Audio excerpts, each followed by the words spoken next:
Welcome to Fiction Audiobooks. If you enjoy the content, like and subscribing would be greatly appreciated. If you have any recommendations for novels, comment below. Please join my Patreon at https://www.patreon.com/fictionaudiobook. Chapter 1, Prologue.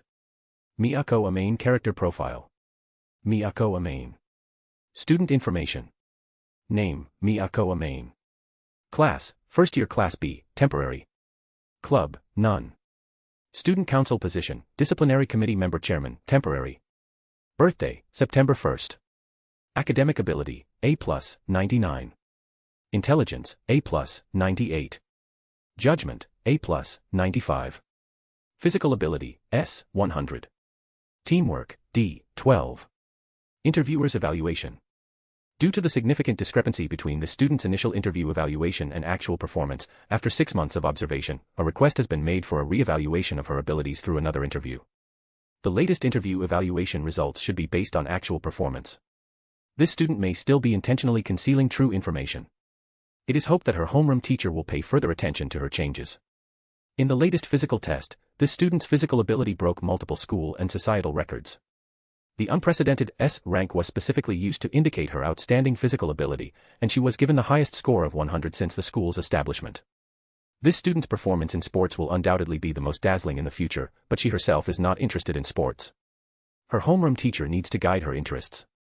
The academic and intelligence tests for this student used university-level standards, yet she still achieved a perfect score under those standards. Originally, she should have also been given an S-rank evaluation, but considering her request to the interviewer to keep a low profile and not give too high an evaluation, a certain score was intentionally deducted from her perfect score. Therefore, this student can still be considered someone whose academic ability and intelligence far surpass ordinary people. However, this student is also not interested in academics. Her homeroom teacher needs to guide her. This student's judgment is quite excellent, but she is overly cruel. For objective considerations, the interviewer still decided to give her an A-rank evaluation. It is hoped that the homeroom teacher will observe her more closely and correct her often unsettling ideas. After 6 months of school life, this student has completely detached from her class in terms of teamwork. It is not that she refuses to integrate into the class, but rather that the class is completely unable to keep up with her pace. Therefore, her current state is that she has decided to give up trying. The homeroom teacher must supervise this egregious behavior. Advisor's Evaluation. An almost omnipotent genius student, a problematic student who can act recklessly based on her talent. Very few in the class can keep up with her pace, which has led to her recent detachment from the class. Currently, she has lost motivation for all class affairs and life. It is hoped that someone will appear in the future to motivate her, which might improve the dire situation. Homeroom Teacher Chabashira SAE, recorded on November 2nd. Chapter 2, Chapter 1, The Girl Named Amane. Is this the school from the handbook? It looks pretty good. Miyako Amane got out of the car. She curiously surveyed the magnificent school gate in the distance. Tokyo Metropolitan Advanced Nurturing High School. A school that sounded like it had no advantages other than being a bit hard to remember. Amane took out her admission invitation. She carefully compared it with the school's name. It would be quite embarrassing if she went to the wrong school on her first day. This is it, no mistake. Miyako Amane picked up her backpack and walked towards the school. The school had informed students before their departure that they did not need to bring any luggage. This seemed to be considerate of the students. The school had prepared everything very thoroughly for everyone. However, from another perspective, this requirement forced everyone to start on the same footing. Whether they were students from affluent families or those living in poverty. From the moment they stepped through this school gate, everything started from zero. It was quite exciting. You must be Miyako-san, right? She hadn't walked far after entering the school gate, when a tall, handsome boy came up to her. Amane looked at him curiously. She didn't know how he recognized her. Could it be that the people checking in had to identify each person from a photo as they passed by? That would be a bit too far-fetched. I am Miyako Amane. May I ask who you are? I wouldn't dare be called, Your Excellency. My name is Horikita Manabu, and I am the president of the student council at this school. On behalf of the school, I welcome you here. Although he said he was welcoming her, there was no joy in Horikita Manabu's eyes. The only reason he was here was because the school leadership had asked him to. Thank you, President Horikita, for your welcome. However, I don't think there's anything about me that warrants a special welcome. From the moment I passed through that gate, I became a member of this school. I hope for your continued guidance in the future, President Horikita. Amane bowed slightly to Horikita Manabu. Horikita Manabu quickly returned the bow. As long as it's within the school rules, anything you do is reasonable. Horikita Manabu gave Amane an ambiguous hint. School rules. And doing anything. Does that mean that as long as it's within the rules, even things like harming others, which would lead to immediate arrest outside, wouldn't be pursued? Or rather, Amane felt a sense of hostility. The girl with the bun next to him looked at her with an unfriendly gaze. This is Secretary Tachibana, my classmate. Tachibana Akane. Miyako Amane. The two simply nodded at each other, considering it a greeting. Since Tachibana Akane had an inexplicable hostility towards her, she saw no need to approach her. If there's nothing else, please, feel free. I still need to report to my class. Horikita Manabu nodded and disappeared around the bend of the school street with Tachibana Akane. Do you know Miyako-san? No, why? Tachibana Akane hadn't realized there was anything wrong with her behavior just now. It's nothing. Just don't show your disapproval so obviously next time. Horikita Manabu briefly mentioned it. I understand, but I really can't have a good impression of those pampered young ladies. They didn't come here to change their fate. Horikita Manabu didn't respond. Fate. Can coming here change one's fate? Horikita Manabu didn't think so. There are many ways to change one's fate, this is just a more convenient one. And the school doesn't guarantee that everyone will get what they want. He hoped these newcomers would discover this cruel reality soon. And accept it. At this time, Miyako Amane walked along the route in the handbook. While reading the school's introduction in the handbook. A 100% university admission rate and guaranteed employment. As expected of a school backed by the state. With such an attractive gimmick, it would surely attract some people who wanted to take a gamble. Most of these people had less fortunate family economic situations. But they possessed a special skill in some area. Through the school's cultivation, they would be transformed into components that could make the large gear named society operate. It was truly remarkable. No matter what kind of person, they could be turned into components that fit into society. Isn't that the meaning of nurturing? Does the school advocate meritocracy? That means it won't be too lonely here then. I'll be studying here from now on. Going somewhere no one knows me, I should be able to relax, right? Amane patted her chest and adjusted her breathing. Then she walked into the classroom. First year Class D. If it was divided by ability, she was undoubtedly placed in the worst class. But what did that have to do with her? She just needed to fully enjoy her 3 years of school. As Amane looked for her name on an empty seat, she unexpectedly heard quite a few people discussing her. Was her attire too unfashionable? Or did she do something rude? Having mostly stayed indoors since childhood, Amane, who rarely ventured out, started to waver. Finally, she found her photo in a seat in the second-to-last row. Fortunately, the seat wasn't too far forward. She wasn't a good student who could concentrate on lectures. Of course, if needed, she wasn't incapable of becoming that way. Soon, most of the class had arrived. It was then that Amane realized her seat was indeed a bit awkward. In front of her sat a blue-haired girl. She looked very reserved. Probably the type who wasn't very good at socializing. Behind her was a gloomy-faced boy. He was decent-looking. But his expression was too fierce, so points deducted. To her left. To her left was the dear wall. To her right was a chubby boy. There was no way to fit in with the group here. Front, back, left, and right. Except for the left. The other three were all types who weren't very good at socializing. And she was right in the middle of them. Didn't this mean it was a bad start? Seeing many boys and girls already chatting familiarly, Amane felt a little anxious. Putting a chatterbox like her here, wasn't this tormenting her? Suddenly, the girl reading a book to her right and slightly behind her looked up. And met Amane's gaze. Is there something you need? She actually spoke to me first. Hello, my name is Miyako Amane, it's a pleasure to meet you. Horikita Suzune. They actually exchanged names normally. Mama, Horikita-san must be an angel. So, Miyako-san, is there something you need? I want to be friends with Horikita-san. Due to a lack of conversation partners, Amane directly stated her intention. Not interested. After saying that, Horikita Suzune lowered her head and continued reading. Mama, Horikita-san turned into a devil. Why could she refuse so bluntly? Amane suffered a blow of 10,000 damage points. Chapter 3, Chapter 2, The Sharp-Tongued Horikita-san. Horikita-san, why did she manage to learn your name so smoothly? The the gloomy-faced boy beside her asked. Probably because she looked somewhat agreeable, so I answered her. Horikita Suzune continued turning the pages without lifting her head. But is it really okay to just ignore her? She's already been hurt by your blunt refusal. Hearing the boy's words, Horikita Suzune finally looked up. Amane was still holding out her hand. But she was frozen in place. It seemed she had never been rejected before and didn't know what to do. What a girl with no common sense. Horikita sighed inwardly. Why did she say no common sense? Because in social interactions, only two types of people are confident that others will agree to their requests. One is someone stronger than the other. However, such people would disdain to extend their hand first. The other type is a novice who has just started socializing. The one in front of her clearly belonged to the latter. Horikita, out of helplessness, shook Amane's hand. If she kept that posture, she would definitely attract attention, which would be a bother for Horikita. Hee, Horikita-san, what are you reading? Amane just glanced and knew she was reading Dostoevsky's Crime and Punishment. It could be said to be a very famous and interesting book. Could it be that Horikita-san was also a literary girl? Ah, you're just like the one next to me. If you want to make friends, why don't you two try first? Horikita Suzune pointed to the gloomy boy beside her. It's a pleasure to meet you, my name is Ayanokoji Kiyotaka. Facing the gloomy boy, Ayanokoji's self-introduction. Amane seemed a bit nonchalant. Miyako Amane, please take good care of me.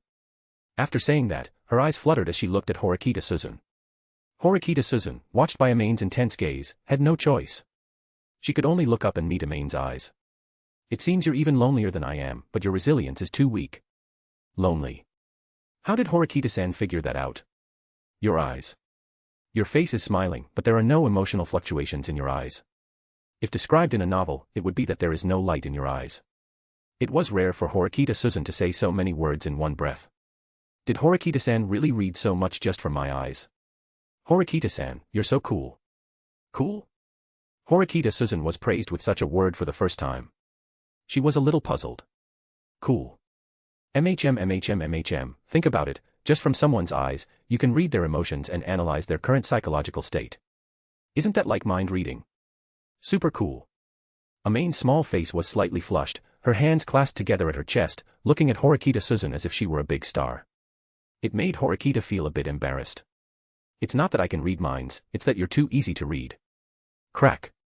What broke? It was her heart. Then it's fine. Amane turned around, biting her finger. The only person she could talk to was actually a sharp-tongued girl. Was she really that miserable? Just as Amane was still agonizing. A woman in a teacher's uniform entered from outside, carrying a bag. She looked to be in her 20s or 30s. She seemed to be a capable woman. She was very neat all over, and instead of elaborately styling her hair, she simply tied it into a very ordinary ponytail. Hello, freshman. I am Chabashira Sae, the homeroom teacher for Class D. I usually teach Japanese history. This school does not change classes every academic year, so for the next 3 years until graduation, I will be your homeroom teacher and study alongside you. Please take care of me. Warm applause erupted in the classroom. Some boys even whistled frivolously. Chabashira Sae selectively ignored the disruptive boys and continued.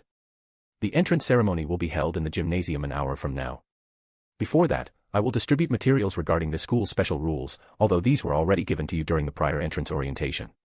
After Chabashira-sensei finished speaking, she began distributing the materials. Amane briefly skimmed through the documents. Other than the binding, there was no difference from what she had received earlier. The biggest difference between this school and others in terms of daily life was the requirement for all students to accept the dormitory agreement. And to cut off contact with the outside world. It was equivalent to living in seclusion for 3 years. For Amane, this was simply perfect. This way, she could fully enjoy school life without being disturbed. Next, Chabashira-sensei briefly introduced the S system. And the fact that 100,000 points would be issued every month. However, she specifically emphasized that in this school, points could buy anything. This school was so generous that it gave a group of high school students, whose quality varied, points equivalent to 100,000 yen for them to spend as they pleased. It was an incredible thing. Was this really a school where ability reigned supreme? Amane continued to look through the handbook. The section on school buildings listed facilities such as a shopping center, cafe, shops, karaoke, and a cinema. From this, it could be seen that the school was quite concerned about the students' lives. Hopefully, it won't become a hotbed for student decadence. Amane put away the handbook. After Chabashira-sensei reminded everyone not to forget to go to the gymnasium for the entrance ceremony an hour later, she left the classroom. The classroom immediately erupted into a festive celebration. Everyone eagerly discussed where they would go to have fun later, and what grand meal they would eat. Some also talked about buying beautiful new clothes. That sounds good. But Amane looked around and realized no one had invited her at all. How about trying to invite Horikita-san to go for bubble tea together? Horikita-san. As soon as Amane turned her head, she saw Horikita Suzune staring intently at her. She exuded an aura that said, "If you dare to invite me, you'll suffer a terrible fate." Horikita-san is so scary. Amane miserably turned her body back around. At this moment, to save those poor souls who hadn't integrated into a group, that man stood up. A boy who looked like a promising young man stood on the podium. "Could everyone please listen to me for a moment?" The noisy classroom gradually quieted down. Everyone looked at the boy who dared to be the first to speak to the entire class. "Starting today, we will be living together in the same class, so I thought we could all spontaneously introduce ourselves. It would be great if everyone could become friends quickly, and there's still time before the entrance ceremony. What do you think?" "Yay. That's super awesome. Can I finally escape this deadly social circle and become friends with other people?" "I agree." Amane eagerly raised her hand high. Horikita Suzune, behind her, glanced at Amane's back. Then she silently packed her belongings. She was not like that person who was eager to communicate with others but was a social idiot. She had no interest in such boring activities. Chapter 4, Chapter 3, just a little bit omnipotent, is that too much? Seeing many people raise their hands. The boy also seemed very happy. So he volunteered to start. After his introduction, he said his name was Hirata Yusuke. His favorite sport was soccer. He was handsome, spoke gently, and his favorite sport was soccer, which was a top choice for girls looking for a boyfriend. Hirata was undoubtedly popular among the girls in the class. It seemed he would become an indispensable tool in the class. But speaking of which, most of these girls probably didn't understand soccer. Especially some players who would make people with face blindness despair, they wouldn't recognize them at all. So why did they like boys who played soccer so much? That's strange. Amane was ready. Just waiting to be the first to introduce herself next. Then quickly integrate into various small groups. She was really tired of feeling all alone. But just as the atmosphere in the class had calmed down a bit and she was about to raise her hand, Hirata actually started speaking from the far right, in seating order. Are you kidding me? Her seat was the second to last on the far left. By the time it was her turn, everyone would probably no longer be in the mood to listen, right? Amane looked back at Ayano-koji. There was someone even more unlucky than her. The self-introductions continued. Amane kept smiling and gave enthusiastic applause to everyone. Trying to become a member of Class D's atmosphere team. It seems Miyako-san is very eager to join the group. Amane seemed to hear Horikita-san's comment. Woo. If possible, please don't expose her, okay? She's never had many friends since she was little. It seems there was one. But that person didn't like crowds, so Amane had always been quite lonely. Don't talk about her like that. Isn't it normal for a girl to want to fit in? Only Horikita, you are an anomaly. Did Ayano-koji-kun seem to speak up for me? That's touching. Go, Ayano-koji-kun. Excuse me, Ayano-koji, have you made any friends? Ayano-koji was instantly silenced. Horikita-san's combat power seemed surprisingly strong. Horikita Suzune noticed Amane's ears twitching. She realized Amane was listening to her conversation with Ayano-koji. So she simply interrupted their chat. After all, discussing others behind their backs was indeed rude. The self-introduction process went fairly smoothly. There were shy girls like Inokashira-san. And lively, cheerful girls like Kushida-san. And she even said she wanted to be friends with everyone. She wouldn't leave her out, right? Then came Yamauchi, the boy who was the first to stand up and introduce himself after Hirata. How to put it? He gave off a very unreliable feeling. But Amane still applauded. After all, life is so boring. Someone has to provide entertainment for everyone, right? Looking at Hirata's beaming face, if nothing unexpected happened. But something unexpected did happen. It was the red-haired boy's turn. Boy, you're a bit big for your age. Cough. When it was the red-haired boy's turn, Hirata still messed up. The red-haired youth slammed his fist on the table, scaring Hirata and everyone else. Do you take us for kids? There's no need for self-introductions. Those who want to do it can do it themselves. The red-haired boy stood up. He looked down at Hirata from above. He even deliberately pressed his body against Hirata's. Hirata took a few steps back to create distance. I can't force you. I just want everyone in the class to get along better. It's not a bad thing. If I made you feel uncomfortable, I apologize. After saying that, Hirata actually bowed his head and apologized. The anger on the red-haired boy's face clearly dissipated gradually. Hirata still had his ways, huh? It's just a self-introduction, what's the big deal? Yeah. Is this Hirata's charm? He instantly won over a large group of girls, making them his fans and willing to speak up for him. Originally, the red-haired boy would have just said a few pleasantries and been done with it. But seeing how popular Hirata was with the girls, the flames of jealousy burned. The red-haired boy became furious again. Shut up. I'm not here to play social games. That should have been a pleasantry. However, the boy who was mocked by the girls really couldn't back down. Finally, the red-haired boy stood up and left the classroom. Instantly, many boys followed him out. Even some girls were planning to leave. That person looked a bit familiar. Isn't that Horikita-san? Horikita glanced at me and Ayanokoji behind me. Seeing that we, two pitiful souls eager to blend into the class's social circle, had no intention of getting up and leaving. She sighed. Then she left alone. Why did I feel a bit of pity in her gaze? It must have been my imagination. Thanks to the red-haired boy's departure, fewer people remained. The pace of self-introductions also accelerated. When a boy named Ike said he liked pretty girls, Amane also nodded silently. She liked them too. Hee. Then it was the brat from the Koenji family. Speaking of which, wasn't the Koenji family embroiled in some scandal recently? Did they send their only son here for training? Or, to escape trouble? It was almost Amane's turn. Amane's emotions also became a bit excited. Ayanokoji behind her also stood up and introduced himself. After stating his name, he didn't seem to have any other distinguishing features. Alright, next up. The moment Hirata's voice rang out, it was like the sound of heaven. Amane couldn't help but stand up. Hello everyone, my name is Miyako Amane. I'm very happy to be classmates with all of you. I have many hobbies, and I can slowly share them with everyone later. My specialty should be cooking, especially pastries and culinary dishes, which I'm particularly good at. If conditions allow, I can treat everyone to my homemade desserts. Amane used all the etiquette skills she had learned, as much as possible, including the angle of her smile, even the adjustment of her facial expressions and direct eye contact. Amane believed she had performed to her utmost, coupled with an enticing introduction. No problem. Indeed, after Amane finished her introduction, gasps came from the girl's side. Miyako-san can make her own desserts. Yes, I know a little bit about baking. Whether it's mousse cake or pizza, as long as conditions allow, I can make them. Amane showed her gentlest smile. Miyako-san is amazing. My cooking is really terrible. Me too, I can probably only make fried tempura.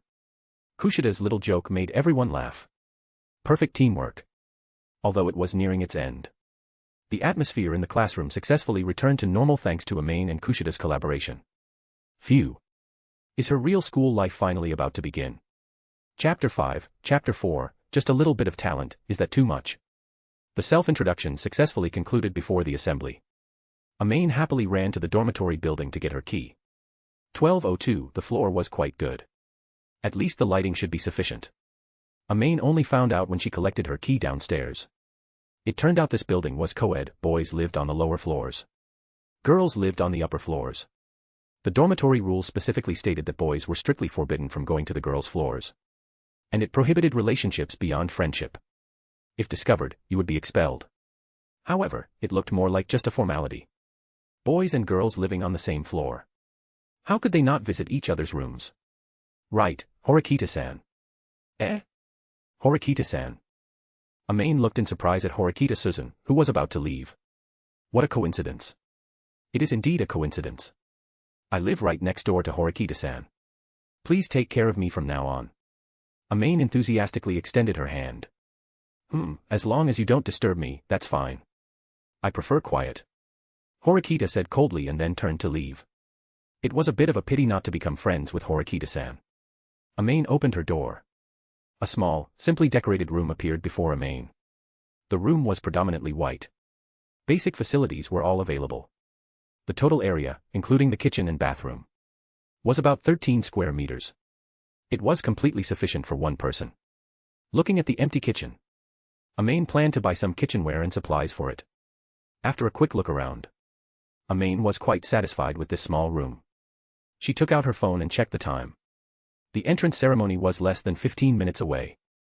It seemed she had to hurry to attend the opening ceremony. The opening ceremony of this school, compared to other schools, was not much different. After the student representative spoke, the seniors offered their blessings. Then respected elders gave some encouraging words to the newcomers. The entrance ceremony concluded there. Just as Amane was about to go to the shopping center, Kushida-san approached her. Miyako-san, a few of us are planning to go shopping at the mall, would you like to come along? Kushida-san. Finally, someone invited her. Of course, Amane replied with a smile. Great. We can get to know each other. It turned out that the girls with Kushida were Inokashira Kokoro, Wang Meiyu, and Ichihashi Ruri. They were all gentle girls. It seemed like this group was quite nice. After Amane exchanged contact information with them, they walked together towards the shopping center. Another small group nearby watched their retreating figures, with some displeasure on their faces.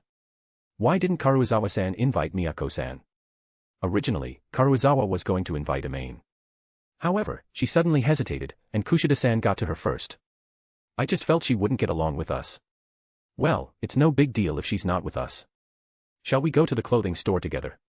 Yay. I've been wanting to buy some new clothes for ages. Sato Maya said energetically.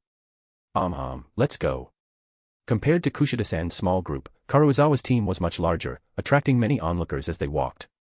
Whether by coincidence or by design, Amane didn't run into Karuizawa and her group at all along the way. Kushida first led everyone to a bakery, where they ordered some small desserts and bread to tide them over.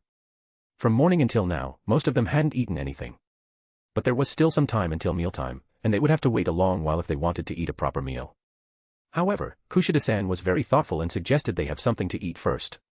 While everyone else was choosing attractive bread, they noticed Amane holding a crepe. No, to be precise, it was bread with ice cream inside. The slightly yellowish white cream looked very enticing. Miyako-san, where did you buy that crepe? Wang Meiyu asked with some uncertainty. This isn't a crepe, you know.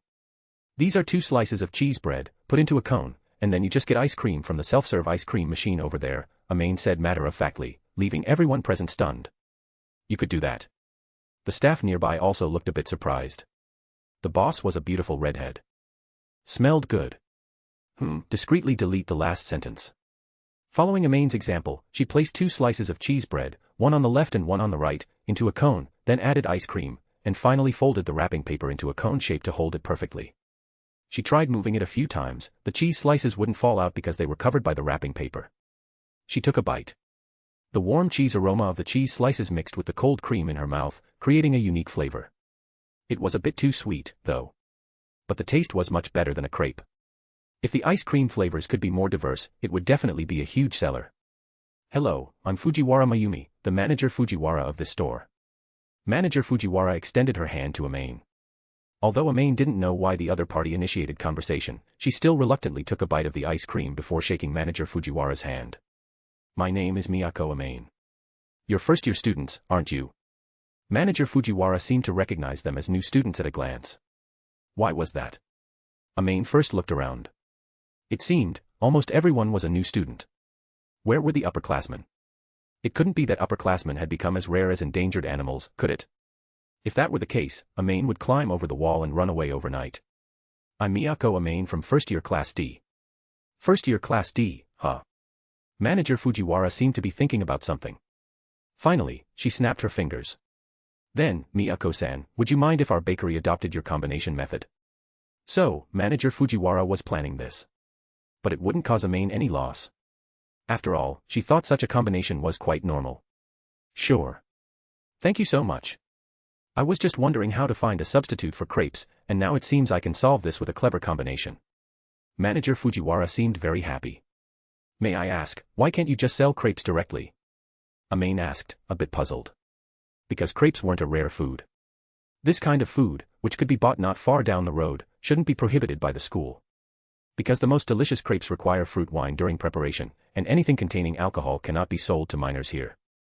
Manager Fujiwara's words were just an ordinary statement to Kushida-san and the others.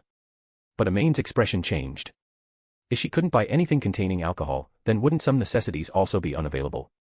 Chapter 6, Chapter 5, A girl's social death often happens in an instant. What about cooking wine and sweet wine? I didn't expect Miyako-san to be good at cooking. Unfortunately, you can't buy cooking wine or sweet wine here. What kind of strange rule is this? Seeing Amane's dejected look, Manager Fujiwara ruffled Amane's hair. It felt quite nice. Don't be so sad, it's not impossible to work around this. Like what? How about using sweet wine-flavored seasonings instead? Wow. Manager Fujiwara is amazing to come up with such a method. Ha ha ha ha, not at all, I just happen to know a bit more than usual. Watching Amane and Manager Fujiwara's conversation, the four of them, including Kushida-san, were completely dumbfounded. They understood every word they said, but when put together, they couldn't make sense of it at all. I just feel like Miyako-san is so amazing. Inokashira's eyes were sparkling as she looked at Amane. I think so too, Wang Meiyu nodded. She also did some cooking, but compared to someone like Amane, who seemed very professional, she was far behind. She was a little envious of Amane, who was good at cooking, especially baking. How about we all go to Miyako-san's place to get some dessert sometime? Kushida-san suddenly said with a mischievous smile. Haha, Kushida-san, you're so naughty. If Miyako-san hears you, she'll definitely. Ichihashi Ruri hadn't finished speaking when a beautiful face emerged from the crowd. I heard everything, you know, Kushida-san. Seeing her secret discovered, Kushida-san responded to Amane with an apologetic smile. Sorry, it just slipped out, but we're quite looking forward to Miyako-san's cooking. As Kushida-san spoke, several others chimed in. That's no problem, but when the time comes, I'll need your help, so don't run away. Amane winked at Kushida-san playfully. I'm so bad at cooking that I'd cut my fingers chopping vegetables, so I'm afraid I can't help much. I'm better at eating. Ichihashi-san also joined the teasing. You guys are really good at being lazy. Amane put her hands on her hips, looking disappointed as if she had made bad friends, which made Kushida-san and the others cover their mouths and laugh happily. Alright, we'll help Miyako-san then. We definitely won't let Miyako-san do all the work alone. So, can I just be in charge of eating? Ichihashi-san, you're dreaming. Amane was very happy. She loved this atmosphere. Everyone talking and laughing together as equals. This was the school life she had always longed for. After leaving the bakery, Amane looked at the card in her hand. Manager Fujiwara had given it to her. It was a bread card with 3,000 points. She also promised to provide her with 3,000 points of free consumption at the bakery every month. The card was valid for 1 year. Although the points weren't many, it was a pleasant surprise. Kushida-san also looked at the card in Amane's hand with some envy. With that, if she was frugal, she could save a month's worth of breakfast money. However, she was still happy that Amane got the card. Immediately after, Kushida-san demonstrated her excellent leadership skills. She started with small items like phone charms. Then they went to a clothing store, and after trying on and buying clothes, it was basically dinner time. Everyone had a quick meal at the cafeteria. They had just arrived at the final shopping area for daily necessities. Even though these were the most essential items, Kushida-san arranged to browse here last. Amane only understood why at the very end. On one hand, Kushida-san wanted to avoid the peak time when everyone bought daily necessities, allowing them enough time to choose. On the other hand, although quilts and sheets were provided in the dorms, few girls would probably accept the plain white style, right? But if they bought new bedding first, they wouldn't have time to go shopping. If the first get-together ended like that, it would be difficult to get people together again in the future. So, Kushida-san put the most important matter last, perfectly completing the first gathering of this small circle. Well then, everyone can go buy what they want, and we'll hang out together again next time, okay? Remember to contact us in the group chat. What is Kushida-san going to buy? Want to go together?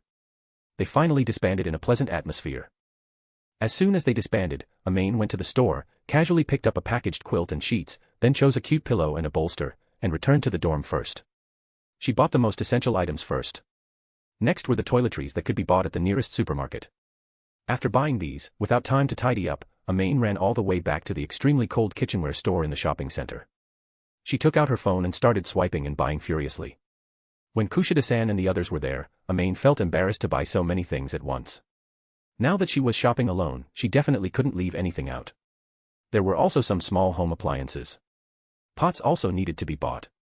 Oh, and ingredients. Oh no. Why did the more she bought, the more things there were? While Amane was buying ingredients at the supermarket, carrying large and small bags and a pot on her back, she unexpectedly ran into Horikita Suzune again. If one encounter was a coincidence, two encounters were destiny. The third encounter was so embarrassing. Why did Horikita-san have to see her looking like this? Miyako-san, did you rob the kitchenware store and the appliance store? Horikita-san's first words were a killer blow. However, she did indeed look like she had robbed several shops. When she came in, she even saw a store clerk casually pick up the phone. If she hadn't explained beforehand, the cashier would probably have called security. Now that Horikita-san had discovered her again, what should she do next? 1. Confess the truth and ask Horikita-san for help. 2. Tell her that she actually did rob the stores and was returning. 3. Pretend she had mistaken her for someone else. The first option was the most normal. Horikita-san might refuse, but given their relationship as classmates and neighbors, there was a higher chance she would help. As for the second option, it goes without saying that Horikita-san would call someone to take her away, right? Amane, clutching a rice cooker, fell into deep thought. What? Why not choose the third option? No normal person would pretend not to know someone after being recognized, right? Sometimes, you really can't look at Amane with the eyes of a normal person. Because. Have we met before? Amane chose a more magnetic female voice. Even Horikita, who had already recognized Amane, was momentarily stunned. Then she walked over with some doubt and touched Amane's forehead. Miyako-san, are you alright? Ha ha ha, that was just a joke. Sweat began to seep from Amane's forehead. That joke was not funny at all. This was evident from Horikita's serious expression. Then, Miyako-san, are you treating me like an idiot? Chapter 7, Chapter 6, do you know how many floors one bag of rice needs to be carried up?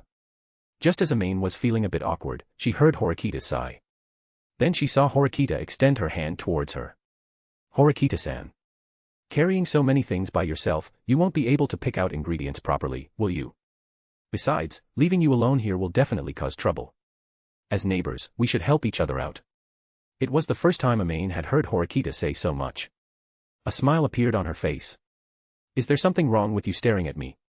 Horikita's face seemed to be slightly flushed. Horikita-san really has a sharp tongue but a soft heart. Stop joking around and hurry up and choose your ingredients. Yes. After a period of shopping, Amane and Horikita returned to the dorm together. Beep. She took out her key card and swiped it lightly. The door opened. Amane walked into the room first. Horikita-san, you must be tired. Please come in and rest. After Amane put down her belongings, she immediately went to help Horikita Suzune. So you do know I'm tired. Horikita Suzune's voice was a bit heavy. Well.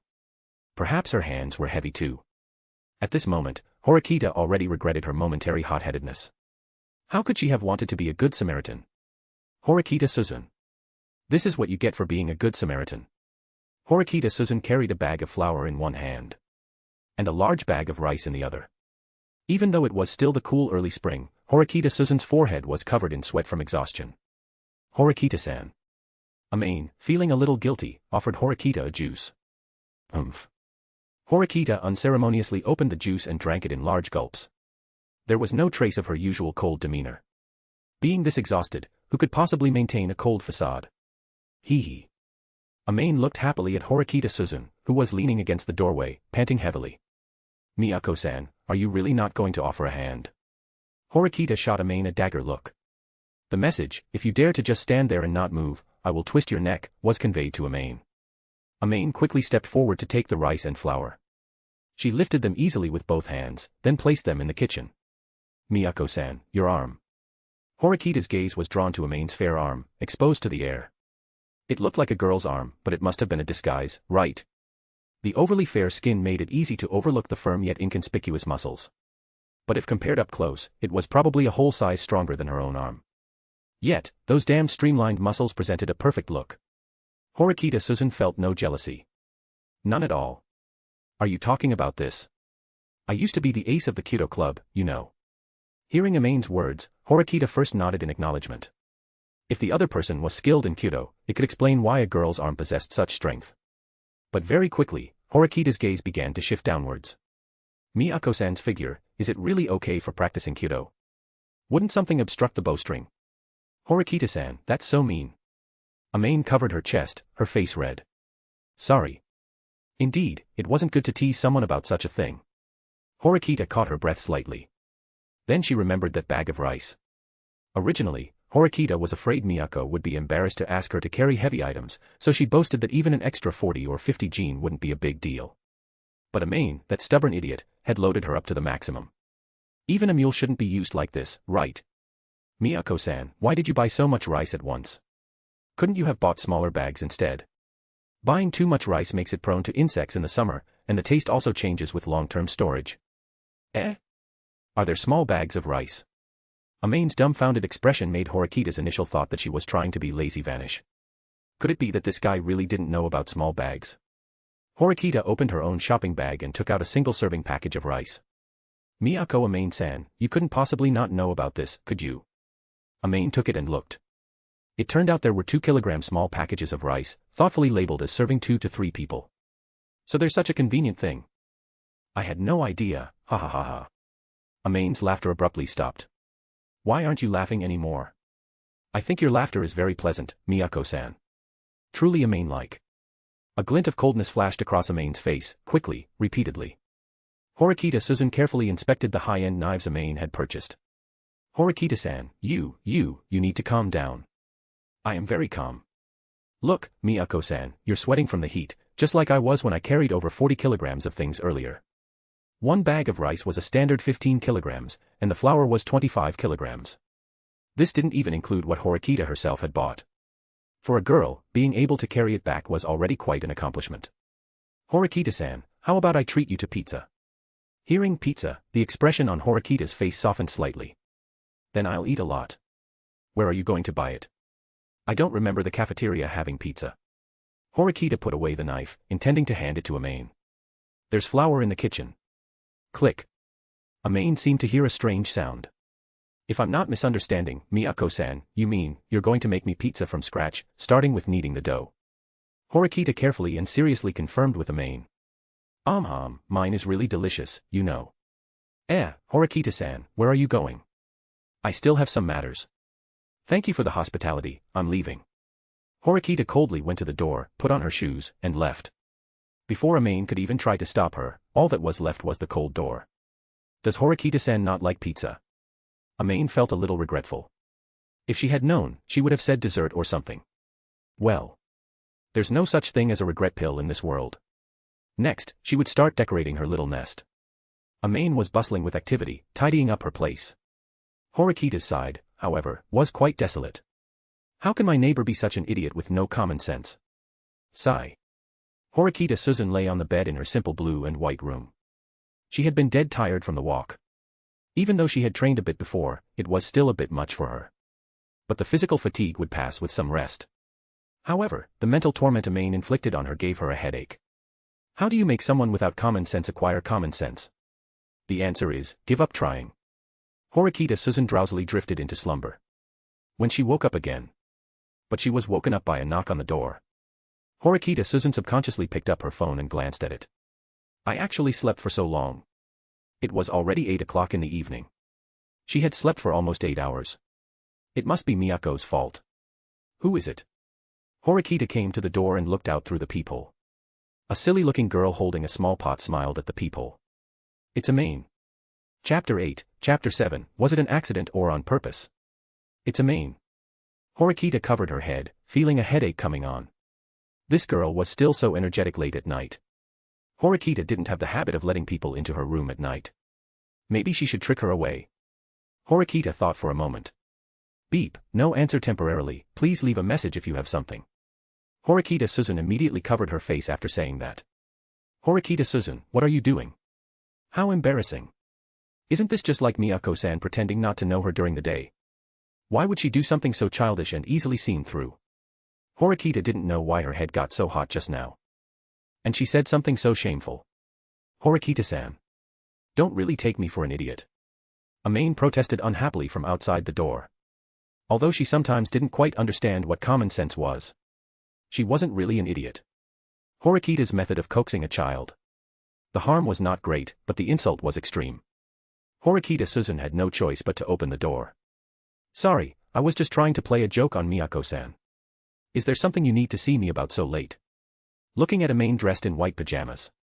Even Horikita Suzune couldn't help but have her eyes light up. Although white was the same color as Miyako-san's hair color. So it didn't look that conspicuous. But when worn by Miyako-san, it seemed to perfectly match her temperament. This was probably what they called a walking clothes hanger. On a side note, this walking clothes hanger seemed a bit angry now. So angry that her face had become a bit rounder. That wasn't a joke at all. Amane's first sentence was a heavy complaint full of resentment. Horikita wanted to apologize. But she tried to force a smile for a long time without success.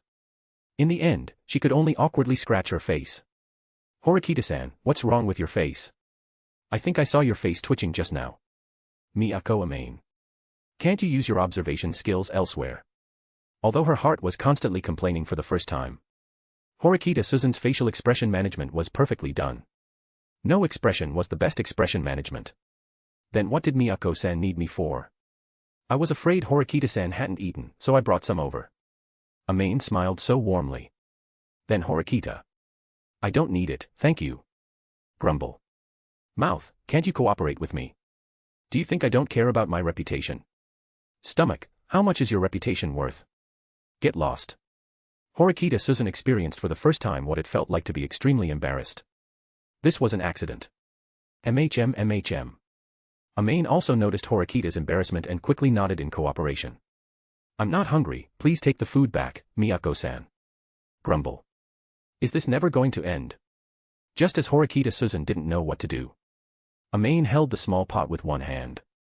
With the other hand, she opened the lid and picked up a piece of egg roll-like item with chopsticks, offering it to Horikita's mouth. Horikita-san, open your mouth, ah. Just like enticing a child. Horikita's reflex arc was probably busy mediating. She didn't react, and dumb Ly opened her mouth. She took a small bite. The savory taste of the meat filling and shredded pork instantly brought Horikita Suzune back to her senses. Miyako-san, you. It's a bit cold outside. Please come in. She had already eaten the other person's food. It wouldn't be appropriate to keep her outside anymore. Horikita-san's room looked so simple. Amane glanced at Horikita's room. It was so simple it didn't look like a girl's room. The purpose of a room is just for living, there's no need to make it so flashy. That would only waste points. Horikita's words made Amane fall into contemplation. Her own little nest. Was it too flashy? Horikita-san, do you still want me to feed you? Amane winked at Horikita. Trying to flirt. No need, thank you for your kindness, Miyako-san, I'll eat it myself. Horikita was as cold as if she had been killing fish for 10 years, cutting off Amane's flirtation.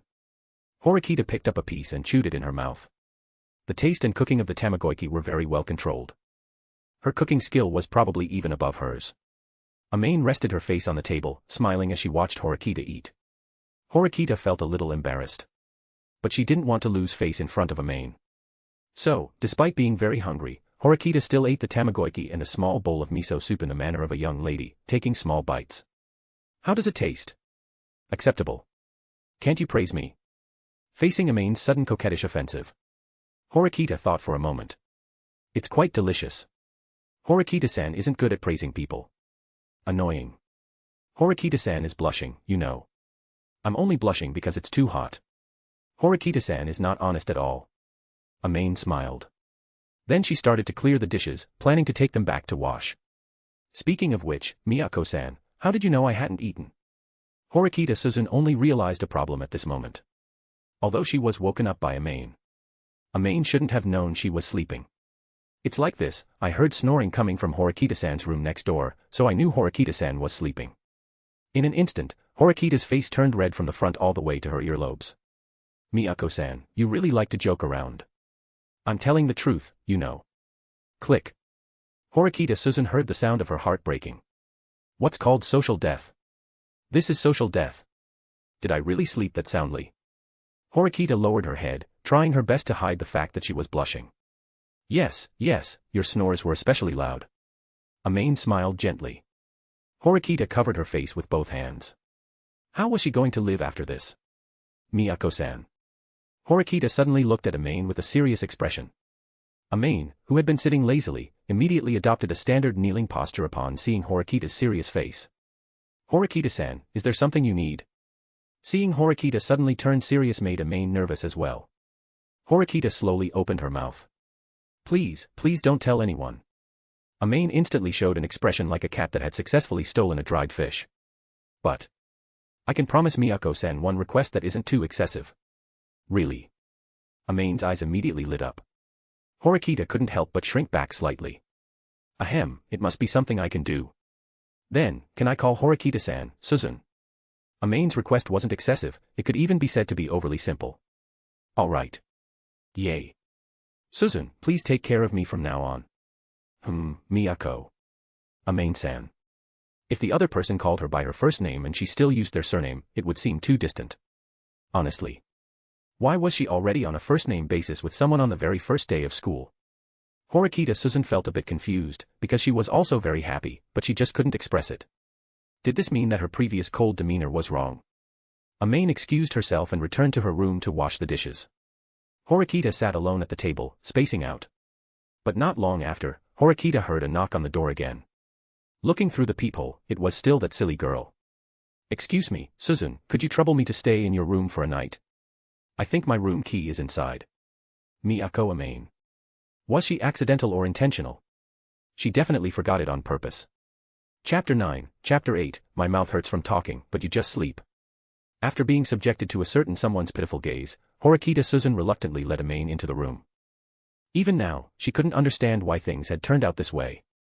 Fortunately, Horikita Suzune had bought a brand new set of bedding. The white beginner set provided by the school was given to Amane. Good night. After a cold good night, Horikita sat at the table reading, while Amane was making a bed on the floor. She just slept directly on the floor.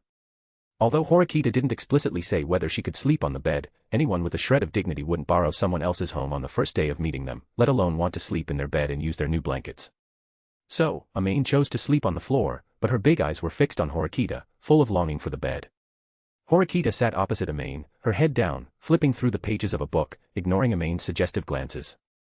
Letting her stay for a night was already a favor, considering they were neighbors and she had treated her to a meal. She still wanted to sleep on the bed. Go to sleep early, you can still have a bed in your dreams. Horikita couldn't help but smile when she realized she finally had the upper hand. Horikita suddenly touched the corner of her mouth. She seemed to have smiled just now. That's impossible. Suzune looks so beautiful when she smiles. Amane, with only her head peeking out, praised her with a giggle. Don't think I don't know what you're thinking, even if you praise me, it's impossible. The floor is cold. Dream on. Amane could only tuck half of her face into the blanket, looking aggrieved. Honestly. The indoor temperature was actually fine. Putting on such a pitiful display made it seem like Horikita was bullying her. By the way. Was it really okay to make a guest sleep on the floor? Horikita also had a bit of a headache. Worst case, she would move Amane to the bed after she fell asleep. After making up her mind, Horikita stopped paying attention to Amane. Horikita read for about half an hour, then checked the time. It was almost 10 o'clock, but she was still very energetic, probably because she had slept too much today. Just as she was about to drink water, she realized the kettle was empty. She then remembered that she had been drinking bottled water today and had forgotten to boil water. She had originally intended to boil some water for tea, but she had fallen asleep. Just as Horikita was about to get up and boil water, a small white paw quickly took the kettle and walked towards the kitchen. Horikita was about to call out, but seeing that Amane had already started filling it with water, she didn't say anything. Honestly, offering unsolicited favors. She just wanted to sleep on the bed, didn't she? Squeezing in should be fine. Sigh. Horikita sighed. The water boiled quickly. Horikita then watched Amane as if she were in her own home. I found tea bags and coffee in Horikita's locker. After a moment of hesitation, I grabbed a bag of instant coffee. Then, I poured the instant coffee into a cup and added hot water. The aroma of coffee immediately filled the air. Although I appreciate Miyako Amane-san for helping boil the water, I still prefer drinking tea when I read at night. The bittersweet aftertaste of tea is perfect for reading. Coffee is usually better enjoyed during afternoon tea to combat post-lunch drowsiness. Although drinking coffee for afternoon tea felt strange, for Horikita, it was a perfect combination. Amane-san, your attempt to curry favor missed the mark. Horikita felt inexplicably happy. But I like coffee. Amane blinked. Then she picked up the cup and took a sip. Miyako Amane. So you only boiled water because you were thirsty. It turns out it was just my wishful thinking. This neighbor is unbearable. How about just letting her sleep on a futon outside the door? After all, Horikita Suzune isn't a demon. Perhaps sensing Horikita's malice, Amane quickly ran to grab a tea bag and brewed a cup of tea for Horikita. Horikita Suzune picked it up and took a small sip. The water temperature was acceptable. The flavor of the tea bag had already infused into the water. Go. Horikita Suzune only said a seemingly nonsensical phrase. I knew Suzune was the best. Amane picked up her coffee. Just as Horikita expected her to gulp it all down. Amane was taking small sips. Her movements were quite elegant. But wouldn't it be simpler to just drink it directly? After quickly finishing her coffee, Amane swiftly burrowed into Horikita's bed. That swiftly was truly swift. It was as if something just instantly dove into the covers. The speed surprised even Horikita. However, she looked at the futon on the floor. Wait, her meaning was that she could bring her blanket and sleep on the bed. Not sleep with her. Never mind. I actually tried to apply common sense to Amane. After a while longer, Horikita felt a bit cold, so she also returned to bed. The moment the warm sensation enveloped her body, Horikita's expression softened considerably. At least the warm bed was satisfactory. Why aren't you asleep yet? Horikita noticed Amane was still looking at her with open eyes. She must have been tired all day today. Horikita had taken a nap in the afternoon. A little extra sleep tonight would ensure she could wake up tomorrow. Could this person really wake up tomorrow? She wouldn't just lie in bed. I like listening to bedtime stories at night, and I forgot my phone in the dorm, so I can't fall asleep without a bedtime story. Bedtime stories. Are you still in kindergarten? In Horikita's memory, only kindergarten children listen to bedtime stories. The next second after speaking, Horikita regretted it. Amane's previously bright eyes suddenly became watery. Sigh, I can't stand you. How will you live on your own? Horikita didn't know how many times she had sighed today. Horikita picked up her phone and found bedtime stories online. There was even a note saying, Kindergarten Edition, next to it. Once upon a time, there was a rabbit. Put some emotion into your voice, it's too cold. Ahem, once upon a time, there was a rabbit. Be gentler. When I close my eyes, that rabbit looks like the Hulk. Are you going to listen or not? If you bother me again, go sleep outside. Woo-woo, I understand. How did I suddenly become a heinous person? How did this strange sense of guilt arise? Horikita read one story after another. Thinking, surely Amane must be asleep by now. But when she looked down, Amane was wide awake. Blinking. How was she even more energetic than before? Amane-san, you asked me to tell you bedtime stories to help you fall asleep, right? Horikita's tone was as gentle as a mature, intellectual older sister. Suzune is the best. Then, go to sleep. My mouth hurts from talking, why are you looking at me if you're not sleeping? Seeing Horikita get angry, Amane was startled. Sleeping now, sleeping now. Then Amane closed her eyes, tilted her head, and fell asleep. Could it be, she passed out? Chapter 10, Chapter 9, it's not too much to have a little cooking skill, right? Horikita Suzune was startled by Amane. She quickly placed her hand under Amane's nose. There was still breathing. It seemed she was asleep. This ability to fall asleep so quickly was truly alarming. Phew. Horikita confirmed that Amane hadn't passed out on her bed. Only then did she pat her chest. Ever since meeting Amane, the day had been a bit too exciting. It felt much more exciting than her entire 3 years of junior high school. Horikita Suzune no longer felt like reading. She could only casually scroll through her phone. Then she saw a message Amane had sent her. How strange. She hadn't added Amane as a friend at all. How did she send her messages? Horikita first glanced at the chat content. Horikita-san, would you like to have dinner together tonight? Mie. I made thick rolled omelets and chicken wings. Sorry, I got greedy and ate the chicken wings just now, but there are still thick rolled omelets. Come quickly, quickly, it's getting cold. Come on, come on. Horikita-san, you haven't fallen asleep, have you? Seeing the chat history, Horikita exclaimed that she had been tricked. What? Horikita-san snoring, could she hear from next door? It was clearly a guess that she was asleep based on unread messages. But it's also possible that he didn't see them. Or she could have been busy with something else, how could she be sure he was asleep? Horikita suddenly remembered something. She quickly opened her camera and switched to selfie mode. Sure enough, Horikita's hair was a mess. She looked exactly like someone who had just woken up from sleep. Amane-san. I'll remember this. Horikita looked at the sleeping Amane. She had originally planned to play a trick on her. But instead, she ruffled her hair. The texture was surprisingly nice. It was comparable to her cat at home. And just as she ruffled it, Amane actually rolled over and hugged Horikita around the waist. Horikita felt the temperature on her face steadily rising. Amane-san. She really wanted to wake Amane up. But looking at Amane's sleeping face, like a small animal, she could only let out a heavy sigh. Then she turned off the light. The next day, Amane groggily opened her eyes. She realized she seemed to be hugging something. She didn't seem to have brought her pillow from home. Amane rubbed her eyes with one hand. Horikita was looking at her expressionlessly. You're finally awake. Do you know that last night? Horikita-san, why are you in my bed? A scream. It startled Horikita Suzune, making her mind go blank for a moment. Why am I in your bed? Horikita Suzune felt something was wrong. Amane hugged her pillow and huddled in the corner, trembling. Amane-san, wait, let me explain. Whoa. I didn't mean any harm, I don't know how I just. Whoa. Wait, that's not right. This is my dorm, you're sleeping in my bed. Woo. Huh? Is that so? Amane seemed to finally receive a delayed memory load. Amane-san. Horikita.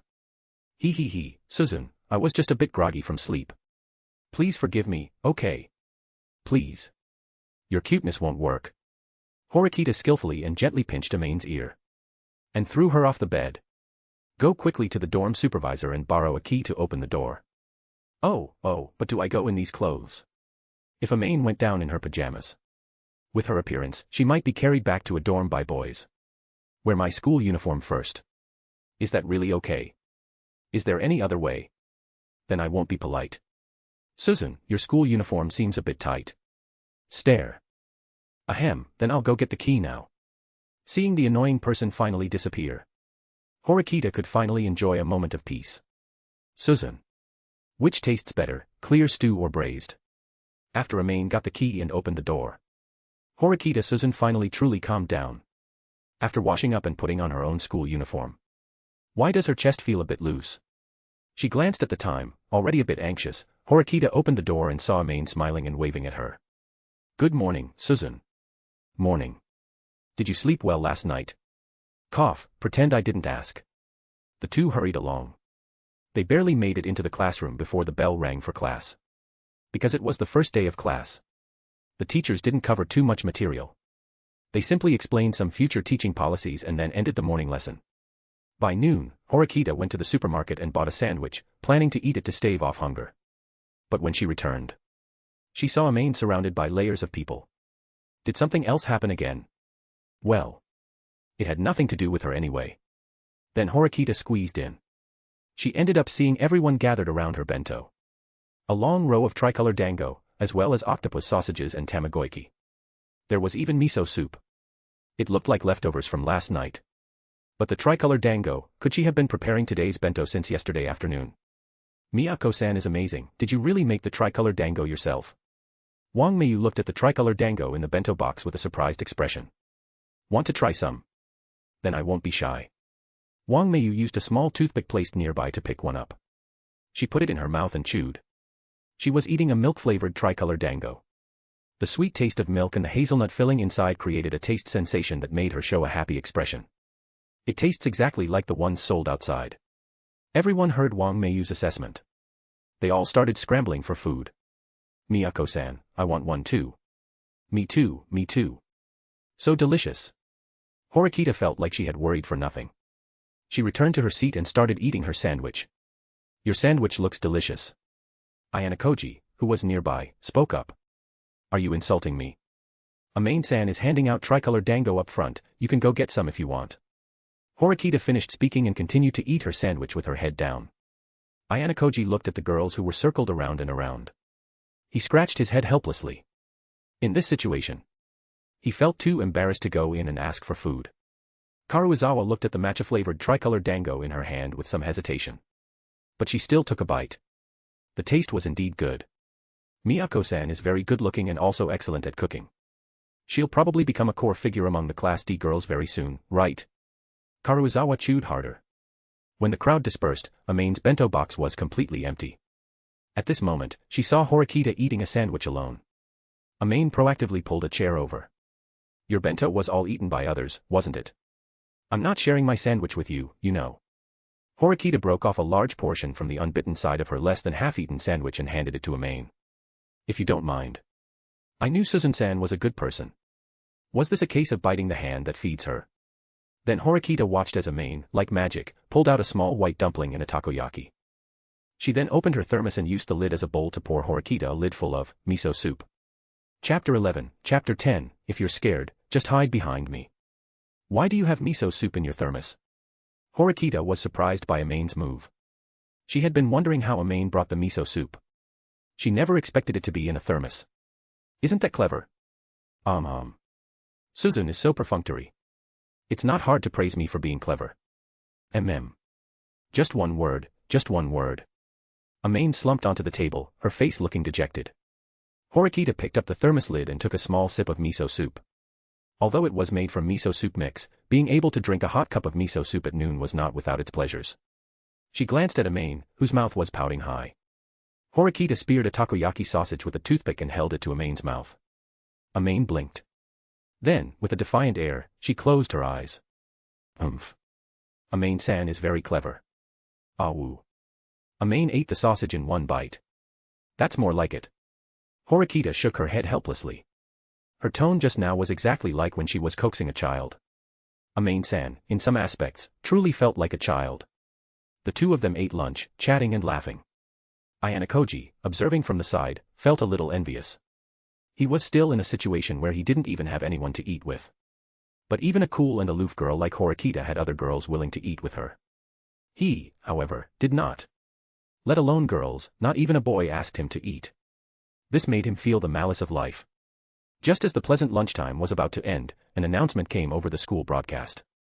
Today at 5 p.m., a club orientation will be held at the first gymnasium. Students interested in clubs, please gather at the first gymnasium. Repeating again. Amane's ears twitched. After hearing it was a club orientation, she lost interest. Although Amane was currently dedicated to quickly integrating into the class and befriending various people, clubs were a bit too lively. This would make her feel somewhat uncomfortable. Moreover, there were many rules and regulations. She would probably feel very distressed. Well, actually, she just wanted to go back to her dorm and lie down after school. Or maybe go shopping with a classmate. Who would be so idle as to join a club? Horikita keenly noticed Amane's indifferent expression. Amane-san, are you going to the club orientation? Hearing Horikita's question, Amane thought for a moment. I probably won't go. There's nothing interesting there, and I don't really like the club atmosphere. After Amane finished speaking, she stretched lazily, then immediately lay down on Horikita's desk, planning to take a nap. That's a shame. I'm quite interested in checking it out. Actually, Horikita wasn't very interested in the club orientation either. But she just wanted to see Amane's reaction if she said she was going. Amane's ears twitched, but her eyes remained closed. Internally, she was torn. To go or not to go? Just then, Ayanokoji spoke up. Horikita, if you want to go, why don't we go together? Ayanokoji, you're interested in clubs too. Oh, sorry, I forgot you don't have any friends yet. You're not planning to make friends at the club orientation, are you? Horikita ruthlessly exposed Ayanokoji's little scheme. You truly live up to your name, Horikita. So, Horikita, will you accompany me? As soon as Ayanokoji finished speaking, he saw Amane staring intently at him, like a protective beast guarding its food. But the next second, Amane blinked her beautiful eyes. You guys aren't going to leave me behind, are you? But Amane-san, you said you weren't going yourself. I'm going too. Amane hugged Horikita's arm and swayed back and forth. Ayanokoji's gaze left the two of them. If he could, he actually wanted to advise Amane. If possible, he hoped she wouldn't move so vigorously in the presence of boys. You're so annoying. You just said you weren't going, you know. Horikita raised her hand and flicked Amane's forehead, which made Amane stop shaking her. I changed my mind, you see. Then let's go together. Perhaps among the three of us, only you have club experience. I remember you said you used to be in the Kyudo club, right? Was it the captain or general? Sweat immediately beaded on Amane's forehead. Oh no. She had just casually told a lie back then. She never expected Horikita to have such a good memory. She had a bad feeling that something unpleasant was about to happen. Being a general is already very impressive. For the Kyudo club, a general should be able to draw a 35-pound bow, right? At this moment, an unexpected voice interjected. You seem to be Miyake Akito, Miyake-san, right? Eh?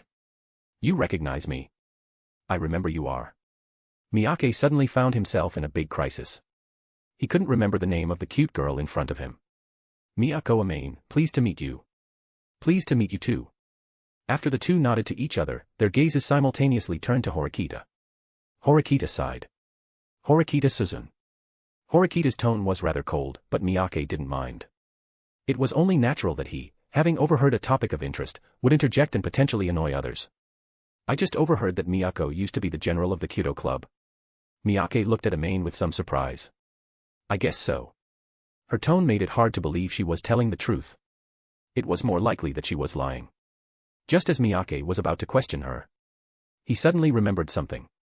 When he was in the middle school Kyudo club, a girl was called violent and ended up leaving the club. From a male perspective, being the ace of the Kyudo club was considered a glorious thing, but for girls, it might reduce their attractiveness to the opposite sex, so perhaps she was intentionally avoiding such topics. Miyako-san is truly impressive. If there's an opportunity, I truly hope we can exchange experiences. Please forgive my intrusion. Miyake's tone was relatively gentle. It's fine, if there's a chance, we can exchange experiences. Amane's smile was very stiff. Horikita felt like laughing. However, in such a crowded situation, she probably couldn't make such an expression. They finally managed to see Miyake off, but their conversation was interrupted. By the time school was dismissed in the afternoon, Amane, Horikita, and Ayanokoji went to the club orientation together. Although participation was voluntary, and no specific areas were assigned by class, the four classes, as if by unspoken agreement, divided into 4 sections. Horikita was still curiously examining the club recruitment billboards displayed nearby. She was trying to understand what clubs were through the billboards. Just then, Horikita Suzune saw a familiar figure, the person she was most afraid of seeing right now. Suzune. Amane felt Horikita's hands on her shoulders. She turned around in surprise, looking at Horikita who was hiding behind her.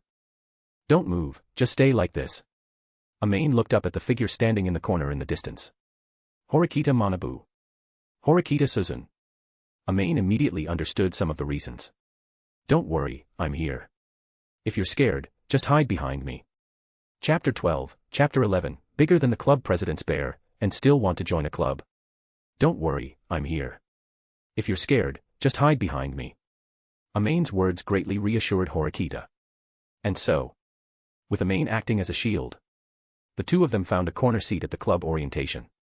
Ayanokoji seemed to have separated from them after being approached by 3 boys. But it was fine that they separated. Amane sat there happily, listening to the club orientation. Watching one club after another come up to introduce themselves, then leave. Amane-san. Amane suddenly heard Horikita's soft, sweet voice. Oh, oh. That voice was so lovely. How long are you going to hold my hand? Amane awkwardly released Horikita's hand that was on her shoulder. She had just found it felt very comfortable to touch, so she accidentally. What bad intentions could a girl like her have? The club orientation was a bit boring. It wasn't until a cool older sister with waist-length black hair announced that she was the president of the Kyudo club that Amane sat up straight and listened intently. It wasn't that she was particularly passionate about Kyudo. It was just that her bow was super beautiful. Some boys had already started taking pictures with their phones. Amane also picked up her phone, ready to take a picture. So Amane-san likes this style. Horikita's single sentence made Amane's entire body instantly stiffen. I just. Her style of dress doesn't seem very suitable for Amane-san. Although it might sound a bit hurtful, your height would probably make it difficult to pull off the kind of outfit. Horikita analyzed seriously. Oh. So Suzune, you were talking about the clothing. What did you think I was talking about? Nothing. Amane sheepishly put away her phone. Horikita scrutinized Amane with a suspicious gaze. They waited until almost all the clubs had finished. Only one man remained on stage, Horikita Manabu. He coldly scanned the boisterous first-year students below the stage. It must be said that Horikita Manabu had a good appearance. At about 170 centimeters tall, he wasn't particularly tall for a male, and his physique was somewhat slender, yet one could tell from his build that he maintained a fit body through exercise. His neat short hair and stylish glasses added many points to his first impression. Most importantly, his eyes, full of intellect, were very beautiful. It was like, that's right. They were as beautiful as Suzune's. She turned her head, only to see Suzune's gaze fixed on the figure on stage, not moving for a moment. Amane's gaze towards Horikita Manabu instantly changed. Horikita Manabu frowned slightly on stage. Just now, he seemed to feel an intense, hostile gaze. But when he searched with his eyes, that gaze disappeared without a trace. Could it be Suzune? Horikita Manabu shook his head internally. He pushed the distracting thoughts out of his mind. What he needed to do now was to give these rookies, who had just entered this school, a show of strength. Seeing Horikita Manabu remain silent, the people below began to mock and cheer. Is he too nervous to speak? Go, big brother. Didn't he prepare a slogan? Horikita Manabu remained motionless, as if external interference had no effect on him whatsoever. The wave of sound began to recede after reaching its peak. Everyone looked at the men on stage with confusion. They didn't know what he was going to do. An atmosphere of tension and silence began to permeate the entire gymnasium. Horikita Manabu's aura alone overwhelmed the entire first-year class. I am Student Council President Horikita Manabu. Amane didn't listen to Horikita Manabu's speech. With her head lowered, she was the opposite of Horikita Suzune. She tried her best to avoid Horikita Manabu's gaze. She had lost her composure just now. Once the orientation was dismissed, everyone rushed to the club recruitment booths. With excited expressions, they either asked questions or directly filled out their information. However, due to the school's exceptionally high requirements for clubs, sports clubs surprisingly did not recruit any newcomers without experience. Amane was still curious and went up to ask. The result she got surprised her a bit. The basketball, baseball, football, and other sports clubs at this school were regular participants in national competitions. And they achieved high rankings. This naturally meant they couldn't take in inexperienced newcomers. After all, there were only 3 years. Who could guarantee that a newcomer could grow to national competition level within 3 years? So, this alone filtered out many people. Amane originally planned to just look around and leave. Horikita, however, noticed the recruitment for the Kyudo club. Now that she thought about it, Amane had just wanted to take a picture. Perhaps she had some thoughts about the Kyudo club. And she also had experience in this area. She might as well help her out. Hello, senior, I am Horikita Suzune from first year class D. I have a friend who wants to join the Kyudo club. Are you still recruiting members here? The other person first sized up Horikita, then looked at Amane, who Horikita was holding by the hand and looking around everywhere. They both didn't seem like very reliable types. I'm sorry, although we are recruiting now, we require experience with a Kyudo club, and for girls, it might be quite tiring. We don't have small bows here. Horikita pushed Amane forward as if presenting a treasure. Eh? Suzune, what are you doing? Kyudo club. I suddenly feel a stomach ache. Are you sure you want to leave now? Horikita's voice made Amane, who was about to make a quick escape, stop in her tracks. I just recommended you to them, and now you're running away at the last minute. Are you going to leave me here alone to be embarrassed? Horikita knew that recommending Amane to others without her consent was a rude gesture. But she still did it.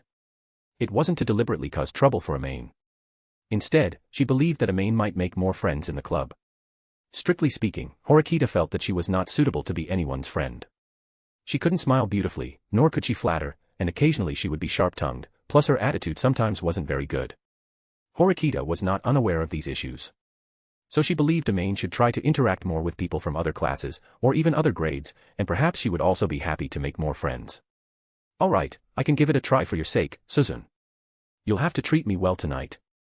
Amane winked at Horikita and walked up to the Kyudo club president. Hello, senior, my name is Miyako Amane, and I have some experience and would like to try shooting. I am Fujiwara Mayu, the president of the Kyudo club from 3rd year class B. Please fill out this form first. Okay.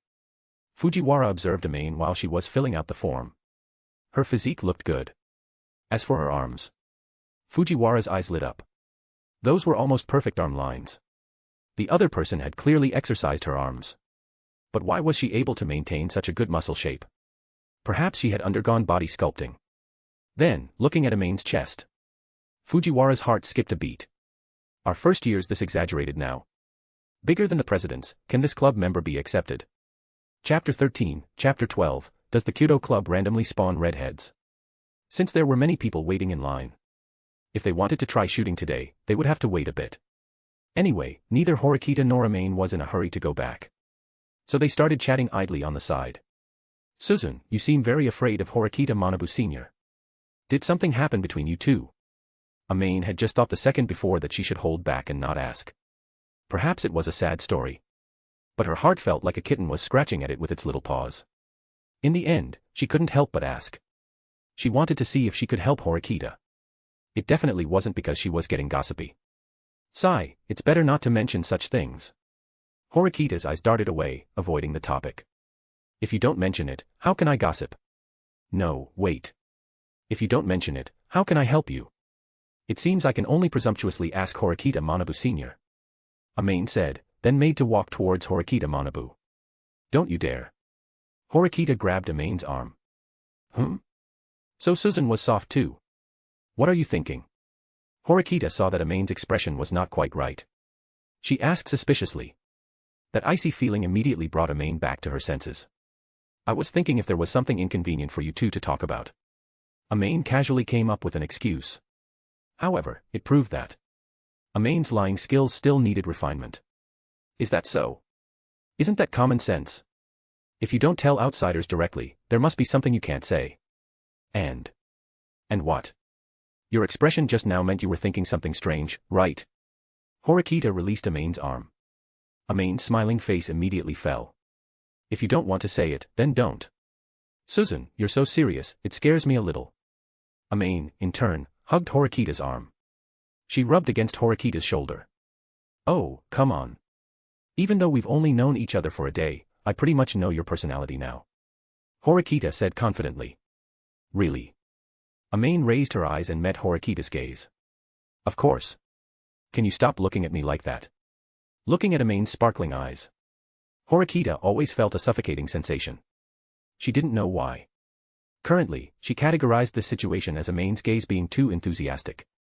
I'm just looking at Suzune in a very normal way. Speak normally too, don't act cute. Yes. Officer Horikita. You. Pfft. Horikita looked at Amane saluting her with a straight face. She couldn't help but laugh. Although it was still a bit forced, it was clear she was laughing happily. Hee hee, I just love it when you smile, Suzune.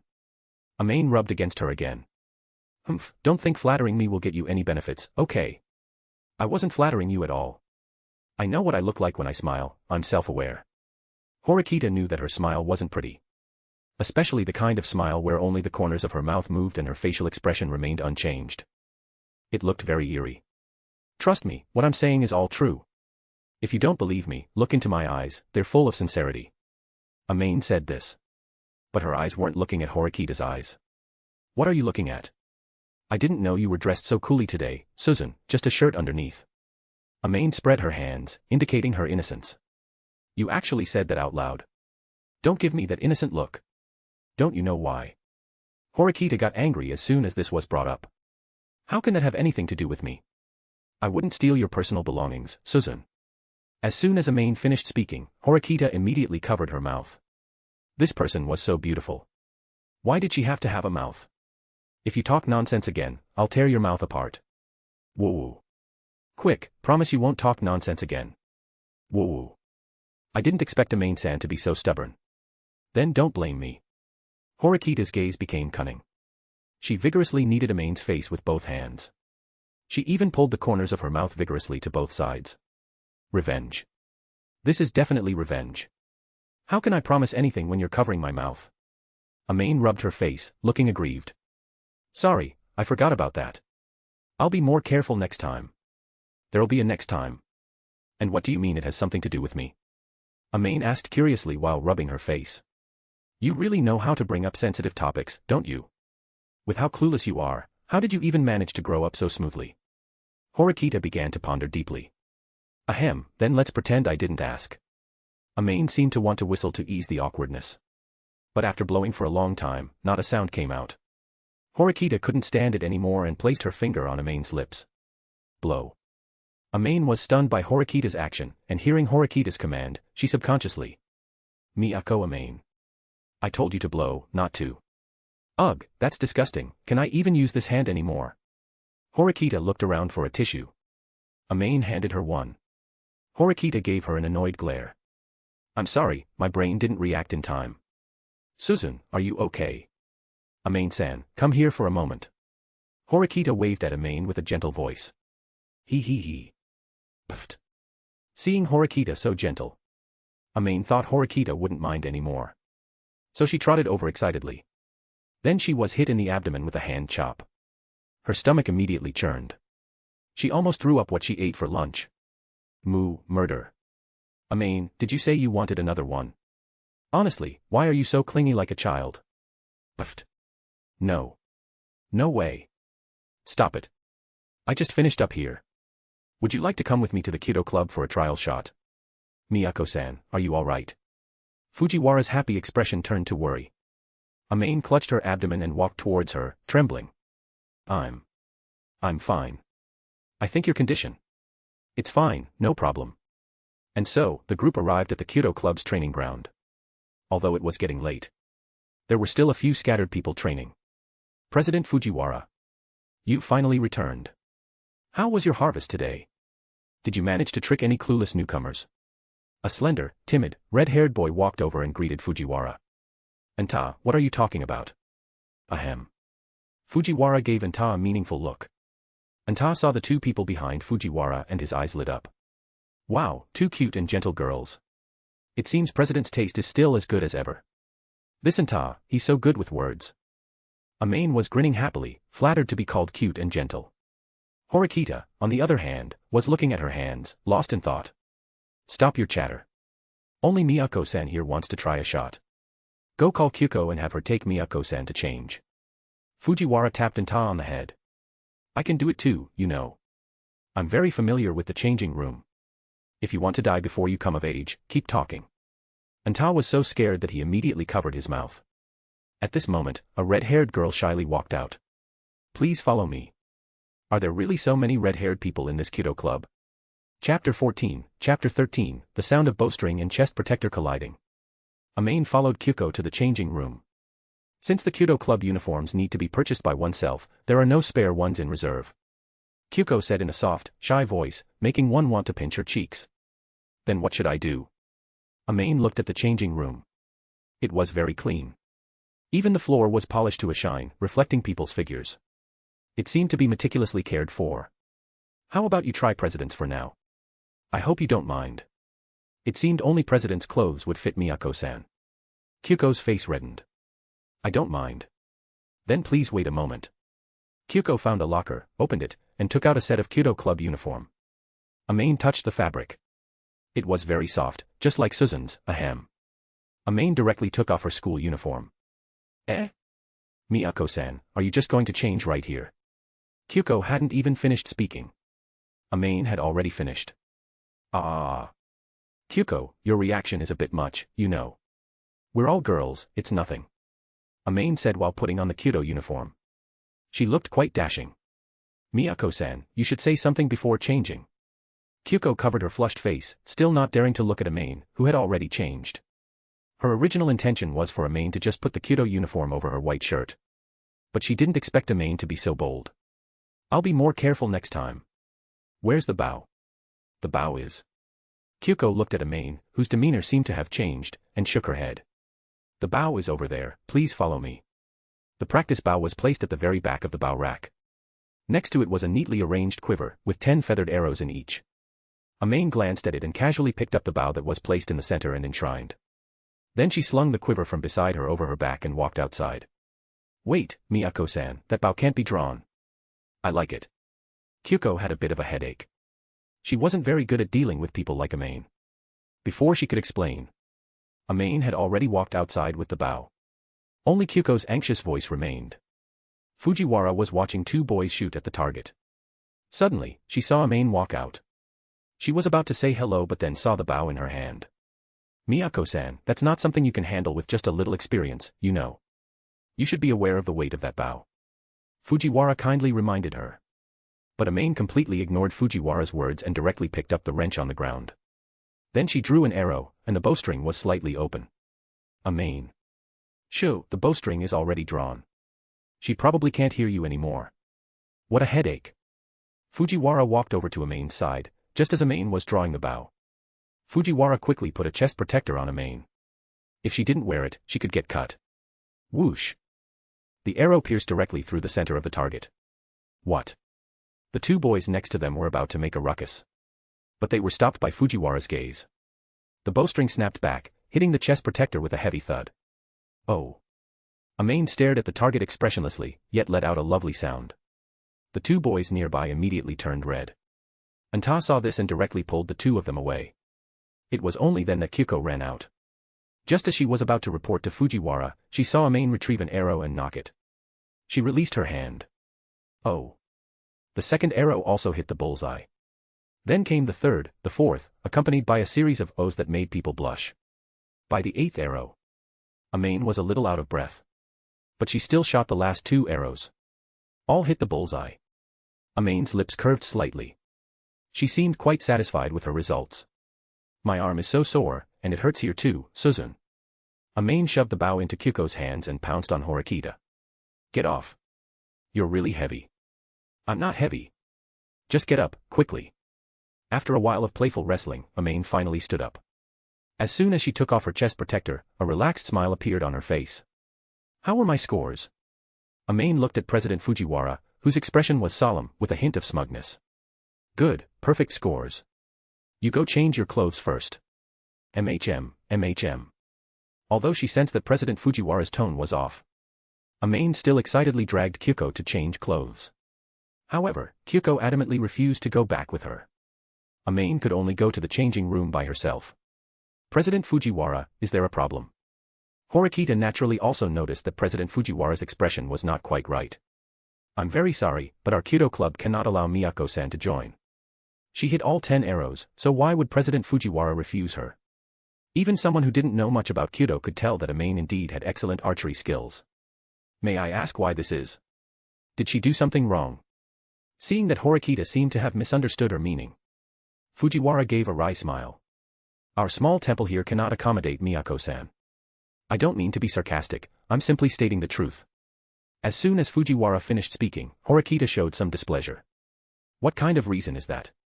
I don't think Amane will be able to accept it, and I doubt the school would accept such a reason for rejecting someone from joining a club, right? Horikita asked tentatively. She thought Fujiwara saw Amane's archery skills and feared she would surpass her, which was why she refused her entry. So she hinted that she would report it to the school. To gauge Fujiwara's reaction. You're very clever, but unfortunately, I'm not such a petty person. Fujiwara saw through Horikita's thoughts at a glance. Then why? Fujiwara-senpai, you must give me a reason that can convince me, otherwise, how can I explain it to her? Horikita's serious and earnest expression made Fujiwara nod. Alright, then I'll be frank. Your classmate comes from a prestigious family and is proficient in archery, she won't learn anything new in the Kyudo club. If she's interested in the future, she's welcome to practice here, but I'm not qualified to teach her. Seeing that Horikita wanted to say something more, Fujiwara held up her hand to interrupt Horikita. First, Miyako-san uses the Ogasawara-ryu archery style, which is considered perfect. Ogasawara emphasizes the way of etiquette. It's easy to get started, but mastering it requires a lot of money and time. Even the head of the Ogasawara family would be no more skilled than Miyako-san. Fujiwara's words left Horikita with her mouth agape in surprise. And what we use is the Heki-ryu, which is more focused on practical combat. Miyako-san might not adapt well to it. That's the first point. Secondly, that bow is a modified decorative piece. It requires 50 pounds of force to draw it. Because Japanese bows are bamboo bows, some who want to build strength choose to thicken them and increase the draw weight. 50 pounds is already considered the extreme limit. Although many people can draw it easily, for a high school student to shoot 10 arrows consecutively and only be slightly out of breath. If I had to describe it, unless she's been practicing for at least 10 years, otherwise, she's a monster. You should know that I can't even draw it fully. Do you still think I'm qualified to teach her? Fujiwara's words held a hint of bitterness. Her skill, which she took pride in as a girl, was effortlessly surpassed by a first-year student. Is Amane really that amazing? Horikita still found it hard to believe that Amane, that somewhat frivolous girl, was the monster Fujiwara spoke of. The image simply didn't match. Actually, none of that mattered. What mattered was that she had brought Amane to sign up without Amane's consent. And now Amane was being rejected for such a reason. How was she supposed to explain it to Amane? Her original intention was not to let Amane. What are you two talking about? Amane skipped happily like a child. She came to Horikita's side. Let's go back. Horikita didn't know how to explain it to Amane. But aren't we still going to join? Come back with me. Horikita extended her hand. Amane looked at Horikita's almost tearful expression. Then she looked at Fujiwara, who was bowing to her. She seemed to understand something. MHM. Amane took Horikita's hand. The two walked towards the dorms, bathed in the lingering glow of the sunset. Chapter 15, Chapter 14, No. Horikita, we can't. Horikita's dorm room. Horikita, wearing an apron, was preparing dinner for the two of them. Originally, she had planned to just grab a quick meal at the cafeteria or buy some bread to tide her over. But Amane insisted on clinging to her, wanting Horikita to cook something delicious for her. Having no choice, Horikita could only bring Amane home. After all, she had caused such an unpleasant incident today. Consider it compensation for her. Sigh. It seemed that ever since she met Amane, her life had completely changed. She looked at Amane, who was sprawled on her bed. Her small fingers rapidly pressing buttons, a smile on her face as she seemed to be chatting with someone. Horikita felt a bit helpless. Dinner's ready, remember to wash your hands. Already. I'm going now. Amane jumped off the bed and ran to the bathroom to wash her hands. Horikita, meanwhile, brought out the elaborate meal she had prepared.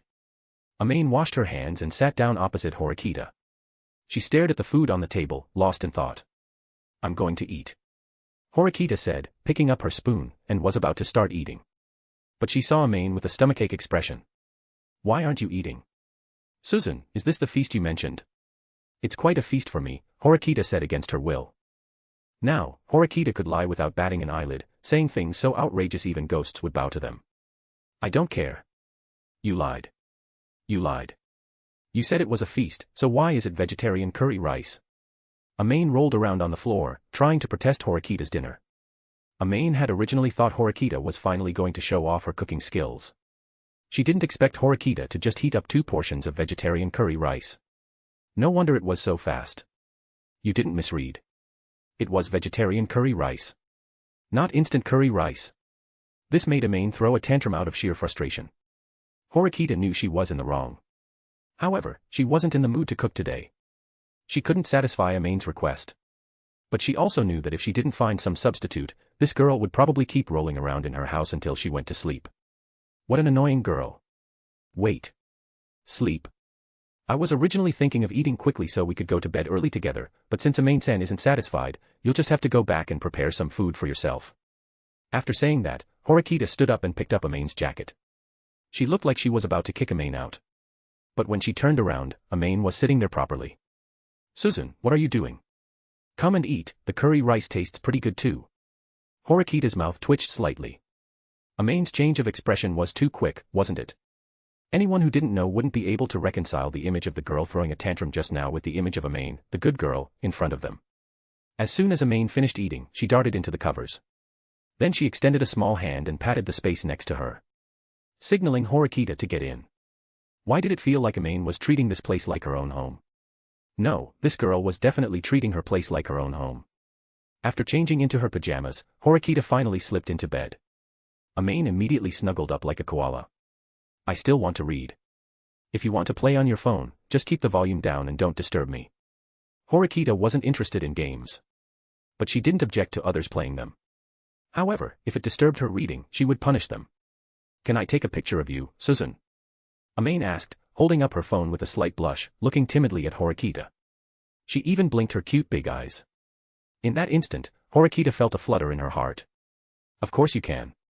Yay. Amane immediately pressed her face against Horikita's face. Then she made a peace sign. Click. As the camera shutter clicked, Horikita's body immediately tensed up. This was her first time taking a photo with a friend, it seemed. Friend.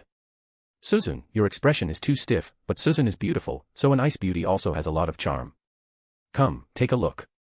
Amane held up her phone as if presenting a treasure. Horikita took the phone and glanced at it. A photo of an expressionless Horikita and a brightly smiling girl. It felt a little out of place. Suddenly, she seemed to realize something. Was Amane trying to make her feel a happy atmosphere and change? If that was the case, perhaps it could explain why Amane often did some incomprehensible things.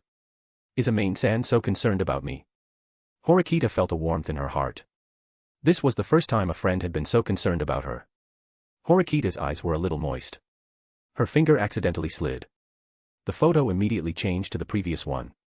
It was a photo of her changing into her pajamas. Further back, there was a photo of her changing her underwear. Even further back was a photo of her changing her school uniform.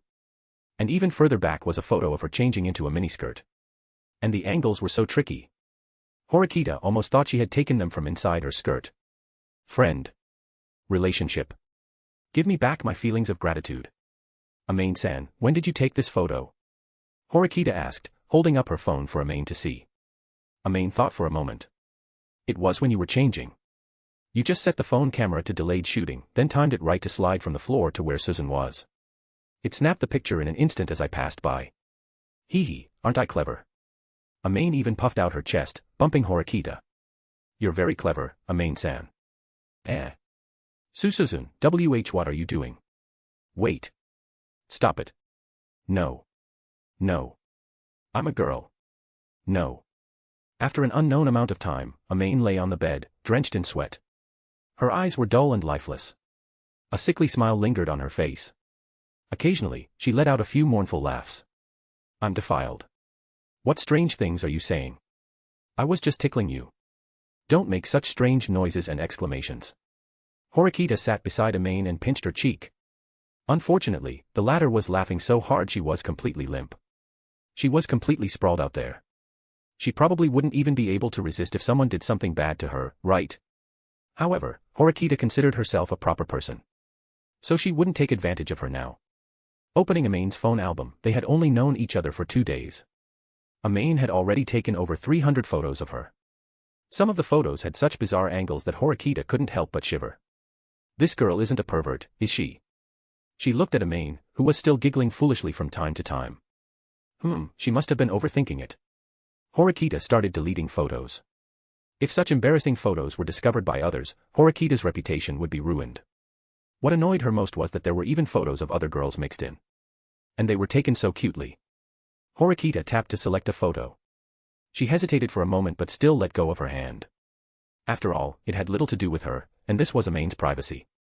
Horikita pinched Amane's face again, and only then did her mood calm down. When she deleted her last photo. Which was the one of the two of them together just now? She hesitated. She first selected the photo. But she was reluctant to press the delete button. If she didn't leave any trace in her phone, she might one day forget that she had a friend named Horikita Suzune. So, it was better to leave it for her. Horikita made up a clumsy excuse to convince herself. And the real reason was, she smiled very cutely. Chapter 16, Chapter 15, Horikita Suzune's Physical Sleep Aid Method. After a proper struggle, Amane finally became much more well-behaved. At least, that's how Horikita saw it. Slowly turning the pages of her book, she heard no noisy sounds. Amane leaned obediently beside her, peeking at her like a small animal. Aren't you tired after a whole day? Horikita pulled the blanket up for Amane. Amane seemed to handle classes quite easily. But the archery in the evening had consumed a lot of her physical strength. If she didn't go to bed early, she might feel sleepy in class tomorrow. I want to listen. If you dare ask me to read a bedtime story. Horikita gave Amane a kind smile. Amane shrank her head. But I can't sleep, what can I do? Horikita was troubled. Why did this child dislike sleeping so much? Amane-san, I have a trick that can help you fall asleep quickly. Really? Amane's eyes sparkled. What do you see outside the window? Outside the window. Amane instinctively turned her head to look out the window. Then her neck hurt. She fell into Horikita's arms. Physical sleep aid is more effective after all. Seeing Amane's obedient sleeping face, Horikita also turned off the light. Good night. Although she didn't know if Amane could still hear her. A basic good night still needed to be said. Originally, she planned to push Amane aside. But somehow, she remembered the body pillow at home. Amane was soft. She should be similar to a body pillow. So, Horikita simply held Amane and gradually drifted off to sleep. By the time Horikita's breathing became regular, Amane opened her eyes. She touched her aching neck. Ugh. It hurt so much. Horikita's hand chop was very strong. And very precise. However, Amane was already used to this level of back attack. Horikita's hand chop couldn't knock her out at all. She could only consciously feel the pain in her neck. Originally, she had wanted to scare Horikita. But Horikita didn't play fair. She actually put facial cleanser on her.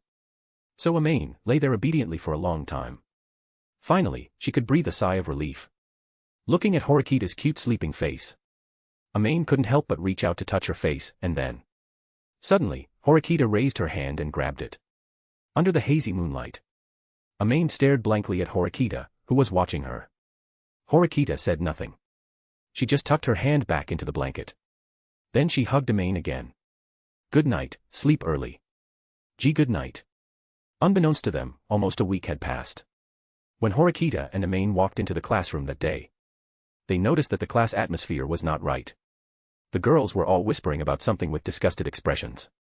The boys, on the other hand, were all talking animatedly.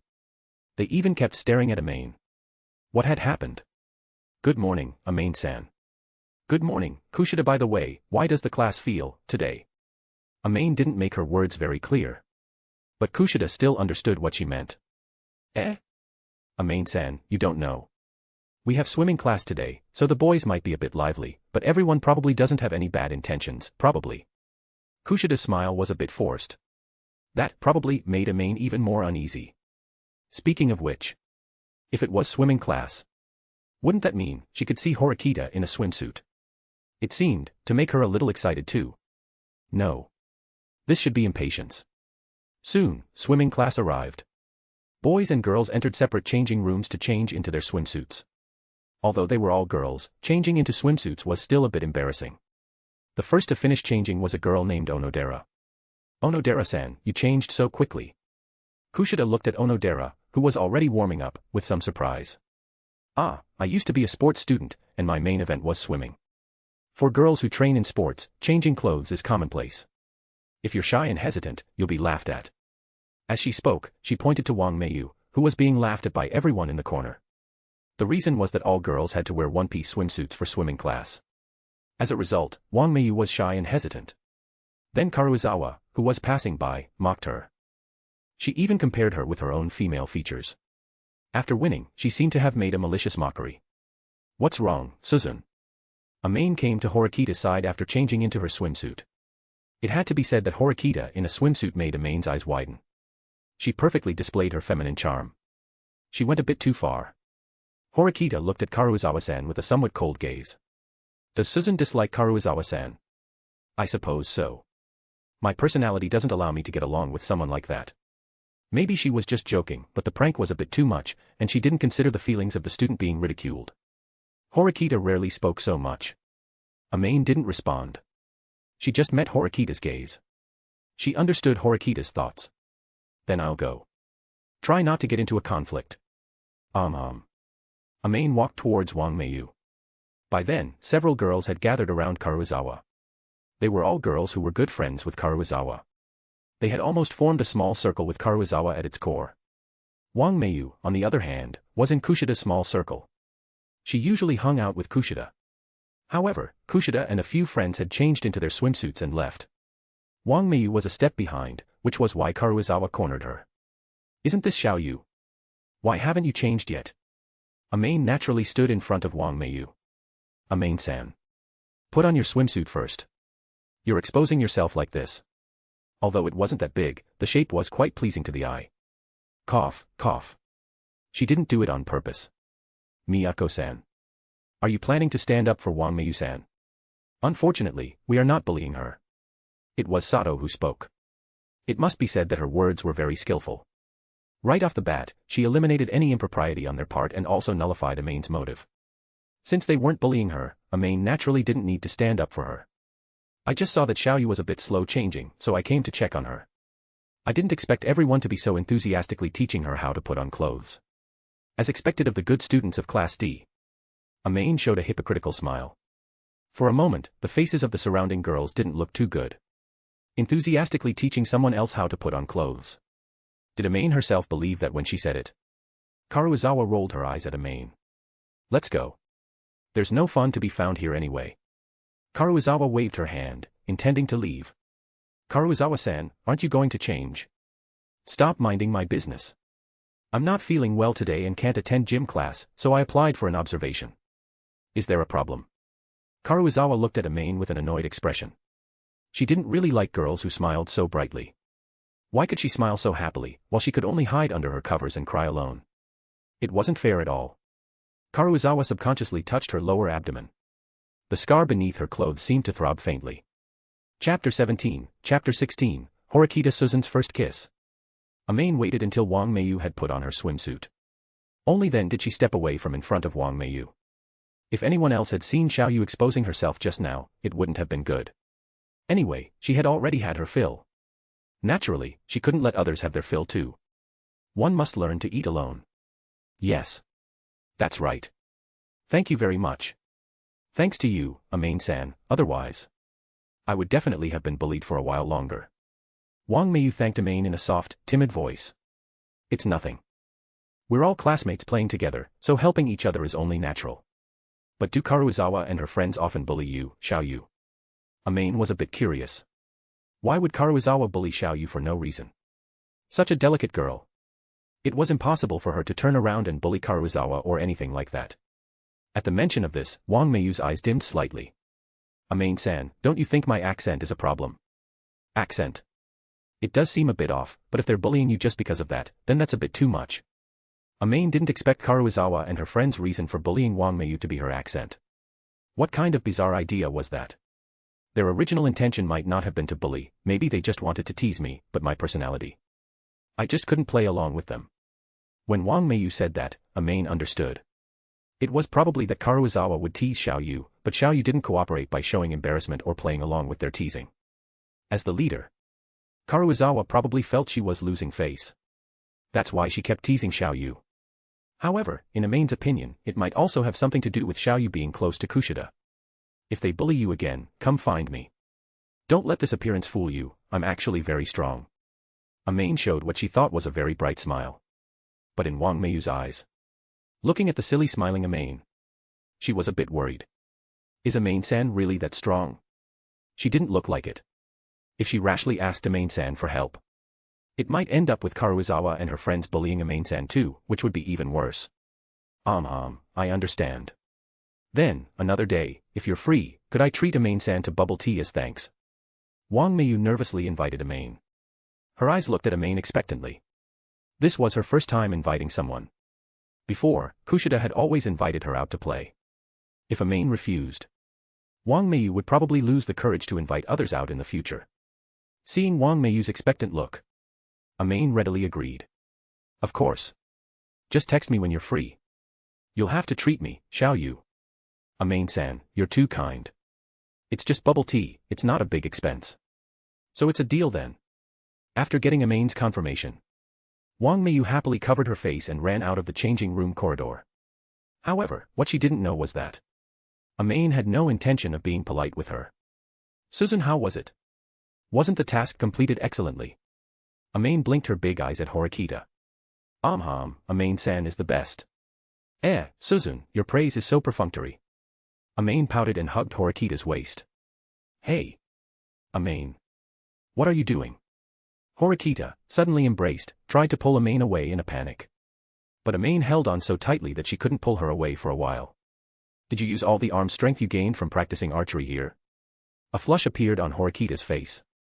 She looked incredibly cute. Hee, Suzune, if you don't reward me, I'll just have to take it myself. Amane rubbed against Horikita's back. The next second, pain shot through her ear. Ow, stop pulling. My ear will be pulled off. Amane let go in pain. Horikita immediately let go as well. Does it hurt a lot? But I didn't use that much force. Horikita looked at her hand in confusion. Then she checked Amane's ear again. Only after confirming it was just a little red did she breathe a sigh of relief. She was afraid she had used too much force and injured Amane. Whoa, my ear still hurts so much. Amane clutched her ear. She buried her face in Horikita's embrace, whimpering and looking incredibly pitiful.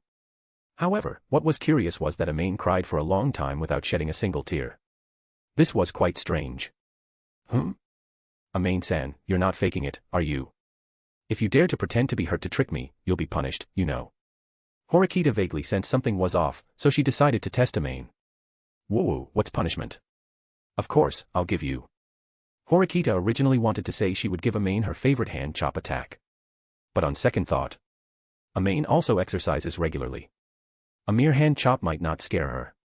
So Horikita thought for a moment. Finally, she came up with a good idea. The punishment is that from now until graduation, you're not allowed to sleep with me, not allowed to pester me to eat together, and not allowed to enter my dorm room. Horikita crossed her arms. She awaited Amane's reaction. Suzune, you're a devil.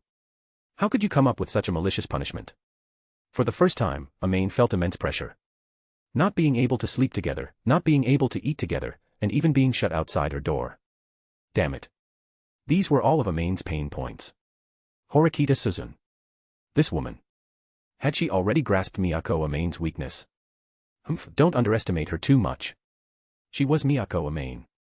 How could she back down because of a mere punishment? Is it still not too late if I say it doesn't hurt now? Amane tilted her head, trying to bluff her way through. What do you think? Horikita showed a very dangerous smile. Amane suddenly felt a chill blowing down the back of her neck. It seemed like in the next second, she would be knocked down by Horikita's unexpected hand chop. Hee, just kidding, my ear still hurts a lot right now. There was no other way, it seemed she could only continue to pretend. Amane covered her ear and continued her act. Pretend. Go ahead and keep pretending. Amane-san's acting talent was getting better and better. After a week of getting to know each other, Horikita had a general understanding of Amane's personality. However, she was mischievously not exposing Amane, because she wanted to see Amane trying to act spoiled with her.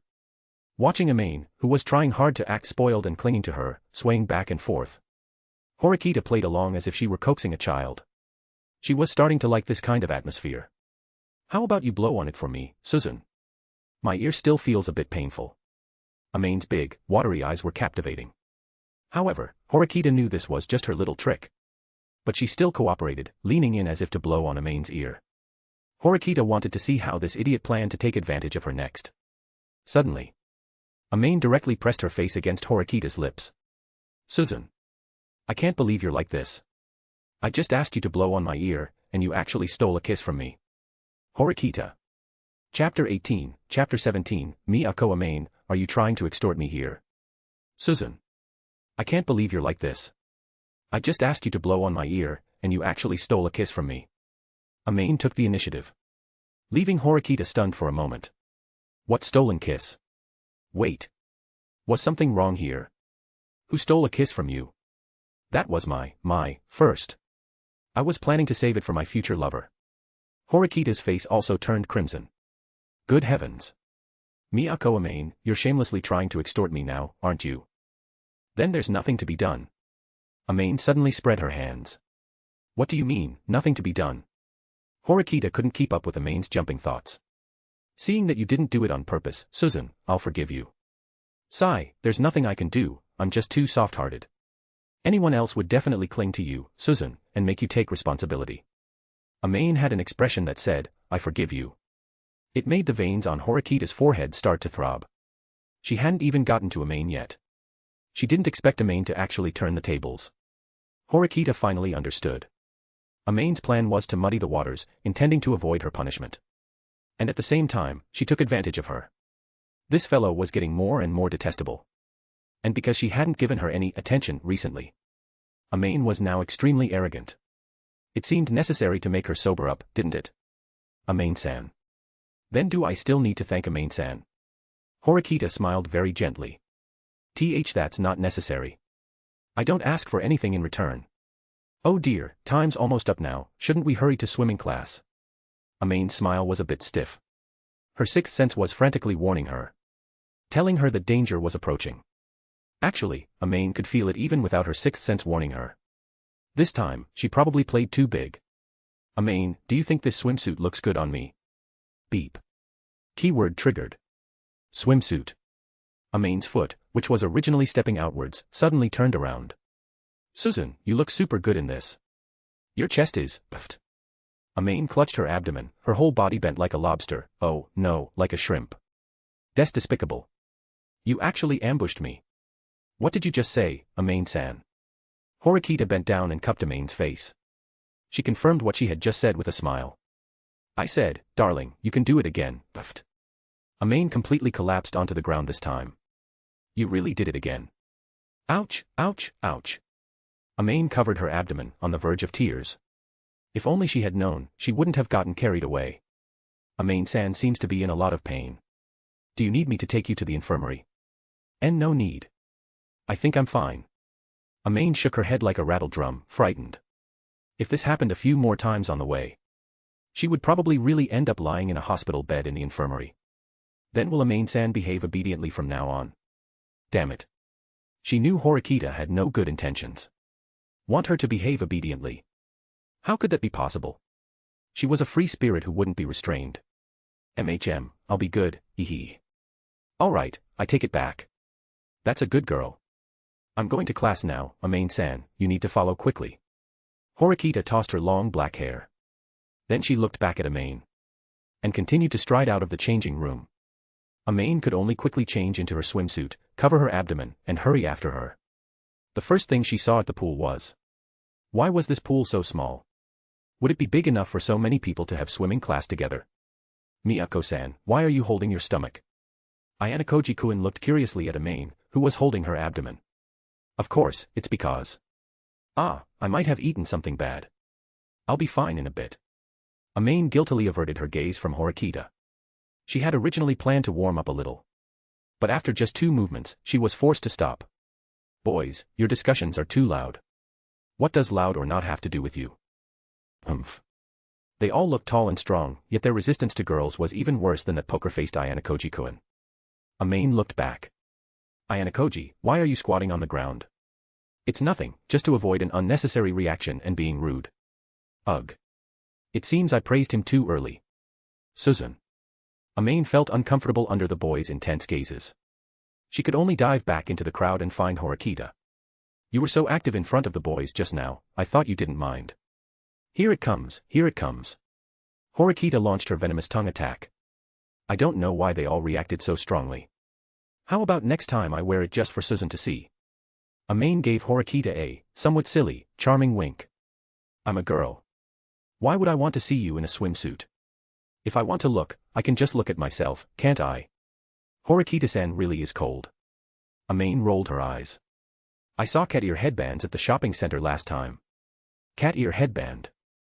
Horikita imagined Amane wearing a cat ear headband. Hiss. It seemed surprisingly suitable. Should I get one? I'll get one. If Amane ever needed it, I could give it to her as a gift. Perfect. While Horikita was still imagining Amane with a cat ear headband, the swimming class teacher finally appeared to everyone's anticipation. Why isn't the swimming class teacher a female teacher? Amane was a little disappointed. Is there a difference between male and female teachers? They are both responsible for teaching swimming skills. Horikita looked at Amane with some curiosity. If it were a female teacher, everyone would be very motivated to learn how to swim. Amane cutely clenched her little paws. Her eyes burned with an improper flame. If it were a female teacher, it would only make the boys learn faster, right? No, maybe it would backfire, turning boys who can swim into landlubbers, and she'd have to teach them one by one, you never know. The swimming class teacher, who was about to say a few words to everyone, twitched his mouth. Can't you whisper more quietly? Whispering so loudly while standing in the front row. Do you really think he's hard of hearing? He's sorry for not being a female teacher.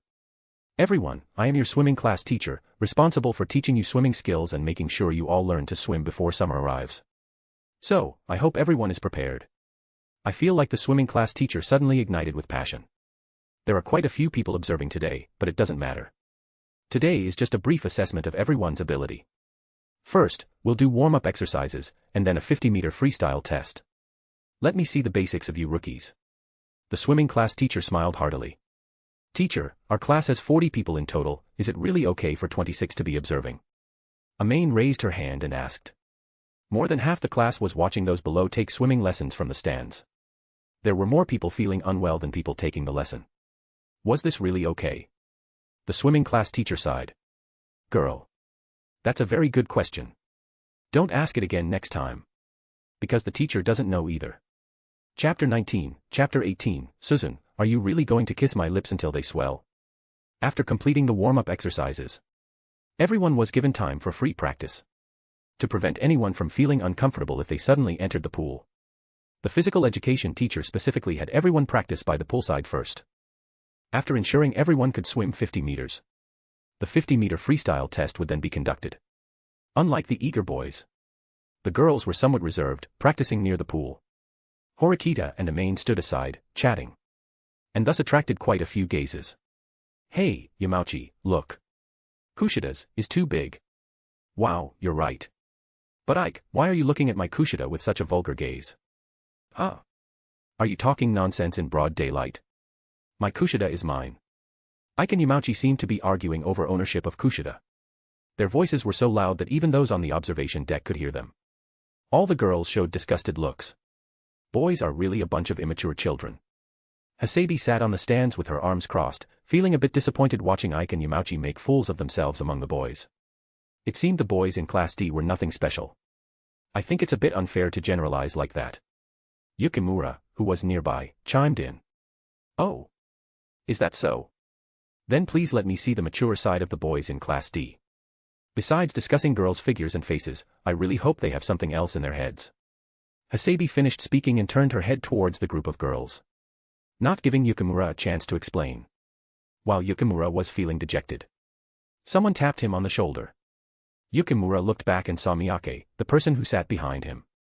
Continuing to argue will only put you at a disadvantage. After all, guys like Yamauchi will say anything. But there are indeed many good-looking girls in our class, so you can't entirely blame them. Miyake's words made Yukimura frown.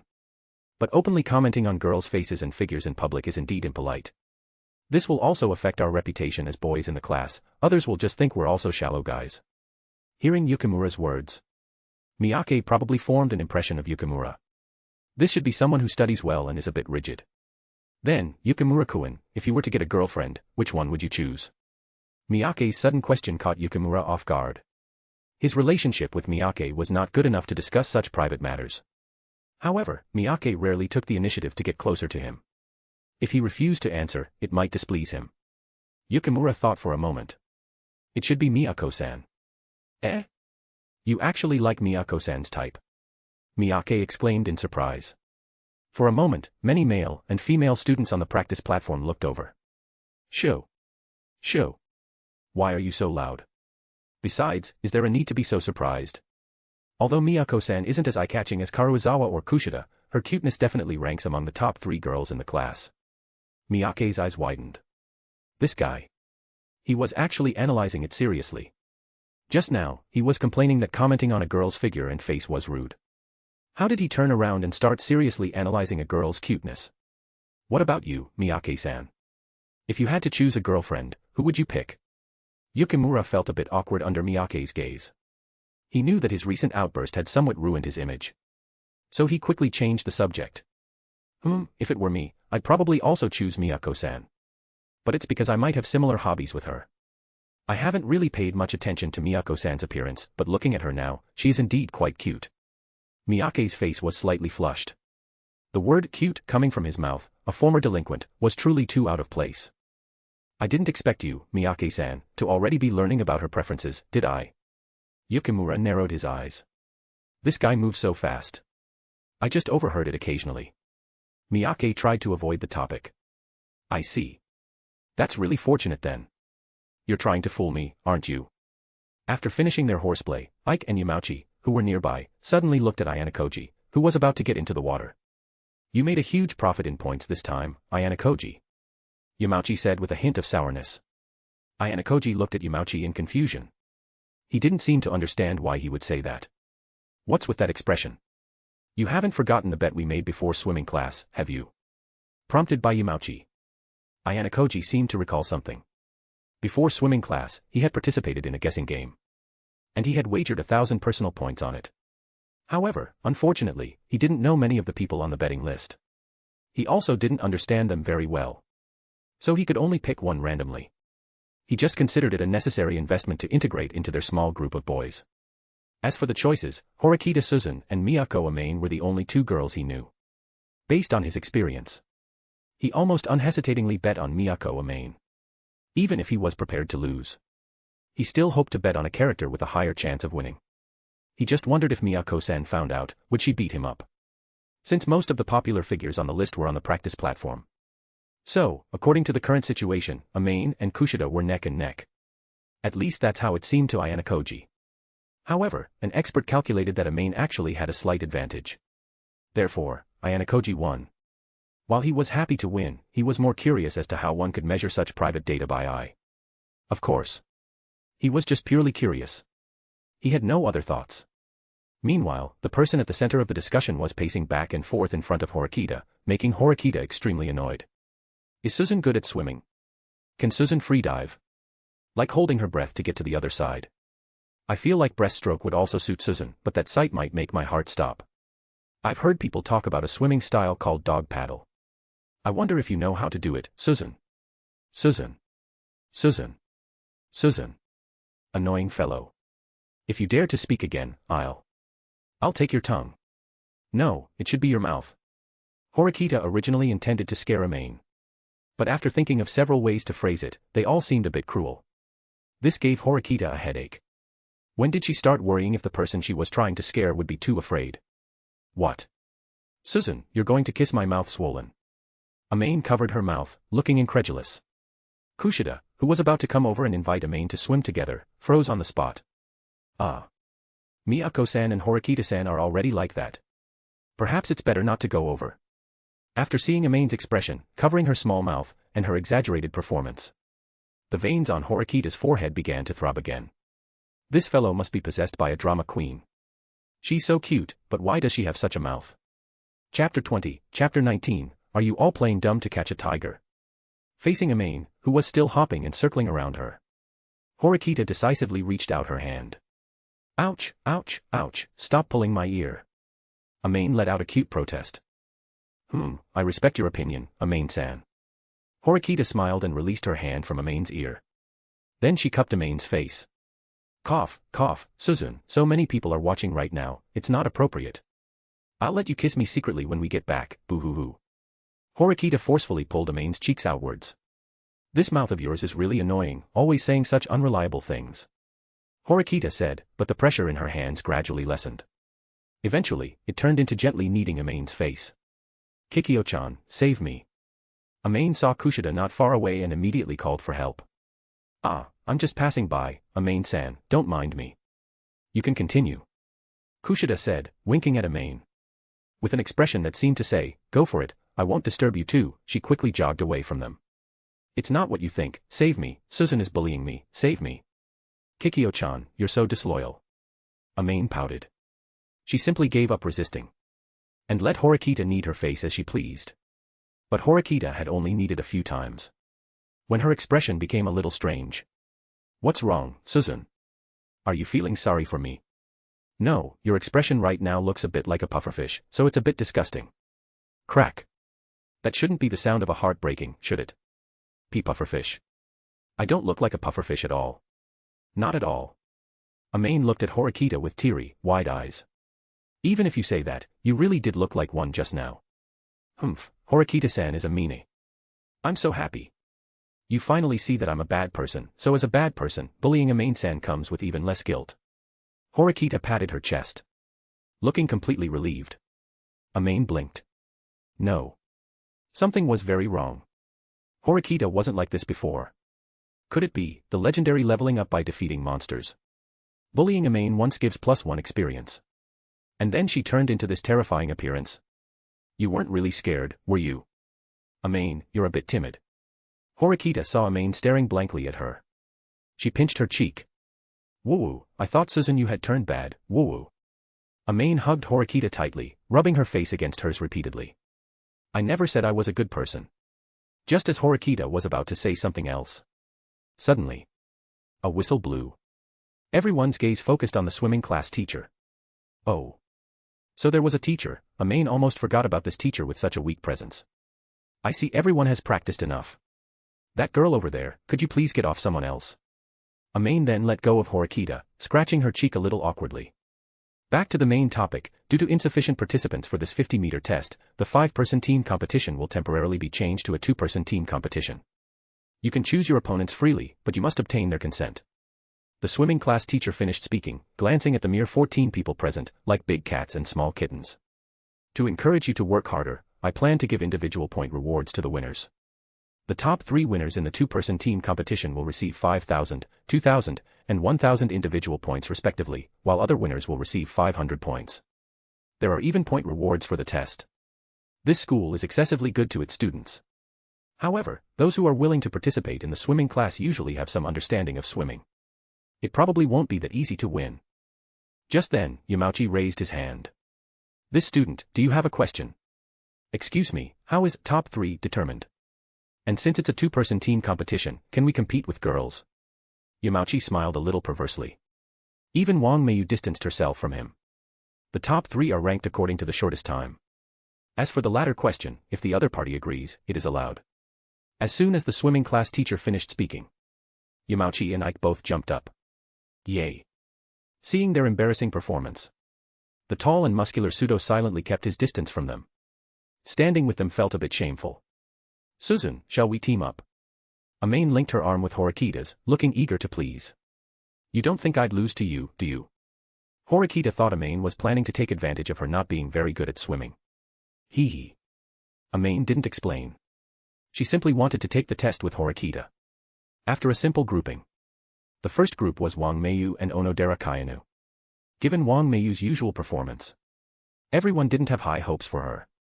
But what was unexpected was that Onodera, another student with an extremely low presence in the class, was actually a hidden master. She completely crushed Wang Meiyu at the start, achieving a time of 26 seconds. Wang Meiyu, on the other hand, took 43 seconds. It looked quite pitiful. The second group was Mori Nene and Inokashira, both finished in their 30s, which was a relatively normal result. Then came the third group. It was the more exciting match between Hirata and Sudo.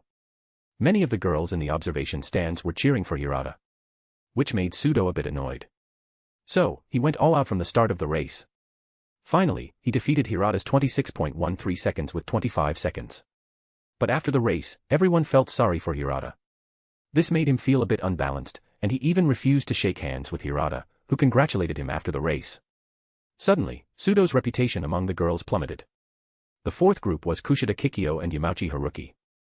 I really don't know how little Kikyo agreed to compete with Yamauchi. Perhaps it was a forced choice because everyone already had a test partner. Amane agreed with this possibility. The highlight of this group was that Kushida actually defeated Yamauchi-san in the end. Poor Yamauchi-san was quite devastated. Next was the fifth group, a battle of two male rookies, Ikanji and Hondo Ryotaro. Both took over 30 seconds, nearly 40 seconds, to finish the race. Making the swimming class teacher exclaim that they were so bad, his dog could swim faster with a dog paddle.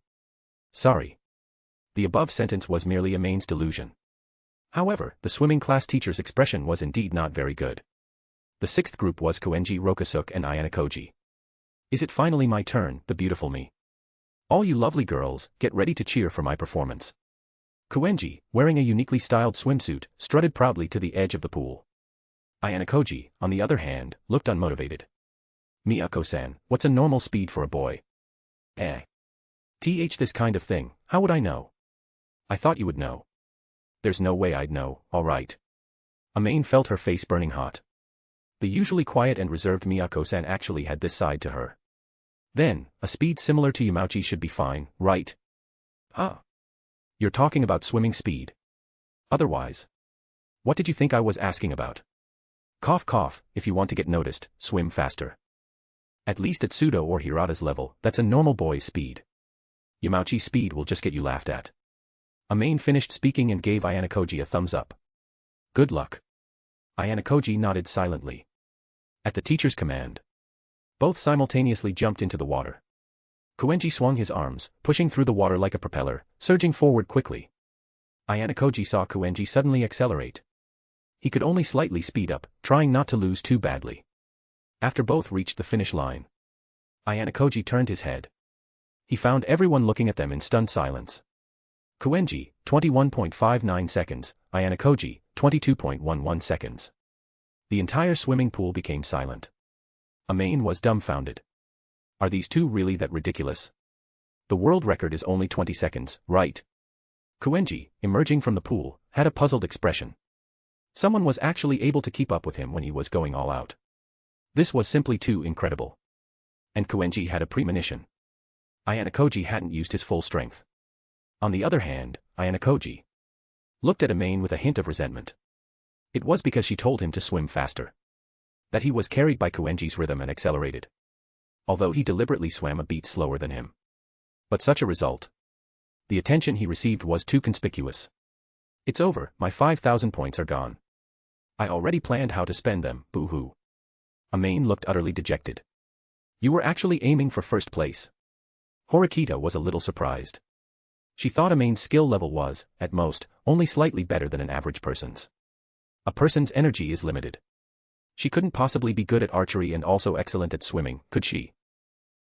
Originally, I was planning to take a gamble, but it seems there's no hope now. Horikita nodded, half believing, half doubting. After all, even Horikita hadn't expected anyone to swim it in 21 seconds. Horikita and Amane stood at their respective starting positions.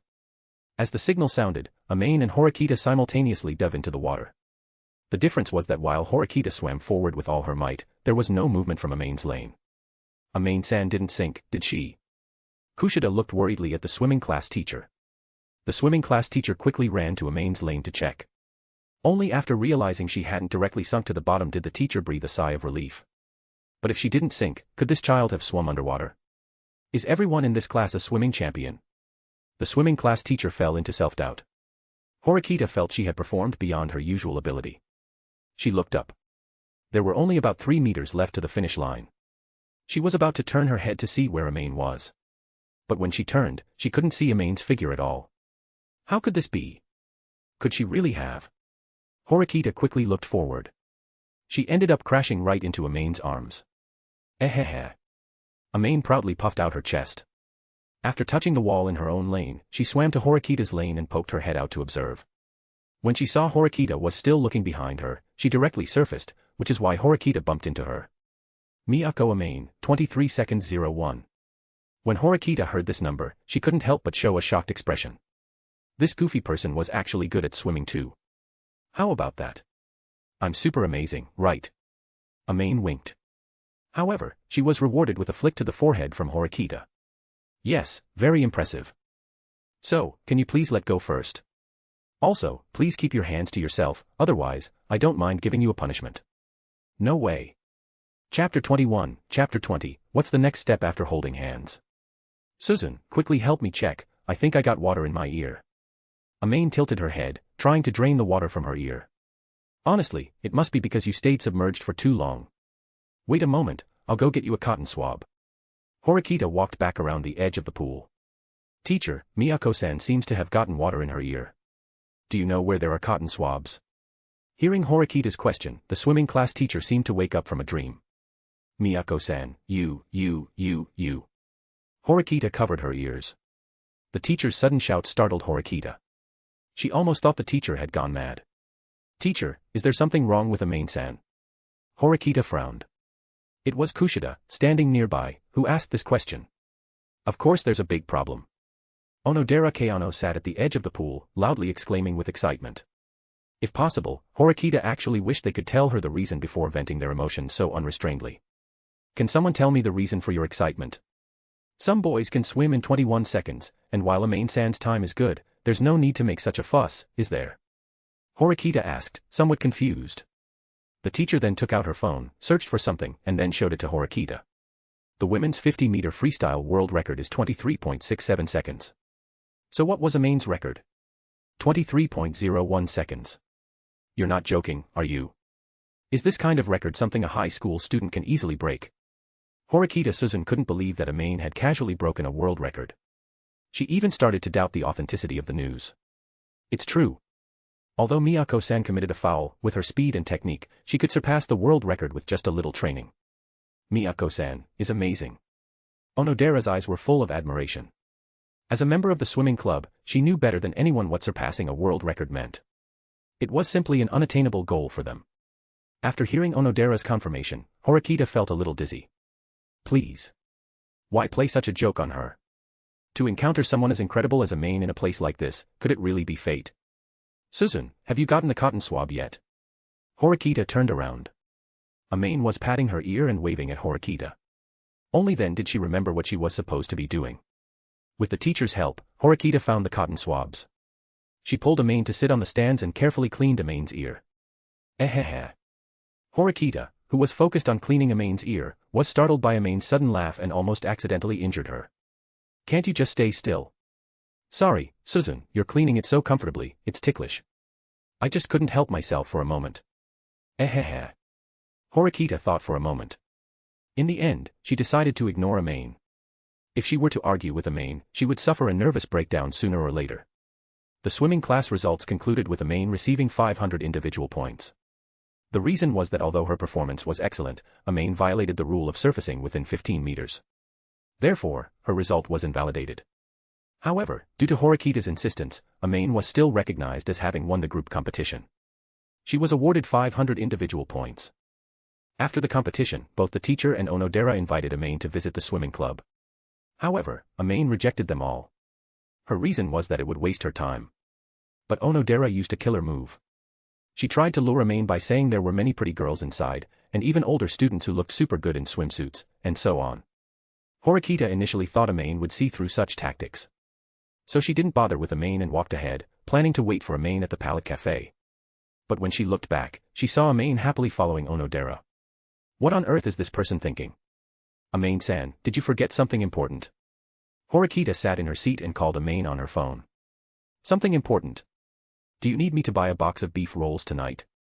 I'm craving Suzune's beef rice again. Even over the phone, Horikita could imagine Amane looking like a little glutton. Did you forget that you were supposed to drink bubble tea with me? What's going on with you running off with someone else? Horikita's tone was very gentle. I forgot. Wait for me, I'm coming right back. Beep, beep, beep. On the other end of the phone was Amane's flustered voice. Horikita sighed heavily. Amane was probably the type of person who, as the legends say, could be abducted while walking down the street, right? Horikita took a small sip of her latte. Then she saw a white-haired idiot at the entrance. She rushed into the shop in a hurry. Then, somewhat awkwardly, she came and carefully sat down in front of her. I just drink it while it's hot. Oh. Amane took a sip through the straw. A sweet taste instantly filled her mouth. Why is it milk? Suzune, this seems to be milk. Horikita calmly took a sip of her latte. Is there anything strange about it? Children grow up strong when they drink milk. Horikita showed a faint smile. This time, it was much more natural. At least her smile wasn't as stiff. It also looked much better. Amane's face flushed slightly from looking at her. She truly was a beauty. If boys saw her like this, they would surely cause a commotion. Horikita rested her chin on her hand, her gaze boldly meeting Amane's. I'm very curious. Horikita used a tissue to wipe a stain from the corner of Amane's mouth. Curious about what? Curious about your past, Amane. I seem to be quite interested in Miyako Amane now. Thump. Thump. Thump. Amane's heart began to race. This couldn't be. Suzune wouldn't be so hasty as to, but the current situation. Amane instinctively wanted to avoid Horikita's gaze. But Horikita gently nudged Amane's leg with her own as a hint. It must be right. Horikita must have meant that. Amane confirmed her thoughts. After taking a deep breath, she also calmly looked at Horikita. For the first time, the two looked at each other for a long time. It was as if they both wanted to read each other's thoughts from their gazes. The urgency to understand each other better made the distance between them unconsciously draw closer. Finally, the distance between the two was so close that they could see their own reflections in each other's pupils. They wanted to touch. An ambiguous atmosphere naturally arose. Amane reached out her finger and gently poked Horikita's finger. Horikita was initially a little unaccustomed. But after dodging a few times, she still let Amane hold her hand. Just as the two were about to take things further. Wait a moment. Amane actually took the initiative to interrupt the ambiguous atmosphere. What's wrong? Staring for too long, my eyes are dry. Can't you just not ruin the mood? Horikita vaguely felt her head starting to ache again. This time, her blood pressure must have shot up directly. Chapter 22, Chapter 21, She's my best friend, so I need more money. Watching Amane rub her eyes for a long time. Horikita's strange feeling from earlier also dissipated quite a bit. However, she didn't say that on a whim. She really wanted to understand Amane. She didn't believe that someone like Amane, who was good at archery and swimming, and seemed excellent in her studies, would be an ordinary person. Where were we just now? Faced with Amane's question, Horikita was uncharacteristically a little red-faced. This isn't a game save, it's your fault for suddenly ruining the mood. Horikita crossed her arms, clearly not intending to continue. I can't be blamed for this, my eyes were uncomfortable just now. Amane stared at Horikita with a wronged expression. If you miss it, you miss it. Wait for next time. Horikita said, picking up her latte and standing up. She clearly intended to go back. Seeing this, Amane could only pick up her milk. She took 2 big gulps. Then, huffing, she followed Horikita. Suddenly, Horikita, who was walking ahead, stopped. What's wrong? Did you forget to take something? Don't let it happen again. Looking at Horikita's hand reaching out to her. Amane hesitated for a moment then quickly grasped it. I knew Suzune was the best. I actually find you, this clingy person, very annoying. Suzune has a sharp tongue but a soft heart, this seems to be called tsundere, ouch, ouch, ouch. Horikita flicked Amane's forehead. I'm not a tsundere. MHM, MHM, MHM, yes, yes, yes, everything Suzune-sama says is right. Amane covered her forehead with one hand, while responding very perfunctorily. Horikita's forehead veins started to throb again from watching her. It seemed she had neglected her care for Amane. She should deepen her care for her. This time, she would put a little more force into her hand chop. Anyway, Amane was already used to this level of pain. Horikita nodded in satisfaction. She seemed to agree with her own idea. And the unfortunate person she was holding was completely unaware of the impending punishment. Late at night, Amane lay in her own dorm bed for the first time in a while. Speaking of which, since coming here, the number of times she had stayed in her own dorm seemed to be quite few. Oh, girl. You can be more confident. Remove seemed. One hand is enough to count. Since coming to this dorm, she had only slept in her own bed for 2 days. If it weren't for regularly changing clothes and storing food ingredients, Amane almost forgot that she also had a dormitory room. And the reason she came back to stay tonight. Of course, it was because she missed her own little bed. So she came back to spend the night. Not. It was because she pestered Horikita to tell her a bedtime story. Horikita, annoyed, threw her out. She could only pitifully stay in her own dorm for one night first. Amane, with no one to talk to, felt a bit bored. She casually opened her chat. Looking at the 100 or 200 messages she had sent to Horikita, all were read but had no reply. Amane hugged the bear pillow she bought, feeling a little lost. It was a bear pillow. To be more specific, it was a brown bear pillow. When Amane went to buy it, the store clerk was stunned. Because this pillow was said to be an unsold item. It had been there longer than their current store manager's tenure. Although it was made very cutely, in a Q-version style. But what girl would like a bear? In the end, Amane bought it. Horikita had also complained more than once. Amane's aesthetics walked in the gap between trends and ordinary people. Just as Amane started to daydream and let out silly giggles, her phone made a sound, indicating a new message. Did Suzune reply to me? Amane opened her phone, her face full of joy. But she found that it was a message from Kushida-san. The smile on Amane's face instantly froze. However, Kushida-san and her had a decent relationship. Sending her a message so late, perhaps she encountered some difficulty. Amane-san, are you asleep? Seeing the message, Amane quickly replied with her small hand. Not asleep yet, little Kikyo, is there something you need me for so late? As soon as Amane's message was sent, it immediately showed as read. It seemed Kushida-san was also watching the screen, waiting for her message. Soon. The other party's chat box showed that they were typing. But after waiting for about 10 minutes, not a single message came from Kushida-san's side.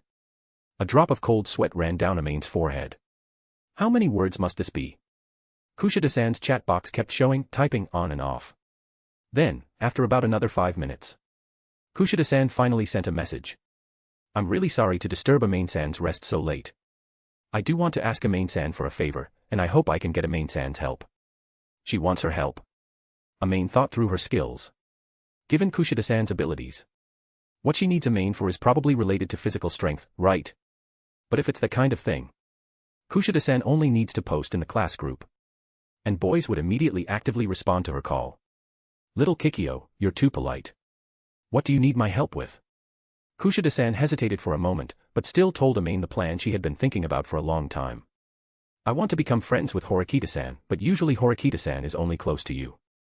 So I hope Amane-san can help me become friends with Horikita-san. Amane was stunned. Become friends with Horikita. That difficulty was not ordinary high. Even with Amane's cooperation. Horikita's personality, although it had improved a lot, that was only when she was in front of Amane that her attitude was much better.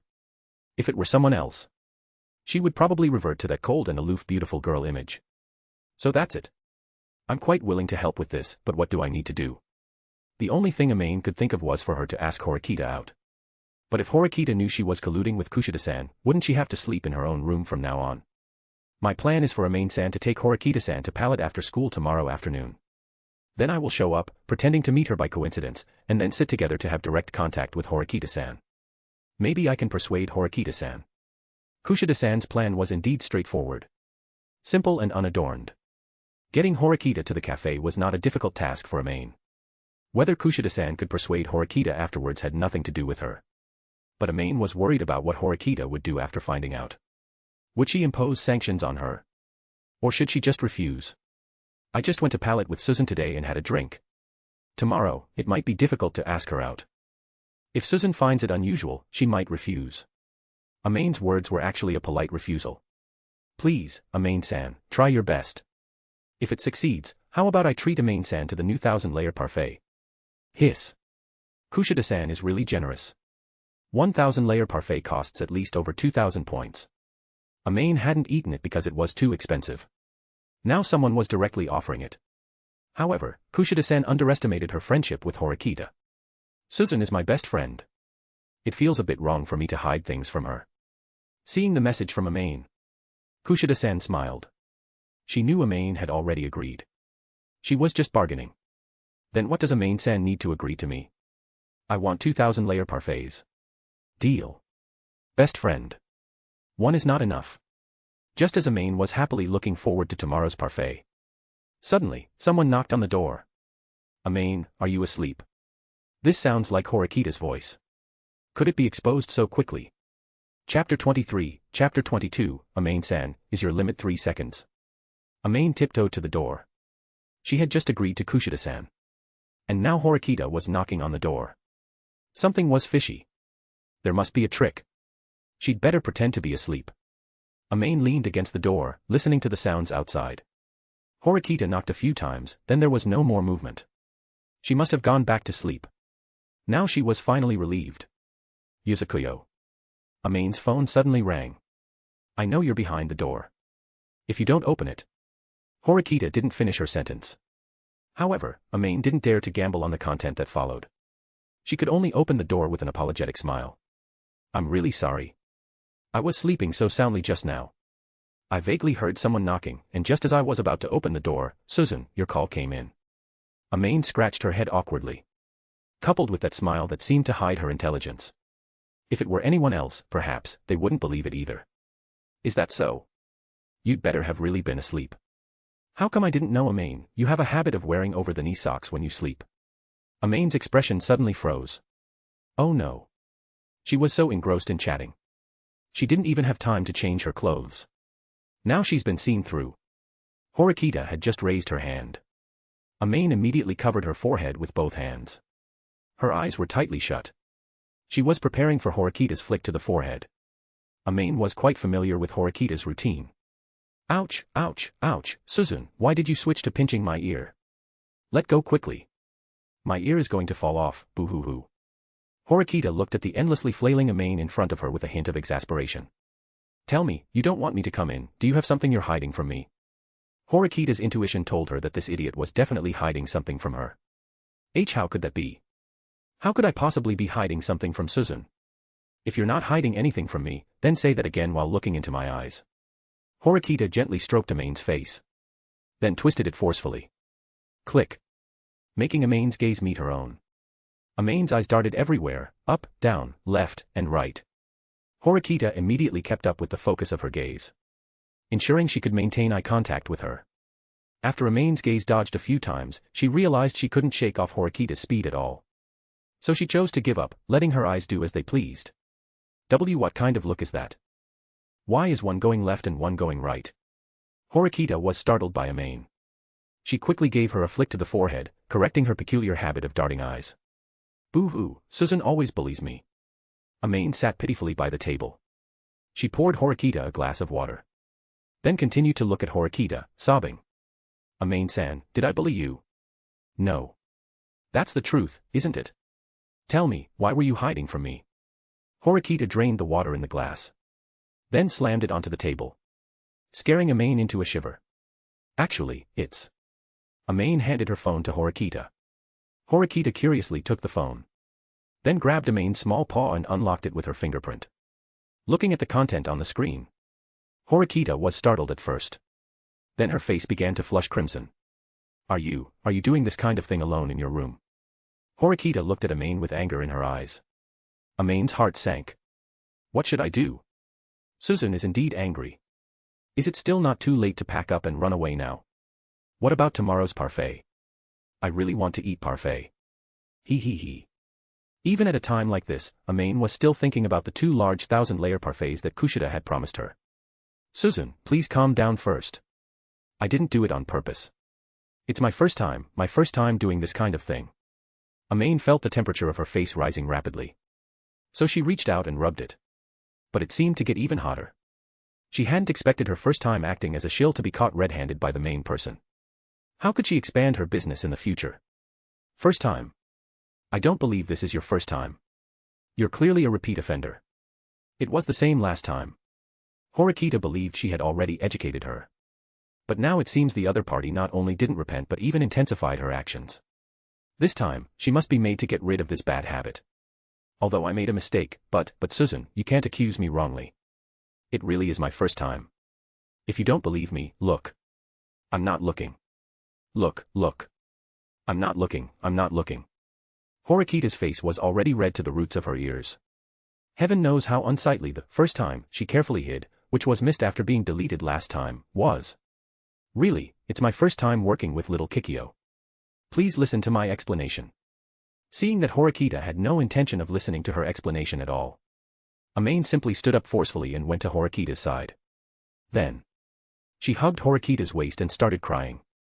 Horikita, annoyed by Amane's incessant noise, finally agreed to give her a chance to explain. Humph, I should have known to use this trick from the start. Damn it.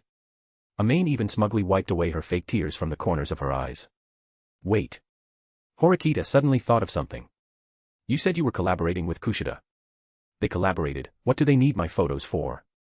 Could it be? Yes, little Kikyo also said she'd give me 2 parfaits. You sold me out for 2 parfaits. Horikita gently touched Amane's still warm cheek with her palm. I know I was wrong. I won't dare to do it again next time. Suzune, calm down. Calm down. You sent photos of me bathing with you to someone else. How do you expect me to calm down? Horikita grabbed Amane's face. Wait, boo-hoo, what photos? Boo-hoo-hoo, I only agreed, boo-hoo, to help little Kikyo ask you out for coffee. Coffee. Horikita stopped her actions. Weren't you trying to show me this? Horikita flipped the phone screen over. It said, private album, at the top. Below it were over 500 photos of Horikita. To increase storage, she even subscribed to a membership service. Not this. Give me back my phone. This is all my remaining savings. Amane wanted to snatch the phone. But Horikita held the phone high up. Amane reached for a long time but couldn't reach it. She was still a bit short even on tiptoes. Horikita looked at Amane with a face full of black lines. Savings. Don't make it sound like I'm plundering your money and food. That's my spiritual sustenance. Seeing Amane still being stubborn at this point, Horikita showed a beautiful smile. Amane-san, let's play a game. A game. Amane looked at Horikita suspiciously. She always felt that Horikita had no good intentions. This game is called Fast Asleep. If you're not asleep in 10 seconds, I'll give you back your phone, and I'll also grant you one thing within my power. But if you fall asleep, you'll have to listen to me obediently from now on, understand? As soon as she heard the name, Amane instinctively covered her neck. Was Horikita planning to use a hand chop to make her fall asleep? What a hateful woman. However, for the sake of her belongings and the chance to make Horikita do something for her, Amane could only nod and agree. Then, Horikita's finger moved across Amane's phone screen to an option. Clear album. Thump thump thump drip. Amane's heart stopped. Then her vision went black, and she collapsed into Horikita's arms. Only 3 seconds. Amane-san's resilience still needs some work, huh? Chapter 24, Chapter 23, 20,000 points. 2,000 per night installment, is that okay? So, you made plans with Kushida-san for me to meet her at the cafe because she wants to be friends with me, is that right? Horikita took a sip of tea. She glanced at Amane, who was sprawled on the table, looking utterly dejected, and asked. MHM. Amane stared blankly at Horikita's chest, ahem. She was just looking straight ahead. Amane, you should know that I'm not interested in such social activities, nor do I have any intention of making friends. Amane slightly raised her head and looked at Horikita. You're an exception. Horikita only made eye contact with her for a moment. She already knew what Amane wanted to say. I just hope Suzune can make more friends soon, you know. Amane mumbled softly. Still not going to tell the truth. All right, I admit it, I was blinded by the parfait. Amane pouted. It was 2 parfaits, and you even haggled for them. Horikita corrected her. Amane looked at Horikita with a guilty conscience. Then what are you planning to do? Amane originally wanted to ask what she planned to do with her. If she were to cut ties with her now. Not even 100 parfaits could bring that back. What can I do? I can only go with you. Anyway, it's just listening to her say some boring things. You've already agreed to her, how can I let you break your promise? As soon as Horikita finished speaking, Amane threw herself into her arms. Suzune. I knew you were the best. I really hope you can grow up a bit and stop acting like a child. Horikita gently rubbed Amane's head. I'm not a child. Do you think your statement is convincing? Amane, who had been given a side-eye by Horikita, obediently snuggled against her. Immediately after, she remembered the incident that almost sent her to the afterlife. Then what about my photos? Suzune, you need to compensate me for my photos. Amane suddenly felt a surge of confidence. The guy who takes candid shots is actually so self-righteous asking me for compensation. You really have some nerve to say that. Horikita poked Amane's nose. Those were all taken at great risk. Amane even spoke with conviction. But thinking about it carefully, Amane might not have been exaggerating. For example, that time Amane asked Horikita to help her wash her hair. Even in the steamy bathroom, she managed to take pixel-perfect photos. Wasn't that taking them at risk? If Horikita had discovered it even once, she would have faced the danger of an early demise. She even took photos of Horikita looking in the mirror, troubled by her cup size. It was only Horikita, if she deleted them, she wouldn't say anything more. If it were anyone else, Amane would already be on the dinner table, either eating vegetables or being eaten herself. At risk, you say, as if I'm that fierce. Click. Amane took a photo of Horikita's leg. The next second, with a whoosh, the phone was snatched away by Horikita. Then, a swift, heroic spinning kick directly sent Amane sprawling and crawling to the side of the bed. Wah! Suzune is so fierce. Amane's finger, pointing at Horikita, was gently grasped by Horikita. No. Amane, realizing what Horikita intended, shook her head desperately. If you want more, then be obedient from now on, understood? Horikita said gently to Amane. MHM, I'll be obedient. As if, humph. She was just being cowardly. Then let me see if you're obedient, Amane. Take off your clothes. Horikita's command made Amane's eyes widen. This might not be appropriate, right? I consider you a good friend, but you only lust after my. Hurry up. Amane still wanted to retort. But in the end, she quickly stripped down to her underwear in humiliation. Why did you strip so completely? Wait for me here for a moment. After saying that, Horikita actually left Amane there. She seemed to go back to her dorm to get something. After a short while, Horikita finally came back with some clothes. Try them on. Horikita seemed a bit excited. Amane rubbed her head. It must be her imagination. Horikita's emotions usually didn't change much.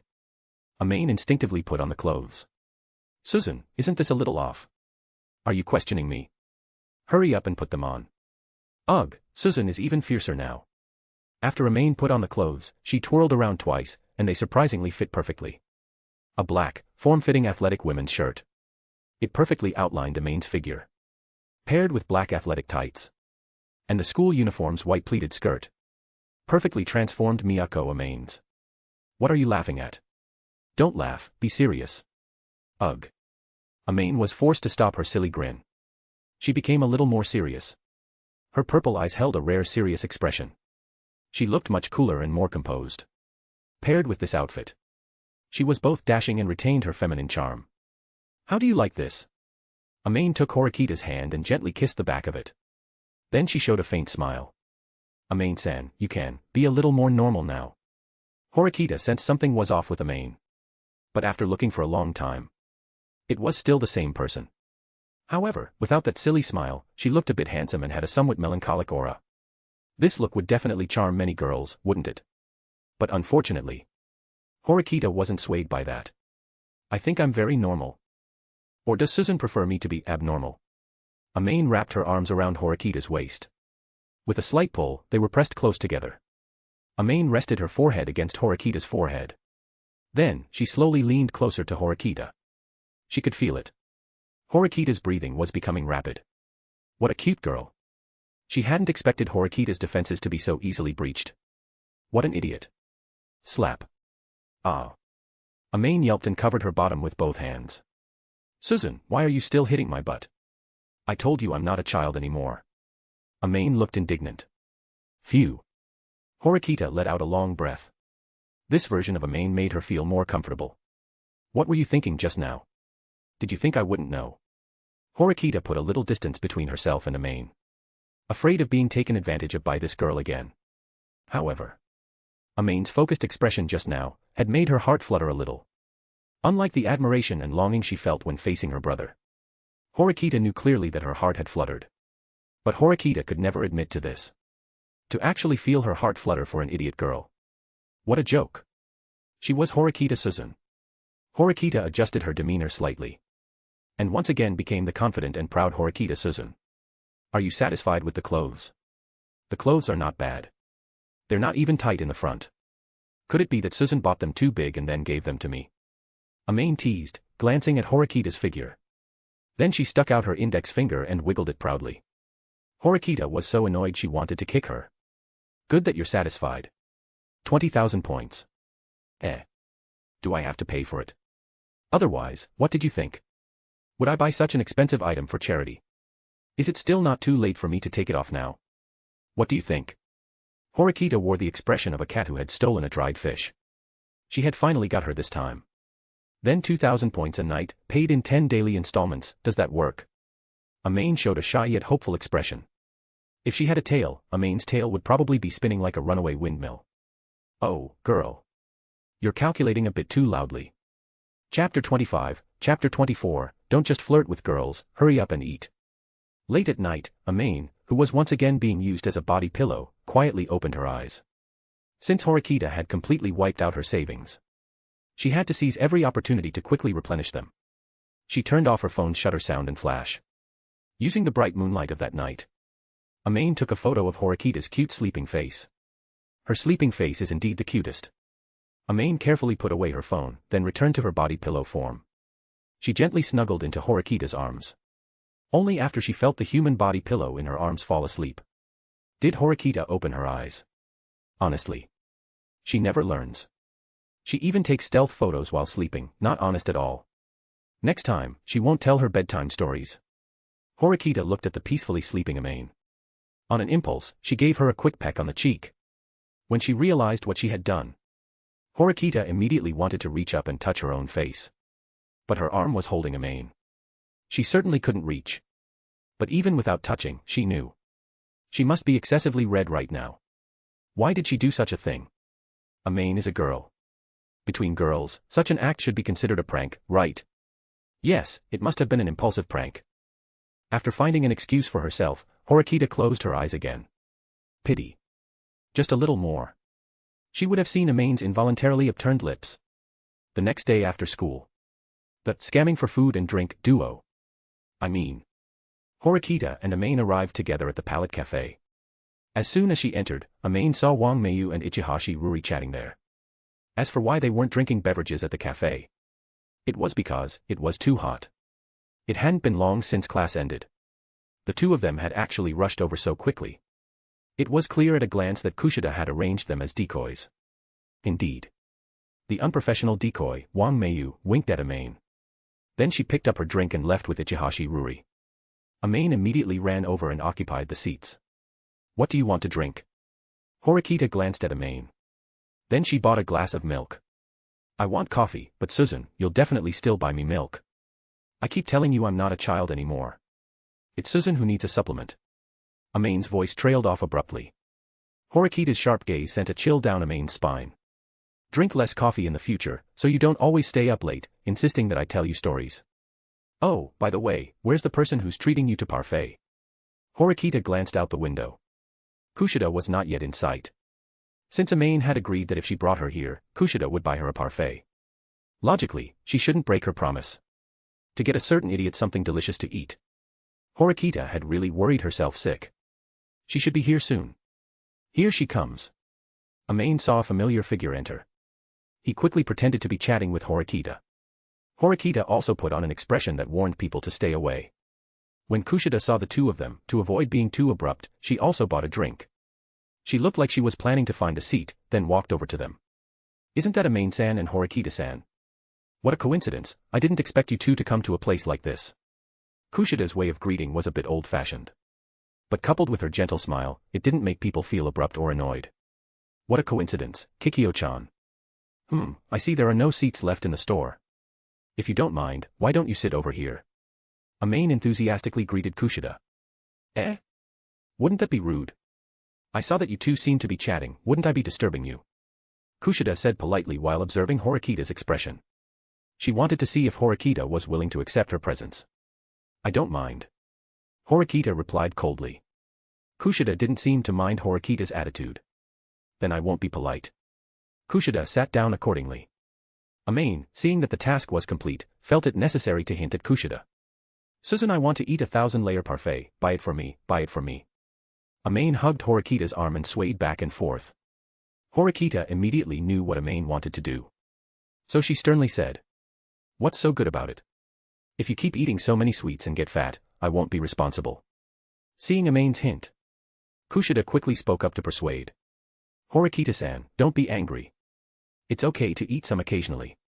And for girls, a preference for sweets can be said to be a woman's nature. Since I interrupted your conversation, let me compensate you a little. Kushida casually ordered 2,000-layer parfaits. Kikyo-chan, aren't you eating? Amane looked at Kushida curiously. Actually, I can't eat things that are too cold. Please enjoy them to your heart's content, don't be polite with me. Who would be polite with you? Amane looked at the tall 1,000-layer parfait in front of her with sparkling eyes, full of excitement. I'm going to dig in. Click. It was the sound of a camera. Amane looked back. It was a cute girl holding a phone, seemingly taking a picture of Amane. I'm so sorry, I just saw your expression while eating was very cute, so I couldn't help but take a picture. If you mind, I'll delete it immediately. Seeing that the other person was a beautiful girl and used polite language, she must be a well-mannered good girl, so Amane thought about it and decided not to fuss about it. It had nothing much to do with her being cute. It's fine, it's not like I can't be photographed or anything. I was just curious and took a look. I'm Miyako Amane from first year class D. My name is Shina Hiyori, from first year class C, nice to meet you. Shina Hiyori. That name sounds quite nice. Since we met here, it must be fate. How about we exchange contact information? Amane skillfully opened her ID. Okay. Shina seemed surprised that Amane would ask for her contact information. After a moment of stunned, she picked up her phone and added her. After Amane accepted Shina's friend request, she actually took her parfait and moved her chair to Shina's table. Horikita and Kushida both looked a bit unnatural. Amane-san seems to really like making friends. Especially making friends with cute girls. This wasn't specifically referring to anyone. Don't overthink it. She said it herself. In that regard, she's quite different from Horikita-san. I've noticed that Horikita-san rarely talks to anyone other than Amane-san and Ayanokoji-kun. Kushida's observation skills were quite sharp. Ever since Ayanokoji scored high in swimming. Coupled with his good looks, he was already a hot commodity in Class D. However, because he always had a poker face, rumors of him being difficult to get along with started circulating from who knows where. As a result, the three of them were almost becoming a small clique. But for Kushida to say this, the next step would probably be, if possible, I hope I can become friends with Horikita-san. What do you think? It came, as expected. Now it was just a matter of stalling until Amane finished her parfait. Horikita looked back at Amane. Don't just focus on flirting with cute girls. Hurry up and eat. Chapter 26, Chapter 25, Suzune, you taste really good. Making friends. That request is a bit sudden for me. Horikita took a small sip of coffee. Then she looked at Kushida. Kushida's eyes were full of sincerity. But the more sincere she was, the more Horikita felt something was off. Unsolicited kindness. If someone were to say Kushida came without any ulterior motive, Horikita wouldn't believe it even if you beat her to death. You're right, it is a bit sudden, but I really want to be friends with Horikita-san. I hope Horikita-san can give me this opportunity. Kushida held Horikita's hand. Sorry, I thought about it and for now, I don't have any plans to make friends. Horikita subtly pulled her hand back. She'd have to wash it when she got back. Otherwise, Amane would be unhappy again. Why doesn't Horikita-san want to make friends? Kushida was a bit curious about Horikita's social approach.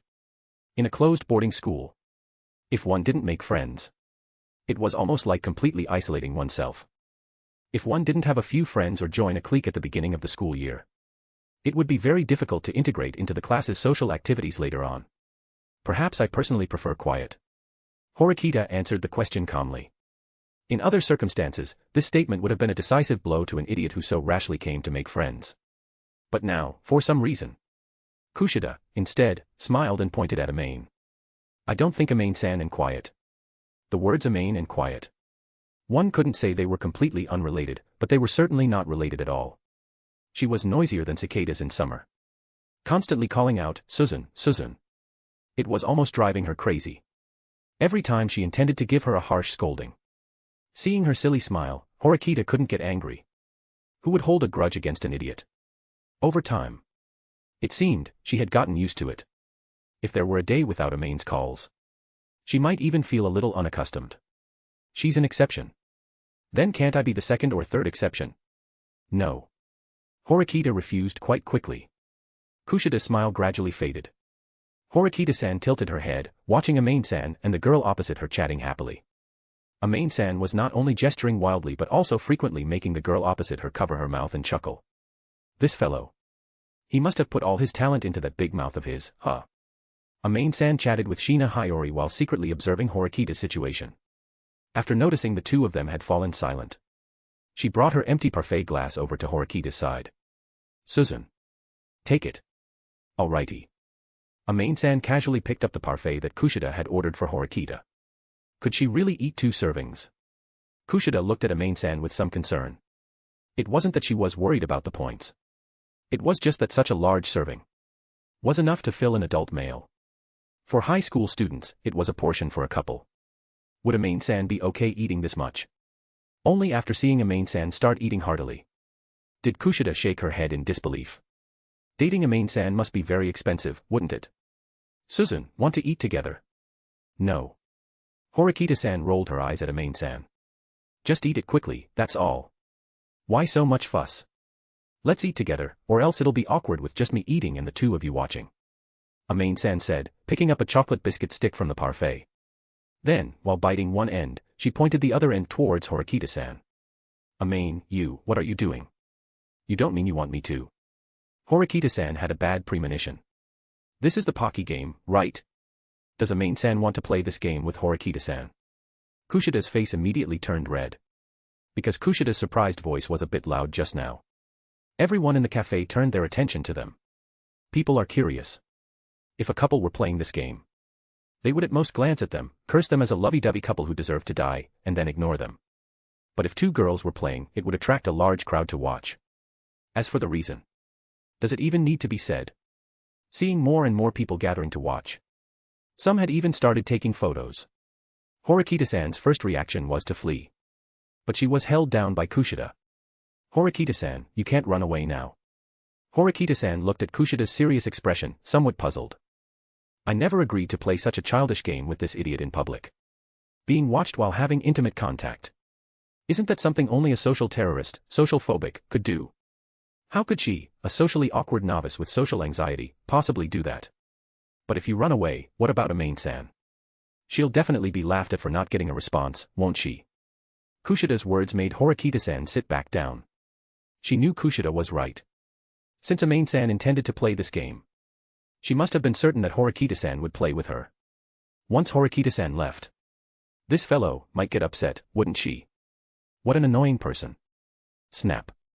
Horikita-san, as if in a fit of pique, bit off a large chunk right away. This drew many people to take photos.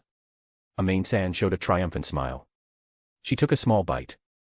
Horikita-san rolled her eyes at Amane-san. Even playing this game, she's still playing tricks. Horikita-san also copied Amane-san, taking a tiny bite. Snap. Snap. The chocolate biscuit stick in the middle kept getting shorter. The breathing of the people around them had already started to quicken. Soon, they would witness an exciting scene.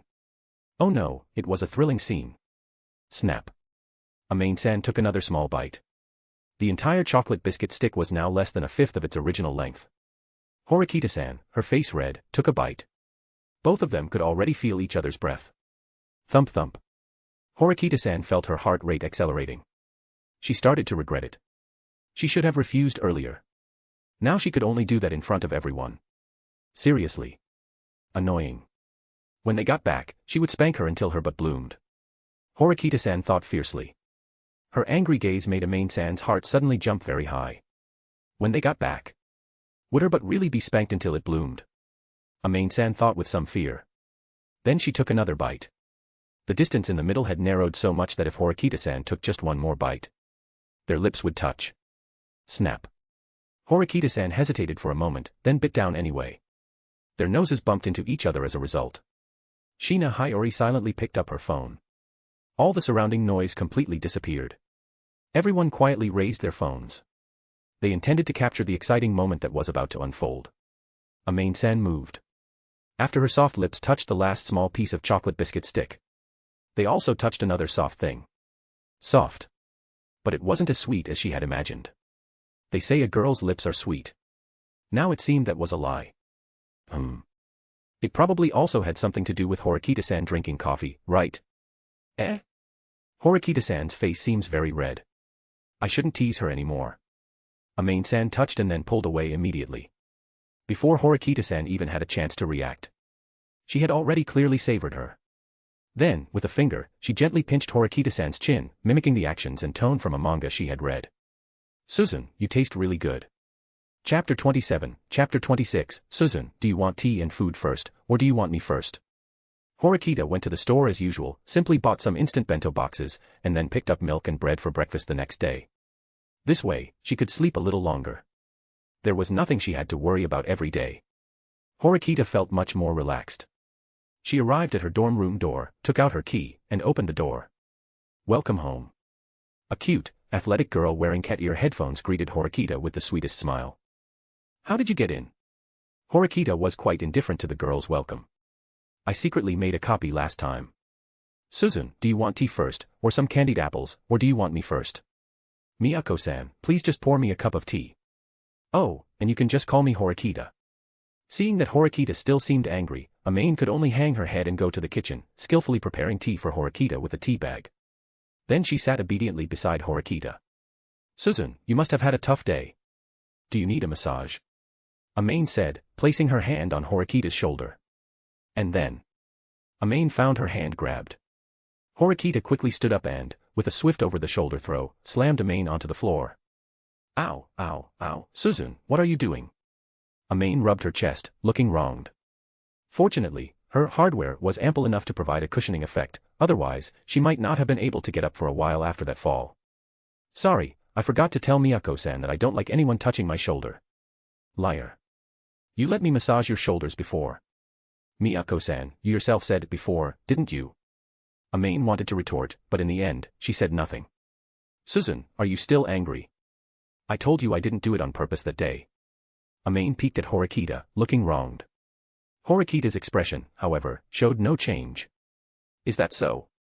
To cooperate with your game, I did something in front of others that could lead to social suicide at school, but in the end, Miyako-san lightly made me lose all face. Everyone in the class must know by now, right? Horikita's displeasure was palpable just from her words. I'm sorry, I didn't discuss it with you, Suzune.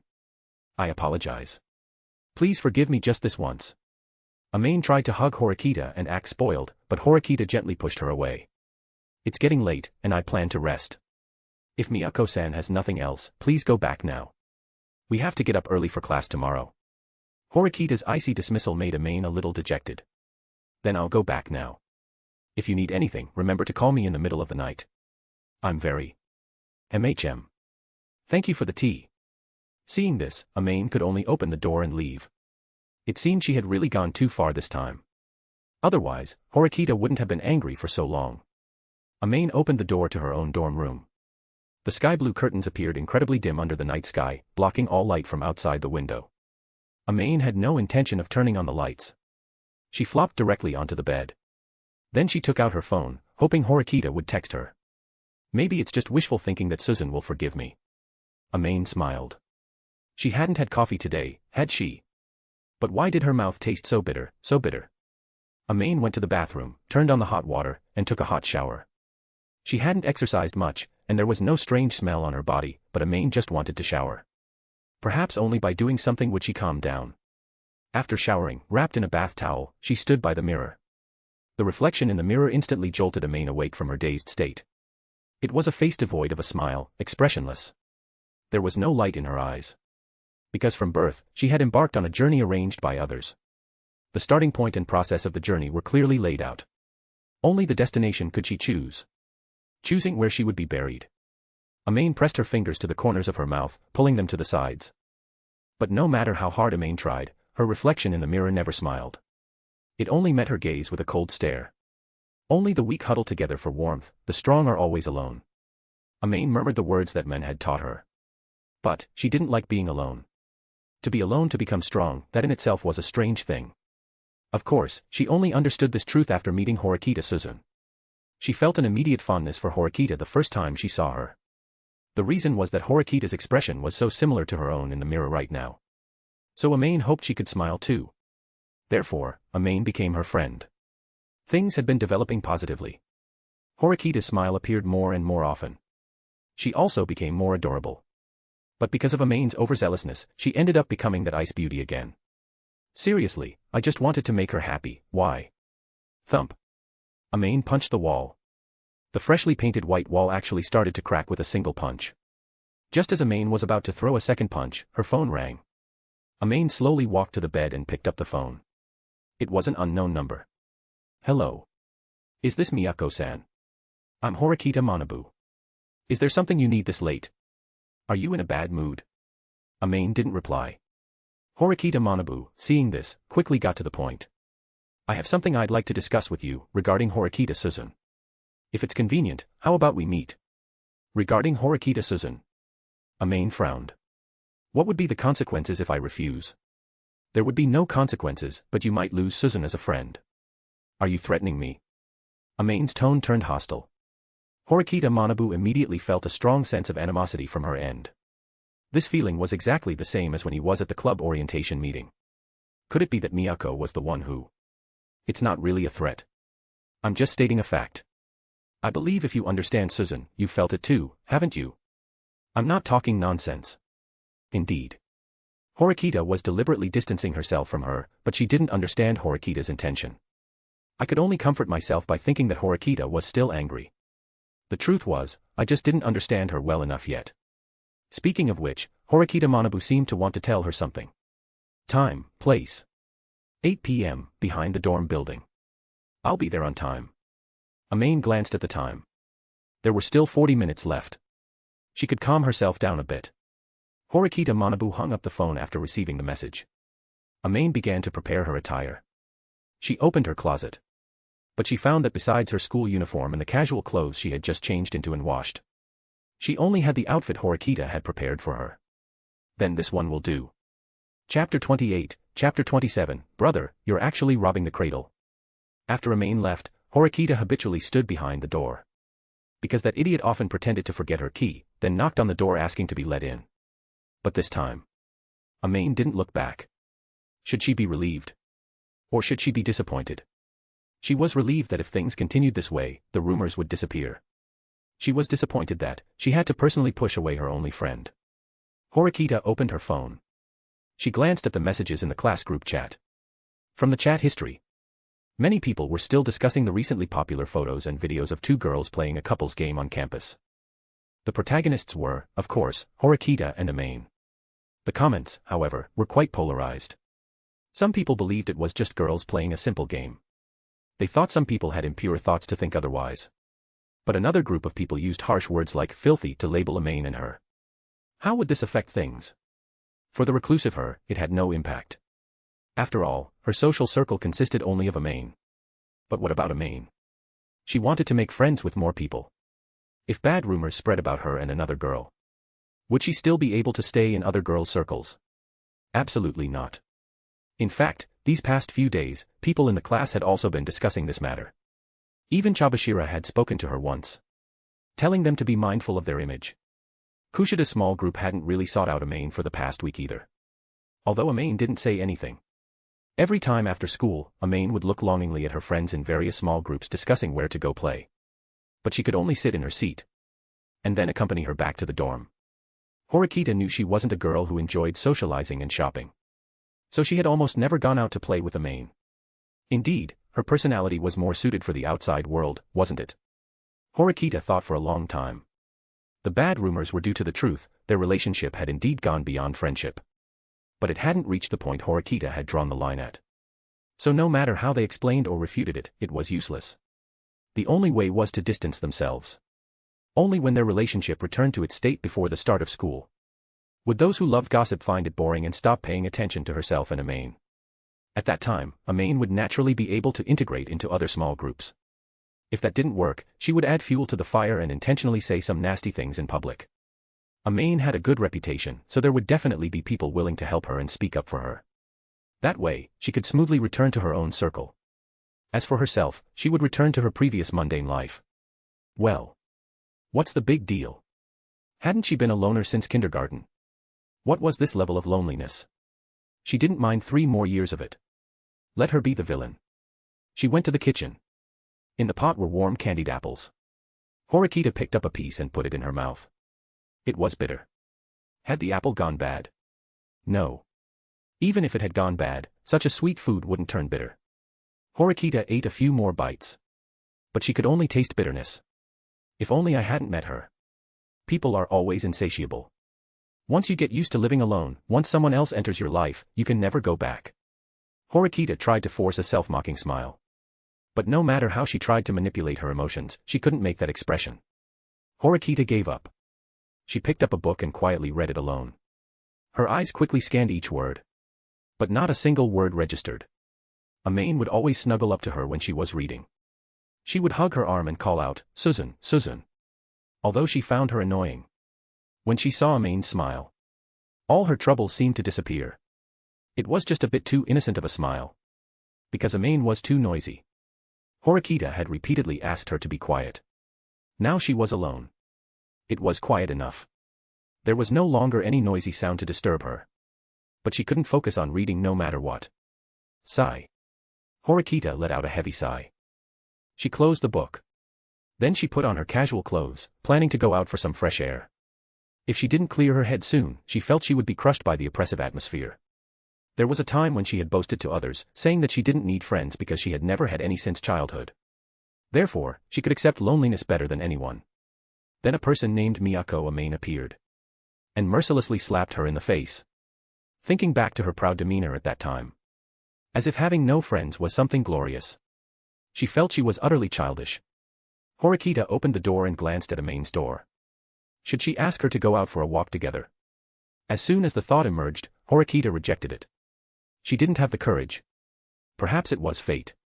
As soon as Horikita took the elevator to the first floor, she saw a familiar figure walking out with a drink bought from a vending machine. Amane, are you going out so late? Could she also be going for a stroll? Perhaps I should choose a different direction from her. Horikita thought this. But her body chose to follow behind Amane. Horikita, who initially thought Amane was just out for a stroll, soon realized something was amiss. Amane was wearing the formal attire Horikita had bought for her. Who goes for a stroll at night wearing formal wear? Moreover, it was clear that Amane had applied light makeup. Normally, Amane always prided herself on her natural beauty and never wore makeup. Why today? Horikita had a bad feeling. So she decisively followed far behind Amane. Amane's pace was quite fast. In a short while, she had rounded the dormitory building. Behind the dormitory building was a large empty space and some discarded sports equipment. One would definitely not come here to take a stroll. However, if one wanted privacy, this would be a good choice. Suddenly, Horikita thought of something. Is someone going to confess to Amane? This is nothing. Isn't being confessed to a happy thing?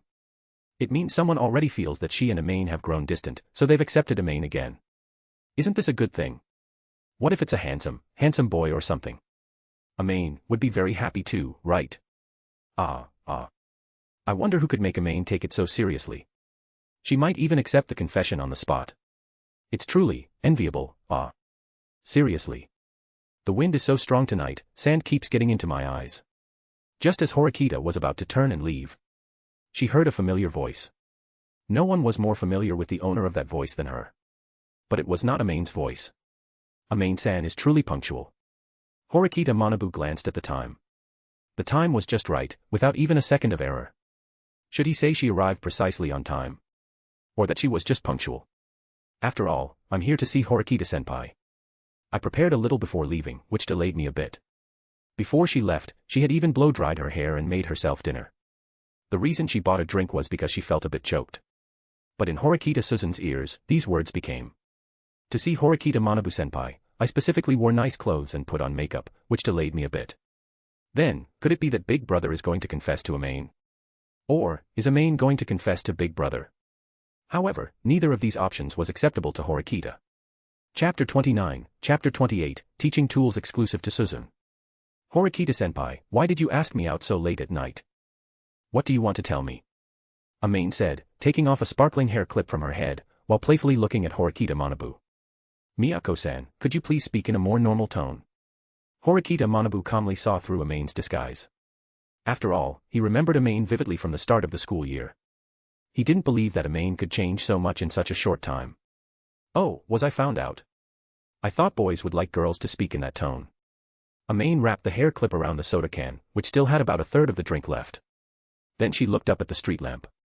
She walked over to the trash can under the street lamp and placed the can on top of it. Horikita Manabu adjusted his glasses, seemingly having thought of something. A barely perceptible smile flashed across his face. Perhaps there are such boys, but unfortunately, I am not the type who gets weak in the knees when he sees a cute girl. Horikita Manabu glanced in the direction of the soda can. I don't dislike devoted men, though. All right, let's not waste time and get straight to the point. Horikita-senpai didn't ask me out just to waste words and freeze, did he? Amane's gaze lost its girlish innocence. Her indifferent expression made Horikita Manabu sigh. You look a bit like Suzune now. No, perhaps you are even more lonely than she is. Horikita Manabu's nonsensical words sounded a bit strange. But Amane quickly understood what Horikita Manabu meant. Horikita-senpai, what do you mean? Do you think Suzune is lonely?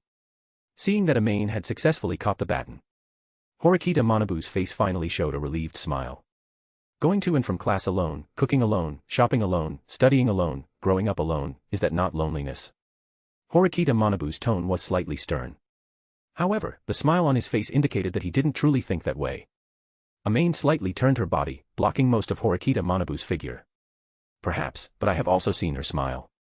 I know, Suzune doesn't truly like loneliness. Amane squeezed her eyes shut. Horikita Manabu shook his head helplessly. She wasn't willing to suffer even a little loss. Since she had just caught his baton, it was only fair for her to pass it back now. That's because of your presence. I've also heard about recent events. I heard your relationship has deteriorated sharply. Horikita Suzune, without Miyako Amane, will probably become pathetic again. Horikita Manabu's voice carried a hint of sarcasm. Horikita, eavesdropping around the corner, almost rushed out to confront Horikita Manabu face to face. To tell him that she was no longer the Horikita Suzune of yesteryear. That even loneliness, she could easily endure. But as soon as she saw Amane next to her, the courage in her chest immediately vanished. To say in front of Amane that she didn't need her. If she really said that, she probably wouldn't have another chance to communicate with her until graduation, would she? Why? Did she actually feel fear, feel timid? Shouldn't she be the unyielding Horikita Suzune? To her, I'm just someone who can be discarded at any time. No. Horikita clenched her fists. No. The only friend she made since coming here. How could she be someone who could be discarded at any time? It seems you also clearly understand your value to her. Then you should be mentally prepared for being discarded. That girl will coldly abandon anyone. Horikita Manabu's voice rose a few degrees. Cold. So in Big Brother's eyes. Was she such a cold-blooded person? No. Something must be wrong. I am indeed mentally prepared, but I just didn't expect this day to come so quickly. Suzune probably doesn't know what it feels like to have a heartache, right? But isn't it a bit alarmist to say she'll abandon anyone? Amane began to heavily overact. Horikita Manabu's mouth couldn't help but twitch a few times. Alarmist. She will unhesitatingly discard anything she deems a burden. She is a lone wolf who only grows by herself. If you are of no benefit to her, you will be abandoned. This time, it's because you damaged her reputation, which is why it turned out this way. This is clear proof. Horikita Manabu sternly pointed out Horikita Suzune's problem. That harsh. Are you two really siblings? Horikita Suzune heard Horikita Manabu speak of her in such a way. She finally couldn't help but collapse to the ground. No. She didn't abandon Amane. She also knew what heartache felt like. Perhaps she truly was someone who walked alone in the past. But she absolutely wouldn't now. Horikita Suzune suddenly froze. She believed she had grown. She believed she understood the importance of friends. And then abandoned Amane. Although it was for her own good. But could Amane truly accept it? From her perspective, Horikita Suzune's actions. Suddenly. She realized that, from Amane's perspective, she had heartlessly cut her off, as if to distance herself and shake off negative influences. Why did it turn out this way? Her original intention was, she believed she understood that a person's growth was solitary, yet there was no one left willing to accompany her. The only person had also been pushed away by her. How ridiculous. Horikita Suzune. What foolish thing have you done? And you still want to surpass your brother? Stop dreaming. She will one day meet true friends. Is Miyako-san talking about herself? No, it won't be me. Amane took a few steps back and leaned against the wall. Horikita immediately stiffened, not daring to move. Because Amane was only 30 centimeters away from her, the two of them separated by a small corner. Who can say what the future holds? With her personality, she is destined to have no connection with social products like friends. Horikita Manabu's voice was filled with disappointment. As if he didn't believe Horikita Suzune could make friends. Then let's wait and see, Horikita-senpai. Amane smiled.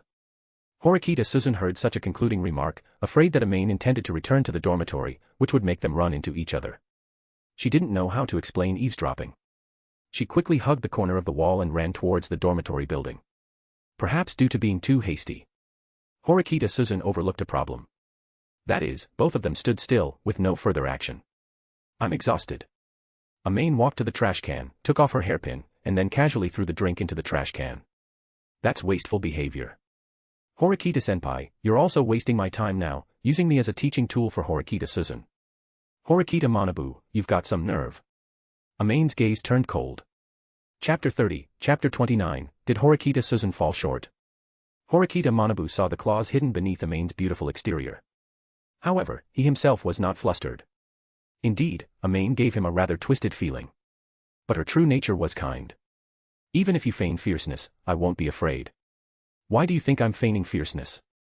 Horikita Manabu, the distance between us is enough for me to twist your neck. Amane took a step forward after speaking. Facing Amane's aggressive demeanor, Horikita Manabu tried to remain calm. But his body wouldn't lie.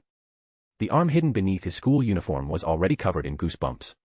Every pore and instinct in him was frantically warning him that the seemingly harmless person in front of him. Even the girl who looked somewhat cute when she got angry was not to be trifled with. It doesn't look like you're joking, Miyako-san, have you practiced anything normally? Horikita Manabu tried to divert her attention with words. I haven't practiced anything in a long time. Recently, I've probably just touched a bow and arrow. Actually, I'm better at calligraphy, playing musical instruments, cooking, and playing chess. Amane was not lying. It's just that her methods of practicing these four things were a little, or rather, a lot, different. I didn't expect Miyako-san to be an all-rounder. It's truly enviable.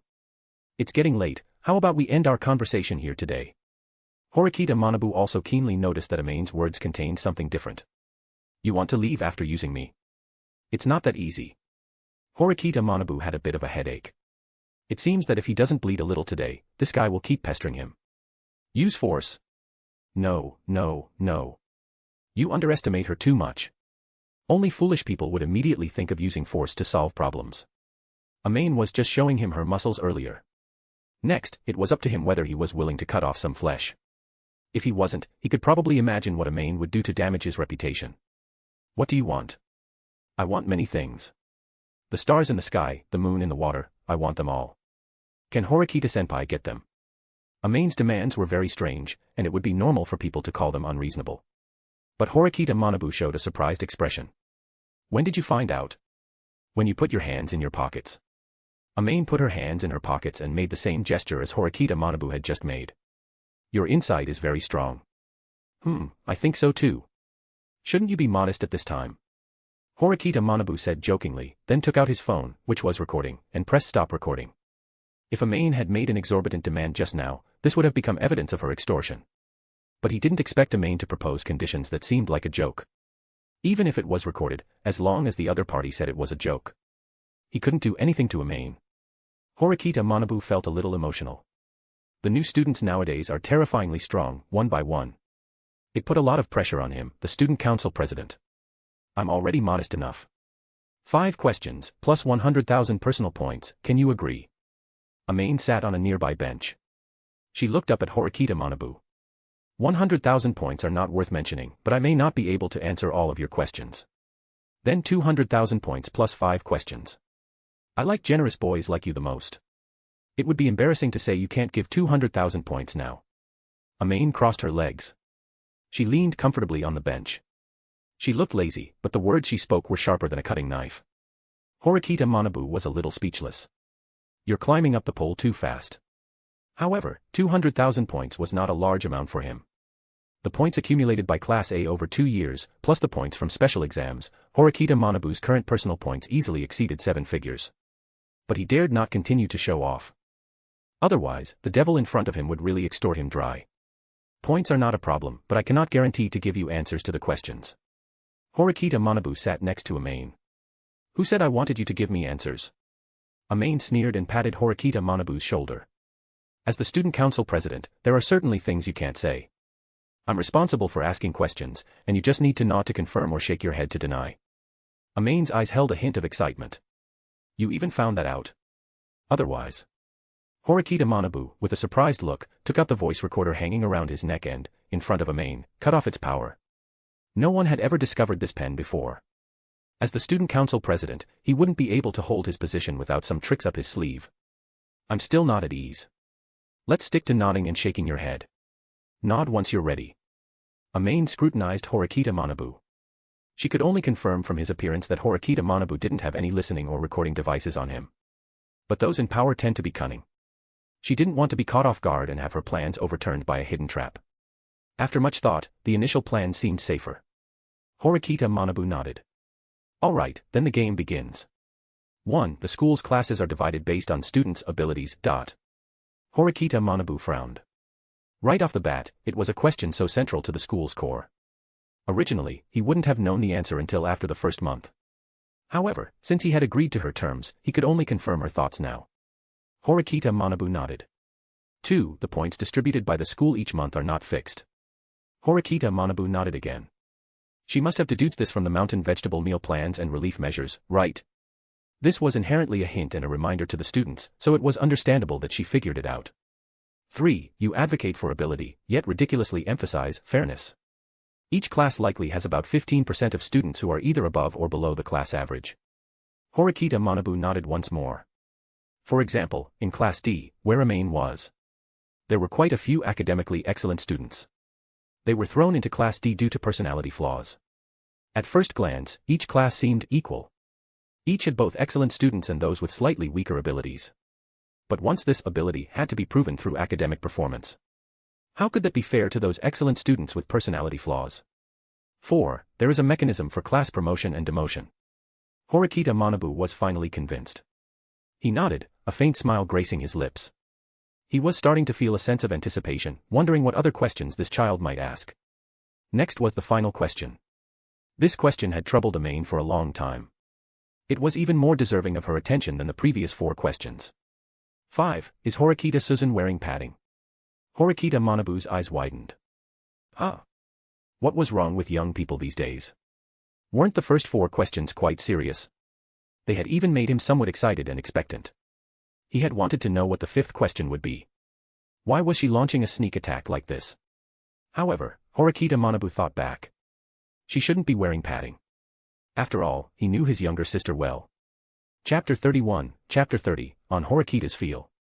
Watching Horikita Manabu shake his head, Amane fell into deep thought. Really no padding. But why did it feel different? Amane and Horikita had a lot of intimate interactions. They had also showered together.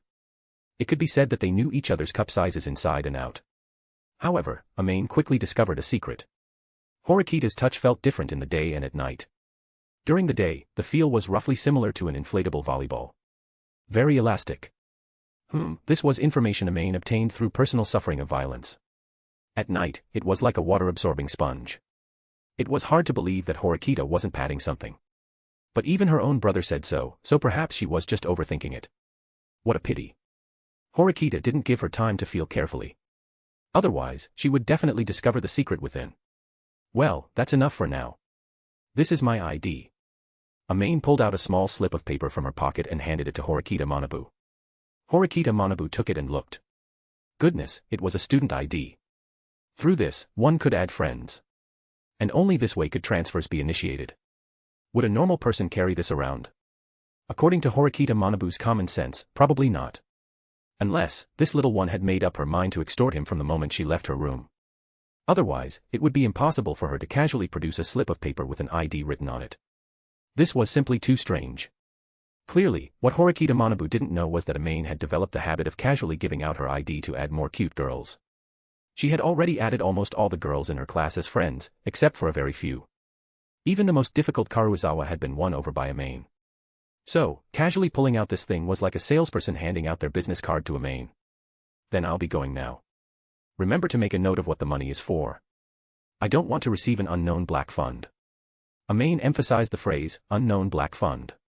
Horikita Manabu showed a helpless expression. You are a bit too suspicious. I, Horikita Manabu, always keep my promises. I hope so. Amane was unfazed by Horikita Manabu's dashing statement. Then, with her hands in her pockets, she turned and gracefully tripped. It proved that when falling, having your hands in your pockets means you don't have time to maintain balance. However, Amane demonstrated superb physical technique to Horikita Manabu.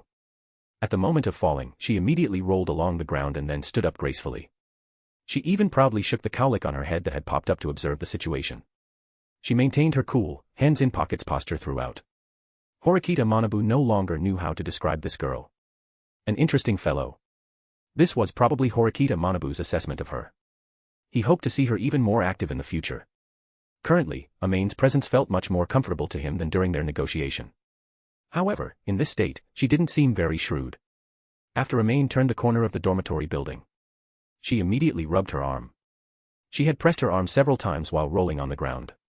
And had been poked by a small stone. I knew I shouldn't have tried to act cool. Should I buy some pants with pockets?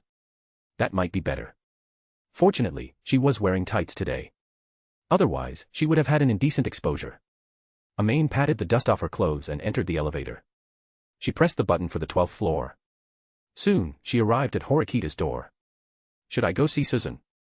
Today, she had intentionally cooperated with Horikita Manabu to put on a show. The purpose was for Horikita Manabu to use Amane's words to tell Horikita her shortcomings, and Amane had added her own dramatic flair with a hint of resentment. It was simply because being treated so coldly made her very unhappy. It wasn't because she couldn't leave Horikita. After some thought, Amane-san still felt it would be better not to see Horikita for now. What if Horikita really wanted to get rid of her? There was no point in her eagerly going over there. For this reason, Amane-san decided to conduct an experiment. Amane-san deliberately made her footsteps heavier.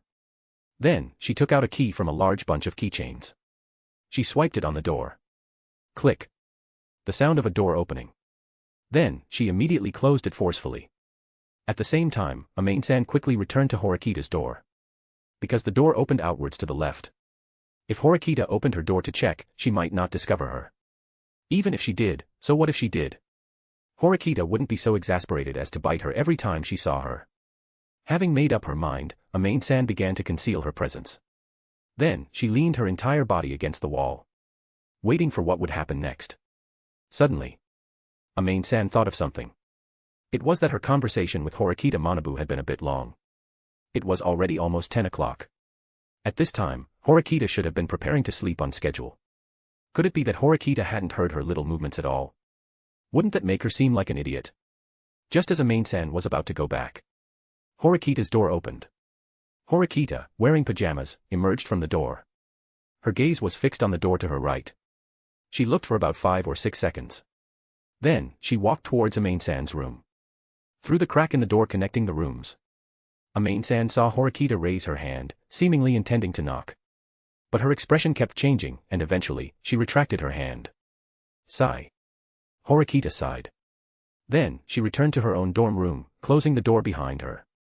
Hearing the footsteps inside the room fade away, Amane-san finally breathed a sigh of relief, taking deep gulps of fresh air. It seemed Horikita wasn't as heartless as she appeared. Which meant, there was still a chance for things to turn around, right? However, was Horikita not angry to begin with, or did her attitude change because of Horikita Manabu's words, leading her to keep her only friend? To prove her excellence to Horikita Manabu, It was probably best to wait and see. The next morning, Amane-san, with a sandwich in her mouth and milk in hand, opened her door. She ran directly into Horikita, who was holding bread and milk. Both of them glanced at each other, then quickly looked away. Perhaps because they had woken up a bit late, there were only the two of them in the elevator. But neither of them spoke. This continued until the elevator reached the first floor. Finally, Horikita couldn't stand the awkward atmosphere any longer. "Good morning, Amane." "Good morning, Horikita-san." Upon hearing the title Horikita-san, Horikita was startled for a moment. Then, she realized that Amane-san was talking to her. In Horikita's memory, it seemed that Amane-san only used such a distant address when they first started school. "What's wrong?" Seeing Horikita stop, Amane-san curiously looked back. "Nothing, it's just that Amane, you suddenly addressing me like that, I'm still not quite used to it." Horikita's voice seemed a bit sad. "Didn't Horikita-san ask me to address her that way?" The faint smile on Horikita's face instantly froze. That's right. She had insisted yesterday that Amane-san change her address. So, is being distant easier than being close? Chapter 32, Chapter 31, turns out she can smile happily even without me. After school, Amane-san hummed a cheerful tune while tidying her textbooks. This level of knowledge was very simple for her. So learning it wasn't difficult at all. However, this wasn't enough to make her so happy. The reason she was so happy was that when she went to the vending machine at noon, she found a vending machine that offered a lottery. Amane-san, with a try-it-and-see attitude, bought a bottle of tomato juice. A tomato-flavored drink. And she actually won a prize. She exchanged it for a bag of chocolates inside. Feeling a bit addicted, she tried again. This time, she got a bottle of banana-flavored carbonated drink. Plus a large bag of potato chips. When Amane-san returned with her items, she happened to run into Kushida. When Kushida asked her why she didn't get a shopping bag, Amane-san told Kushida about winning twice in a row. But she didn't expect Kushida to say that people from other classes had cleared out the entire vending machine without winning anything. Later, after calling to inquire, she found out that the probability of winning was 1 in 500. Amane-san's 2 consecutive wins were undoubtedly due to extreme good luck. So Amane-san was in an exceptionally good mood today. "Amane-san, do you have any plans after school?" Wang Meiyu walked over, asking somewhat shyly. "I haven't decided yet, Xiaoyu, do you all have any plans?" "We're planning to go watch an anime movie, Amane-san, why don't you come along?" Compared to the somewhat shy Wang Meiyu, the enthusiastic and cheerful Kushida was completely the opposite. Normally, although Amane-san got along well with Kushida's small group, no one would invite Amane-san to hang out. The main reason was that Amane-san would always say she had to accompany Horikita. Recently, Kushida noticed that Horikita and Amane-san's interactions had become somewhat distant. So she suggested to Wang Meiyu that she, being the closest to Amane-san in their group, should invite her. If successful, their future group activities could include one more person. "I have no problem with that. Is Ruri-san coming too?" "She's in the tennis club and has club activities after school. It's a bit of a shame. How about the 3 of us go together?" Kushida directly took out 4 movie tickets. Clearly, she had prepared them a day in advance. And Kushida was quite thoughtful. If Kushida had taken out 3 movie tickets at this moment, it would inevitably make Amane-san overthink. Was she only invited because Ichihashi-san wasn't going? But by taking out all 4 tickets at once, she was telling Amane-san that the original plan was to invite Amane-san. She truly was someone who could navigate the social scene of the first-year students with ease. "Sure, I was just wondering what to do tonight." Just as they were talking, Horikita also came over. However, it was clear that she was not very comfortable in such a situation. Her expression was a bit awkward. "Amane, do you want to go to Palette with me tonight?" Seeing Horikita actively invite Amane, Kushida felt a bit incredulous. Had their relationship deteriorated? Why did it seem like it was still the same as before? If Amane-san is busy. Kushida only heard one sentence from Horikita and immediately concluded that Amane might lean towards Horikita. To avoid Amane's awkwardness, she directly provided an out for Amane. Before Kushida could finish her sentence, Amane hugged her arm. This sudden intimacy made both Kushida and Horikita widen their eyes. "Sorry, Horikita-san, I've already promised Kikyo-chan and Xiaoyu that I'd go to the movies with them. Next time we're free, how about we go to Palette for coffee?" Seeing Amane so decisively reject Horikita, Kushida couldn't help but lightly cover her mouth. Their relationship had indeed deteriorated. Now, it was probably Horikita-san who was still pestering Amane-san. "Should I help Amane-san?" Kushida narrowed her eyes. "Perfect, we have 4 tickets here. Horikita-san, would you like to come along? Kushida flashed a sweet smile. But beneath that sweet smile, there was a hidden mockery of Horikita. Did Horikita need Kushida's charity? She didn't need it. Horikita stared at Kushida with a somewhat displeased expression. Thank you for Kushida-san's kindness, but I don't really like watching movies. I'll pass this time. Besides, I can afford movie tickets. It would be better for Kushida-san to give it to someone who needs it. After Horikita finished speaking, she turned and silently picked up her book and left. Kushida looked at the tickets in her hand with a disappointed expression. Kikyo, don't worry about it. Horikita-san seems to just have that kind of personality. Wang Meiyu quickly began to comfort Kushida. If she doesn't like it, then we'll just go together. Amane also chimed in. At this moment, Kushida's expression changed from disappointment to a smile. Okay, let's go. She had already remembered. Horikita was indeed from her school. At that time, Horikita seemed to be quite famous at school. Of course. In terms of grades. But in other aspects, heh. Just like Kushida's casual strike just now. Pretending to be generous by giving Horikita movie tickets. Giving her tickets when Amane rejected her. It was pure charity. If she took them, it would only make her more awkward. If she didn't take them, it would be disrespecting Kushida, and she would be seen as getting angry because she was rejected. Everyone would only comfort her, and no one would think about Horikita's reason for refusing. No matter how you looked at it, Horikita couldn't come out on top.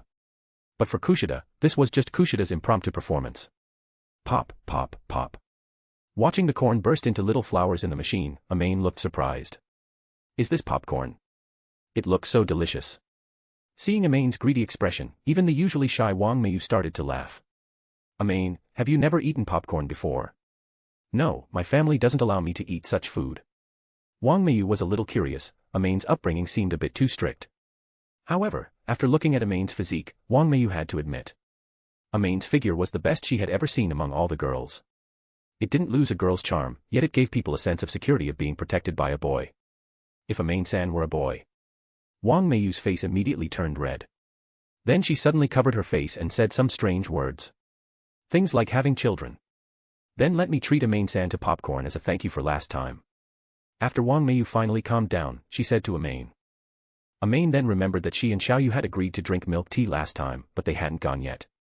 Then I'll trouble Xiaoyu. I'd also like a drink. Amane readily agreed without any hesitation. Leave it to me. Wang Meiyu made an okay gesture and then ordered 3 boxes of popcorn. Then she quickly ran to the drink area on the other side. She seemed to be choosing a delicious drink. And Kushida Kikyo was checking the tickets. Wang Meiyu and Kushida-san are both very reliable. Amane smiled happily. What she didn't know was. At the very end of the line, a girl in a dress, wearing a bucket hat and black sunglasses, was quietly watching her. Amane, she's smiling so happily. Chapter 33, Chapter 32, What to do when there are too many love rivals. Amane and the 2 others found their seats and sat down.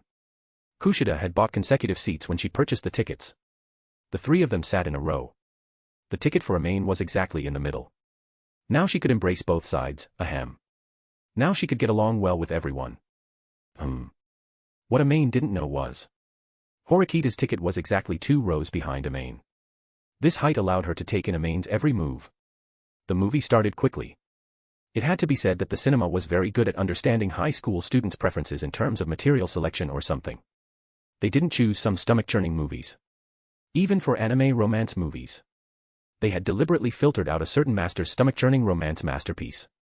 What Amane was watching now could almost be called a dog food movie, and it wouldn't be an exaggeration. The movie was full of dog food. Amane was eating popcorn by the mouthful. It fit perfectly. Just as Amane was wondering why the female lead had just lain on the bed, and before the male lead could get on, the scene was cut. Her gaze fell on the popcorn in Wang Meiyu's hand. It was pink. So delicious, no, it looked so good. Amane, who had originally intended to ask, looked around at everyone quietly watching the movie. Southwest she leaned close to Wang Meiyu's ear and whispered, Xiaoyu, why is your popcorn pink? This action seemed perfectly normal to both Amane and Wang Meiyu. But to Horikita Suzune in the back row. It looked as if Amane had kissed Wang Meiyu's cheek. Crack. The popcorn box was directly crushed. The popcorn inside was also squeezed into a shriveled mess. The people around, hearing the sound, looked at Horikita with some displeasure. But when they saw that she had actually crushed the popcorn box, along with the popcorn inside, into a ball, One by one, they generously forgave Horikita. They were just following their hearts. Wang Meiyu blinked when she heard Amane-san's question. She was initially confused why Amane-san would ask such a question. But then she remembered that Amane-san's family didn't even allow her to eat popcorn. It was understandable that she wouldn't know about such things. So, Wang Meiyu leaned close to Amane-san's ear and whispered. Because mine is strawberry flavored, it's especially delicious. Do you want to try one? Squeak, squeak. It sounded like grinding teeth. It must have been an illusion. I want to eat, ah. Amane-san opened her mouth cutely. Wang Meiyu's small face was slightly flushed. She carefully picked up a piece of popcorn and fed it to Amane-san. So sweet, Xiaoyu is the best. Amane-san hugged Wang Meiyu and nuzzled her affectionately. Amane-san, aren't we? A bit too close. Wang Meiyu's face turned red from her cheeks to the tips of her ears. She seemed like a very shy girl. For her, who had no dating experience whatsoever. Amane-san's behavior was a bit too intimate. However, being praised felt really good, and Amane-san smelled so nice. No. Wang Meiyu, you cannot succumb to Amane-san's charm. She is a girl.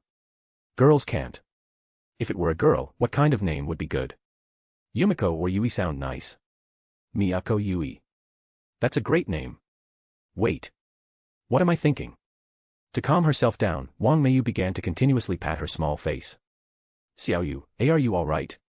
Amane-san was startled. I am fine. Wang Meiyu lowered her head shyly. Kushida, who was nearby, also heard the strange sound. She slightly turned her head and glanced at Wang Meiyu, whose face was red and who wished she could bury her head in her chest. She couldn't help but tilt her head in curiosity. She didn't know what had happened to Wang Meiyu. But she looked exactly like a shy girl in love. Kushida looked at Amane-san's popcorn, then at Wang Meiyu, who had placed her popcorn between herself and Amane-san. After a moment's thought, she probably understood what they were discussing. Then Kushida also leaned close to Amane-san's ear and whispered. Mine is caramel-flavored popcorn, Amane-san, would you like to try some? It's very sweet. Caramel flavor. Amane-san's eyes lit up.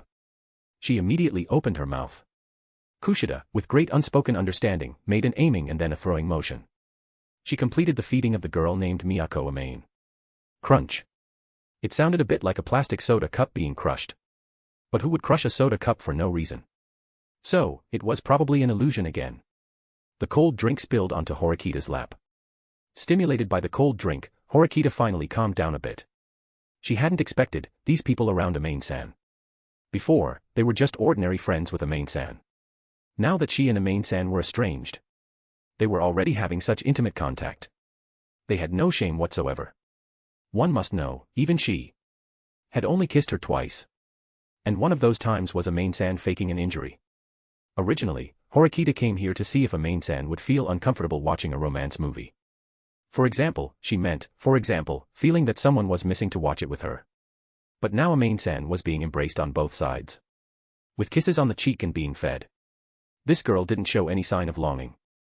She had even planned to comfort Amane-san. Now it seemed. It wasn't Amane-san who needed comforting. Should she go and have a good talk with Amane-san tonight? Horikita bit her fingertip. She had never yielded to anyone. But at this moment, she had a deep sense of crisis. If things continued like this, it wouldn't be long before that girl would forget her. She would truly become Horikita-san, as Amane-san called her. She absolutely could not let that happen. She had to act. Whether it was out of her feelings for Amane-san, friendship, or wanting to refute her brother's opinion of her. She had to act. She already understood. Horikita Suzune could not go back. She couldn't go back to the time when she could endure loneliness alone. If she had never experienced what laughter was, she probably wouldn't miss it so much now. The movie ended without her realizing it amidst Horikita's recollections. Amane-san was happily discussing the movie's plot with Wang Meiyu and Kushida.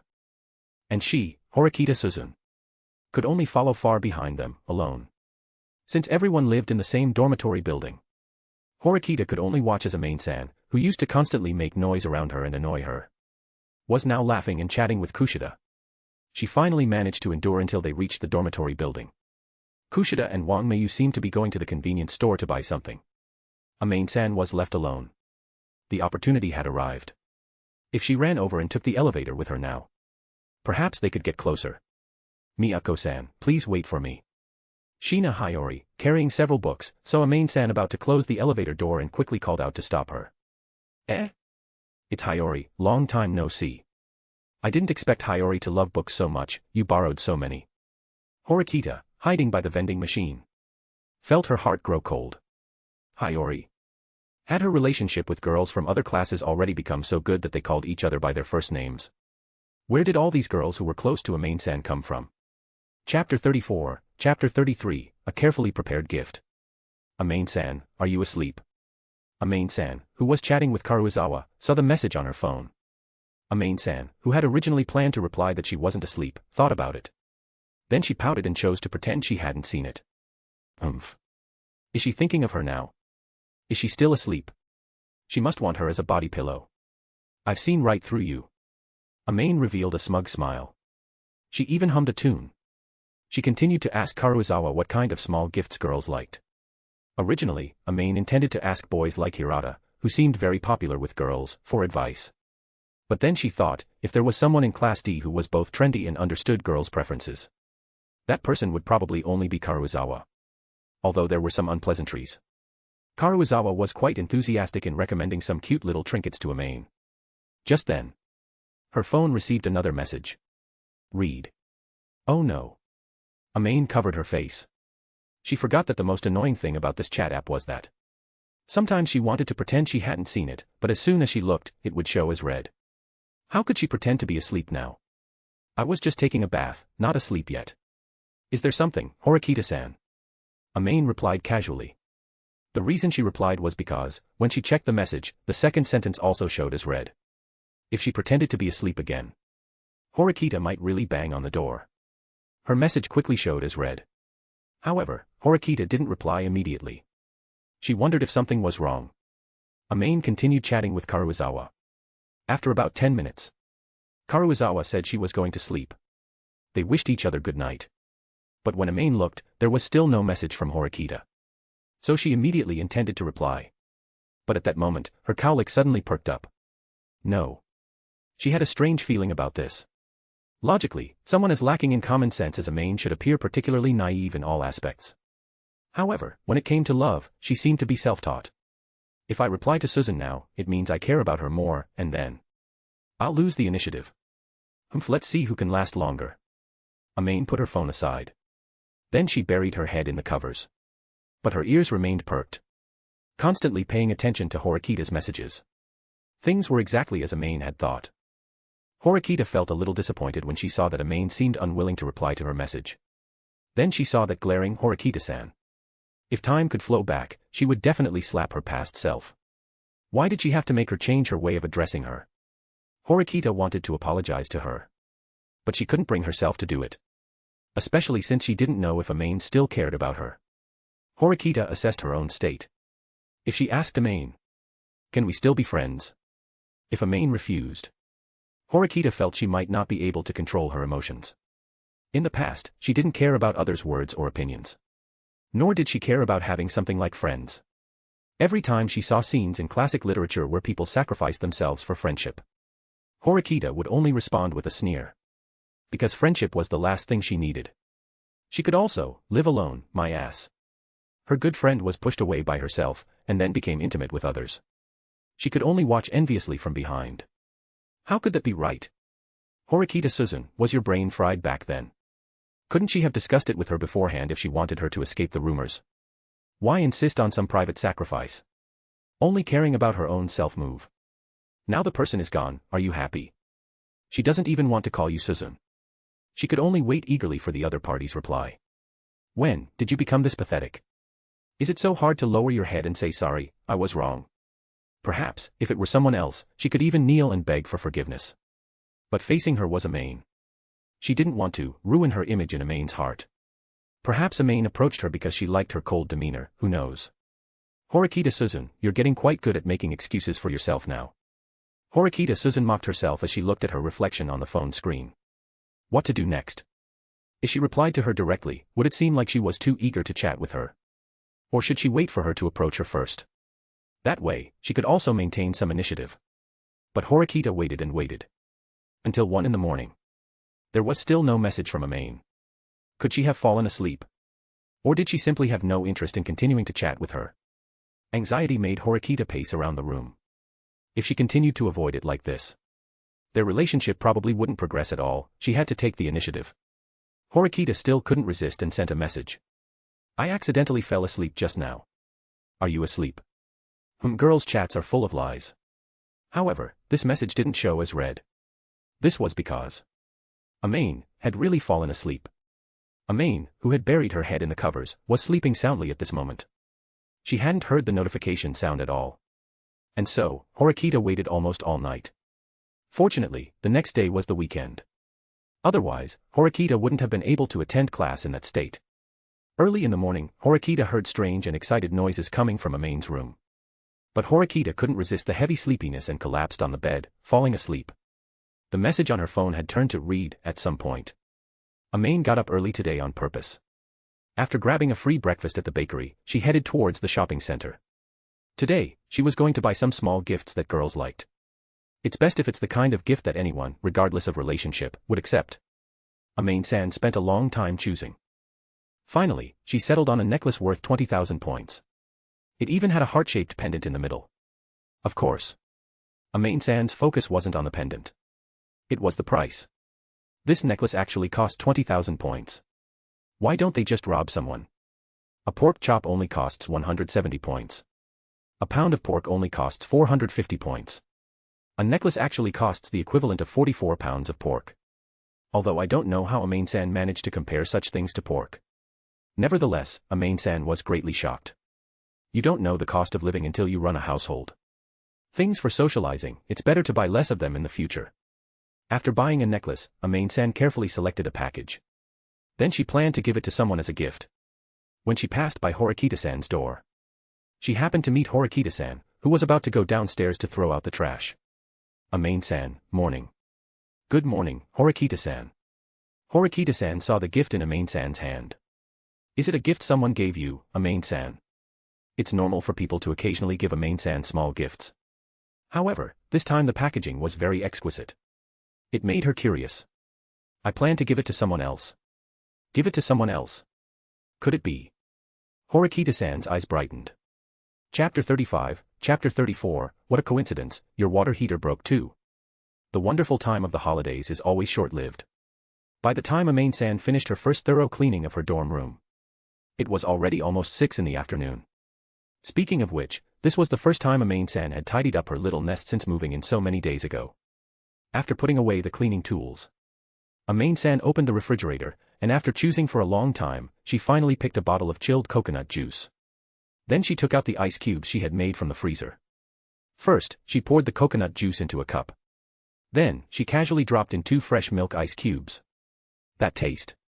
Amane-san shivered all over. It wasn't because it tasted that good. She was just chilled. Carefully putting away the remaining ice cubes, Amane-san planned to eat something simple to get by. After all, if Suzune wasn't around, she didn't have to rack her brains daily to research meals. Just dealing with 3 meals a day wouldn't be a big problem. However, she always felt like something was missing. If Suzune were here, she would always say the taste was mediocre, even if she didn't mean it. Then she would always finish all the food. She would even complain that Amane-san, with her big appetite, should make more. Those times were truly wonderful. Amane-san ate instant pasta while looking at the school's internal forum, checking if there was anything new lately. Just as Amane-san was reading a message about Karuizawa-san and Hirata-san starting to date. Before she could even lament that Hirata-san was indeed a role model for the class, with considerable popularity even in other classes. Amane-san's phone suddenly rang. She picked up the phone and looked. It was actually a call from Kushida Kikyo. Normally, Amane-san and Kushida-san communicated mainly through messages. Calls were rare. This should be the first time Kushida-san had called her since her phone information was entered. It must be something important, right? Amane-san pressed the answer button. Hello. Is this Amane-san? Kushida-san's tone seemed a bit hurried. She looked very anxious. It's me. What happened on your end, Kushida Kikyo? For Kushida-san to be so anxious, it shouldn't be a small matter, right? It's like this, I was just taking a shower, and halfway through, the water heater suddenly broke. I called Yu-chan and Ruri-san, and Yu-chan said she was watching Ruri-san's club competition. Right now, only you, Amane-san, can help me. Please help me. Kushida-san's words made Amane-san blink in a daze. So, you need hot water to shower in this season. She had always taken cold showers. Only once had Horikita-san made her wash with hot water. She had thought Horikita-san was afraid of the cold. Now it seems, she was the one with the problem. Of course, no problem. I'm in the dorm right now. Kushida Kikyo, just bring a change of clothes and come over. Amane-san readily agreed to Kushida-san's request. After all, having the water heater break in the middle of a shower. No matter how you look at it, it's a troublesome problem, right? Then I'll trouble you, Amane-san. I'll be right over. MHM. After Amane-san hung up the phone, she turned on the water heater in advance to start heating the water, ensuring that Kushida-san could use it as soon as she arrived. Amane-san was quite meticulous in these aspects. After about 3 minutes, Amane-san heard a knock on the door. As soon as Amane-san opened the door, Kushida-san, draped in her school uniform, quickly entered Amane-san's room. Amane-san initially didn't see what had darted in. After she closed the door, she realized that Kushida-san was actually Kushida Kikyo. Why did you run out dressed like that? Amane-san's face was slightly flushed as she pointed at Kushida-san's attire. Finally, she simply covered her eyes, though the gaps between her fingers were quite wide. Sorry, I didn't expect the water heater to suddenly break. I've already washed my casual clothes, so I could only wear this. Kushida-san awkwardly covered her chest. Kushida-san was currently wearing a bath towel wrapped underneath. Over the bath towel, she had her school uniform on backward. Her lower half was normal, though, just the school super short skirt that let the wind blow through when she walked. And black, ahem. Amane-san indicated that she saw nothing. Oh, Amane-san, no peeking. Unlike the serious Horikita-san. Although Kushida-san said that she didn't hide anything. She just made a cute X sign with her hand in front of Amane-san. Then she took off her school uniform. Wrapped beneath the bath towel was a figure that didn't quite match her age. Speaking of which, Amane-san looked at her own. This time, it was an evenly matched opponent. I would never peek, Amane-san retorted, not very confidently. Hee, I'm just kidding. Well, I'm going to take a shower now. I'll borrow Amane-san's bathroom. Of course, if Amane-san wants to, we can shower together. Kushida-san's foot, which had already stepped forward, stopped. She turned back and winked at Amane-san. This must be little Kikyo hinting at something, right? Just as Amane-san hadn't had time to react, she heard Kushida-san close the door. Phew, good thing I have an iron will. Anyone else would have long since. Amane-san, could you please bring me my toiletries? Kushida-san poked her head out from the door crack and said apologetically. Only then did Amane-san see the toiletries placed by the table. Amane-san casually picked them up and handed them to Kushida-san. You're really troubling Amane-san. It's nothing. Amane-san, your face. Don't worry, I'm fine. Ha, really? Kushida-san was startled by Amane-san's expression. It was a complex expression filled with many emotions. It wasn't until she heard humming coming from the bathroom that Amane-san's mood finally calmed down a bit. Sure enough, the difference between looking at herself and looking at others was that big. Unfortunately, Suzune's was still a bit, it didn't have the visual impact that Kushida-san brought to Amane-san. Kushida-san was kind-natured, spoke gently, and was good at socializing.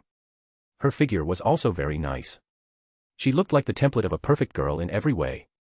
However, such a girl, surprisingly, hadn't had any intimate rumors with other boys until now.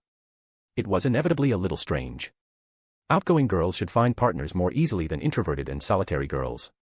Karuizawa was an example. As for solitude or anything, Amane-san stated that she wasn't subtly referring to anyone. Kushida-san was quite fast at showering. Since Kushida-san's school uniform was already soaked, Amane-san could only take Kushida-san's clothes to dry. Then she had Kushida-san temporarily wear the one Horikita-san bought for her to tide her over. You can't just let someone sit there without wearing anything and chat with you, right? Although Amane-san would be very willing, ahem. Just as Amane-san was pretending to look at her phone but was actually lost in thought, there was a sudden knock on the door. Amane-san instinctively walked over and opened the door. Amane-san. It was Horikita-san outside the door. But what kind of outfit was Horikita-san wearing? Horikita-san was wearing a soaked white shirt, and her hair was still dripping wet. Amane-san looked outside strangely. It wasn't raining, either. Horikita-san, what happened to you? Well, when I was showering, the water heater broke halfway through, so. Horikita-san, did your water heater break too? Horikita-san heard another person's voice in the room and couldn't help but glance inside. Kushida-san was looking at her with a mischievous expression. She was even wearing the clothes Horikita-san bought for Amane-san. Chapter 36, Chapter 35, A showdown between women, children go outside and wait. Kushida-san, why are you here? And, what did you mean by what you just said? Horikita-san asked in an emotionless tone. She naturally entered Amane-san's room. Amane-san could only shrug. Anyway, one person had already come in. She couldn't just leave Horikita-san outside the door, could she? But what surprised her was that, although Horikita-san was a bit reclusive, she wasn't the type to get angry easily. Kushida-san, on the other hand, was a gentle girl. Why did the two of them become so hostile the moment they met? I also came to ask Amane-san for help because my water heater broke. But it's really a coincidence, it seems we two are quite fated, otherwise, how could even our water heaters break together? Horikita-san, don't you agree? Kushida-san's tone sounded a bit affected. Amane-san noticed something was off with Kushida-san. She felt as if Kushida-san had changed into a different person. The moment Kushida-san's peripheral vision caught Amane-san, her expression immediately changed back to a gentle and friendly one. But Amane-san remained vigilant. Because she knew that what she had just seen was definitely not her imagination. Kushida-san had indeed shown hostility towards Horikita-san. I also think it's a coincidence, but I don't think we're fated. By the way, why are you wearing this outfit? Horikita-san looked unhappily at the clothes on Kushida-san. Horikita-san, are you talking about this one? Amane-san asked me to wear this temporarily, you know. Kushida-san deliberately straightened her wrinkled clothes. She even puffed out her chest, looking at Horikita-san with her head held high like a proud goose. Is that so? If Amane-san lent it to her, then Horikita-san had no standing to say anything more. Seeing Kushida-san's intense hostility, Horikita-san didn't intend to get entangled with her any further. Amane-san, I'm going to borrow the bathroom.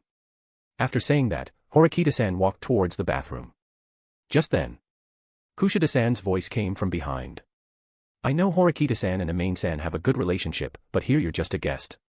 You're using it without Amane-san's permission. Horikita-san, don't you think that's very impolite? Kushida-san directly revealed her true colors. Horikita-san frowned.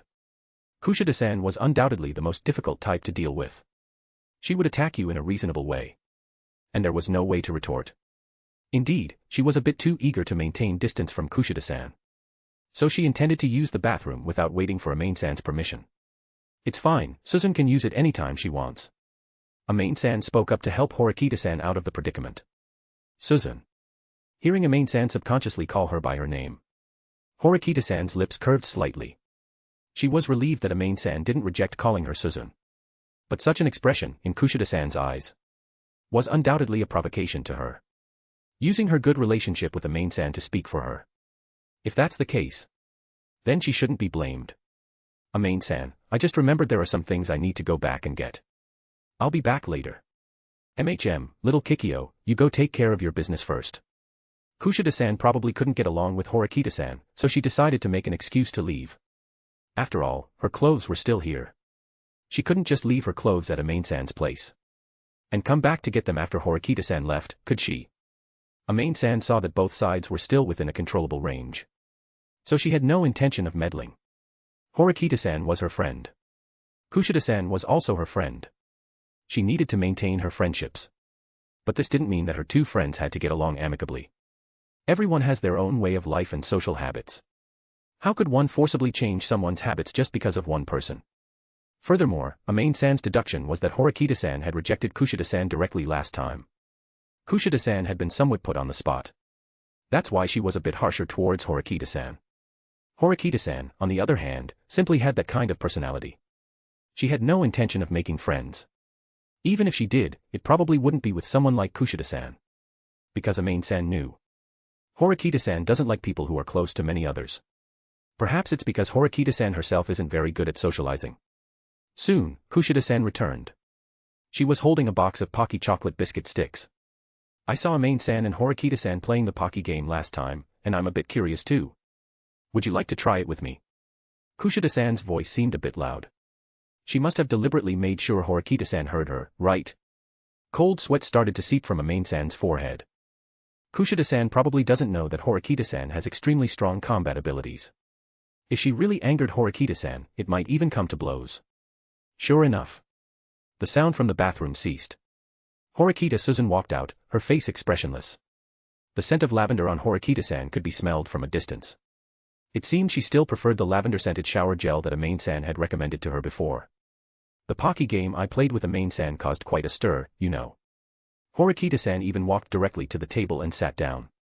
And so, the two girls were at loggerheads.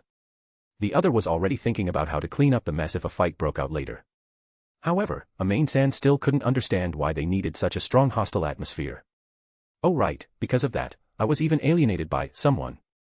Amane-san gave someone a resentful look. Kushida-san lightly covered her mouth and chuckled. How could a good friend alienate her only friend over something like this? Amane-san must be overthinking it, right, Horikita-san? Kushida-san's words, laced with hidden barbs, made Horikita-san clench her fists. But what she said was not wrong. Most people wouldn't make such a foolish decision as she did in this kind of situation. How else could she defend herself? Let alone Kushida-san. If she herself thought it was foolish, was she not allowed to be called out by others? Seeing Horikita-san speechless, Amane-san didn't know how to help her. Speaking of which, it's also my fault, if I hadn't played that game with Suzune in a crowded place, it wouldn't have. Amane-san's explanation was clearly insufficient to defend Horikita-san. Amane-san certainly made a common mistake. However, Horikita-san's choice, to those unaware, looked as if Horikita-san had alienated Amane-san to escape public opinion about their relationship. Such an act of abandoning a friend. Many girls in Class D's social circle felt indignation on Amane-san's behalf. Even Karuizawa privately said that Horikita-san's handling of the situation was the worst. Amane-san, although you made a mistake, the subsequent events, you wouldn't want to be alienated by your good friend, would you? Kushida-san's cutting words made Horikita-san completely unable to sit still. Amane-san, please go out first, Kushida-san and I have something to discuss. Horikita Suzune stood up. She looked at Kushida Kikyo expressionlessly. But I also want to talk with Horikita-san again, so please excuse us for a moment, Amane-san. But go out first. Don't worry, you don't need to be concerned about me. I don't think Horikita-san would ever harm me. Amane-san was thus driven out of the room. But this is my dorm room. Amane-san sighed helplessly, looking at the closed dorm room door. Chapter 37, Chapter 36, The Battle for a Woman. After Amane-san was driven out of the room, Horikita-san and Kushida-san sat down face to face. However, Horikita-san did not speak first. Instead, she quietly looked at Kushida-san. This action disrupted Kushida-san's plan. Kushida-san had originally prepared various ways to respond. But Horikita-san's silence rendered all her preparations useless. If things continued like this, even if they sat until tomorrow morning, there would be no progress. It seemed she would still have to take the initiative. Horikita-san, didn't you have something to say to me? I remember, Kushida-san, that you also seem to have something to say to me. Horikita-san's cold tone made Kushida-san feel disgusted. She hated people who appeared so aloof. So, she no longer intended to maintain that hypocritical facade. You really do know something, don't you? Horikita Suzune was not surprised to see Kushida-san's true colors. She had long sensed that Kushida-san was faking her approachable demeanor.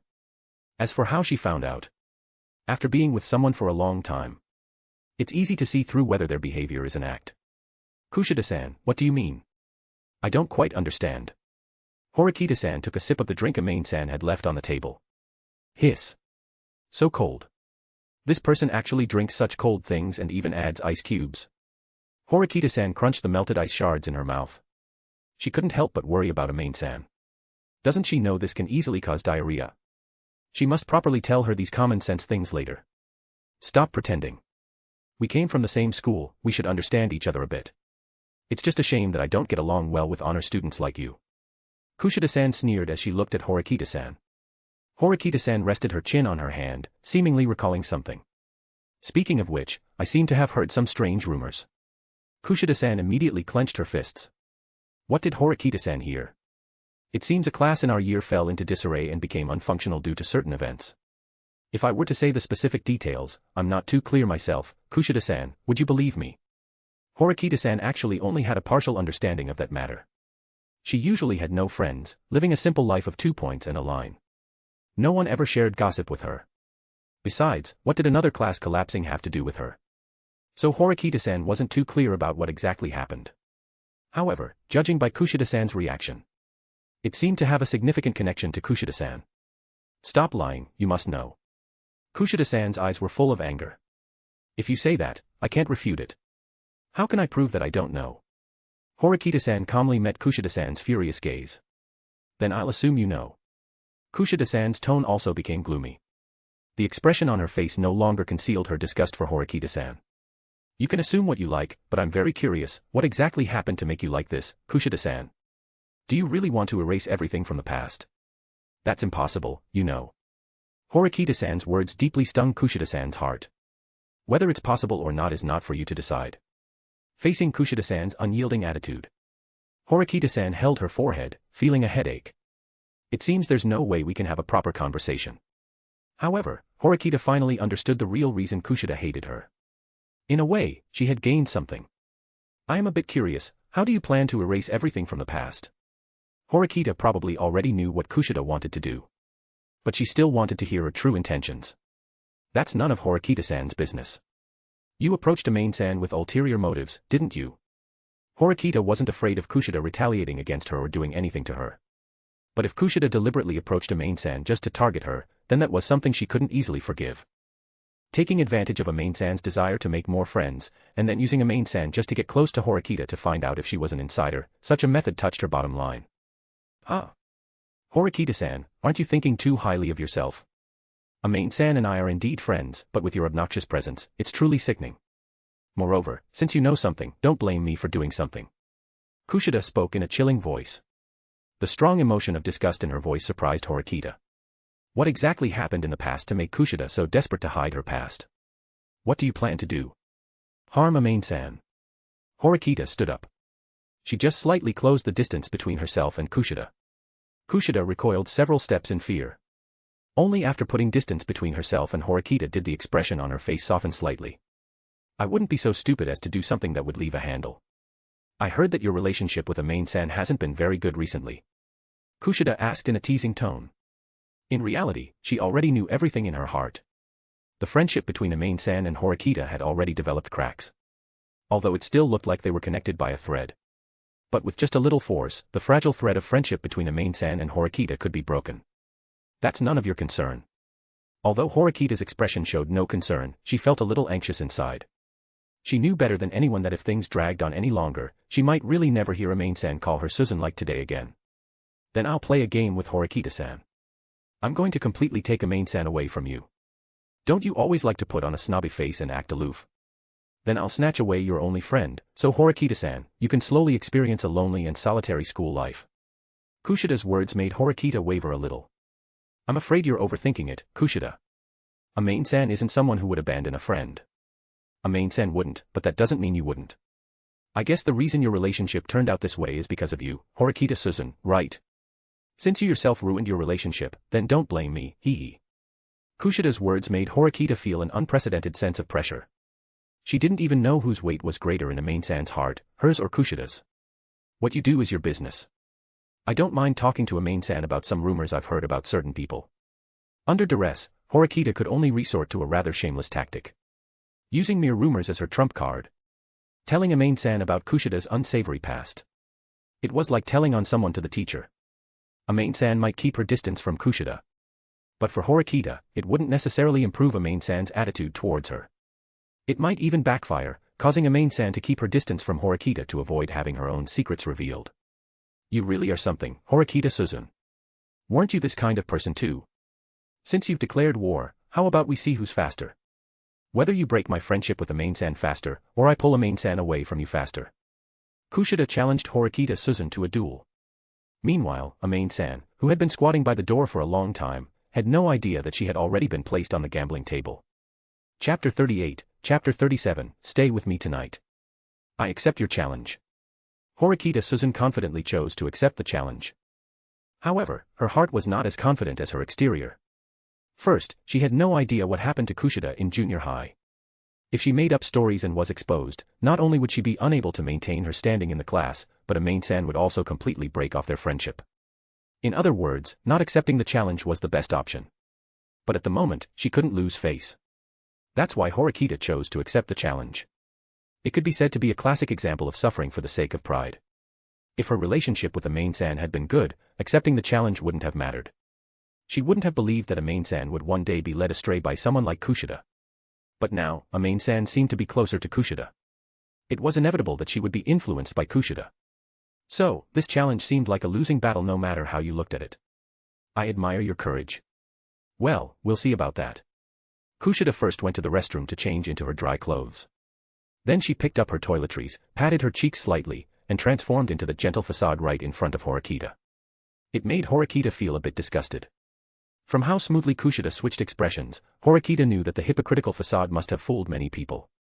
Kushida opened the door and saw Amane-san squatting on the ground, poking at the ground with a small twig she had found somewhere. She looked as if she was teasing ants. But this was the 12th floor, and the ground was cleaned every day. There was no way there could be ants. Kikyo-chan, are you done talking? Seeing Kushida open the door and come out, Amane-san threw the twig away and happily went up to her. She was so bored by herself outside. Her phone was still on the table, and she couldn't do anything. Yes, Horikita-san and I had a friendly exchange and an in-depth discussion of our opinions.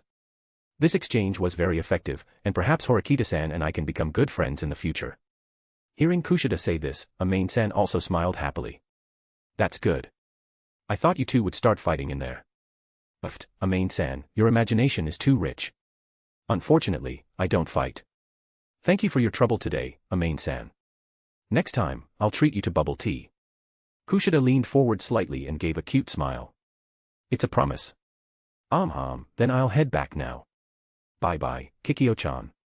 After seeing Kushida off, Amane-san, who had just entered the room, saw a gloomy-faced Horikita. Was this a friendly exchange? It looked more like the two of them had had a fierce argument. However, she hadn't heard anything outside the door. Perhaps Kushida had said something harsh. Horikita-san, are you all right? Can you call me Suzune? Horikita finally overcame her evasiveness. She was scared. Scared that Kushida would really take Amane-san away from her. If that happened, she would completely lose her only friend. I thought Suzune didn't like me calling you that anymore. Amane-san hadn't even finished speaking when Horikita hugged her tightly. Suzune, what's wrong? Don't scare me. It was her first time seeing Horikita so proactive. It seemed she was still a little unaccustomed to it. Amane-san let Horikita hug her for a few minutes before reluctantly letting go. I'm sorry. I should have apologized to you sooner. My original intention was to help you get rid of those bad rumors, but because I didn't communicate with you beforehand, I arbitrarily changed our relationship to what it is now. Horikita lowered her head. I'm very sorry. I want to take back the words I said that hurt Amane-san. Seeing Horikita apologize so formally, Amane-san couldn't help but curl her lips.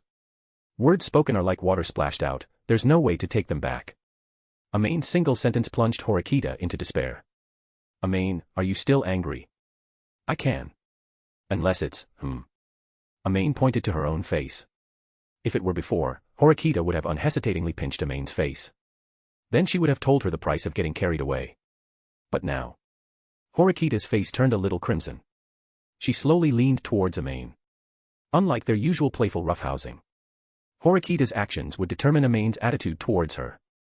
So Horikita had to treat it seriously. But just as they were about to touch. Amane, can we change it? I'm still a bit. Horikita, blushing, wanted Amane to change her request. It seems Horikita-san, your sincerity isn't quite enough. Amane's words left Horikita speechless. However, Amane was right. Horikita, who wasn't even willing to do such a small thing. What reason did Amane have to believe her words were true? Horikita didn't know what to do for a moment. Then you can stay and accompany me tonight. If you refuse again, I really won't be able to believe Horikita-san's words, especially since we used to sleep together. Amane finally showed her little claws. Horikita thought for a moment. This request didn't seem to have any difficulty. At most, Amane's hands might not be too well behaved, but it was better than letting herself. Horikita, blushing, nodded. Amane had a look on her face that indicated her plan had been approved. Since Suzune you've agreed, then no backing out, okay. Amane was even afraid Horikita would go back on her word. If I promise to stay, I'll definitely stay. Horikita rolled her eyes at Amane, annoyed. Seriously? Did they not even have this much trust left now? Isn't it just sleeping for one night? Between girls, it's a very normal thing, isn't it? Although Horikita was a little uneasy about what would happen tonight, she still didn't choose to back out. Amane also didn't mind Horikita's attitude. She ran straight to the bed and lay down, then quickly patted the mattress with her little hands. Horikita, knowing what Amane wanted to do, could only move step by step to the side of the bed. This was the first time she would be spending the night in Amane's dorm. Horikita felt a little nervous inside. Even though when she was in her dorm, Amane almost squeezed in with her every day. And she could treat Amane however she wanted. But she didn't expect. How long had it been? Their roles had already reversed. Amane, as the owner of the room, gave the poor Horikita a chance to mend their relationship. But she might have to endure some excessive things. Even so, Horikita still agreed. Suzune. Amane called her name. Then she reached out and pulled Horikita directly into the covers. Wait, Amane, can you turn off the light first? I'm a bit. Amane blinked her eyes. It was just sleeping, why was Horikita's face so red? However, Amane could still understand turning off the light for sleep. Amane quickly got out of bed and turned off the light. The room instantly became pitch black. Amane could vaguely see Horikita, her eyes tightly closed. She looked like she was waiting for an approaching storm. Amane thought for a moment. She felt like something wasn't quite right. Never mind. It's better to sleep first. Suzune, I'm coming. The next second, Horikita, who had her eyes tightly closed, felt something soft bump against her face. Why was Amane still playing ball and run? Chapter 39, Chapter 38, Shock. Waking up, Horikita actually extended her demonic claws. Suzune, I'm coming. In the darkness, Horikita only felt something soft smear across her face. The scent of orange-scented shower gel kept entering her nostrils. It was very much like a child's taste. Horikita quickly reacted.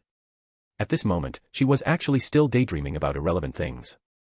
She only hoped Amane wouldn't go too far. But after waiting for a long time, Amane didn't move at all. Amane. Horikita tentatively pushed Amane. Amane clung tightly to Horikita, but she herself was already cold. She was asleep. She fell asleep so fast. Horikita tentatively placed her hand under Amane's nose. There was still breathing, she was indeed asleep. Every time, Amane would fall asleep so suddenly. It made her afraid every time that she was really gone. Feeling the familiar warmth, Horikita wanted to smile. But no matter how hard she tried, her face couldn't return to how it looked when she could happily smile. Will you stay with me like this forever? Horikita poked Amane's soft cheek. The latter made a sound similar to a hum. Horikita gently hugged Amane. A warm feeling. It had been a long time since she felt so at ease. Ever since Amane moved out of her dorm. Sleeping alone always felt empty. Perhaps it was because her pillow had run away. It was natural not to be used to sleeping. Or perhaps, there was no one like a child anymore. Always pestering her to tell bedtime stories. Only half a month had passed. Was she already inseparable from Amane? Horikita didn't know the answer to this question. If she had to answer, it was probably that she couldn't leave her. Just as Horikita was still a little melancholic. A face rubbed against hers. Constantly rubbing back and forth on Horikita's face. Can't you be more well-behaved when you sleep? Horikita complained, but at the same time, she let Amane rub against her for a good while. Finally, she lay on Horikita's chest and started sleeping again. Using the light. Horikita carefully observed Amane's cute sleeping face. She was like a koala. Except Horikita had become the tree that couldn't resist. Held tightly by Amane, the koala. She couldn't even turn over. To be honest, it was a bit uncomfortable. But, it was better than Amane doing something strange to her. The night passed without a word. The next morning. Horikita woke up early, feeling stifled. Her breathing felt a bit obstructed. She looked down. Amane was sound asleep, sprawled on top of her. It looked like. Horikita's face quickly flushed. She planned to move Amane to the side. Just as she embraced Amane, she rolled over with the momentum. And as she gently placed Amane on the bed, Amane opened her eyes. Suzune. Good morning. What are you doing? Amane looked at Horikita, who was holding her in intimate contact. Her eyes widened instantly. Her previously groggy mind suddenly cleared. If I said I just wanted to get you off me, would you believe me? Horikita looked at Amane with a calm expression. Because the position of her hand was a bit awkward right now. After all, to get up, she had to find something to press against for support. Do you think I'd believe you? I can't believe, Suzune, you actually took advantage of me while I was sleeping, boo-hoo-hoo. Your crying is so fake. Every time, there's not a single tear. I saw through it long ago. Horikita mercilessly exposed Amane's acting. Tisk, I've been found out. Suzune, you bad woman, are you going to enjoy my body so early in the morning? Amane's words made Horikita blush crimson. What strange things are you saying? Girls aren't supposed to say such. Horikita's face was red, and her words started to stammer. So cute. Amane, what did you say? Shy Suzune is the cutest. You just like to say sweet things to coax girls. Horikita turned her head away, avoiding eye contact with Amane. She was afraid that in the end, she would blush so much she wouldn't know what to do. But what she didn't know was that her entire pretty face was completely red right now. I'm telling the truth. If you don't believe me, look into my eyes. Horikita seriously looked into Amane's eyes. Have you been eating too many spicy things lately? Idiot, idiot. Look again, here. Amane pointed to her eyes like she was presenting a treasure. Horikita was a bit puzzled. But she still leaned in to look. There was nothing strange at all. Wait. Horikita saw her reflection in Amane's pupils. Seriously? Are you playing this old trick again? Amane-san. Horikita Suzune won't fall for that trick. Chew. Something seemed to touch her. Good morning, this is a good morning, boo-hoo-hoo, don't tear my face, it hurts. Horikita grabbed Amane's face with one hand. You actually ambushed me. What ambush? Suzune, what are you saying? Ow, it hurts. Amane was in so much pain that a few tears squeezed out from the corners of her eyes. Only then did Horikita let go. If you do that again, I'll get angry, you know. You're already angry. Amane rubbed her face, looking aggrieved. Amane, did you say anything just now? I said Suzune, you look really good today. Humph. Ehehe. After a few laughs, Amane's lips curved slightly. Suzune, when will you let go? It feels a bit uncomfortable. Amane pointed to Horikita's other hand, which was still in an awkward position. Only then did Horikita realize that she hadn't let go the entire time. She quickly pulled her hand back. Phew, my breathing is much smoother now. Hey, you didn't squash mine, did you? Don't say such unhealthy things. But you clearly stare. Cough, small ones are great too, especially ones like Suzune's. Although it feels like it's still a bit lacking, it's also very suitable. Huh. I can't satisfy you, I'm really sorry about that, Miyako Amane. Horikita reached out her hand. Wait. You're not going to. We just reconciled. If you do that, I might get scared and run away, you know. Amane scurried backward into the corner, looking a bit scared. Watching Horikita approach, Amane's body trembled. Welcome back, Amane. I'm back, souped. The 27th sanction, for my dear friend. Stop pretending and get up, it doesn't hurt that much. Boo-hoo, I'm not pretending this time, help me QAQ. It was a weekend afternoon. After a comfortable nap at noon. Matsushita Chiaki, who had just remembered she still had to do a big cleanup, felt a headache coming on. She should have known better than to go shopping with Sato and the others yesterday. The consequence of using yesterday's time was that she had to make up for the wasted time today. But today was a special day for her. Today was her birthday. Her first birthday spent in this unfamiliar environment. However, she didn't make a big deal out of it. Because if she specifically told others, it would be like telling them, my birthday is coming soon, remember to bring a gift. Everyone's points at the end of the month shouldn't be very high. There was no need to waste points on such a thing. The rational Matsushita Chiaki comforted herself this way. But she still hoped that someone would accidentally discover her birthday and give her a surprise, even if they just came empty-handed to congratulate her, it would be fine. Just as Matsushita Chiaki was still feeling melancholic, there was a knock on the door. Please wait a moment. Matsushita Chiaki went to the door and first looked through the peephole. It seemed to be Miyako-san. What could she want with her?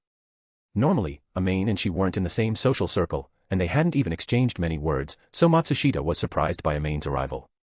Matsushita opened the door. Matsushita-san, happy birthday. Chapter 40, Chapter 39, The Sudden Exam. Miyako-san.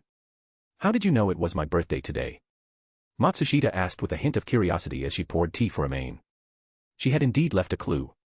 However, that clue was left in the small group chat with Karuizawa. Miyako-san, by all accounts, shouldn't have known. Oh, that. I saw it in the student archives. Amane said, taking out her phone and opening the S-system. There was a great archive inside. After opening it, there were 4 options below. Namely, options A, B, C, and D. However, only option D was lit up for Amane. As long as she opened the archive, The student's name, class, student ID, and birthday, 4 simple pieces of information, would appear. It seemed to be the personal information registered for the first time upon enrollment. However, one inconvenient point was that this page did not have the student's student ID, which meant she couldn't directly add others as friends through the archive. Perhaps the school had considered something to set it up this way. Matsushita looked at the page displaying her own information with surprise. So, all this information could be found in the S system.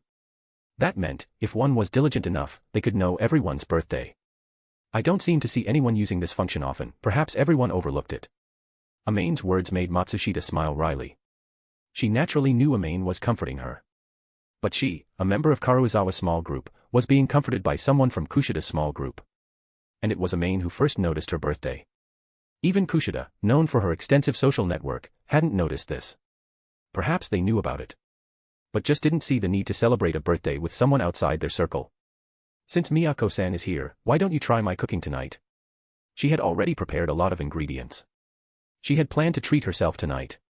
She had originally thought celebrating her birthday alone would be a bit lonely.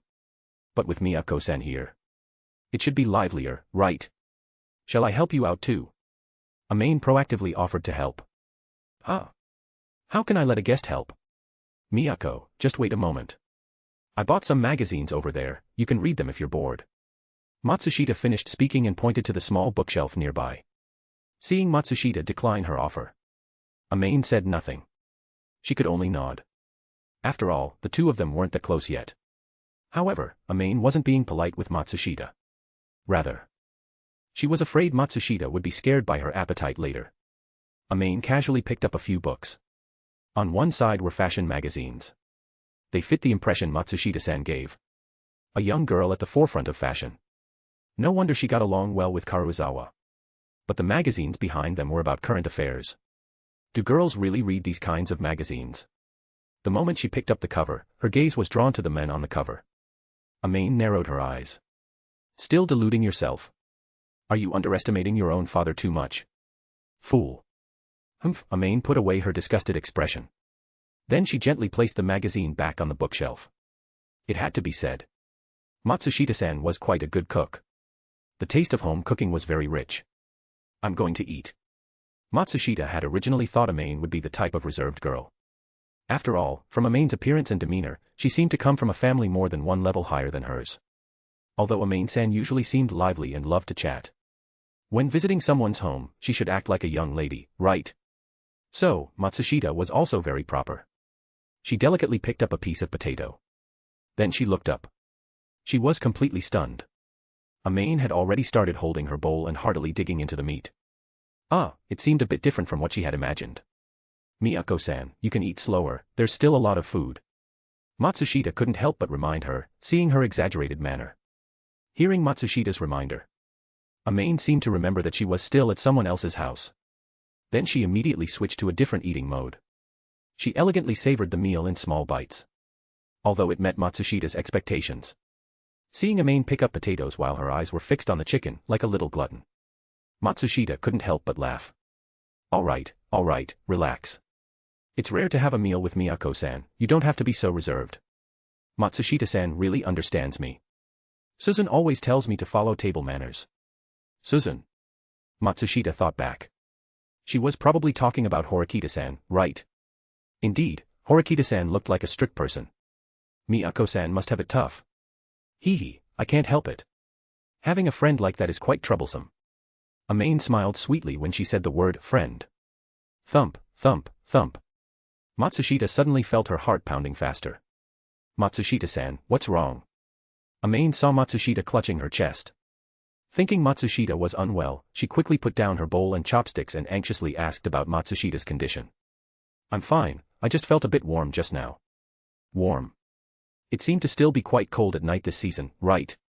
But since Matsushita said so, she couldn't say anything more. The two of them chatted about classmates' gossip. While eating the dinner Matsushita had carefully prepared. Finally, they shared the cake Amane had brought, concluding the small birthday gathering. Goodbye, Miyako-san. Feel free to come visit me anytime if you're free. Don't worry, I'll definitely be coming often, as long as Matsushita-san doesn't mind me. Matsushita-san, hurry back inside, it's still very cold at night. Amane playfully winked. Then she skipped off to take the elevator. Matsushita watched Amane get into the elevator before returning to her room. Her gaze was quickly drawn to the gift Amane had given her. Opening the gift, she saw. It was a beautiful necklace. And it was clearly an expensive one. Ah, I still let someone spend so much. Matsushita looked at the gift with a bit of guilt. Then she carefully put it away. The pleasant weekend always passed quickly. The next morning. Everyone welcomed another happy Monday. Yes. Although everyone looked worried and listless, making one fear they might fall asleep in class. But they must be happy, right? As the first class began, Chabashira-sensei walked in with a serious expression. Seeing Chabashira-sensei like this, Amane immediately stopped smiling. Horikita, who was chatting with Amane, instantly noticed the situation. Chabashira-sensei was holding a thick stack of papers. There wouldn't be another end-of-month pop quiz, would there? Chabashira-sensei's actions also caught the attention of others. Gradually, everyone stopped their chatter, their gazes fixed on Chabashira-sensei. It seems you've all noticed. Today, I need you to be serious and attentive. The end of the month is here, and we'll be having a short test today. It seems like a surprise test. Horikita thought for a moment. No matter what kind of test it was, she shouldn't be at the bottom. Amane should be the same, right? Amane. Horikita turned her head to look. Amane was already starting to feel sleepy. So boring. I wish I could finish the test quickly and go back to sleep. I'll have udon for lunch. Amane happily thought about things completely unrelated to the test. Chapter 41, Chapter 40, The Unusual Chabashira-sensei. The test questions were very simple for Amane. After finishing the paper in less than half an hour, Amane immediately buried her head in her desk. Chabashira-sensei was patrolling, looking for potential cheaters. Although these were very simple questions at the middle school level, it was still possible for someone to fail. After all, this was Class D. Every year, Class D always managed to bring surprises, constantly refreshing her understanding of Class D.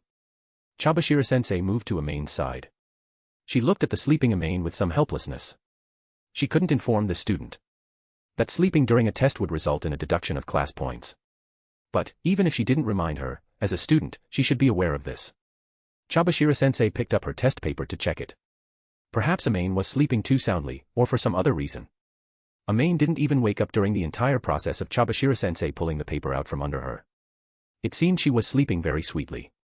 Chabashira-sensei's gaze did not linger on her. She carefully checked each question. All correct. That's right. This was a perfectly answered paper. Even excluding the correctness of the answers. Just looking at her handwriting was pleasing to the eye. Chabashira-sensei carefully checked every question. All were correct. But this didn't mean much.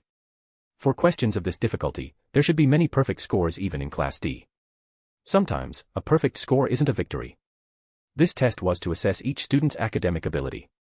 It didn't matter if they answered everything incorrectly and got 0 points. Their class points would not be deducted. However, sleeping during the test would result in point deductions. In other words, her perfect score was completely useless. She wondered if, in a few days, when they learned the news, would they completely break down? The more excellent a person is, the more they cannot accept the reality that they are actually defective, right? Chabashira-sensei thought. She put the test paper back for Amane. This cute girl could really sleep. Chabashira moved her arm twice, and she didn't even stir. Fortunately, the dorm rooms were singles. Otherwise, if she were sold by her roommate, she probably wouldn't even know. The morning test quickly ended.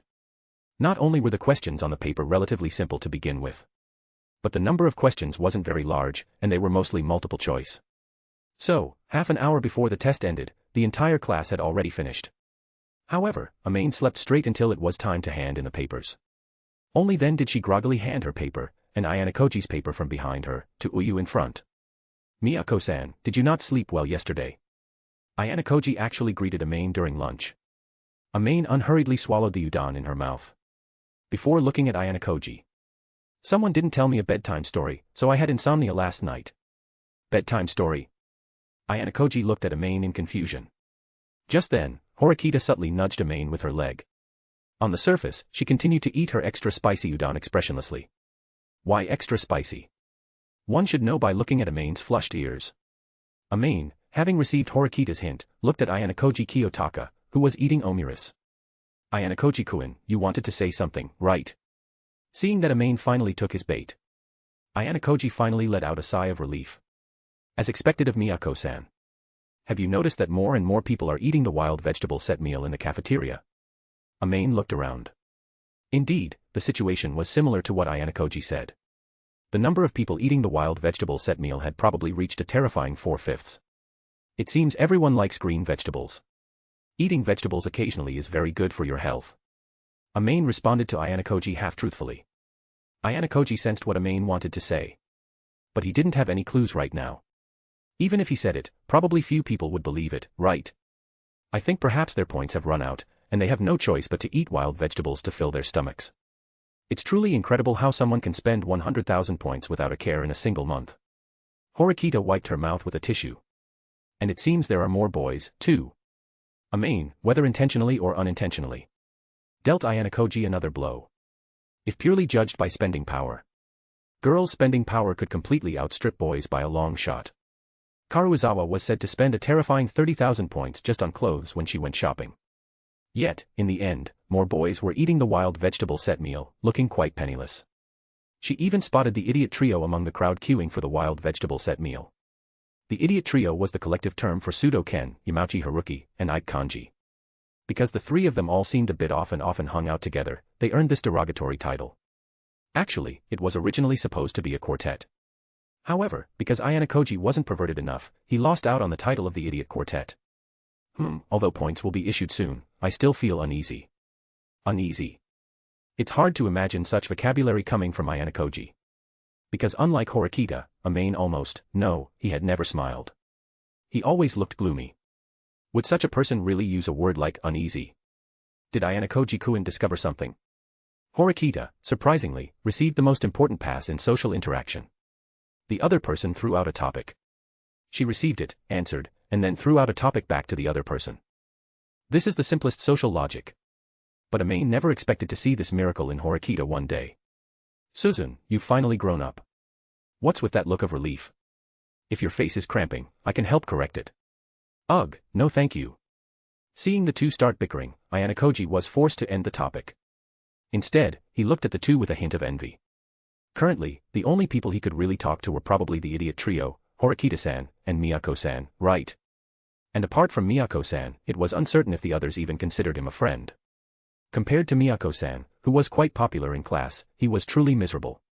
However, the issue of points would likely lead to even more tragic events. Ayanokoji thought so. Things unfolded exactly as he had predicted. May 1st, Chabashira-sensei entered the classroom very early. She walked in holding a rolled-up poster tube. Unlike usual, her ponytail was tied 5 centimeters higher. Chabashira was even more serious than before. The students, who had been talking, fell silent upon seeing Chabashira's appearance. No one knew why Chabashira had such a terrifying expression. Finally, a boy named Ike bravely raised a question. Sensei, you didn't miss your period today, did you? Chapter 42, Chapter 41, The Beginning of Despair. Faced with Ike's almost harassing question, Chabashira-sensei simply ignored him. We're about to start homeroom. If you have any questions or anything you're concerned about, it's best to ask now. As if certain someone would ask a question, Chabashira-sensei folded her arms and scanned the faces of Class D. Immediately after Chabashira-sensei finished speaking, about 7 or 8 students raised their hands. Chabashira-sensei smiled as if she had expected it. Then she gestured for Amane, who was sitting at the back, to ask her question. Chabashira-sensei, may I go to the restroom? Chabashira-sensei was a little speechless. She had seen Amane immediately raise her hand, wanting to ask a question, as soon as she finished speaking. Recalling Amane's extremely unenthusiastic attitude during the last exam, Chabashira-sensei had a mischievous desire to see Amane's shocked expression. An honor student assigned to Class D unable to accept reality and acting out of character. Chabashira had seen it countless times. But she still enjoyed eagerly anticipating the ungraceful performances of these naive honor students until they realized the true cruelty of the school. However, what Chabashira-sensei never expected was that Amane would make such a request. It caught Chabashira-sensei completely off guard. Everyone in the class also looked at Amane strangely. Miyako-san, you should take care of personal matters before class. It's class time now. If you want to go to the restroom, wait until homeroom is over. You may sit down. Amane sat down with a bitter expression. She knew the atmosphere in the classroom wasn't quite right, but she really needed to go to the restroom. There was nothing she could do about it. Does anyone else have any other questions? At this moment, Horikita uncharacteristically raised her hand. Horikita-san, do you have something to ask? I'd like to ask Chabashira-sensei if our points for this month have been deposited. Perhaps because Amane was treated harshly, Horikita's tone was very unpleasant. It sounded like she was interrogating Chabashira-sensei. That's right, your points have been deposited, and there are no system errors or malfunctions. They have indeed been deposited into each of your accounts. Chabashira smiled. Isn't this exactly what she wanted to see? As long as someone asked her this question, she could gradually unravel the class's mystery and then tell them, you are all a bunch of hopeless failures. Chabashira-sensei. What are you talking about? But our accounts still don't have a single point. Even this morning when I went to buy. Just as Honda was about to explain further, Horikita interrupted him. What if Chabashira-sensei is telling the truth? Horikita's words left Honda a little confused. Even Amane felt anxious for him. Horikita-san, could you please elaborate? Hirata stopped Honda, who was about to interject again, with his gaze. Then he looked at Horikita with clear eyes, hoping to get an answer from her. Because he had also noticed that morning that his points had not increased at all. If it was just him, it would be fine. Although Hirata also had social activities, he didn't spend an exorbitant amount and could still manage to get through next month if he was careful. But he was worried that if no one in Class D had any income, then the entire Class D would face an unprecedented crisis. He already knew of over 20 people who had spent all their points. If points weren't distributed today, the survival of these individuals would become difficult. It's simple. First, if Chabashira-sensei is telling the truth, that points have been distributed, and it's not a school system error, then there's only one possibility I can think of: we received 0 points. As soon as Horikita finished speaking, she heard a snap. Horikita girl, I think I understand what you mean. So, this was a trap from the beginning, then. Koenji Rokusuk propped his leg on the desk, talking to Horikita while fiddling with his small mirror. A trap? What are you talking about? I don't understand at all. I just want my points. Karuizawa's words made Horikita a little dumbfounded. It was hard to imagine such words coming from a leader figure of Class D girls like Karuizawa. Karuizawa-san, please don't rush. If we follow Koenji-kun's explanation, the school deliberately gave us a large sum of points at the beginning, without restricting our spending, attempting to gradually lead everyone astray into pleasure. And then, when everyone has spent all their points, they refuse to distribute any more, trying to teach us a lesson. Hirata's analysis was well-reasoned, and even Horikita nodded seriously, thinking this was the most likely possibility. So that's it. Chabashira-sensei, I've realized the mistake of spending points recklessly. Please give us this month's 100,000 points. Ike, sitting in the back, took the lead in loudly requesting Chabashira-sensei. Gradually, many others joined in, trying to reclaim their 100,000 points. That's right, Chabashira-sensei, we already know we were wrong. If you don't give us points, we'll starve to death in a few days. Yes, we know we were wrong. Please give us the points. Chabashira-sensei. Throughout the classroom, voices of apology and pleading rose and fell. Unfortunately, Chabashira-sae paid no attention to their cries. Instead, she watched with amusement as both the honor students and the utterly worthless underachievers in Class D desperately begged. I'm sorry, that's impossible. Besides, this isn't some school trap. Chabashira-sensei said, then attached the poster tube to the blackboard and secured it with magnets. Written above were the names of each class, followed by a series of numbers. It looked like the class rankings. Amane also scrutinized the numbers on the blackboard. How to put it? Even though Amane already knew there would be a certain gap between Class D and the other classes, she was still somewhat incredulous when she saw the data-driven disparity firsthand. Class A. Class B. Class C. Class D. Open your eyes wide and look closely. This is the gap. You truly are the most remarkable Class D I've ever taught. In just 1 month, you've managed to spew out all 1,000 class points. Truly impressive. Chabashira-sensei clapped her hands. A considerable number of people still looked at the numbers on the blackboard with confusion, not knowing what they meant. Koenji surveyed the bewildered faces around him and couldn't help but let out a hearty laugh tinged with sarcasm. I think I know why we're at 0. If this represents points, then the class points that teacher just mentioned and our personal points should be at a 1:100 ratio.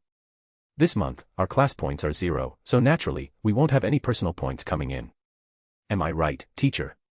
Koenji's words instantly made those whose points had already returned to 0 feel as if they had fallen into an ice cellar. If it was just a test from the school, or if Chabashira-sensei was intentionally trying to remind everyone to value their points, then there was still a possibility that they could get their points back this month. But if points were determined according to this table, then it meant that if they couldn't earn class points, it would be impossible for them to receive personal points. So they stared intently at Chabashira-sensei, hoping for her denial. Chapter 43, Chapter 42, Desperate Struggle. What Koenji-san said is basically correct.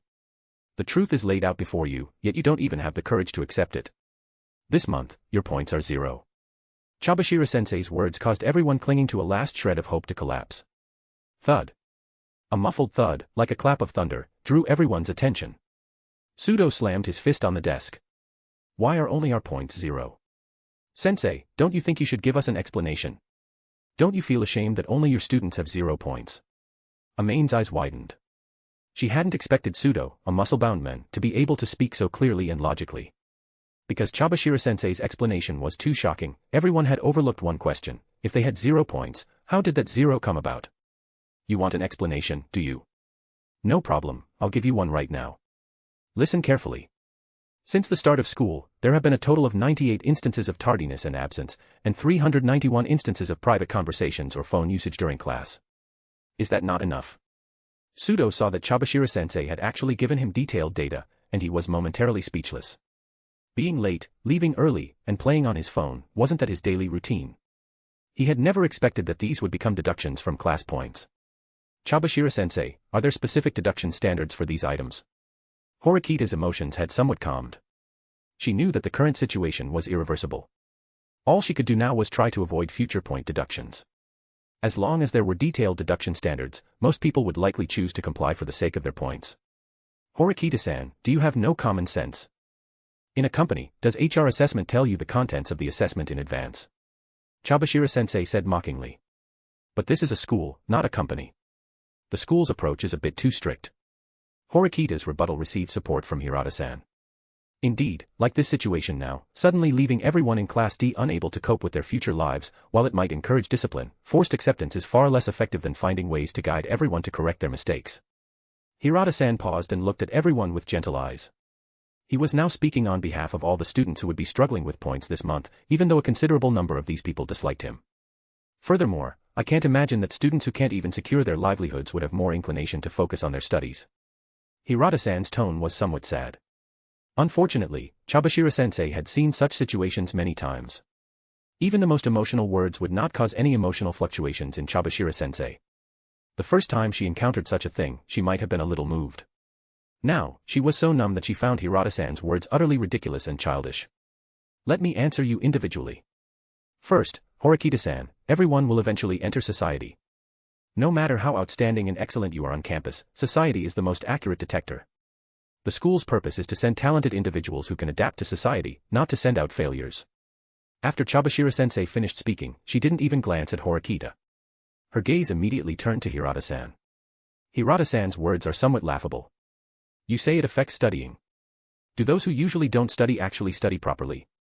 Also, as for your daily life, you can rest assured. The school has enough free supplies to sustain your lives. As long as you want to live, you will absolutely not starve to death. After Chabashira-sensei finished speaking, she walked back to the podium. She propped herself up on the podium with both hands, looking down at everyone below, her expression full of expectation. She was anticipating whether anyone else would ask such a ridiculous question. The Class D students were unwilling to accept reality, struggling like pitiful wretches. Amane glanced at Horikita, who had returned to her seat. Horikita's expression wasn't very good. Clearly, she also realized that no matter how hard she tried, the outcome wouldn't change. But, was this enough? Amane felt it wasn't. Some things had to be said now. This was also the task Horikita Manabu had entrusted to her: let Horikita Suzune witness her own insignificance. Amane raised her hand again. If you can't hold it in. Chabashira-sensei, I'd like to ask if our class assignments are random or if there's a pattern. Amane's words immediately drew Horikita's gaze. It should be random assignment. Horikita didn't know why, but she started to feel uneasy. To dispel this feeling, she spoke up, answering for Chabashira-sensei. It seems someone has already figured it out, huh? That's right, the class order is linked to individual ability. The excellent ones are in Class A, and you are merely flawed, defective products. No sooner had Chabashira-sensei finished speaking than a boy wearing glasses shot up to his feet. How can that be? I cannot accept the school's class assignments like this. I want to apply for the school to re-evaluate me personally. Amane had no impression of this boy. She had originally wanted to ask Ayanokoji, who was also a boy, but when she turned around, she saw that Ayanokoji also had a confused look on his face. Perhaps asking Ayanokoji about the names of his classmates would be a rather difficult task, because Ayanokoji's social circle might only consist of the few of them. What can you do if you don't accept it?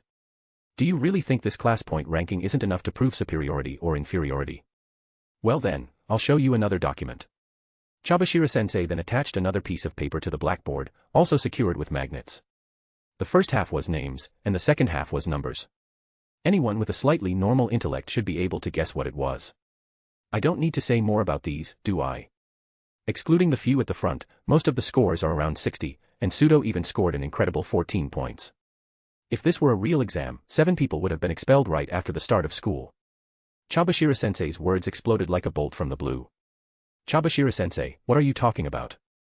I've never heard of this school having a rule about expulsion. Yamauchi cried out anxiously. Oh. Did I not mention it? In this school, if you fail one subject in either the midterm or final exams, you will be expelled.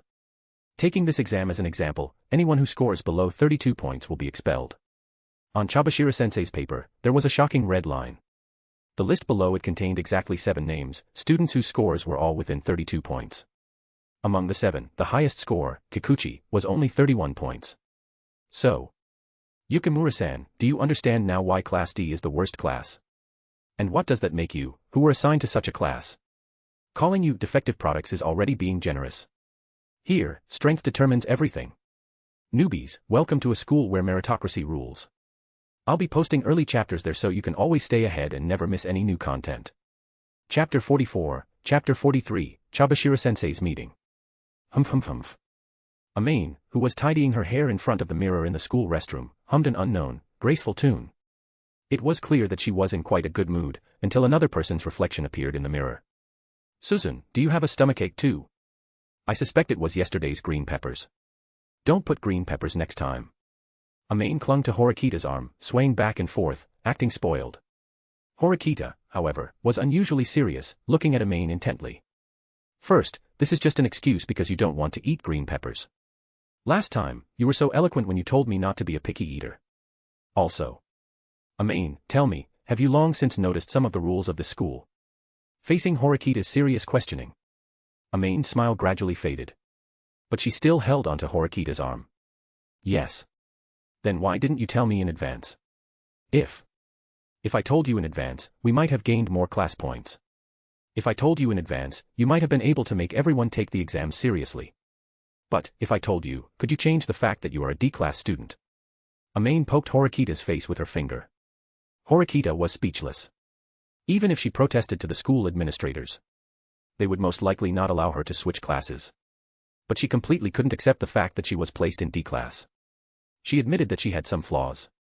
But even if not A-class, what about B-class and C-class? Horikita Suzune didn't believe that anyone from all the classes above her was stronger than Horikita Suzune. However, she was a little curious. Why could Amane accept this result so calmly? Amane, with your ability, even A-class wouldn't be a problem. You also don't have flaws in social interaction like I do. In this situation, can you really accept being placed in D-class and being called a defective product? Amane's score this time was tied for first place, just like hers. In terms of physical fitness, whether it was swimming or archery, it was clear that Amane not only surpassed ordinary people in physical ability, but was also among the top performers in those sports. Socially, there was even less to say. Amane, who actively made friends with everyone, might even get unexpectedly high scores in social aspects. But even such an all-around and excellent Amane was placed in D-class, which in itself was a hard-to-accept matter. Defective product. Suzune, why do you listen to them? Why do you trust their judgment? Amane cupped Horikita's face and looked her in the eyes. What others think of me doesn't matter, because I don't live for them, and I don't need to satisfy them. But, Suzune, if you truly consider yourself a defective product just because of a few words from others, then that only shows you're nothing special. Amane lightly touched Horikita's lips. Originally, she had planned to take advantage of Horikita's unguarded state and give her a good kiss. But she was afraid someone might suddenly come in and catch her doing something mischievous. So she could only stop after a brief taste. Amane, you. Before Horikita could get angry, Amane made a shushing gesture with her finger, then pointed behind Horikita. In an instant, Horikita's entire body stiffened. She didn't know what was happening behind her. There was still 30 to 40 centimeters between her and the mirror, so she couldn't see what was behind her through the mirror. Amane, with a straight face, gestured for her to look behind her. Gulp. Horikita swallowed a mouthful of saliva.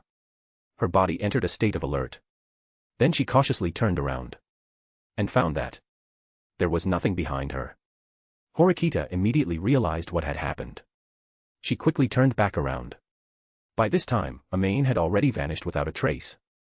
There was no sign of her whatsoever. Horikita stomped her foot in anger. She had actually been fooled by such a petty trick from Amane. She'd see how she'd deal with her when she got back. However, what Amane said wasn't without reason. Other people's opinions are always just that, other people's. But if you yourself admit that you are a defective product, then that person is already beyond saving.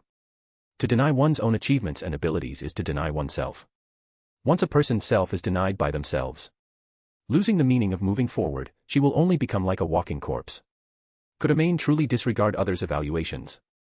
On an ordinary morning, Chabashira-sensei used the time of a morning meeting to put the entire class into a strict mode. Not only did no one talk or use their phones during class for 2 days, but the number of people who were late or left early also dramatically decreased. You couldn't even find anyone dozing off during class time. Ha! Amane yawned, propping her chin with her hand as if about to fall asleep. In her mind, however, she was thinking about trying the tonkatsu at the cafeteria for lunch. The day passed quickly. After school, everyone was packing up their textbooks. Hirata, however, quickly stood at the podium. This is the second time I'm troubling everyone, and I hope you can listen to a few words from me. Seeing Hirata's actions, most of the girls stopped their departure after school. They seemed to be waiting for Hirata's speech. The boys, on the other hand, began to leave one after another. The idiot trio, led by Sudo, left the classroom together, chatting and laughing. However, according to Amane's judgment, these three were probably putting on an act. Because the three of them deliberately spoke very loudly. And their points had already been completely depleted. Their normal lives were hard to guarantee. Naturally, it was impossible for them to enjoy themselves through entertainment. They even had to go to the cafeteria to eat the vegetable set meal at night. Would that really make them happy? The answer was no. As soon as they stepped out, the three of them had gloomy faces. Since Sudo had club activities, he immediately parted ways with the other two. The other two didn't say anything either. Without points, they could only choose to go to the cafeteria for a vegetable set meal and then return to their dorms. It's like this, Chabashira-sensei also said that there will be an exam at the end of this month. I hope everyone can study hard to avoid facing expulsion. Besides that, I also plan to form a study group to help those. Hirata passionately persuaded those students with not so good grades to join a study group, saying it could help them improve their grades, which immediately attracted a large number of girls to join. Amane watched, a little envious. Indeed, being handsome had its advantages. Horikita, who was beside her, initially listened for a few sentences, thinking Hirata had some good method to avoid point deductions. But who knew that Hirata actually intended to form a study group to help struggling students improve their grades? She immediately packed her bag. And holding Amane's hand, she walked out. Horikita-san. Hearing Hirata's voice, Horikita reluctantly stopped. She wished she had just left with Sudo and the others from the start. Horikita-san, Miyako-san, I'm preparing a study group here, and we might be short-handed. I hope Horikita-san can and I refuse. Horikita immediately rejected Hirata's proposal, showing no signs of hesitation. When Hirata realized he needed to find a breakthrough with Amane, I refuse too. Hirata was rejected twice in a row right from the start, getting a cold shoulder. While he was feeling down, a student ran up and gave Horikita and Amane a strange notification. Chabashira-sensei wanted them to go to her office after school. A private talk. This was a first for both Horikita and Amane. I'll be posting early chapters there so you can always stay ahead and never miss any new content. Chapter 45, Chapter 44, Don't ask, if you ask, it means I'm useless. Originally, Amane was already surprised that Chabashira-sensei wanted to see the two of them. But what was even stranger was yet to come. Chabashira-sensei mysteriously had Horikita enter the tea room first for a private conversation. Then she told Amane to wait outside the door. Did Chabashira-sensei have something private to discuss with Horikita? Or was it that some things needed to be kept from her? However, these matters could be set aside for now.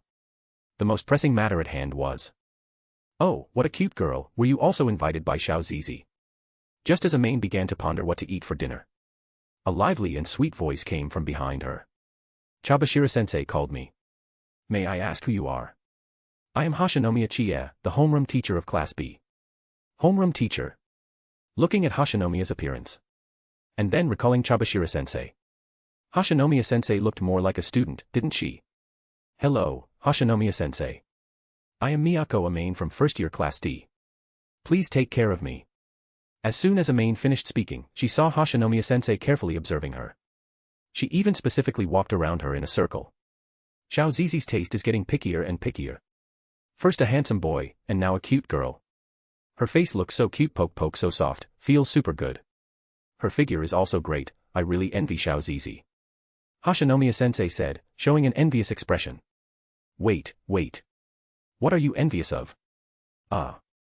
Hashinomiya-sensei, do you know why Chabashira-sensei called us for a private talk? How could the homeroom teacher of Class B know about Class D's affairs? So Amane didn't expect Hashinomiya-sensei to give her an answer. Amane just wanted to change the subject. This teacher was a bit too overly familiar, even more exaggeratedly familiar than Amane. Don't worry, Xiao Zizi won't do anything excessive to her students. But this time, she's into both boys and girls. Xiao Zizi must have been lonely for too long. Hashinomiya-sensei rested her face on her hand, sighing involuntarily. Amane's eyes suddenly widened.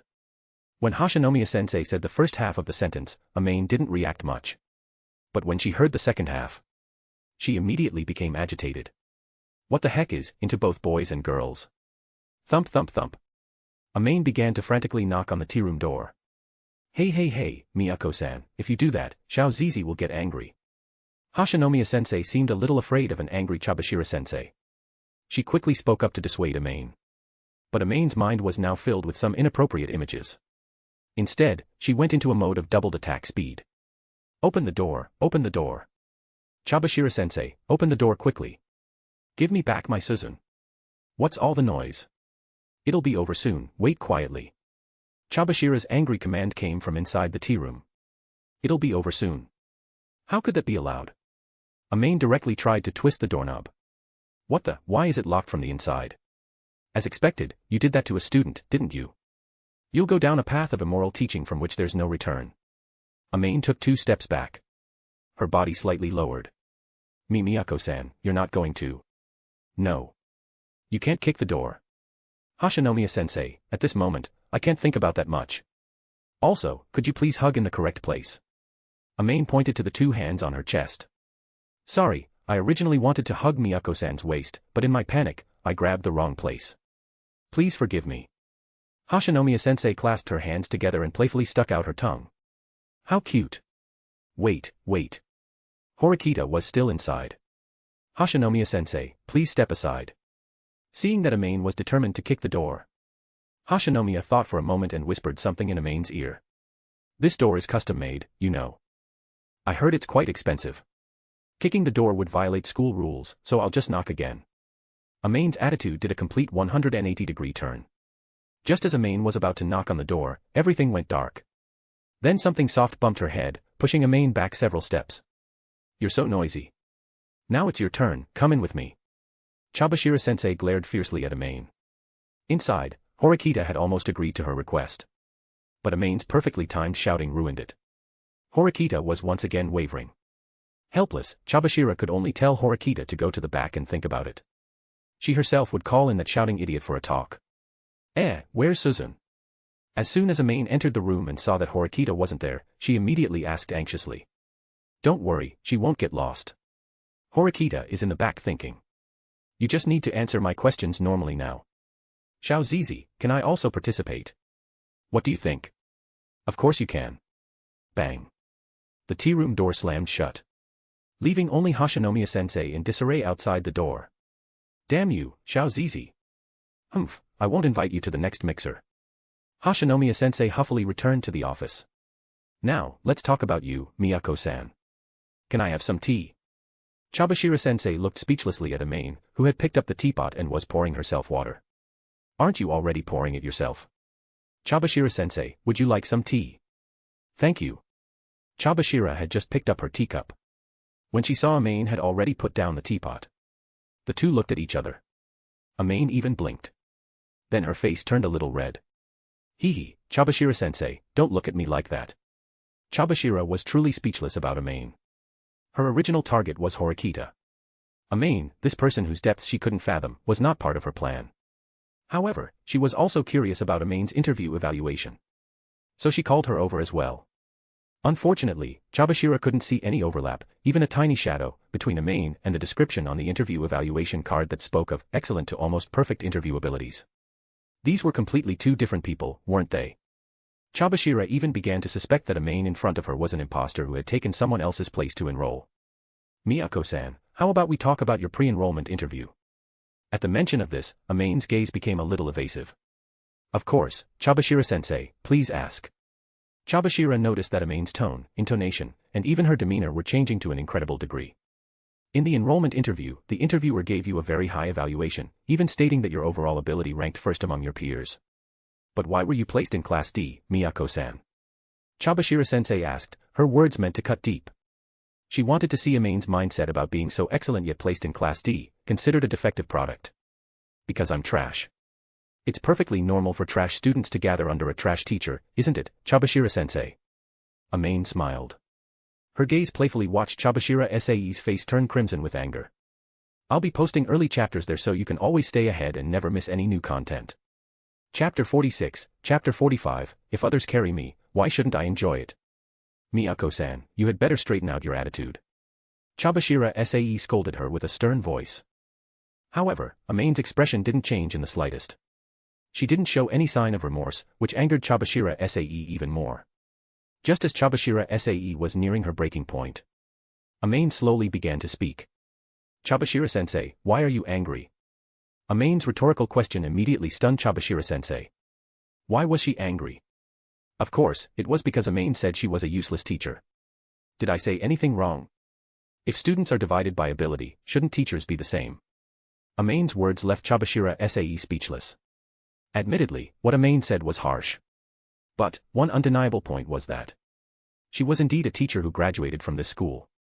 And among the 4 first-year teachers, she had the worst performance during her student days.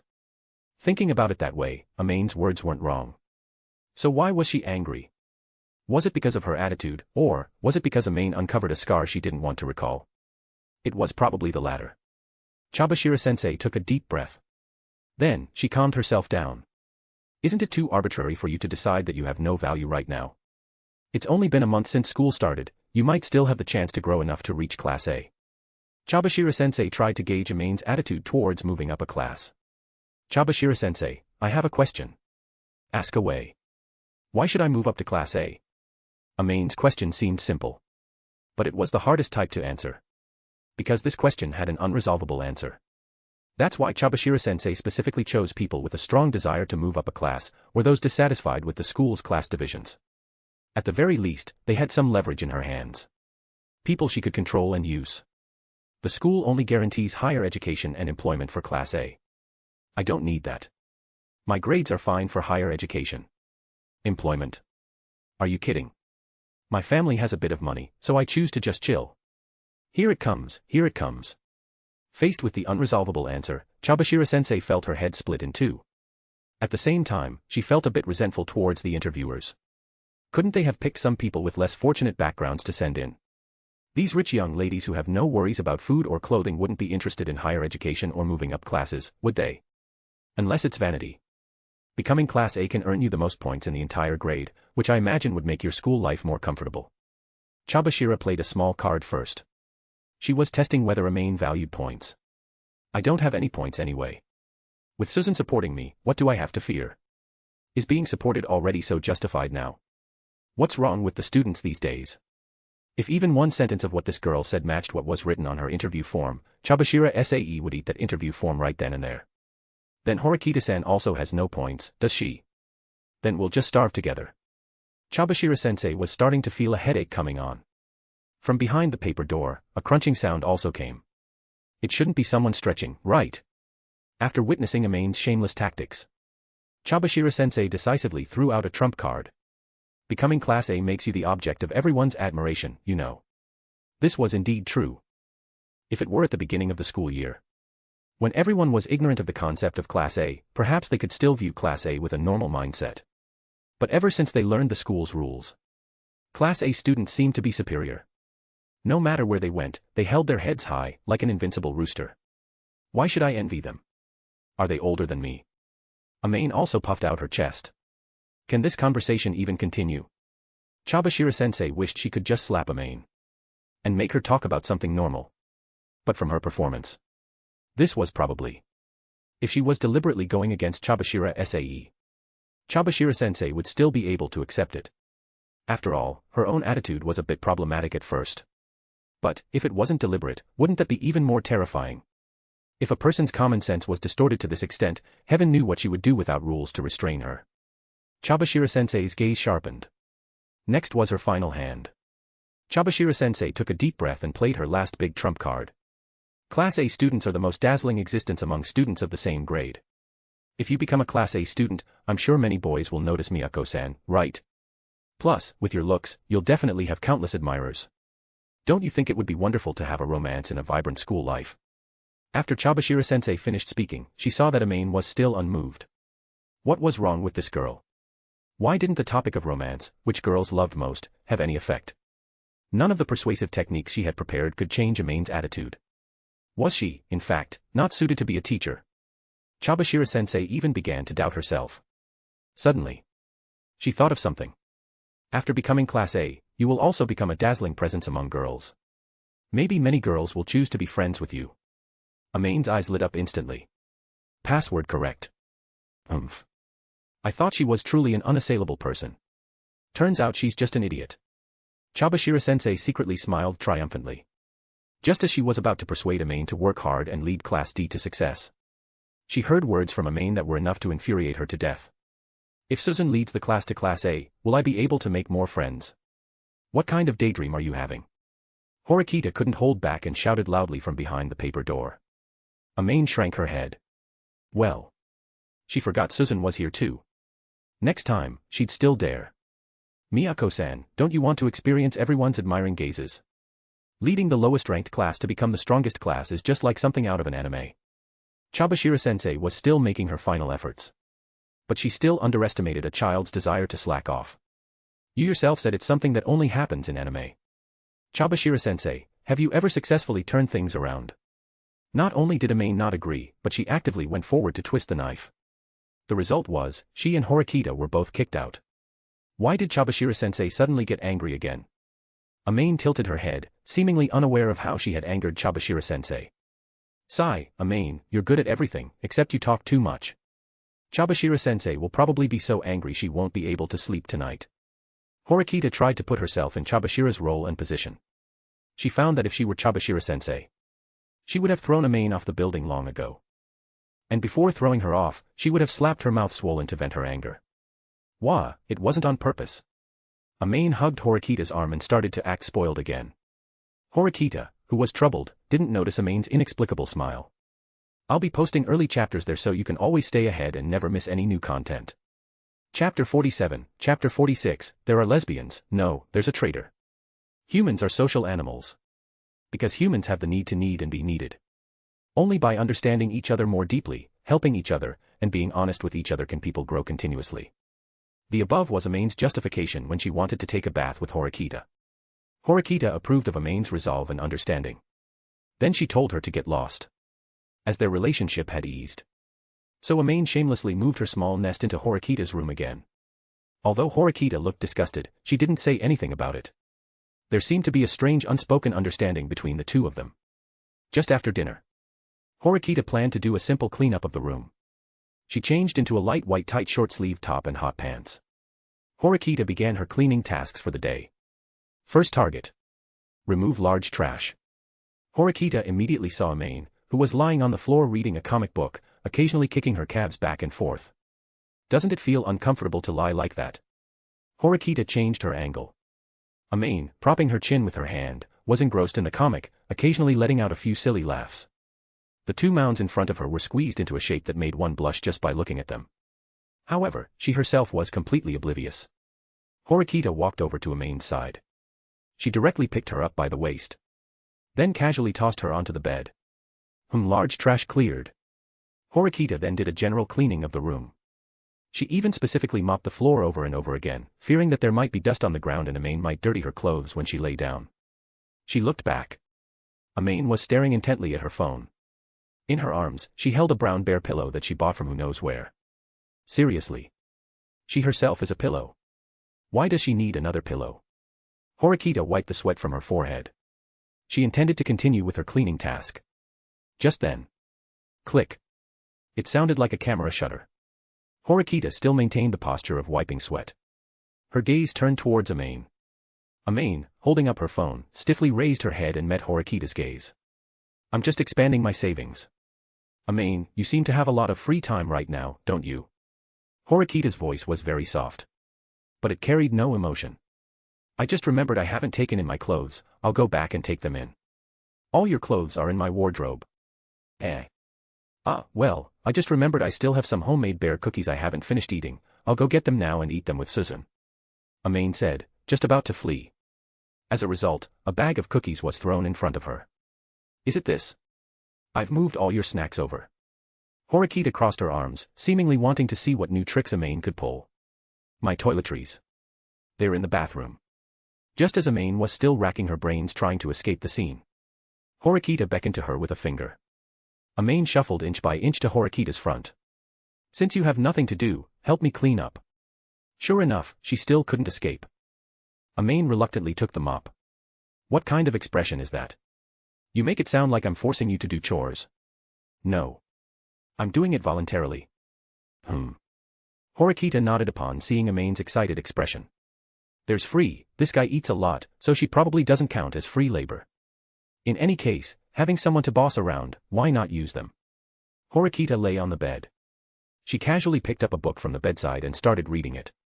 Amane, on the other hand, was pitifully mopping the floor. Perhaps it was due to a lack of motivation. Amane's mopping speed was extremely slow. She was dragging her feet over there. However, Horikita didn't say anything. But, was that really the case? Every time Amane bent down to mop the floor, her gaze would fall on the thighs beneath Horikita's hot pants. Especially after Horikita crossed her legs to read a book. Amane's work efficiency became even slower. Yet, a satisfied smile played on her face. The cowlick on her head, temporarily on lookout, also swayed happily. There was no sign of her being punished. Anyway, Horikita didn't mind, so she might as well look. At worst, she'd just get punished a bit. But Amane's supposedly discreet peeking was all observed by Horikita. On the surface, she was reading a book. But the corner of her eye was observing Amane. Seeing that her gaze hadn't left her legs, there was even a hint of satisfaction in her eyes. She knew Amane liked this type of outfit. So she had specially prepared such clothing. It just hadn't been put to use before. Now, it was achieving its intended effect. Amane, haven't you finished cleaning yet? When you're done, give me a massage. My shoulder has been hurting a bit lately. It must be because you're always using my shoulder as a pillow, making my shoulder uncomfortable recently. Horikita said, rubbing her own shoulder. Amane, who was cleaning, her eyes lit up. What? It's clearly because Suzune, you don't sleep properly, that your shoulder hurts, right? Amane said, but her hands moved faster. Not even a minute passed. Amane finished cleaning and immediately pounced onto the bed. Then she hugged Horikita's exposed waist and rubbed against her. I don't sleep properly. You really dare to say that? Every day, Amane would pretend to be asleep first. Then do some, things to Horikita. And now she was accusing her of not sleeping properly. Next time she gropes around, she'll just smack her little paws until they swell. I don't care, it's Suzune who doesn't sleep properly, bleh. Amane stuck out her tongue and even made a funny face. The next second. Ouch, ouch, ouch, stop pulling. I was wrong, let go. My ear will fall off if you keep pulling. Seeing Amane beg for mercy, Horikita let her off the hook. However, Horikita also knew that no matter how many times Amane was taught a lesson, she, damn it, would dare to do it again next time. Horikita didn't have a good solution for this, so she could only take it one step at a time. Then, Suzune, do you still need a massage? Amane approached Horikita and blinked at her. It was as if she had written I have bad intentions all over her face. Yes. Horikita sat on the edge of the bed. Amane hurriedly knelt on the bed and started massaging Horikita's shoulders. At first, Amane was quite normal. But as she massaged, the position she was massaging began to change. She even boldly reached under Horikita's armpits. The wonderful sensation reminded her of the feeling when she was making bread. The dough looked soft, but the feeling of kneading it was a mix of soft and hard, and even though the dough shouldn't have any moisture, it felt like kneading water when she kneaded it. Next was kneading the dough. Amane recalled the kneading techniques while simulating the training. Does it feel good to touch? It's not bad, hee hee. Actually, massaging it will make it bigger, hee puffed. As expected, the effect of punishment is immediate. Amane-san, do you know what you were just doing? Your fingerprints are on my clothes, you know. What if I hand you over to the school? Horikita stroked Amane's cheek. A smile appeared on her face. Amane, you might even be expelled, you know. No way. I don't want to be expelled. Suzune is the best, you wouldn't do that, would you? Amane covered her abdomen and looked at Horikita hopefully. For a moment, Horikita was even a little shaken. But for that goal. I'm sorry, Amane. You're wrong about that. I only asked you to massage me, but you did something like that. Amane-san, you wouldn't want everyone to know that such a cute Amane-san is actually such a lewd person, would you? Amane was a little dazed. It was over. Suzune actually tricked her. If she had known, she would have needed it a little more. Then, Suzune, what do you want to do? Amane asked pitifully. It's okay, I can forgive Amane-san, but can I trouble Amane-san with something? Can you help me lead this class to Class A? Horikita finally revealed her true intentions. I'll be posting early chapters there so you can always stay ahead and never miss any new content. Chapter 48, Chapter 47, A Girl's Layered Scheme. Amane recalled what happened that night. She felt a faint sadness. She never thought that she would be tricked by Horikita. Then, under her coercion and inducement, she had no choice but to obediently agree to become Horikita's helper. To help her lead the class to Class A. Apparently, Chabashira-sensei had said something to Horikita. That night, Horikita took the initiative to treat Amane as a body pillow and pampered her well. Her subsequent attitude was so good that Amane found it unbelievable. Perhaps this was Horikita, who wasn't very good at expressing herself, compensating Amane. However, no one knows a sister like her brother. Horikita Suzune's little tricks had long been anticipated. However, Horikita Manabu probably didn't expect that Horikita Suzune would use such a method to drag Amane onto the pirate ship. Amane remembered that after Horikita Manabu listened to her description. He was silent for a full 3 minutes. In the end, he could only say, Miyako-san, I suggest you keep your distance from her for the time being. If you encounter danger, you can contact me at any time if you need my help. He seemed to realize that something terrible had happened to his sister. Although this change was within his expectations, it far exceeded his control. However, these were no longer issues that Amane needed to consider.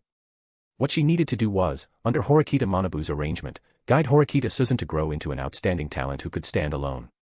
For Amane, it was Suzune's development strategy. Although it might be a little off. But would you say she has grown or not? From a somewhat rigid tsundere girl, she became a resourceful black-bellied girl. Yes. There has definitely been growth. Amane was thinking about random things. While lining up. Today, her task was to buy 2 cups of special limited-time ice cream black tea. Horikita was responsible for buying groceries and cooking. She was lining up here. As a result, she lined up for an hour. Her stomach was almost empty before it was Amane's turn. 2 cups of ice cream black tea and 2 white chocolate mousse cakes, a total of 5,550 points. Hearing this number of points, Amane was stunned. Was this stuff so expensive? She looked at the label. 2 cups of black tea cost 1,500 points. A white chocolate mousse cake actually cost 2,024 points. If I had known, I would have bought some ingredients and made it at home. After paying with a painful heart, Amane, holding the black tea and cake, suddenly remembered that Horikita seemed to remind her to remember to buy some seaweed. It seemed to be something used to make miso soup. Amane came to the store. She immediately saw the shelf where the seaweed was stored. Just as she was about to walk over, a girl in front of her who was planning to buy hand cream caught her attention. The same silver-white long hair, and also purple eyes. Standing next to her, although they didn't look the same, it was obvious at a glance that the two must have some kind of relationship. In fact, that was exactly the case. Fuka. Amane called out the girl's name. Then, she ran all the way and suddenly pounced into the other person's arms. The girl, who was startled by the figure that suddenly pounced over. Before she could react, she was hit in the chest by the other person. The girl, who was attacked by a wild boar rush, took 5 or 6 steps back before stabilizing her body. Hey! You, don't you have eyes when you walk? You seem a little familiar. Have I seen you somewhere before? The girl looked at Amane, who was smiling foolishly at her. She showed a suspicious look. It seemed like she had seen a higher-spec version of her somewhere. Amane, I'm Amane. Amane rubbed against the girl's chest affectionately. Amane. Miyako Amane. The girl rarely showed a shocked expression. How did you become like this? You can't be fake, right? The girl disbelievingly held down Amane's smiling corners of the mouth with her hand. Then, she pulled her big eyes at the corners, making her look a little gloomy. Seeing the figure that was exactly the same as in her memory, she then believed that the person in front of her was Miyako Amane. Kiryuin Fuka. I already said I'm Amane, why don't you believe me? Amane pouted aggrievedly. Cough, your change is too big, not to mention me, it's another matter whether your old man can recognize you when he sees you. What exactly did you experience to become so silly? Kiryuin looked at Amane with some curiosity. I can't say that it's completely different from what I remember, I can only say that they are completely unrelated. You're the silly one. I just suddenly realized what freedom is. I had been putting too much pressure on myself before, always carrying a heavy burden and struggling forward. But now I find that as long as I let go of everything, I can live very easily and happily. Amane showed Kiryuin a perfect smile. Kiryuin, however, swayed a few times. Wait. Did she just say she dropped her burden? Were the things she carried something she could just drop?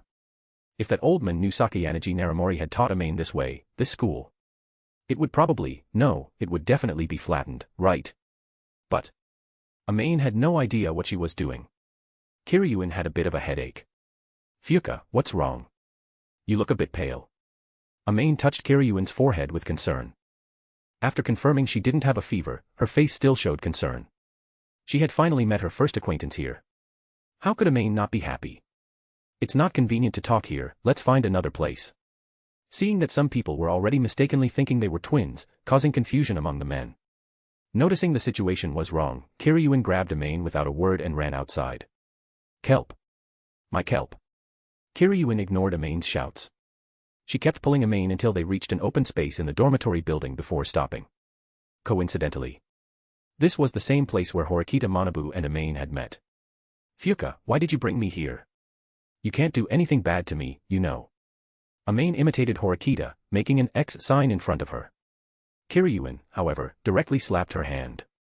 Amane rubbed her hand for a long time, in pain. Who wants to do anything bad to you? Do you really not know what the consequences will be if you turn out like this? Kiryuin was about to explain, but then remembered it was Amane's family matter, and as an outsider, it wasn't appropriate for her to interfere. However, Amane shouldn't have failed to consider even this. She had shed everything from before, came here, and even transformed into this appearance. You can't really not understand, can you? No, unless you've really gone silly, you'll definitely understand what I'm saying. Kiryuin stared intently at Amane. Amane sighed. Is the old me really that much worth missing, Kiryuin Fuka? Listening to that cold voice, Kiryuin felt quite a bit more refreshed. This poker face suits you, you know. Long time no see, Miyako Amane. I'll be posting early chapters there so you can always stay ahead and never miss any new content. Chapter 49, Chapter 48, please, this victim, scream more properly. Seeing Fuka starting to get excited, Amane's face showed an expression of disgust. Do you have some strange fetish? You don't even like it when I talk to you nicely. Amane pouted. It seemed her understanding of Fuka was still too shallow. I prefer your serious demeanor. When you suddenly become overly enthusiastic, I'm actually a bit unaccustomed. While Fuka joked with Amane, her body adopted an attacking stance. What was she going to do? Could it be? Fuka, what are you doing? Let me tell you first, the black tea in my hand is all new, and it took me a long time to queue for it. If you break it, you'll have to compensate me, you know. Amane said, hugging her drinks tightly. She was afraid Fuka would suddenly go crazy and attack the gift she had spent over half an hour queuing for. It's just a cup of black tea. I'm not short on a little personal points. This is a rare opportunity, and we haven't sparred in a long time, have we? My hands are itching. Fuka, full of fighting spirit, continuously approached Amane. Don't come any closer. If you keep this up, I'm going to call for help. School regulations strictly prohibited violent conflicts. Once caught, one would face expulsion.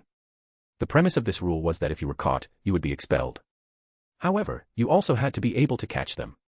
At crucial moments, either the surveillance cameras were broken, or the person who was beaten half to death insisted they fell themselves. So, one couldn't trust surveillance too much.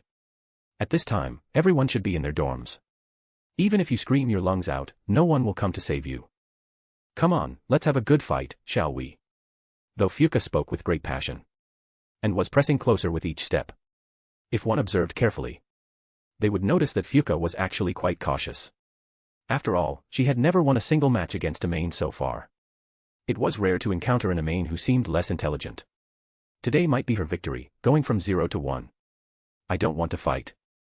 Fuka, can't we just talk things out? Why do we have to resort to violence? Amane took another step back. But with that one step, her back felt cold.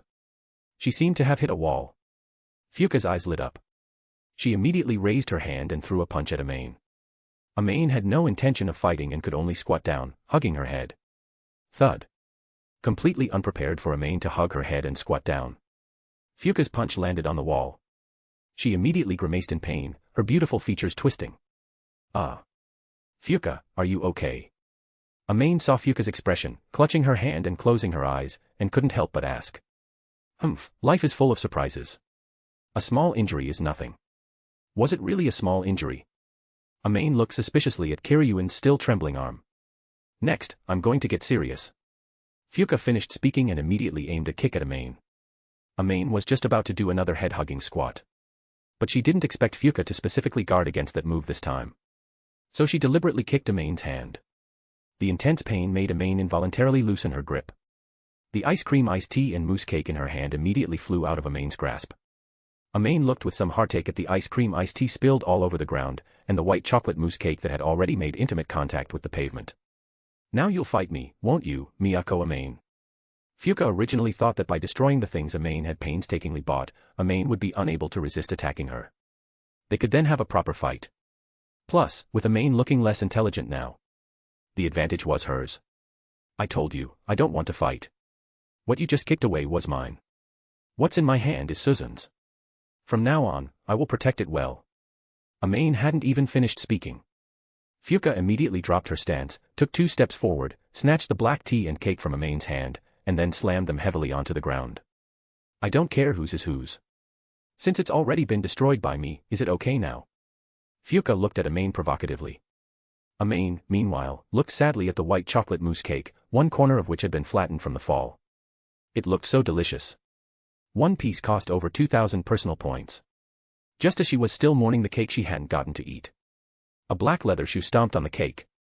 Then, the black, hissing thigh. The shoe moved, crushing the cake to smithereens. Are you so cowardly now that you won't even resist when I provoke you like this? You haven't grown at all this past year, Amane. The moment Fuka finished speaking, her entire body was thrown backward as if hit by a cannonball. The immense impact prevented Fuka from even realizing what had happened. She just felt waves of intense pain in her abdomen and back. Then she rolled an unknown number of times on the ground before finally stopping. Just as Fuka was about to get up and defend against Amane's attack, something black appeared in her eyes. Amane stepped on Fuka's head. Why do you always have to get beaten up before you feel better? Is defeating me really that important to you? Amane bent down. She reached into Fuka's clothes and started to grope around. What are you doing? Cough cough. Even if you win against me, you can't humiliate me like this. Seeing Amane reach into her clothes and start fumbling around, Fuka immediately became anxious. Fighting is one thing, but she was still an innocent girl. How could she face anyone after Amane did this to her? I said, are you listening to me? Amane stopped what she was doing and looked at Fuka. She swore she was just normally looking for something. Fuka, on the other hand, her face turned completely red. Was that cute sound just now made by you?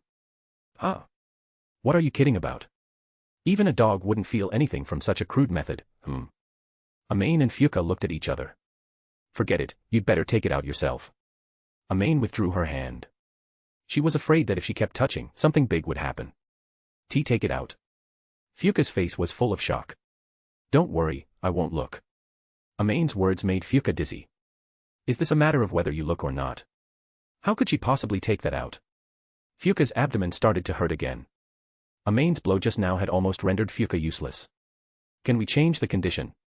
If not, I'll buy you 10 cups of black tea as an apology, but taking it out is a bit too much. Fuka found it hard to say.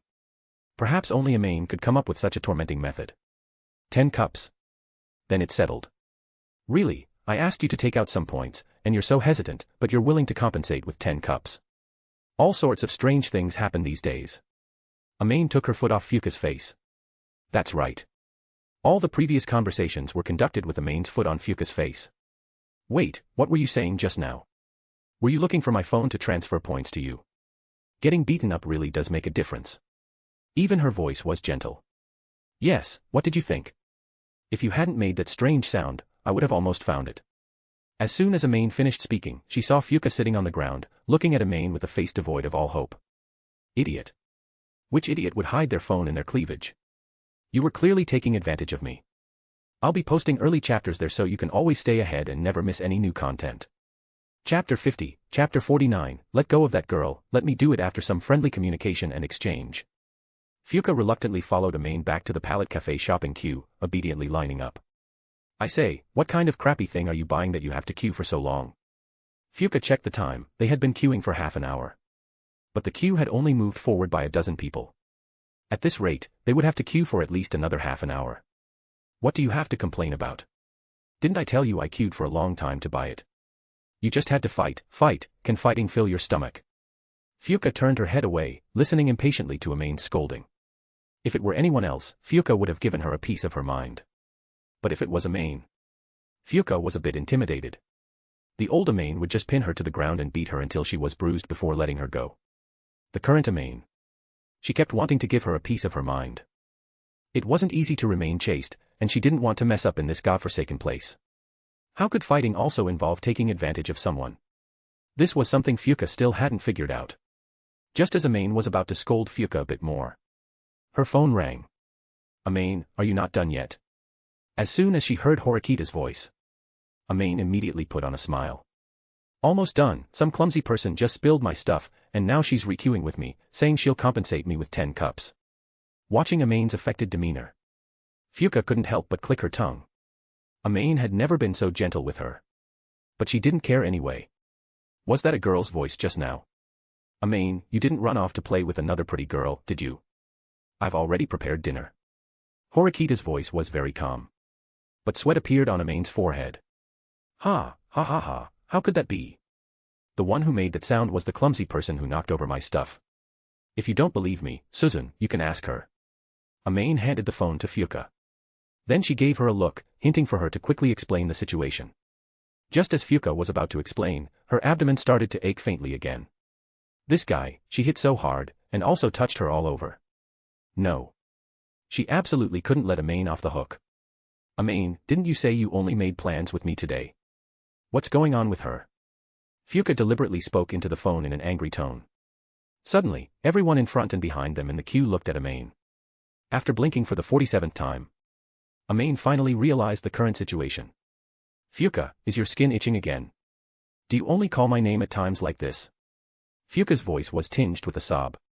No, this isn't right. Amane noticed the gossiping gazes from all around. They were all focused on her at once. Suzune, listen to me. Why are you still holding me? Why don't you go find your Suzune? She was numb. Amane's heart instantly chilled by half. Fuka, on the other hand, showed a triumphant smile. Let you take advantage of me. Now let's see what you'll do when you go back. The price of durians has gone up recently. A bit expensive. But as Amane's friend, Fuka was always happy to help. She would just send her too. However, Fuka looked at the phone with some curiosity. The girl named Suzune seemed to have not replied to her words at all. Let's stop this prank here.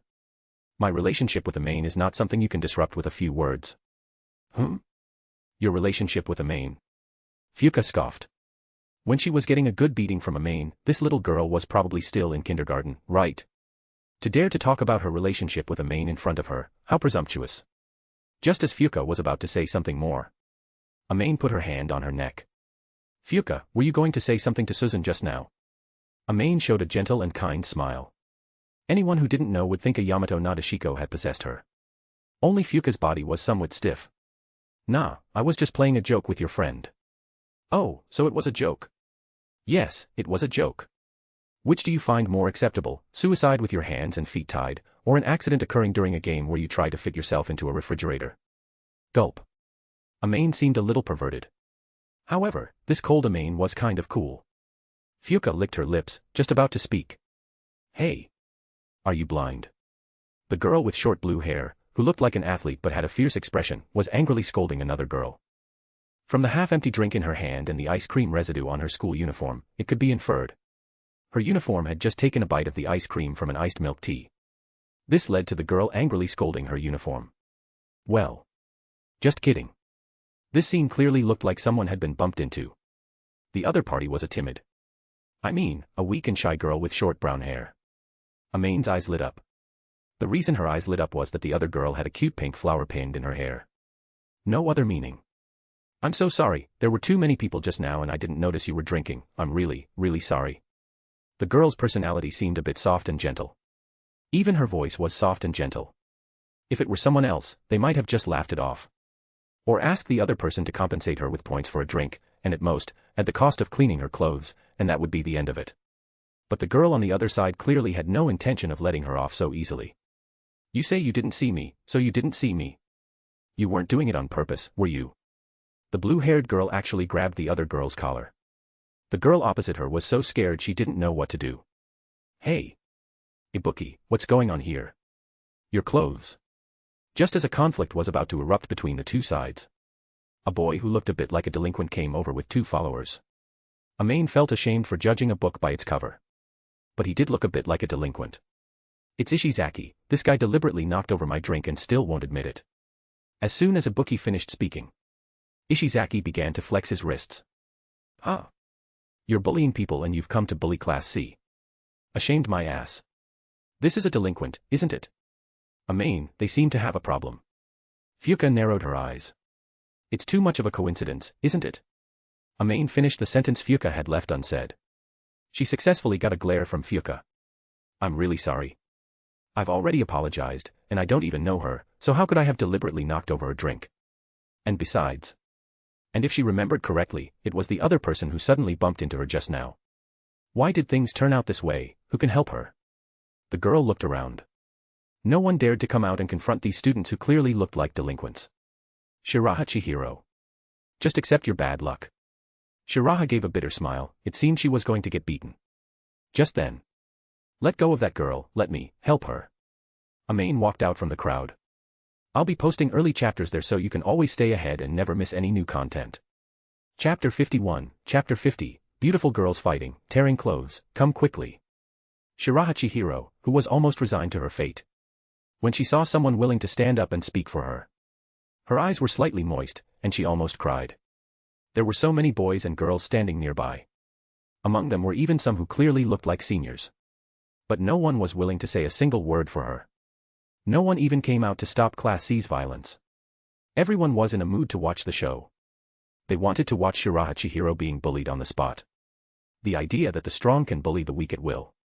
It had long been deeply ingrained in their hearts, taking root and sprouting in the darkest corners of their minds. When they encountered similar situations, they might even perform worse than Shiraha. But at this moment, they naturally stood on Class C's side. On the side of the bullies. That is, from the so-called strong perspective, they wanted to watch Shiraha Chihiro's disgrace to gain inner satisfaction. I don't care who you are, I advise you not to meddle. A blonde boy, following behind Ishizaki, was stretching his body. He casually tried to push Amane away. But he quickly realized something was wrong. No matter how hard the blonde boy pushed, Amane remained motionless. Don't you think it's excessive for 3 men and 1 violent woman to try and bully a weak girl? Violent woman. You're really brave to say that, Kondo, haven't you eaten? Give her a taste of her own medicine. Ibuki loudly ordered the blonde boy who was pushing Amane. Her gaze, however, was fixed on Amane. Most people who dare to stand up for others in this situation are usually confident in their fighting skills. Ibuki naturally raised her guard. Ibuki, it's not that I don't want to give her a taste, this woman is strange. Kondo struggled for a long time. He could only define Amane as strange. Ah. What are you saying? Forget it, I'll do it, you guys are really useless. Ibuki sneered. She casually pushed Shiraha to the ground. Then she walked towards Amane. Damn it, who are you calling? Kondo, who was about to retort to Ibuki, was held back by Ishizaki on the shoulder. Let's just watch first. Hearing Ishizaki say that, Kondo also stopped speaking and stood aside, intending to watch Ibuki make a fool of herself. Which class are you from, daring to interrupt our good time? Ibuki questioned Amane's identity with dissatisfaction. Good time. Is this an admission without being prompted? The students of Class C were a bit too careless about keeping secrets. First year Class D, Miyako Amane. As soon as they heard it was a Class D student, discussions and laughter broke out around them. I thought she was from Class A just now, but I didn't expect her to be from Class D. I heard that first-year Class D lost all their points in the first month. Eh? They lost all 1,000 points. As expected of Class D, that's really eye-opening.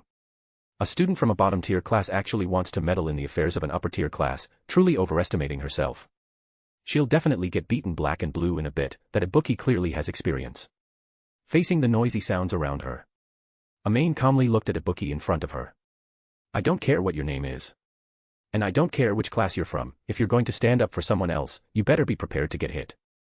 The temporary cowlick on Amane's head almost curled into a question mark. Didn't you ask me which class I was from? How can you turn your back on your words so quickly? At this moment, Amane suddenly understood Horikita's desire to move up classes. If the students in the upper classes were all like this, then wouldn't it be unfair that they were placed in the bottom class D? Judging from Ibuki's and Ishizaki's words and actions, it seems that most of Class C might have this delinquent style. It's surprising that such a class ranks higher than Class D. No wonder Horikita wants to climb higher. Just as Amane was somewhat distracted, thinking about Horikita, Ibuki saw that Amane wasn't responding and thought she was looking down on her. So, she decisively kicked Amane. Although Amane was still in a daze, her body instinctively dodged the kick. If you've got guts, don't dodge. Ibuki continued to taunt her. Then she quickly threw a straight punch. The air from the punch brushed past Amane's cheek, pulling Amane back to reality from her fantasy of having a deep conversation with Horikita. I say, do you guys only know how to solve problems with violence? Amane's original intention was just to remind Ibuki that using violence in public was a very dangerous thing. Once caught, she would likely face disciplinary action. However, to Ibuki's ears, these words sounded like a veiled taunt. Immediately, she used both her hands and feet, launching a series of flashy moves. But each time, Amane easily dodged them. News of a fight spread wider and wider. Before long, quite a crowd had gathered. If it were just a fight, people might have just watched for fun. But someone posted something on the school forum, 2 beautiful girls are fighting and tearing each other's clothes in front of the Palette Cafe, come quickly. As a result, 100 or 200 people surrounded the scene to watch, making it incredibly lively. Even Horikita, who was still in her dorm waiting for Amane to return, rushed over after hearing the news. When she saw that Amane was the one fighting, she wasn't in such a hurry to step forward. From Horikita's experience, Amane's physical fitness was quite resilient. The blue-haired girl's attacks shouldn't pose much of a threat to Amane. She knew nothing about the current situation, and rashly intervening might disrupt Amane's plan. So Horikita simply found a chair and sat there, watching the two fight. If Amane won, she would just go up and lecture her, and as a bonus, punish her to continue being a body pillow tonight. If Amane lost, a wounded Amane would surely need someone to take care of her, right? In any case, Horikita Suzune wouldn't lose out. Meanwhile, a man with a face full of bruises and a somewhat limping gait emerged from the shadows in a corner of the school building. What is Ibuki doing? Who is she fighting? Shina Hiyori next to him thought for a moment.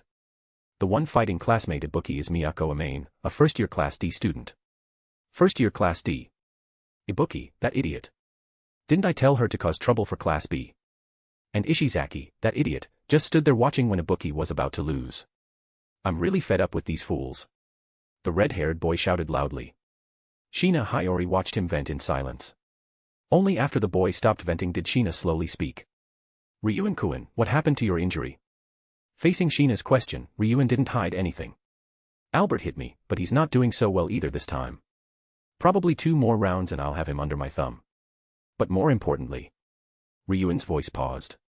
The most important thing for us right now is to make that idiot Ibuki remember why she's here. I'll be posting early chapters there so you can always stay ahead and never miss any new content. And if you're enjoying it, drop a power stone for me. Chapter 52, Chapter 51, I also want to cuddle with classmate Ichino's. Originally, according to Ryuin's plan, Ibuki's task was only to provoke people from Class B. By continuously escalating the situation, she was to make Class B's leader, Ichino's Hanami, step forward to resolve the dispute. Then, from Ichino's behavior and methods of resolving issues, he would assess Ichino's personal strength and thereby understand the overall strength of Class B. Next would be Class A, and finally Class D. Through the same method, he would continuously incite conflicts and disputes, and then have the opposing class leader step forward to gather intelligence on each class. Ryuin's purpose in doing this was to test the leaders of the first-year classes through conflict. This tactic, for those unprepared classes, would leave them flustered with just a slight probing. As long as he obtained information one step ahead of others, Ryuin was confident he could catch those arrogant class leaders off guard. But, what was Ibuki doing now? Not only did it completely deviate from the plan, but she was also being made a fool of in plain sight, utterly disgracing Class C. Disgrace was a minor matter. Ryuan's sharp, hawk-like gaze caught sight of the surveillance camera not far away. It could perfectly capture Ibuki's position. How was he going to wrap this up? In Ryuan's opinion, Ibuki's defeat was already certain. If Ishizaki didn't get involved, that would be the best outcome. If Ishizaki also got involved, the situation would probably escalate to an unmanageable point. If Class C had already been fully consolidated by him, then no matter the outcome, Ryuan was confident he could accept it. But now there were still some defiant rebels. Ryuan had to minimize the class's losses. Huff, huff, huff, are you just going to dodge back and forth like a monkey? Ibuki was breathing heavily. Her physical stamina was already quite good among girls. But because she was angered and provoked by Amane's actions, she continuously used flashy but low-damage moves, and as a result, Amane hadn't even dodged many times before Ibuki was so exhausted she couldn't straighten her back. She could only bend slightly and breathe heavily. Is this your limit already? Amane patted non-existent dust from her clothes. Then, mimicking Ibuki's heavy breathing, she also bent slightly. You bastard. Ibuki gritted her teeth and kicked out again. After judging that this was Ibuki's limit, Amane directly tripped Ibuki to the ground. I just finished warming up, I didn't expect you to be done already. Classmate, your body is a bit weak. Ibuki lay on the ground in a shameful posture. Hearing Amane's words, Ibuki's head buzzed with anger. Amane patted Ibuki's little head. Ow. Ibuki suddenly became furious and almost bit Amane's hand. Amane was so scared that she quickly pulled away. Why was this fight involving biting people? Amane walked around Ibuki. Suddenly, Amane seemed to remember something. She picked up Ibuki's school uniform, which Ibuki had just taken off herself, from the ground and covered her short skirt with it. This way, she shouldn't have to worry about exposure. The boy named Ishizaki and his 2 followers were nowhere to be seen. Only the bullied girl remained lying on the ground.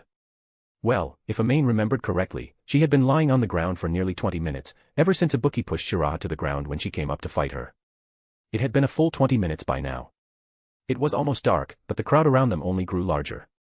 With so many people, not one of them helped her up. Honestly. Are you all right? Amane reached out her hand. Yes, I'm fine. Shiraha grasped Amane's hand. Amane pulled Shiraha up without much effort. She didn't expect her to be so light. No wonder Ibuki, with her height, could lift Shiraha by the collar. Thank you very much for your help, Miyako-san. My name is Shiraha Chihiro, and I am a student from first-year Class B. Shiraha's voice was soft, almost gentle. It sounded very pleasant. I was just in line, and when I saw them bullying you, I just helped out. It's nothing major. Amane shrugged. Shiraha's face suddenly turned red. It had to be said that even though Amane was a girl and not particularly tall, the way she shrugged seemed very cool to Shiraha. Especially Amane's black shirt, paired with her school uniform jacket tied around her waist, gave her a mature and dashing aura. Miyako-san is amazing. Huh. Amazing. Amane felt like she hadn't done much. She had only tripped Ibuki after exhausting her. Other than that, she didn't seem to have done anything. Just as Amane was still pondering, a hurried figure pushed through the crowd. Following her were over 30 students. Goodness. Had an entire class mobilized. Chihiro-san, are you all right? The first to squeeze through, using her physical advantage, was a girl with a look of concern. She had long, smooth pink hair, and her lake blue eyes were now filled with anxiety. Classmate Ichino's, I'm fine. Thanks to Miyako-san, otherwise I might have been. Shiraha said, then directly threw herself into Ichino's embrace. I want to hug her too. Amane looked at Shiraha enviously. There, don't be afraid, I'm here. Classmate Kenzaki, please keep an eye on the scene. I don't want anyone who tried to bully Shiraha-san to sneak away. Ichino soothed Shiraha in her arms while speaking to the boy behind her. I understand. Try to avoid a second conflict, right? Yes, don't get into a conflict with them. Kenzaki nodded. According to the forum photos, there were 3 boys and 1 girl in total. The girl had just tried to escape the scene and had already been apprehended. The remaining 3 boys. Hey. You 3, wait a minute. After Shiraha's emotions had stabilized, she recounted the entire incident. Ichino's immediately looked at Amane apologetically. I'm so sorry, I accidentally left Miyako-san out of the loop. I generally understand what happened. Thank you very much for your help, Miyako-san. If you ever encounter any trouble in the future, please don't hesitate to ask. I will definitely help with anything I can do. If someone else had said the same words, they might not have had such credibility, as it would sound like an empty promise. But when Ichino said such words, it made people involuntarily willing to believe that everything she said was true. Then what do you plan to do with those Class C students next? Amane saw a bookie glaring at her and immediately thought of this question. Sigh, to be honest, I don't have any good ideas. Although classmate Chihiro said the other party might have done it on purpose, it's hard to make them pay any price without evidence. Ichino sighed. Even if we accuse them of using violence, they didn't cause any harm to classmate Chihiro, and Miyako-san doesn't seem to be injured either. In that case, Ichino's clearly felt it was a bit tricky. Solving the problem was easy, but maximizing the benefits was not simple. Amane blinked. Then she leaned close to Ichino's ear and whispered something. Wouldn't that be a bit too much? Ichino's never expected that Amane, who looked so gentle, could come up with such an idea. What's too much about it? There's only one chance, you know. Hearing Amane say this, Ichino's was somewhat tempted. Then let's go with what Miyako-san said. I'll be posting early chapters there so you can always stay ahead and never miss any new content. And if you're enjoying it, drop a power stone for me. Chapter 53, Chapter 52, Fighting. I'm a good kid. As the news spread, the student council quickly became aware of this serious incident. Ichino's Hanami, who had just become a probationary member, also sent a detailed on-site report to Horikita Manabu, the student council president. After briefly reviewing Ichino's on-site report, Horikita Manabu immediately smelled something unusual. Fighting openly under surveillance, these first-year kids really dared to mess around. Horikita Manabu picked up his phone and dialed Tachibana Akane's number. The call was answered almost instantly. This speed surprised Horikita Manabu a little. He glanced at the time, perhaps classmate Tachibana was chatting with others on her phone after dinner. Hello. Is that classmate Manabu? Tachibana Akane's voice sounded somewhat incredulous. In 3 years, this might have been the first time Horikita Manabu had called her so late. It's me. I apologize for calling you so late, classmate Tachibana. Tachibana Akane on the other end of the phone showed a joyful expression. Her fingers constantly twirled her hair ends. Manabu, you're too polite. Is there something you need to talk to me about, calling so late? Tachibana Akane felt shy for the first time using such an intimate address for Horikita Manabu. It's like this, if you're free now, I hope you can accompany me too. I'd love to. Horikita Manabu paused. Tachibana Akane on the other end of the phone let out a strange shriek. Are you alright, classmate Tachibana? Horikita Manabu asked with concern, as such a loud sound might indicate an injury. I'm fine, I'm so sorry. I haven't even asked where you want me to accompany you, Manabu. Several scenes flashed quickly through Tachibana Akane's mind. They were all blind spots in the school surveillance. Nothing they did would be caught on camera. Accompany me to that cafe called Palette. A cafe? Does that mean it's a date? Why do we have to go there? Tachibana Akane asked tentatively. Horikita Manabu hesitated. After all, the fight hadn't been fully assessed yet, he could only determine the specific situation by going to the scene first. It's for official business. Horikita Manabu could only give such a vague answer. I understand. I'll be there in about 10 minutes. Official business? What kind of official business could there be so late at night? Manabu is really something. He should just say it directly. Why bother with such unreliable lies? However, when she arrived at the scene, her entire being was linen. She was completely stunned. Dressed in a cool, pure white long dress, she stared blankly at the young lady she had met once at the start of the school year, who was now smiling foolishly and chatting with Ichino's beside her. Meanwhile, Horikita Manabu, in his neat school uniform, was interrogating the students from Class C. A sobbing girl was also nearby. What was going on? Countless question marks seemed to appear above Tachibana Akane's head. Tachibana-san, why are you dressed like this? Horikita Manabu was also somewhat surprised by Tachibana Akane's attire. Ah, my clothes just got washed and aren't dry yet, so I temporarily wore this to come over. Tachibana Akane quickly made an excuse. She didn't want to embarrass herself in front of so many people. Is that so? But doesn't everyone have 2 sets of school uniforms? Horikita Manabu's follow-up attack caught Tachibana Akane off guard. Damn it. Why was Horikita Manabu thinking about such things at this moment? That one was also washed. Then there's nothing to be done. It's a pity, I originally wanted Tachibana-san to check the surveillance footage in the monitoring room, but you can't enter the monitoring room dressed like this. Checking the surveillance will have to wait until tomorrow. After Horikita Manabu finished speaking, he waved his hand to both sides, signaling for both parties involved in the conflict to gather. The irrelevant onlookers had already been dispersed by Horikita Manabu. Only Amane, Shiraha, Ichinos, as well as Ibuki, Ishizaki from Class C, and Ryuen-san who had just arrived, remained as the parties involved. That disloyal Kiryuin had directly slipped away mixed in with the crowd while the irrelevant people were being cleared out, also avoiding her promise to buy Amane a drink. Horikita Suzune, on the other hand, watched Amane and Ichinos chatting happily. So she went back to sharpen her knife. Ahem. She went back to sharpen her knife to prepare some fruit for Amane, such as oranges. Absolutely no other purpose. I have understood the current situation. The cause of this malicious incident of fighting and brawling was a verbal dispute, which then escalated into a violent incident. This incident undoubtedly disregards school rules and discipline and must be severely punished to warn the first-year new students. Killing the chicken to scare the monkey.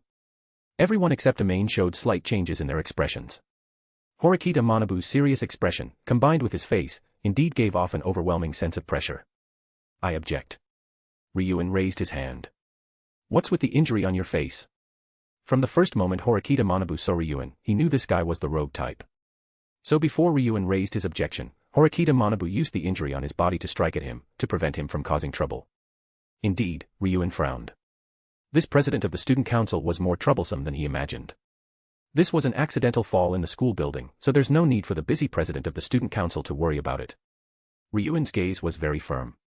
He clearly had no intention of backing down. Just then, Amane leaned in. Ah. You can fall and get injured in the school building. Was it an accident or a safety hazard? How about bothering President Horikita to check the surveillance? If there really is a safety hazard, it would be good to identify and fix it to prevent others from falling and getting injured. As soon as Amane spoke, Ryuen's face immediately darkened.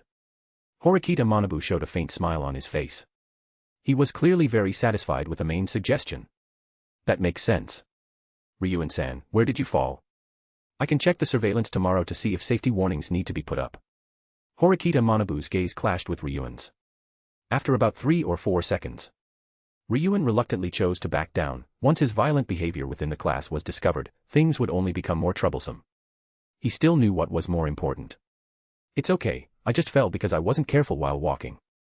Seeing Ryuen relent, Horikita Manabu no longer pursued the matter.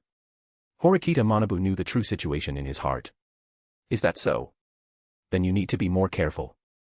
Oh, by the way, you just said you had an objection. Then tell everyone about it. Horikita Manabu continued Ryuen's topic. I believe that since it was a fight, Class C shouldn't be the only one punished. Miyako-san, who participated, must also be punished. Ryuen shifted his target of attack from Shiraha to Amane. This little girl was just too mouthy. Ryuen planned to drag her down with him. Ryuen, who had originally expected Amane to panic and hastily try to explain. Instead, he saw Amane looking at him with a puzzled expression. What fight? I'm a good kid, I never fight. I'll be posting early chapters there so you can always stay ahead and never miss any new content. And if you're enjoying it, drop a power stone for me. Chapter 54, Chapter 53, 50,000 for a private settlement, not expensive, right? Good kid. Pa. Ryuen never expected anyone to be more shameless than him. Ibuki was already on the ground, and she still said there was no fight. Did Ibuki have to be hospitalized for it to count as a fight? Amane's words made even Horikita Manabu struggle to maintain his composure. Although Ibuki initiated the attack, Ibuki ultimately fell, and according to testimonies, it was Amane who tripped her. Which meant Amane participated in the fight. Even if it was for self-protection, she was still a participant. Miyako-san, do you think everyone around here is blind? Ryuen glared fiercely at Amane. Not blind. If they're not blind, how could they stand by and watch a girl get bullied? And you, redhead, what are you staring at? Are your eyes the only big ones? Amane also widened her eyes. To be fair, Amane's eyes were indeed bigger than Ryuen's. Ryuen was so choked up that he couldn't say a word. No personal attacks. Horikita Manabu rolled his eyes at Amane. This guy really wouldn't take any loss. Then this was going to be a good show. You clearly tripped me, and you still have the nerve to say you didn't do anything. You're really thick-skinned. Seeing Ryuen silenced, Ibuki couldn't help but open her mouth to accuse Amane. Although she was the one in the wrong, there was no rule that the party in the wrong couldn't shift responsibility. Ibuki had also figured it out. Only by turning it from a unilateral act of violence into a fight involving both parties could she avoid more severe punishment. So Ibuki spared no effort to try and drag Amane down with her. I tripped you with my foot, does that count as doing something? Does using your foot mean it's not a fight? I'm just asking if I did anything. Is there something wrong with this person's head? Ibuki's face also turned red with anger. But Amane indeed didn't use her hands, so you couldn't really say anything to her. Even defining it as a fight was a bit of a stretch. Ishizaki, standing nearby, saw Amane, who looked somewhat naive, single-handedly defeat both Ryuen and Ibuki. He couldn't help but let out a sound of surprise. Amane's gaze swept over immediately. I didn't say anything. Ishizaki quickly distanced himself. Ryuen's mouth twitched uncontrollably as he watched. Does Class C have anything else to say? Horikita Manabu, seeing that Class C had chosen silence, intended to announce the disciplinary decision. Wait a moment, although a large part of this incident was due to Ibuki's recklessness, wasn't the verbal dispute caused by Shiraha-san from Class B bumping into Ibuki-san? If she hadn't bumped into her, the subsequent events most likely wouldn't have happened, so I suggest all three parties bear some responsibility. Ryuen, seeing that his approach targeting Amane was ineffective, could only change his focus and target Shiraha again. His original intention of targeting Amane was because Amane didn't seem very shrewd. According to Ryuen's thinking, when squeezing persimmons, you always pick the soft ones. Now Shiraha had Ichinos by her side, and Ichinos seemed to have recently joined the student council. Biting down on her would likely break a front tooth, which was really not worth it. So he intended to drag Amane in to share the responsibility. But he didn't expect Amane to be anything but a soft persimmon. She was a solid, unyielding steelyard weight. Amane knew Ryuen would target Shiraha. So, she quietly squeezed Shiraha-san's small hand. Shiraha-san immediately sat on the ground and started crying. I really didn't bump into Ibuki-san, boo-hoo-hoo-hoo. It was Ibuki-san who bumped into me. I even apologized to her, but she just wanted to hit me, boo-hoo-hoo. It must be said that Shiraha-san's acting could be called first class. Her heart-wrenching crying even moved Horikita Manabu. Don't worry, with us here, the matter will definitely be investigated thoroughly. Horikita Manabu had a bit of a headache. Shiraha-san's actions were clearly a counterattack against Ryuen. This meant that neither side intended to back down. However, Horikita Manabu couldn't say that Shiraha-san's approach was problematic. After all, she was in the right. The photo of her being grabbed by the collar could still be found on the forum. No matter how Ibuki-san tried to explain, she couldn't get out of it. Shiraha-san is really too pitiful. She just wanted to buy a drink, but she was deliberately provoked, and then even bitten back at and framed. But I believe the student council will definitely severely punish acts of school violence. Amane glanced at Ibuki-san. Ibuki-san had indeed almost bitten Amane. So this wasn't entirely false, and Amane deliberately escalated the act of violence into school violence. If it was at the level of school violence, then she would undoubtedly be expelled. Ryuen immediately retorted. Stop spouting nonsense. It was Shiraha-san who bumped into Ibuki-san. You're the ones biting back. Ryuen was a bit annoyed. This scoundrel actually played smart and tried to pin a label on them. If this were confirmed, what would there be to discuss? They'd just have to pack up and get out. I am a witness. I saw with my own eyes Ibuki-san deliberately bumping into Shiraha-san. Amane's confident words made Ryuen's expression freeze. Could it be that Ibuki-san really didn't do a good enough job and was discovered? Ryuen actually didn't know the initial situation. He also wasn't sure if Ibuki-san's small actions had been seen. The only thing he knew was that Ibuki-san had indeed carried out his orders. Seeing the subtle change in Ryuen's expression, Amane was secretly pleased. She had guessed correctly. Sure enough, this was deliberately planned by Class C. In that case, there's a chance.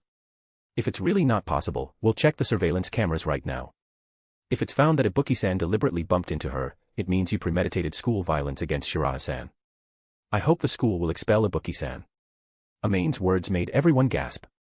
Even Ichinos' expression changed. Amane hadn't told her this part just now. Did she suddenly add to the script? Expulsion. For such a small matter, she should be expelled. Ibuki-san looked at Horikita Manabu in shock. Horikita Manabu nodded. If it is proven to be deliberate, expulsion will be carried out. Horikita Manabu inwardly sighed with admiration for Amane's decisive move. Whatever happened privately, as long as it wasn't discovered, it would be considered non-existent. The only way to prove the other party's violation was through surveillance or recordings. Thinking like this, could Amane have deliberately provoked Ibuki-san and then tested her in reverse? She shouldn't have thought of so much, right? Horikita Manabu's breathing quickened a few beats. You win. State your terms. If you're unwilling to mediate, even if Class C drops to Class D, we will drag Class B into endless trouble. Ryuen directly laid his cards on the table. He even threatened Class B in front of Horikita Manabu. The reason he adopted such a tough stance was because Ibuki-san's impulsive actions had indeed been caught. On another note, Ibuki-san was the first person he had subdued and made obey him. If he couldn't even protect his own trusted subordinate, what face did he have to continue climbing higher? If Ibuki-san were expelled, even if all class points were deducted, Ryuen would completely crush Class B. Ichino's was startled by Ryuen's almost insane expression.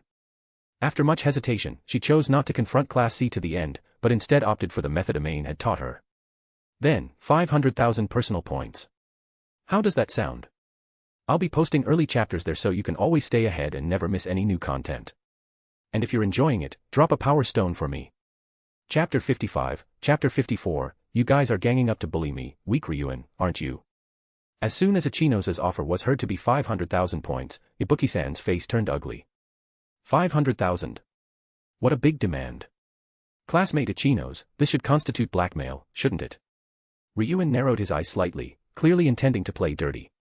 Just then, Amane's voice suddenly rang out. Isn't it a great deal to avoid expulsion for only 500,000 points? President Horikita, how many points would it take to keep someone from being expelled? Amane's words made everyone look at Horikita Manabu. Originally, according to the rules, he should not disclose any information to the new students. But from the very beginning, Horikita Manabu felt that this matter was strange. He wanted to see how Amane would lead this incident to a conclusion that satisfied both parties. Normally, it would require 20 million points. Horikita Manabu did not exaggerate, the rule of 20 million points indeed existed. 20 million points could not only prevent expulsion but also allow one to directly ascend to Class A.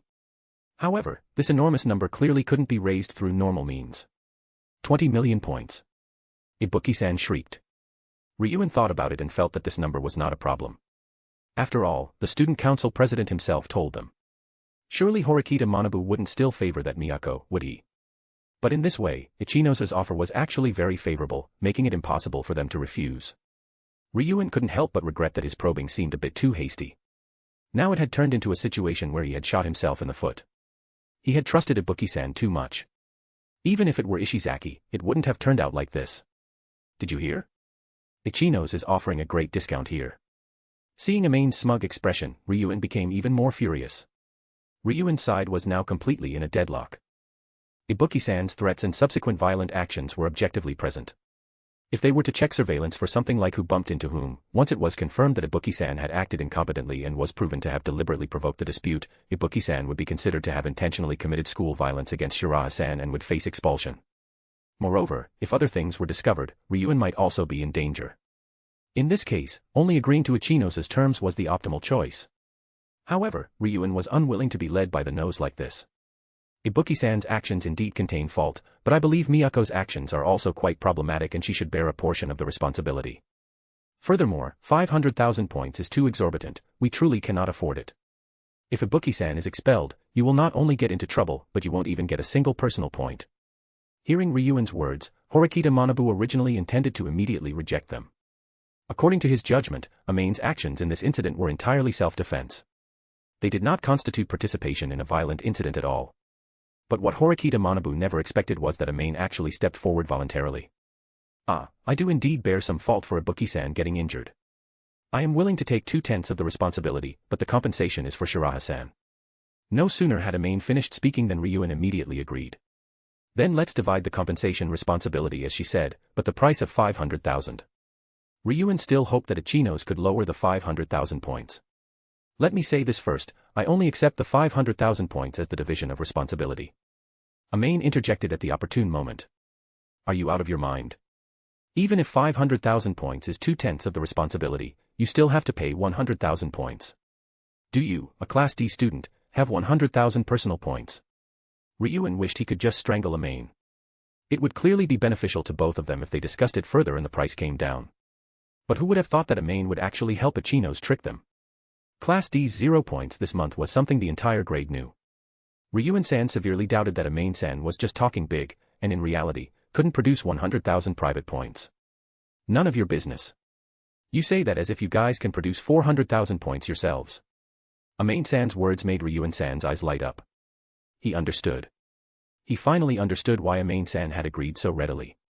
Since she had no points anyway, she could naturally quote any price she wanted. But, would the school really allow such behavior? Could one act recklessly just because they had no points? Ryuen-san smiled. It seemed Miyako was just a bit clever. If she wanted to play, then he would play along. We also accept 500,000 points in compensation, but an agreement must be signed. Do we still need to sign an agreement? Amane-san's expression turned a little ugly. Of course an agreement is needed, otherwise, couldn't I delay payment indefinitely? Ryuen-san saw Amane-san's face turn pale and couldn't help but laugh. He was already eager to see the desperate expression on this person who only knew how to play small tricks. I agree with Ryuen-san's statement, and I hope President Horikita can be a witness for us. Ichinos agreed to Ryuen-san's request. Horikita Manabu did not decline and immediately stipulated that Class C would pay Shiraha-san 400,000 private points within a week. And Amane-san would pay Shiraha-san 100,000 private points. Thereafter, Class B and individuals would no longer pursue the matter. Ryuen-san looked at the pale Amane-san with great satisfaction.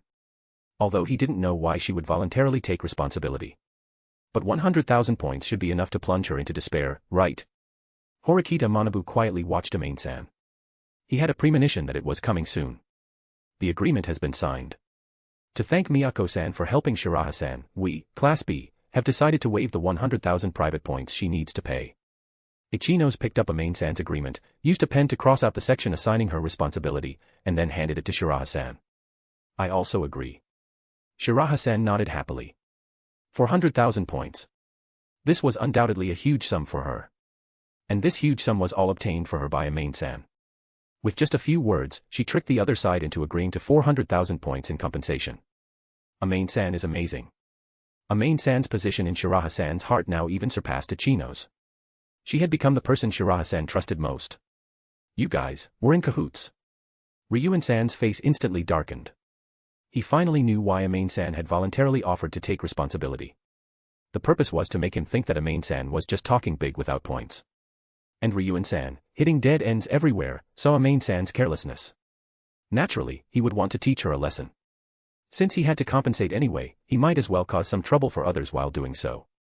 As a result, he inadvertently bit the bait.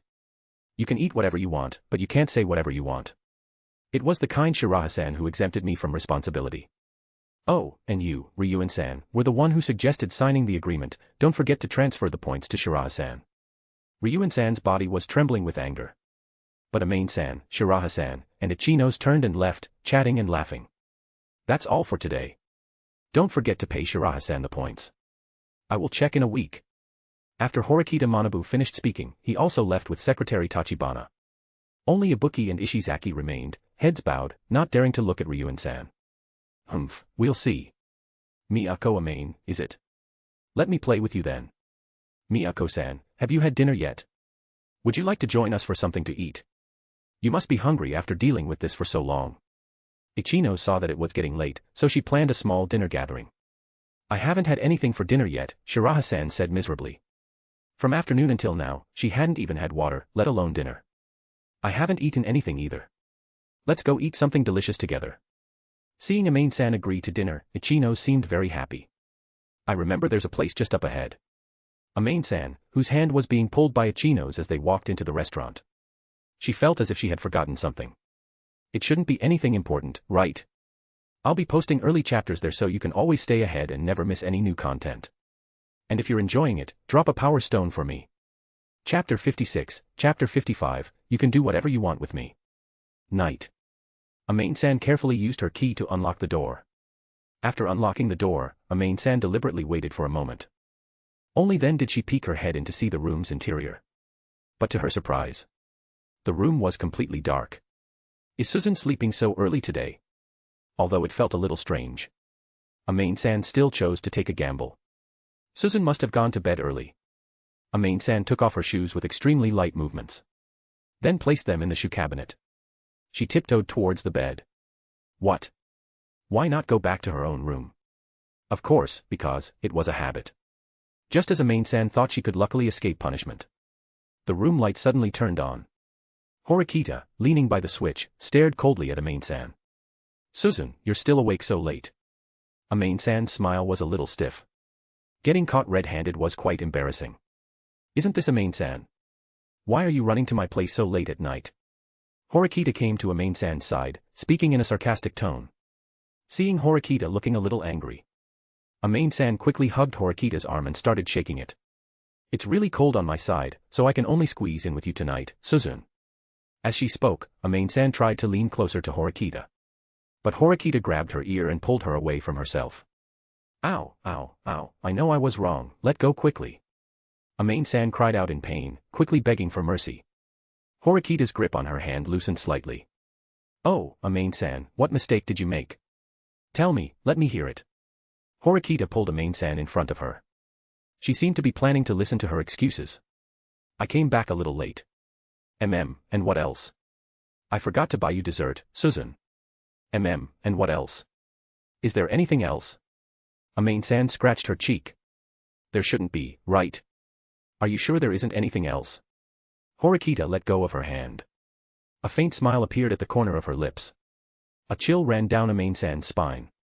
There shouldn't be, right? There isn't. Amane-san replied confidently. Oh. Then who called me this afternoon? Calling Amane, so intimately, it made me a little jealous. Who was she?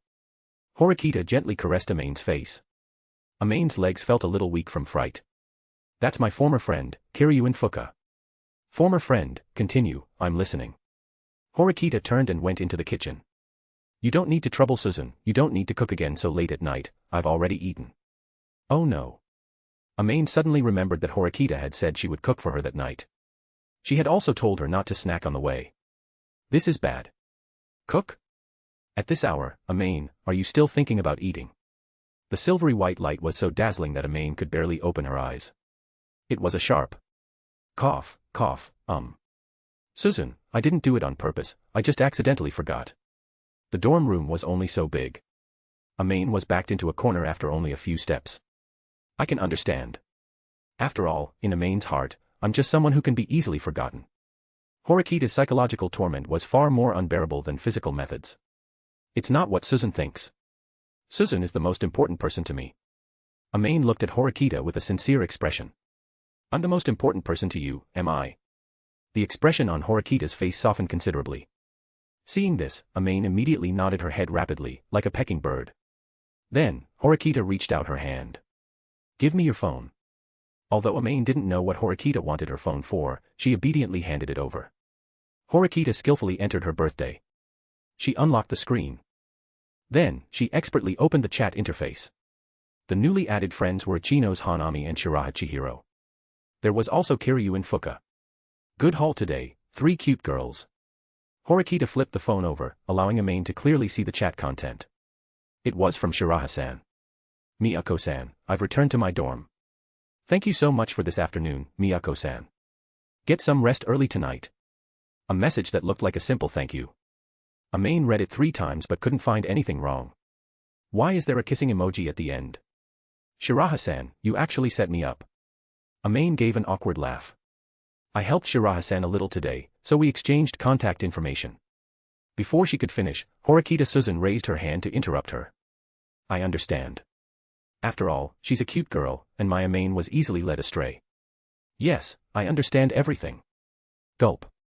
Amane swallowed her saliva. She felt like Horikita was really angry. There's no need to feel, right? It was clear that she was already angry. Amane blinked her eyes. Finally, she spread her hands. It's truly my fault today, Suzune. I don't mind whatever punishment you give me. Amane looked as if she was at Horikita's mercy. Then it settled. Horikita whispered something into Amane's ear. Then she returned to the kitchen and put the knife away.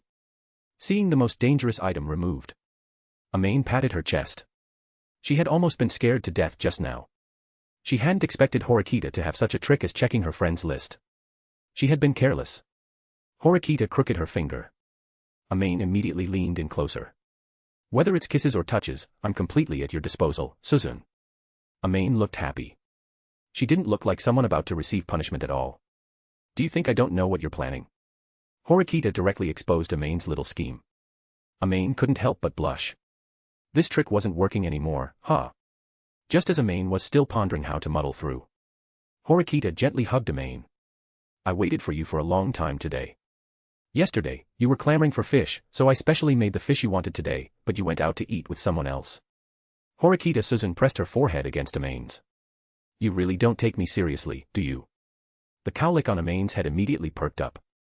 The next second, Horikita's hand appeared on Amane's neck. Suzune, you need to calm down. Before she could finish speaking, Amane was suddenly picked up by the waist. Then she was thrown onto the bed. Before Amane could react, Horikita directly straddled her. You said yourself that I could punish you however I wanted. Horikita forcefully kissed Amane's face. Amane was completely stunned by the kiss. Wait. Horikita's posture seemed like she was serious. Before Amane could speak, all the buttons on Amane's shirt were undone. The bra clasp was also opened. Her chest suddenly felt loose. The two fleshy mounds sprang out as if gaining freedom. Horikita first carefully tested it out. Finally, she reached out and touched them. Amane's eyes widened. Just as she was about to scream for help, her mouth was covered by Suzune. It's over. Something was going to happen tonight. Just as Amane closed her eyes, intending to enjoy, desperately resist, Horikita stopped her previous actions. Amane couldn't help but peek out. Why did you stop? Horikita's pretty face flushed at the question.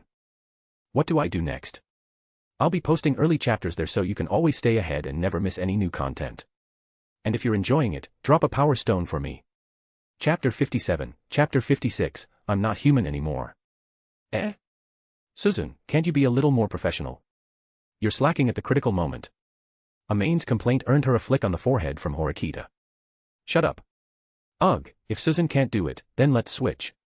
Let me do it, I want to be on top. Amane tried to struggle and flip over. But she was firmly held down on the bed by Horikita. Dream on. Stay obediently underneath me.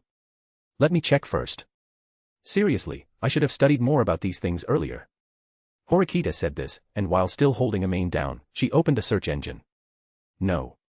The school's backend definitely has search records. President Horikita might see your search history, Suzune. Amane saw that Horikita was actually going to search for such things. She quickly spoke to stop her. What a joke. Who learns on the fly? If Horikita Manabu found out that he had led his sister astray, the school might end up with a missing person. You said it a bit late. Horikita quickly closed the browsing interface, her face flushed. What did you just search for? Kids shouldn't ask too many questions. Oh. Amane replied subconsciously. But then she thought. That's not right. Suzune, you're the same age as me. Come on, let me see what you just searched for. Amane said, trying to grab Horikita's phone. To prevent Amane from getting it, Horikita directly tucked her phone into her chest. Lie down nicely, I'll try again. Horikita patted the bed, her face red.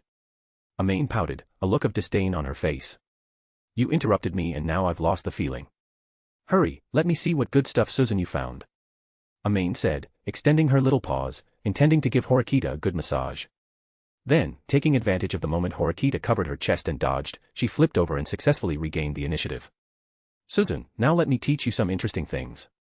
Amane winked at Horikita. I guess it's not proper knowledge. Horikita tried to resist, but Amane, with just one hand, pinned both of Horikita's wrists. Her defenses were completely open, making it impossible to resist whatever was done to her. Humph. Horikita turned her head away. Perhaps this was her last bit of stubbornness. He, Suzune, here I come. No sooner had she spoken than Amane's phone rang. Ah. Which idiot is calling so late at night? Amane angrily hugged Horikita and rubbed her face against her chest. Go answer the phone first. Horikita rubbed Amane's head, annoyed. Amane reluctantly picked up the phone. It was that scoundrel Fuka.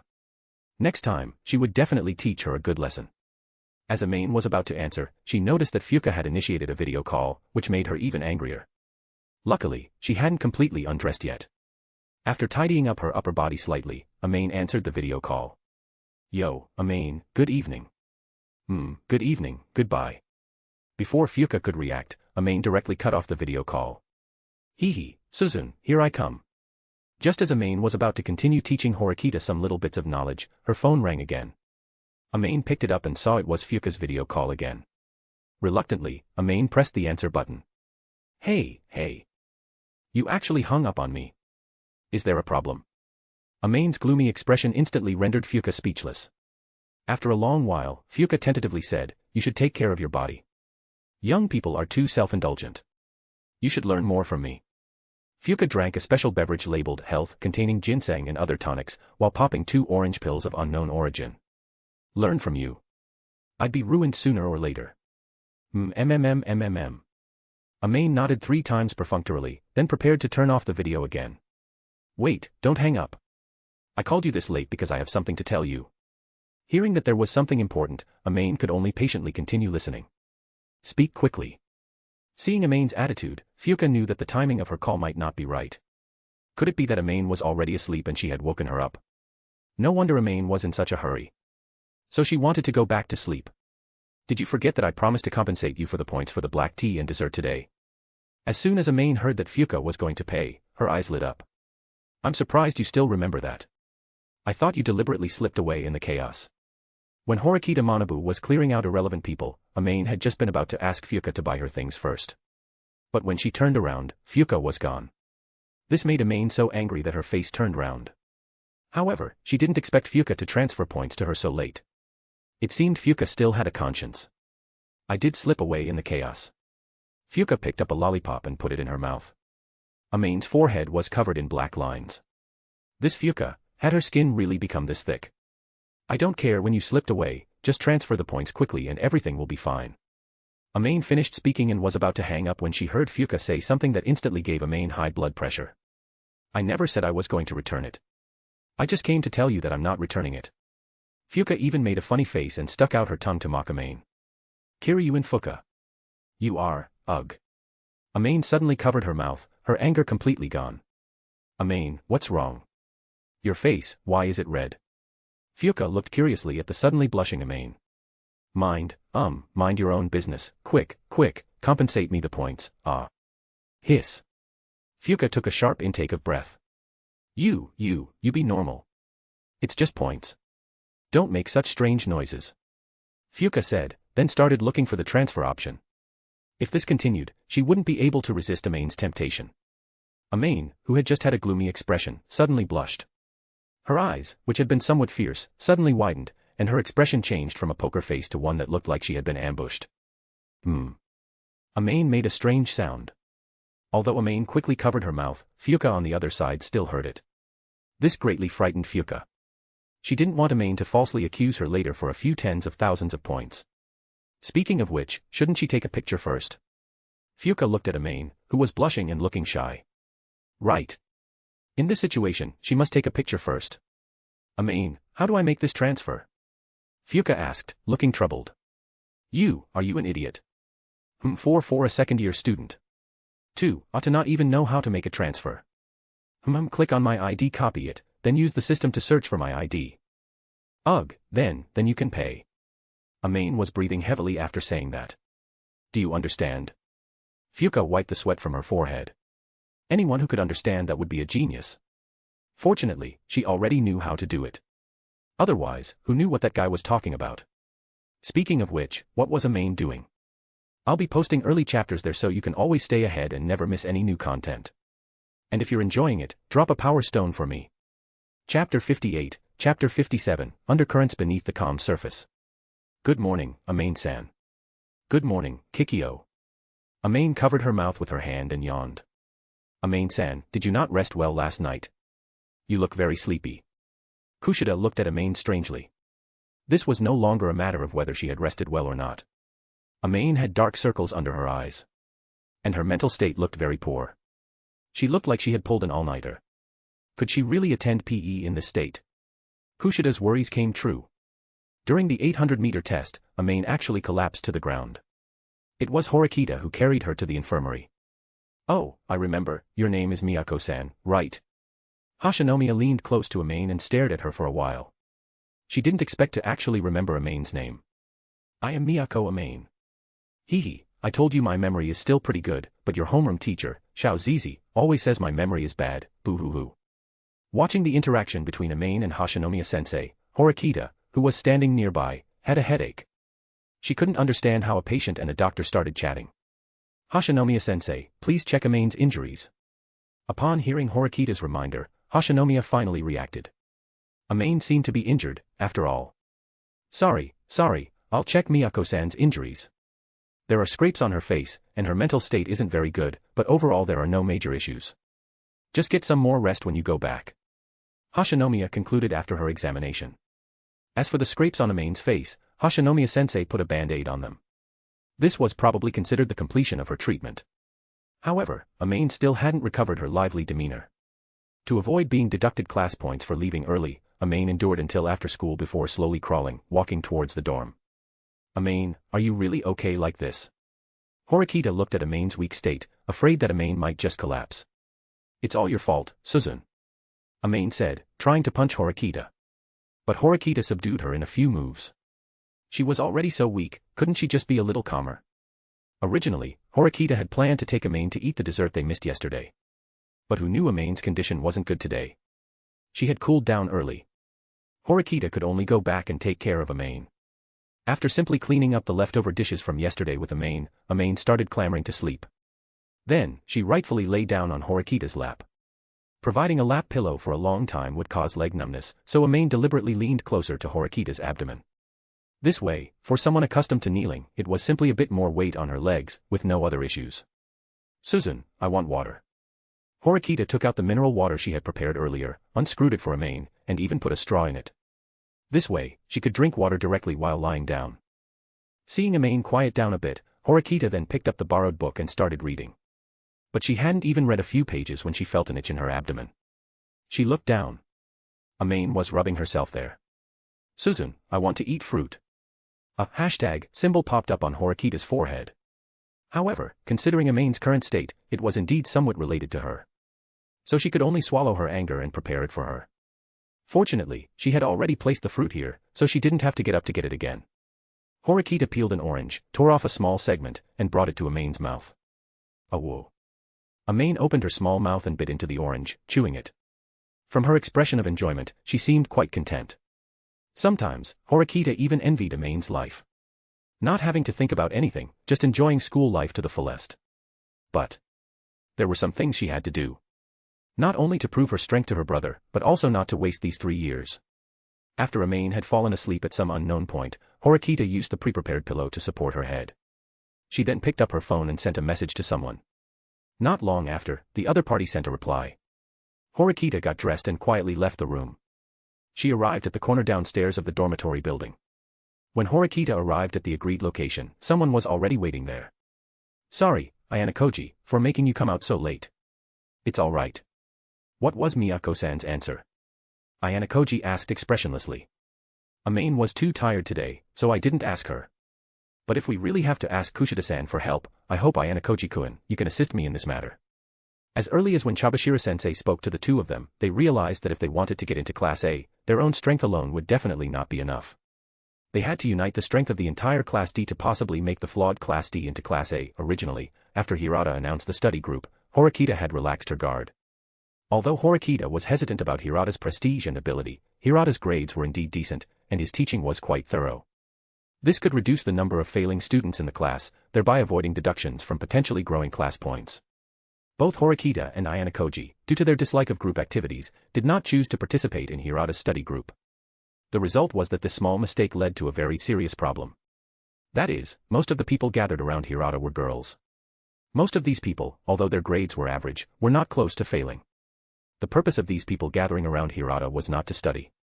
This led to the situation where boys with worse grades, who actually wanted to study, couldn't integrate into Hirata's study group at all. What's more, Hirata adopted a hands-off approach. That is to say, there were no mandatory restrictions on whether you came or not.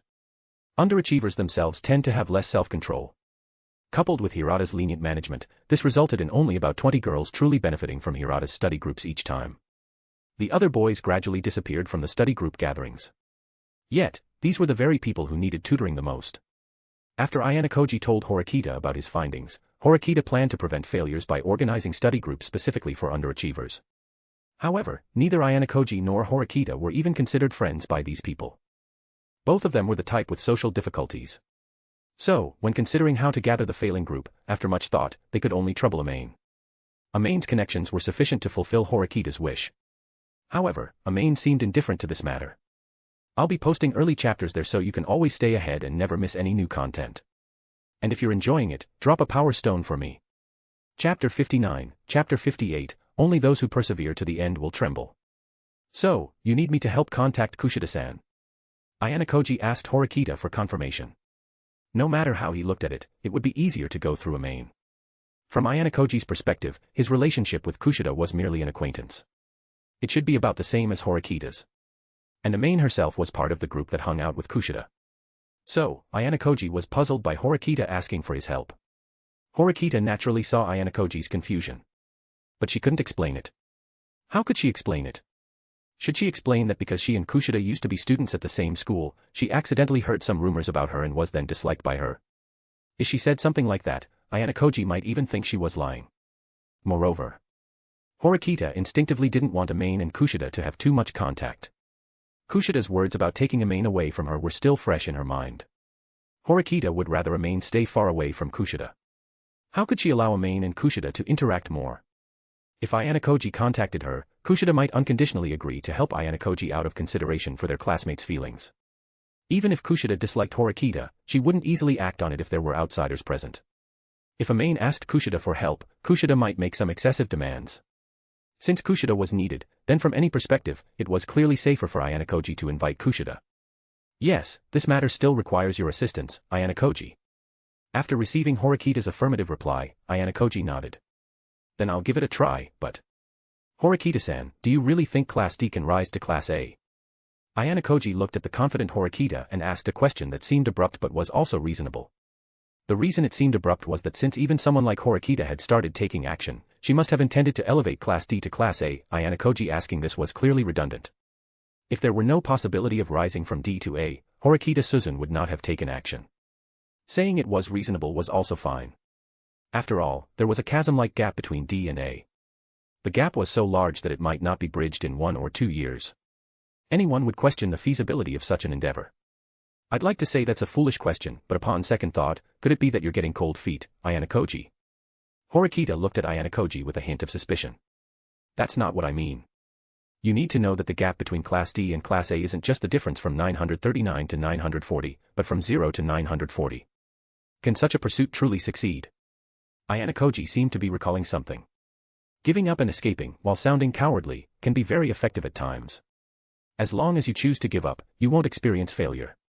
So, Horikita-san, are you prepared for failure? It's very possible that everything you do will be in vain.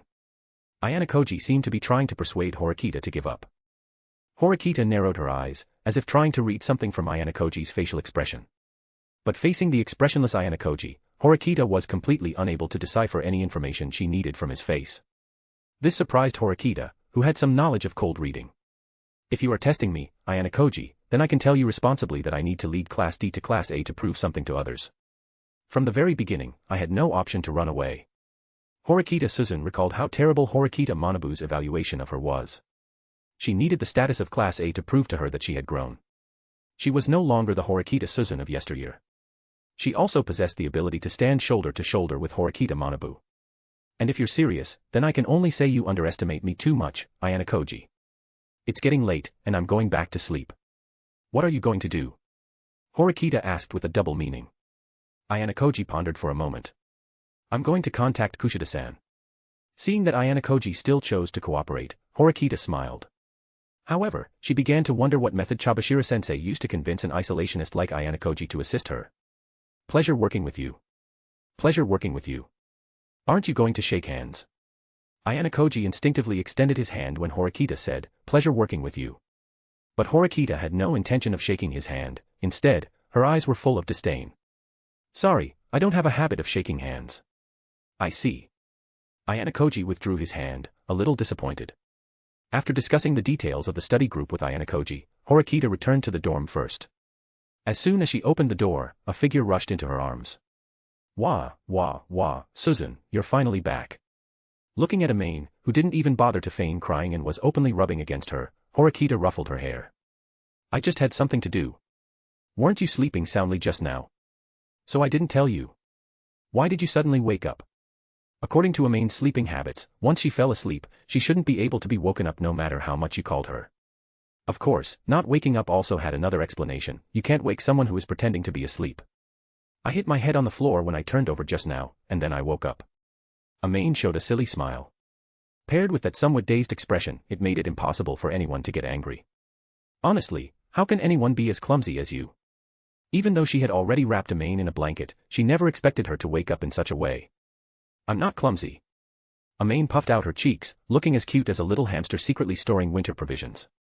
Horikita pinched Amane's face.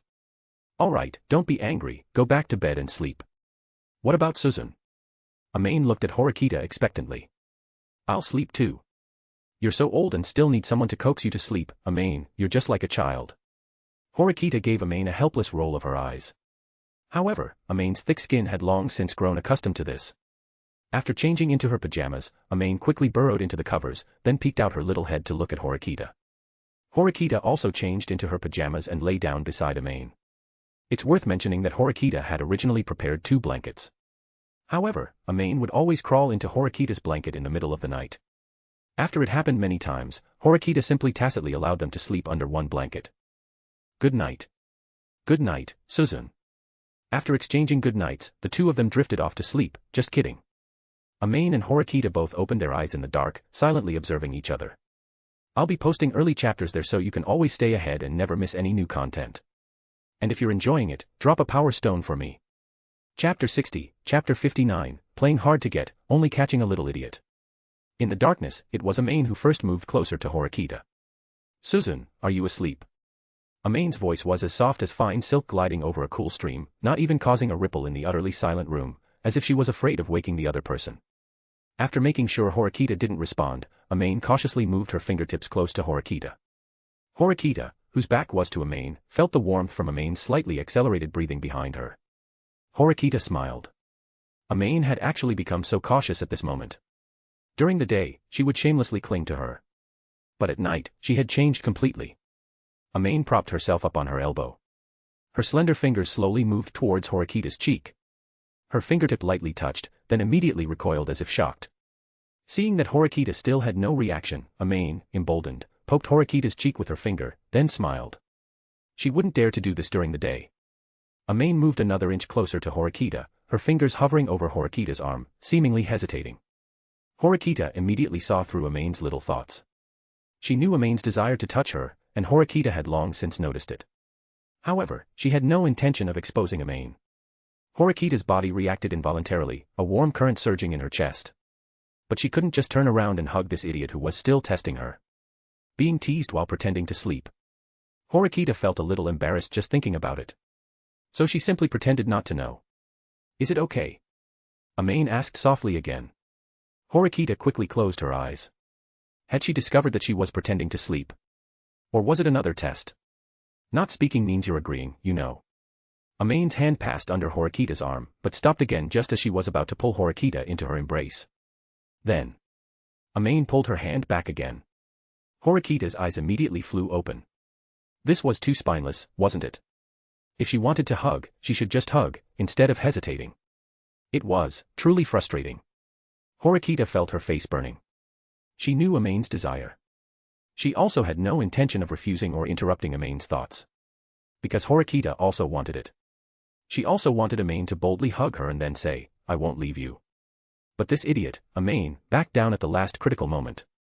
After waiting for a long time, Horikita saw that Amane still hadn't moved, so she simply rolled over and pulled Amane into her arms. Whoa!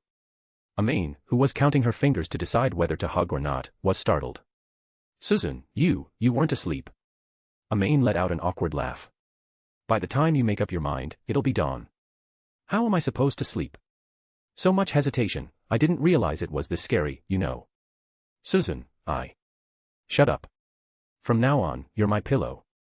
Go to sleep. After Horikita declared Amane's fate, her entire body pressed against Amane, holding her tightly. Amane was as obedient as a real pillow, not moving at all, even when occasionally squeezed a couple of times, she wouldn't make any strange sounds. Horikita was very satisfied as she lightly kissed Amane's cheek, then hugged Amane and drifted off to sleep. It wasn't until she judged from Amane's approximate heart rate that Horikita was truly asleep that Amane's dull gaze became lively, her face brimming with an uncontrollable smile. Playing hard to get was quite effective. In the early morning, when Horikita opened her eyes, she met the gaze of the brown bear pillow in her arms. Amane, why did you turn into this? Suzune, that's so mean. I'm right here. Horikita rubbed her eyes and looked in the direction of the voice. Amane, holding a plate with a sandwich and a fried egg, was pouting and looking at Horikita. Sorry, I thought you really turned into a pillow. What time is it now? Horikita picked up her phone. 7:20, Horikita instantly sobered up. Didn't I set the alarm for 6? Amane. Horikita looked up. Amane was looking up at the sky. The weather's nice today. Humph, yes, the weather's nice. Horikita smiled and walked over to Amane, placing the plate from her hand onto the table. Then, smack. Ah. Why are you still hitting my butt? Suzune is a bit perverted, eehee. Horikita had a line of black marks on her forehead. How could she be smiling so happily? The two began to enjoy their breakfast. I'm going to a book club tonight. Should I make you dinner, or will you just grab something to eat? I want Suzune to make it for me. A quick reply. Horikita rolled her eyes at Amane. Then I'll just make something simple, okay? MHM, I'll like anything Suzune makes. Wait, did you just say you're going to a study group? Amane only then realized that Horikita's words contained extremely important information. Yes, there are too many failing students in class, so I plan to tutor them. If you're interested, you can come along. Horikita took this opportunity to invite Amane. A study group organized by Suzune. Amane found it hard to imagine what a study group organized by Horikita would be like. There wouldn't be no one there, would there? If that were the case, Horikita might be disheartened. Will it be too much trouble? Probably, after all, teaching struggling students isn't an easy task. Horikita was already mentally prepared. Then forget it, I hate trouble the most. Amane decisively refused. She came here to enjoy life. Not to be a nanny. There was no need to go to such lengths for others. Of course, if a cute girl needed tutoring. Are you thinking something weird? Horikita, who had spent over a month with Amane, immediately saw through Amane's mischievous thoughts. My heart only has Suzune. Humph. Horikita snorted but didn't press further. After school in the evening, Horikita returned to the dorm first to prepare the materials needed for the study group. And to prepare food for Amane. Amane, on the other hand, wandered around the campus. Kushida was nowhere to be found after school. Yuri was also participating in club activities. Xiaoyu was currently circling around Hirata's study group. For a moment, only Amane seemed to have nothing to do. So she could only stroll around campus alone. Before she knew it, she arrived at the bakery. Seeing the somewhat deserted scene inside, Amane recalled the first time she and Kushida came here. Welcome. Oh. It's Miyako-san. You haven't been here in a while. What would you like to eat today? After greeting her, Manager Fujiwara warmly welcomed Amane upon recognizing her. Strawberry mousse cake with a large barley tea with lemon juice. Amane's order made Manager Fujiwara's eyes light up. Wanting to lose weight while eating dessert, Miyako-san's calculations are quite clever. Rock sugar or honey? Honey, and I'd like the barley tea iced. Amane propped her chin on her hand, looking at the dazzling array of shelves. She felt like something was missing. I get it. It turned out to be missing. I'll be posting early chapters there so you can always stay ahead and never miss any new content. And if you're enjoying it, drop a power stone for me. Chapter 61, Chapter 60, Shina Hiyori Trap. It turned out to be missing cute girls. No wonder it felt a bit deserted. Manager Fujiwara saw that at this hour, probably no one else would enter the store. So she simply sat across from Amane with the exact same order as hers. Miss Mayumi certainly knows how to save effort. Seeing the other person lazily take her exclusive dessert, Amane couldn't help but tease. I can't help it, Miyako-san's meal pairings are always just right. The strawberry mousse tasted soft and sweet. This would make the stimulating sensation on the taste buds disappear when taking the next bite. So Amane chose to pair it with barley tea with lemon juice and honey. The sweet, sour, and bitter taste could effectively resolve the overly sweet stimulation in the mouth. Taking another bite of strawberry mousse would once again be conquered by that wonderful taste.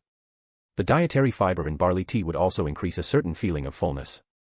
This way, food intake could be effectively controlled. It wouldn't let one eat too much. It could be said to be a perfect match when eating desserts or snacks. However, this set was now learned by Manager Fujiwara. Speaking of which, I feel like the store's business doesn't seem to be very good. Amane asked casually. Manager Fujiwara put down her barley tea and sighed. It's because it's the beginning of the month again for you all. Every time it's the beginning of the month, it's when your class's fate is decided. Some are happy, some are sad. Miyako-san can still eat mousse cake and drink barley tea, but if you spend the points for one meal carefully, it's not a problem to last 10 days. Manager Fujiwara's gaze looked towards the somewhat desolate shopping street. The bustling scene from the start of school was also gone. Only occasional older-looking female students, still shopping, passed by. First-year students were already very rare. Currently, among first-year students, only classes A and B could maintain their spending power. Class C was still struggling on the poverty line, naturally not daring to spend extra points carelessly. Class D. Class D was already going hungry. Most people's points were spent in the first month, lost in desire. Even if they realized it now, it was too late. They would have to eat several months of mountain vegetable set meals. Amane had eaten that set meal. The taste was mediocre. It could only be said that it wouldn't kill you. And that was all. Has Miss Mayumi ever considered another possibility? Amane picked up her teacup and took a sip. Most of the things in your store are exquisite Western desserts and various cakes, but these are actually unnecessary for us, because we don't have time for afternoon tea every day. What you need are fast-moving goods. But fast-moving goods for a bakery. Manager Fujiwara had a bit of a headache. How about cheap, all-vegetable sandwiches that can curb hunger, paired with milk, and small sweets and cookies that can be easily taken and eaten on the go? I don't think anyone would buy a mousse cake while shopping, do you agree? Amane's answer made Manager Fujiwara's eyes light up. Miyako-san, would you consider inheriting my bakery after graduation? Manager Fujiwara held Amane's hand, her face full of anticipation. Really? Of course. I'll leave once a certain person graduates, and the bakery will be yours to manage, Miyako-san, how about it? I refuse. Amane decisively refused. Eh? Why? Miyako-san, you clearly have a talent in this area. With you, Fujiwara Bakery will surely grow strong. Manager Fujiwara clenched her fists, looking full of energy. Youth is truly wonderful. It sounds like too much trouble, I don't want to. Amane was the kind of person who hated trouble the most. She found even eating bread bothersome. Let alone managing a shop. What a joke. What a shame. Manager Fujiwara took a bite of the mousse cake, her mood a bit low. But she quickly adjusted her state and began preparing for the new business approach. Can I try making some cookies? Amane figured since she was idle anyway, she might as well make some cookies to take back for Suzune to eat. Oh. Is Miyako-san also good at baking? Feel free to use the back kitchen, the ingredients are all there. Manager Fujiwara pointed to the back kitchen. Then she started searching for new suppliers on her computer. Amane shrugged and went to the back kitchen to start making her cookies. 6:30. Sheena, who had just returned from the library, happened to pass by the entrance of Fujiwara Bakery. Then she stopped. The bakery, which should have been deserted, was now crowded with many girls. They all bought a small bag of cookies and then left. Had the store launched a new product? Sheena looked inside curiously. Oh, what a shame, everyone is limited to buying only one pack. Shwe, are you going to eat your cookies? If not, how about selling them to me for double the points? Hearing the strange conversation between the passing girls, Sheena's curiosity was piqued. Are they really that delicious? With curiosity, Sheena walked into the shop. As soon as she entered, she smelled a rich buttery aroma. Just from the scent alone, it seemed like they would taste good. She came to the counter and found some bear-shaped cookies scattered on a large platter. It looked just like a tasting plate. It read, if you think it's delicious, please give us a like and support us. Won't the shop owner lose money doing this? Sheena couldn't help but worry about the owner. After all, many people had run out of points, and it was inevitable that they would take advantage of this to sample for free. Sheena picked up a piece and put it in her mouth. Crunch. It was very crispy. Sweet, but with a slight bitterness that mellowed out the sweetness. Overall, it was very good. A small bag cost only 160 points. It was a very subtle price. Between expensive and ordinary. In the cafeteria, the simplest bowl of udon cost 280 points. For a snack, the cookies were on the higher side, but being less than the price of a meal made people feel it wasn't expensive. The shop owner was truly cunning. Sheena Hiyori wrote a like on the nearby message board. It seems Hiyori-san also thinks it tastes good. A familiar voice from behind startled Sheena. Yes, she jumped. Just now, Sheena really did jump. Oh, it's Miyako-san. You scared me. Your outfit, does this mean you made all of these? Sheena asked in surprise. Aha, how about that? I'm amazing, right? Amane showed a proud smile. Sheena wasn't bothered by such a boastful smile and affirmed Amane. It tastes very good, and the price is acceptable to everyone. But do these cookies have a name? It feels a bit of a shame if they don't have a name. Amane nodded after hearing Sheena's words. It really should have a name. Originally, Amane had planned to call it Bear's Power. Now that she thought about it, it felt a tiny bit awkward. What kind of name should she give it? Amane's gaze fell on Sheena, who was taking small bites of the cookie. I've got it. Let's call it Sheena Hyori's Liked Model I Bear Cookies. What do you think, Sheena-san? I'll be posting early chapters there so you can always stay ahead and never miss any new content. And if you're enjoying it, drop a power stone for me. Chapter 62, Chapter 61, Emergency. Study Group Conflict. Amane didn't return to the dorm until the bakery closed. I'm home. Amane always peeked her head in first when entering. Seeing the room completely dark, she checked the time and saw it was almost 8 o'clock. Did the study group go on this late? That's really tough. Amane changed her shoes and went to the living room. She walked straight to the refrigerator. Just as she was about to open the handle, she saw a note written in beautiful handwriting on it. No drinking iced carbonated drinks at night. Room temperature milk is in the cabinet, water is in the thermos. No ice in the milk. Dinner is in the pot. Go to bed early and don't play on your phone. If I come back and see you're not asleep, watch your butt. Finally, a heart symbol was drawn. Has Susan learned some new strange thing? Why does she always want to hit my butt? Time to eat, let's see what delicious food Susan made for me. Amane just remembered she hadn't eaten yet. But to be honest, Amane wasn't very hungry at the moment. Because while she was making the cookies, she would always eat one first to taste the sweetness. Oh, it tastes good. Then she ate another one. Amane alone ate half of the first batch of small cookies that came out of the oven. However, since it was Susan's cooking, she had to eat 2 large bowls, no matter what. Amane happily opened the pot lid. A large serving of vegetable salad lay quietly in the pot. It must be my imagination. Amane closed the pot lid. Then, with lightning-fast speed, she quickly picked it up. The bowl of vegetable salad still hadn't changed at all. Why is it vegetables? I really want to eat meat. Amane carried the vegetable salad to the table. Only then did she notice there was also a note on the table. No picky eating. Susan is so mean.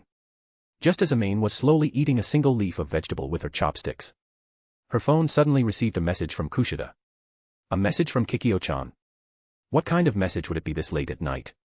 Amane tapped to open it. Horikita-san and a boy from class are having a conflict at the library. Come quickly. A message without a clear beginning or end. Amane blinked her eyes. Why would Susan be in conflict with a boy? But looking at the brief nature of Kushida's message, it was clear. The matter must be serious. She hoped there wasn't a physical confrontation. Amane didn't bother to put on a jacket, opened the door, and rushed towards the library. Meanwhile, Kushida, looking down at her message which now showed a read receipt, revealed a faint smile on her face. This scene was noticed by Ayano-koji, who had been observing Kushida subtly. Kushida-san, aren't you going to try and persuade them? Ayano-koji asked in a seemingly nonchalant manner. I want to persuade them too, but Horikita-san's words were just too harsh, weren't they? And she even brought up things about other people's family education. That's just too disrespectful. The moment Ayano-koji interrupted her, Kushida had a flicker of panic, but it quickly turned into a distressed expression. Kushida-san has a point. Ayano-koji, are you planning to step in and break up the fight? Kushida asked Ayano-koji with a smile. Although I think arguing isn't the way to solve problems, unfortunately, I don't plan to break up the fight. If I were to step in given my position, things might get worse. Kushida thought for a moment, then nodded, acknowledging Ayano-koji's answer. The idiot trio and Ayano-koji were considered friends. Horikita and Ayano-koji should also be considered friends. Neither side had a particularly close relationship with Ayano-koji. In such a situation, Ayano-koji helping either side would displease the other. In other words, only she, Kushida Kikyo, was the one who could stop the argument. However, Kushida had no intention of ending the argument. Because she wanted Amane to witness this scene. The harsh and ruthless Horikita Suzune. Now, Amane should see this woman's true colors, right?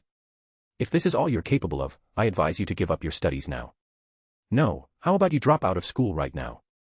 Then abandon your dream of professional basketball and find a job that relies on physical labor, living a difficult and miserable life. Horikita stood with her arms crossed, confronting Sudo. It was the first time Horikita realized that someone could have such an outrageously low academic ability. She somewhat understood why Amane wasn't willing to come. This was indeed a tough task. That suits me just fine. Studying only makes me more miserable anyway. I even took time off from my club for this, but it turns out to be a complete waste of time, Sudo started packing his belongings, looking like he was about to leave. What you're saying is ridiculous.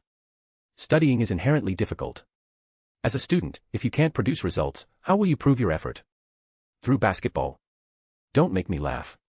Horikita continued her attack. Kushida was barely able to suppress her smile. She had successfully created this situation, using Horikita's arrogant personality to provoke Sudo and other boys with strong self-esteem. Then, using the argument to make Horikita angry, she could not only disrupt the study group but also potentially make Horikita say something excessive. This way, she could use those remarks to incite class opinion and ultimately completely ostracize Horikita Suzune. That should make her retreat in difficulty, right? Horikita Suzune, you shouldn't have provoked me. Hey. What you're saying is too much, isn't it?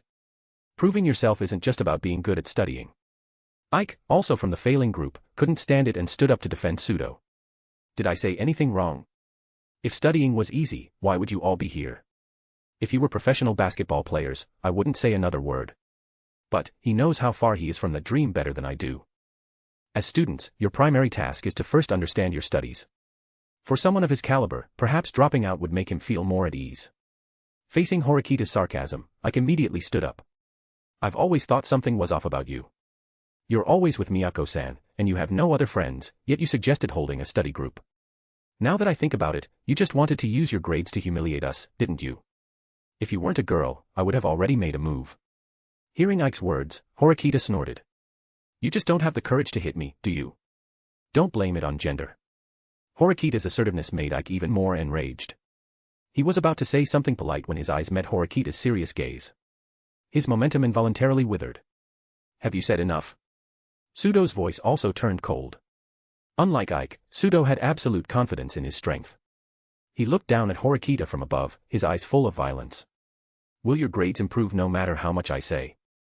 If they will, I wouldn't mind saying more useful things to motivate you. But if what I say is useless, you won't listen, no matter how correct the reason is. Horikita's contemptuous gaze completely enraged Sudo. Go to hell. I'll be posting early chapters there so you can always stay ahead and never miss any new content. And if you're enjoying it, drop a power stone for me. Chapter 63, Chapter 62, Are you playing for real with me? Go to hell. Sudo suddenly slammed his backpack into Horikita's face with force. Horikita, who had her arms crossed, was caught off guard and hit squarely. She fell to the ground, and the stationery and books from her backpack scattered everywhere. Still not appeased, Sudo grabbed a chair, intending to continue hitting Horikita. Sudo, calm down. Ayanokoji, quick-witted, grabbed Sudo's arm. Get lost. Sudo furiously swung his arm, but Ayanokoji still held his arm tightly, unmoving. In a fit of rage, Sudo delivered a foul elbow, like in basketball. He directly elbowed Ayanokoji in the head. Thud. Although Ayanokoji noticed he was about to attack, he didn't expect Sudo to be so ruthless. Ayanokoji, who was only blocking the attack with one hand, immediately fell backward, hitting the ground. He also knocked over Yamauchi behind him. Wah. Sudo-san, calm down. Kushida shrieked in panic. Things were now beyond her control. If this continued, someone was bound to get hurt or worse. Kushida, shut up. If it weren't for you, would I be here being humiliated by that useless Horikita? Hiss. The moment their eyes met Sudo's bloodshot, man-eating gaze, Kushida was so scared she stumbled back 2 steps and sat down on the ground. She admitted that she was being clever, stirring up conflict between the two sides.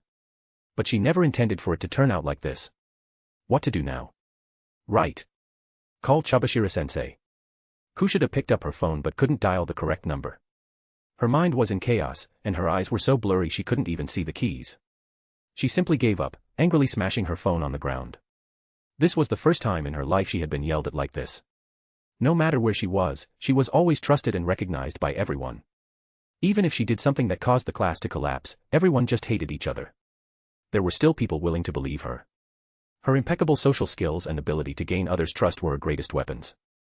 No matter how excellent the opponent was, no matter how good their academic performance or physical ability, they would all pale in comparison under the weapon of public opinion. She had once arrogantly felt that she just lacked a stage. If given the right stage, she could even easily control an entire school. But today, that gorilla-like good-for-nothing actually dared to blame her. How dare he? Sudo-ken. She had to make Sudo-ken realize her power. That's right. She was very powerful. Kushida-san, are you all right? Okatani, who was temporarily attending the study group, saw Kushida with her hands clutching her head, her eyes wide with terror, and quickly knelt down to ask. Ike, who was nearby, finally reacted. Watching Okatani's actions, Ike felt a little jealous. How great it would have been if he had been the first to notice Kushida's distress. But, if he stopped Pseudo, Kushida would surely be impressed, right? No sooner said than done. Ike ran in front of Pseudo, who was about to find something to hit Horikita with. He pushed Pseudo hard. Pseudo, you bastard, you scared little Kushida. What kind of skill is it to yell at a girl? If you're so brave, come at me. Little Kushida is with me. Splat. Pseudo, in his rage, couldn't hear anything. He backhanded Ike hard across the face. Ike's feet briefly left the ground from the slap, and he flew backward, landing heavily on the ground. What are you, daring to stop me? You're asking for death, Tui. Pseudo spat at the fallen Ike. His unrestrained use of force made his confidence soar. There was no one in the entire room who could fight. What was the use of studying? Horikita, that bitch, no matter how good she was at studying, she was still hoping. Where was Horikita? Pseudo then realized that Horikita, who had just fallen, had disappeared. Carelessness can lead to losing Jingzhou, you know. A whooshing sound came from behind him. Pseudo instinctively turned around. He was met with Horikita's fist, which landed squarely on his eye socket. His already somewhat dark eye socket began to swell at a visible rate. But surprisingly, Pseudo didn't even cry out in pain. This made Horikita feel a little incredible. This much force is just tickling me. Do you think playing basketball is a child's game? Countless falls, countless malicious fouls, countless elbows, trips, and even beatings. These things you consider worthless have made me accustomed to the feeling of injury and pain. Is it written in your books? Have you learned it? Now I'll show you what pain is. Pseudo swung his arm with a whoosh. His punch was so fast that Horikita, who had learned formal fighting techniques, couldn't react at all. The sheer force of the wind carried by his fist made Horikita's fair cheek sting. The next punch landed mercilessly on Horikita's nose bridge. Horikita fell down. Drip, drop, drip, drop. Blood flowed from her nostrils. Pseudo's punch just now was too brutal. It exceeded the force Horikita's body could withstand. How does pain feel? Did your books teach you these things? Keep acting all high and mighty for me, you bitch. Where's that arrogant attitude you had when you were lecturing me? Please, quickly show me. Pseudo stomped on Horikita's leg. Despite the pain. Horikita, however, glared stubbornly at Pseudo. She didn't even let out a sound of pain. Her lips even curled slightly. As if she were mocking Pseudo. What kind of expression is that? Pseudo grabbed Horikita's collar. You know, don't you? You really are naive if you think violence can change how others see and evaluate you, ha-ha. Horikita's words were like a sharp thorn piercing Pseudo's heart. He wanted to refute Horikita's accusations through force. He wanted everyone to look at him with new eyes. But Horikita's mockery, Ike still unconscious, Kushida's fear, Ayanokoji squatting in the corner wiping blood from his mouth, staring straight at him, thinking who knows what. Why? Why did no one look at him with new eyes? Tap, tap, tap, tap. The sound of rapid running came from outside the door. Amane pushed open the door. Suzune. What happened to you? Pseudo. This has nothing to do with you. Pseudo's confidence was somewhat lacking. Amane's eyes were filled with hatred. Why? Why is everyone like this? Tap. Tap. Tap. Amane slowly walked towards Pseudo. You brought this upon yourself. Pseudo moved away from Horikita. He used the same trick again, smashing his elbow towards Amane's head. Amane, look out. Horikita, having just seen Pseudo's move knock down Ayanokoji, couldn't help but warn her. Thud. The elbow strike was met by Amane with the same move. How is this possible? Pseudo looked incredulously at the slender-armed Amane in front of him. His elbow strike had been trained to the point that even a 200-pound person would be down for a long time if hit. But Amane, a girl. Actually. You just showed killing intent towards me, didn't you? Amane's expression vanished without a trace. The moment Pseudo met Amane's gaze, he felt as if he had fallen into an ice cellar. If that elbow strike had hit an ordinary girl, a concussion would have been light, she would most likely have suffered brain death. In other words, Pseudo, who had lost his reason, had used a potentially lethal move on her. Since you've already released killing intent towards me, whatever I do to you next is reasonable, Pseudo. Do you have anything you want to say to your family now? I'll be posting early chapters there so you can always stay ahead and never miss any new content. And if you're enjoying it, drop a power stone for me. Chapter 64, Chapter 63, The shattering of a dream must be painful, right? What are you talking about? Sudo could feel the threat in Amane's words. As a person, his intuition was frantically warning him. The person in front of him was very dangerous. Sudo felt the pain in his elbow from the recent collision. He could also understand.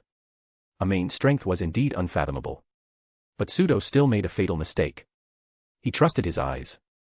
The guy standing in front of him, compared to him, was just a shorty under 1.70 meters. As long as he swung his fist, he could easily win. Was that really true? No. Sudo actually knew in his heart about Amane's strength long ago. But his pride as a man prevented him from retreating. Even if he was beaten to a pulp, he had to be knocked down, not kneel down himself. Especially surrendering to a girl. He couldn't do it. You could say he was too proud. Sudo didn't intend to deny his prideful behavior. But the consequence of being too proud was he was about to experience the most terrifying nightmare of his life. Didn't hear clearly. But I have no interest in saying anything twice. Amane slowly closed the distance between herself and Sudo. It had to be said. Amane's body proportions were perfect. Especially her long legs, her not-so-tall figure, walking with a cat-like stride, appeared particularly alluring. Sudo, however, was not in the mood to observe her gait. He was trying to adjust his breathing. The continuous full-force attacks just now had greatly depleted his stamina. He had to seize every second of rest time. Finally, Amane stepped into his attack range as if no one else was there. Then she stopped. Sudo, however, frowned. This distance was very subtle for Sudo. It was precisely at the most suitable distance for Sudo to launch an elbow strike. If he attacked, whether it was his leg or his fist, he would need to lift or retract it first before it could hit Amane. Making such wide and sweeping movements when facing a strong enemy. Sudo had a premonition that he would be defeated in the first round. Amane had no intention of moving. She was forcing Sudo to use physical means to launch a direct attack. Even a fool would know. What others want you to do, you should least do. However, Sudo had no way out, he could only. What a waste. A smile played on Amane's lips. Sudo's eyes began to bloodshot again. That's right. That's right. This woman showed the exact same mocking smile as Horikita did when she laughed at him. That condescending smile. Why did she look down on Sudo? I must make them unable to laugh. Sudo, who had barely maintained his sanity, snapped. His last thread of reason broke. He had already lost his mind. Commonly known as losing his intelligence. You trash, stop looking down on people. Sudo cursed obscenities, raised his arm high, and punched Amane. Whoosh.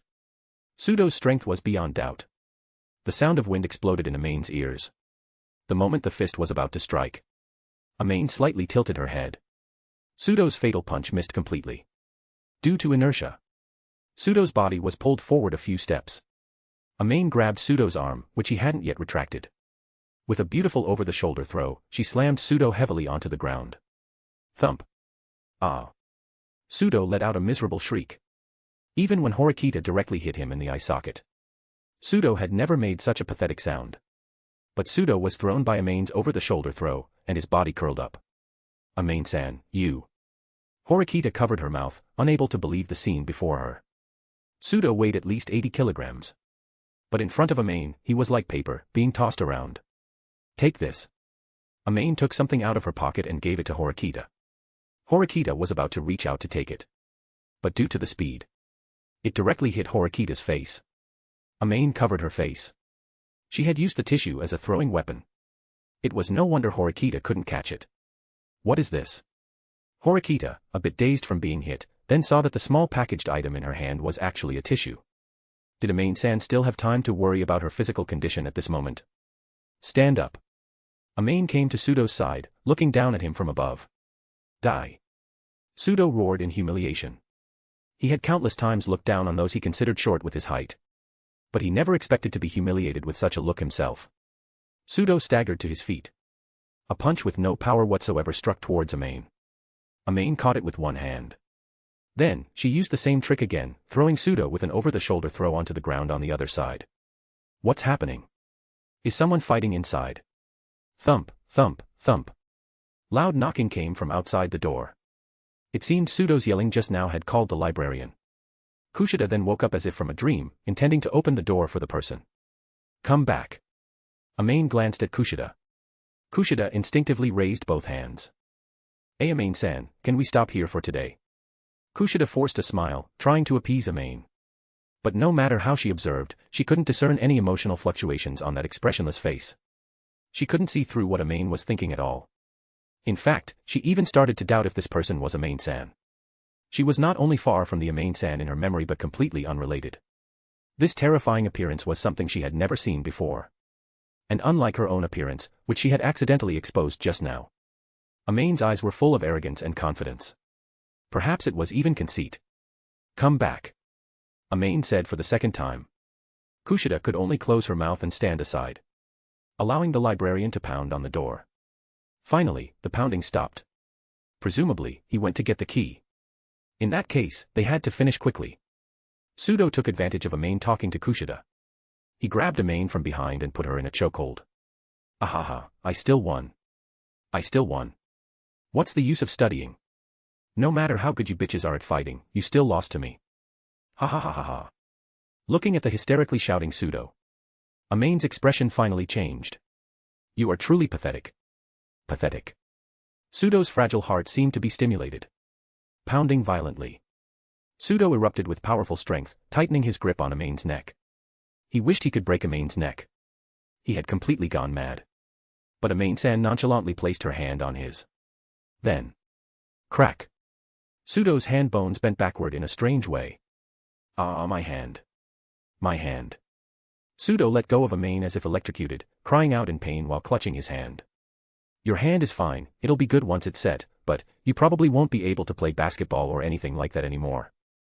Amane's tone became gentle. Hey, do you often use violence to make others suffer? Now it's your turn, Sudo. Sudo's eyes became vacant. Can't play basketball anymore? She's lying, right? She must be lying, impossible. How could something so cruel happen? He didn't do anything wrong.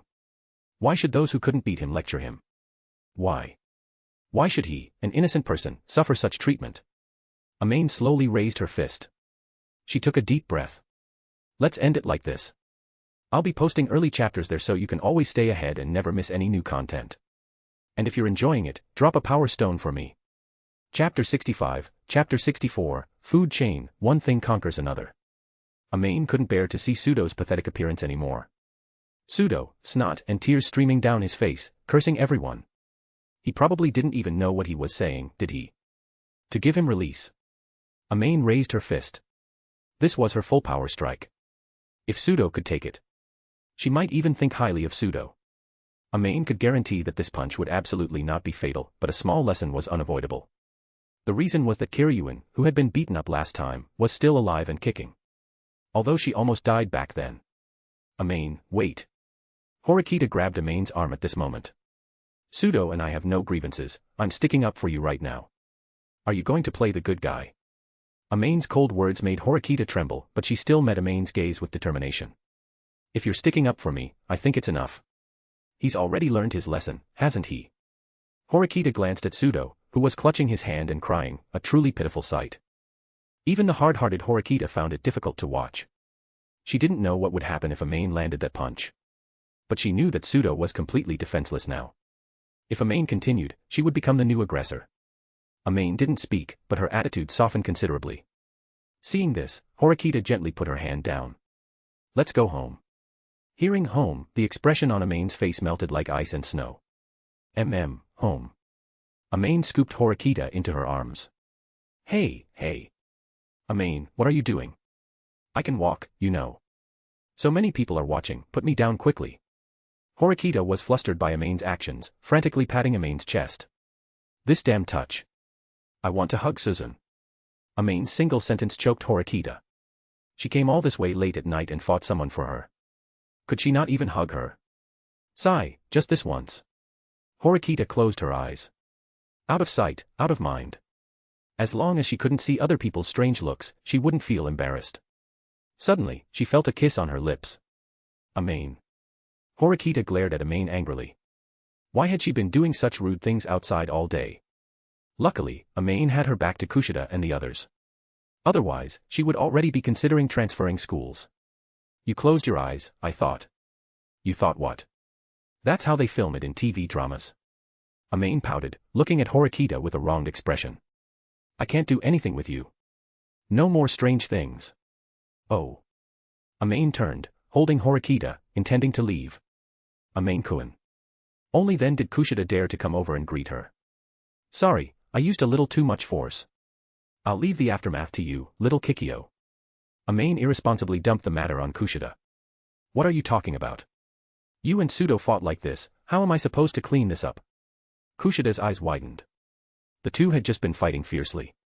The scene was still a mess, with books and stationery scattered everywhere. Ike was still unconscious. Ayano also saw that the situation was not right. Yamauchi was lying on the ground for some unknown reason. Pseudo was still covering his hand, crying shamefully. Oh my god. How was she going to smooth this over? That's not my problem, little Kikyo. You don't want us to still have no points next month and never get into Class A, do you? Amane's words were like the whispers of a demon, but they struck a chord in Kushida's heart. Even if Horikita and Pseudo killed each other, it had nothing to do with her. But without points, she couldn't maintain a normal life and social interactions. She couldn't accept not shining in her field of expertise. But someone has to take responsibility. Kushida stepped back. This matter could clearly be entirely blamed on Pseudo. So why did Kushida say that? Because she didn't want to be the bad guy. Only if Amane personally said it was Pseudo's responsibility, then even if Pseudo was expelled later and someone was unhappy, it would be because Amane told her to say it, and it would have nothing to do with Kushida. Kushida's little scheme was seen clearly by Amane. Pseudo is the culprit behind this, isn't he? Or was it Suzune who made the first move? Faced with Amane's cunning question, sweat broke out on Kushida's palms. This was the first time she had experienced Amane's difficulty. If Kushida said Pseudo made the first move, it could still be seen that Kushida played a decisive role in the subsequent punishment of Pseudo. Kushida hesitated. Pseudo made the first move. Ayano answered Amane's question for Kushida. Amane glanced at Ayano. You seem fine, Ayano. Just got punched once, no big deal. That's good. Amane judged that Ayano had hidden his strength. However, he indeed had no obligation to help Horikita. In addition, Ayano was actually friends with Pseudo. He didn't switch sides but chose neutrality, which was already commendable. Amane also didn't intend to dwell on this issue. After all, Ayano was a boy she could get along with. If you have time, let me treat Ayano-kun to a meal on behalf of Suzune. After all, you got beaten for Suzune, and if I don't show some appreciation, I'd feel a bit bad.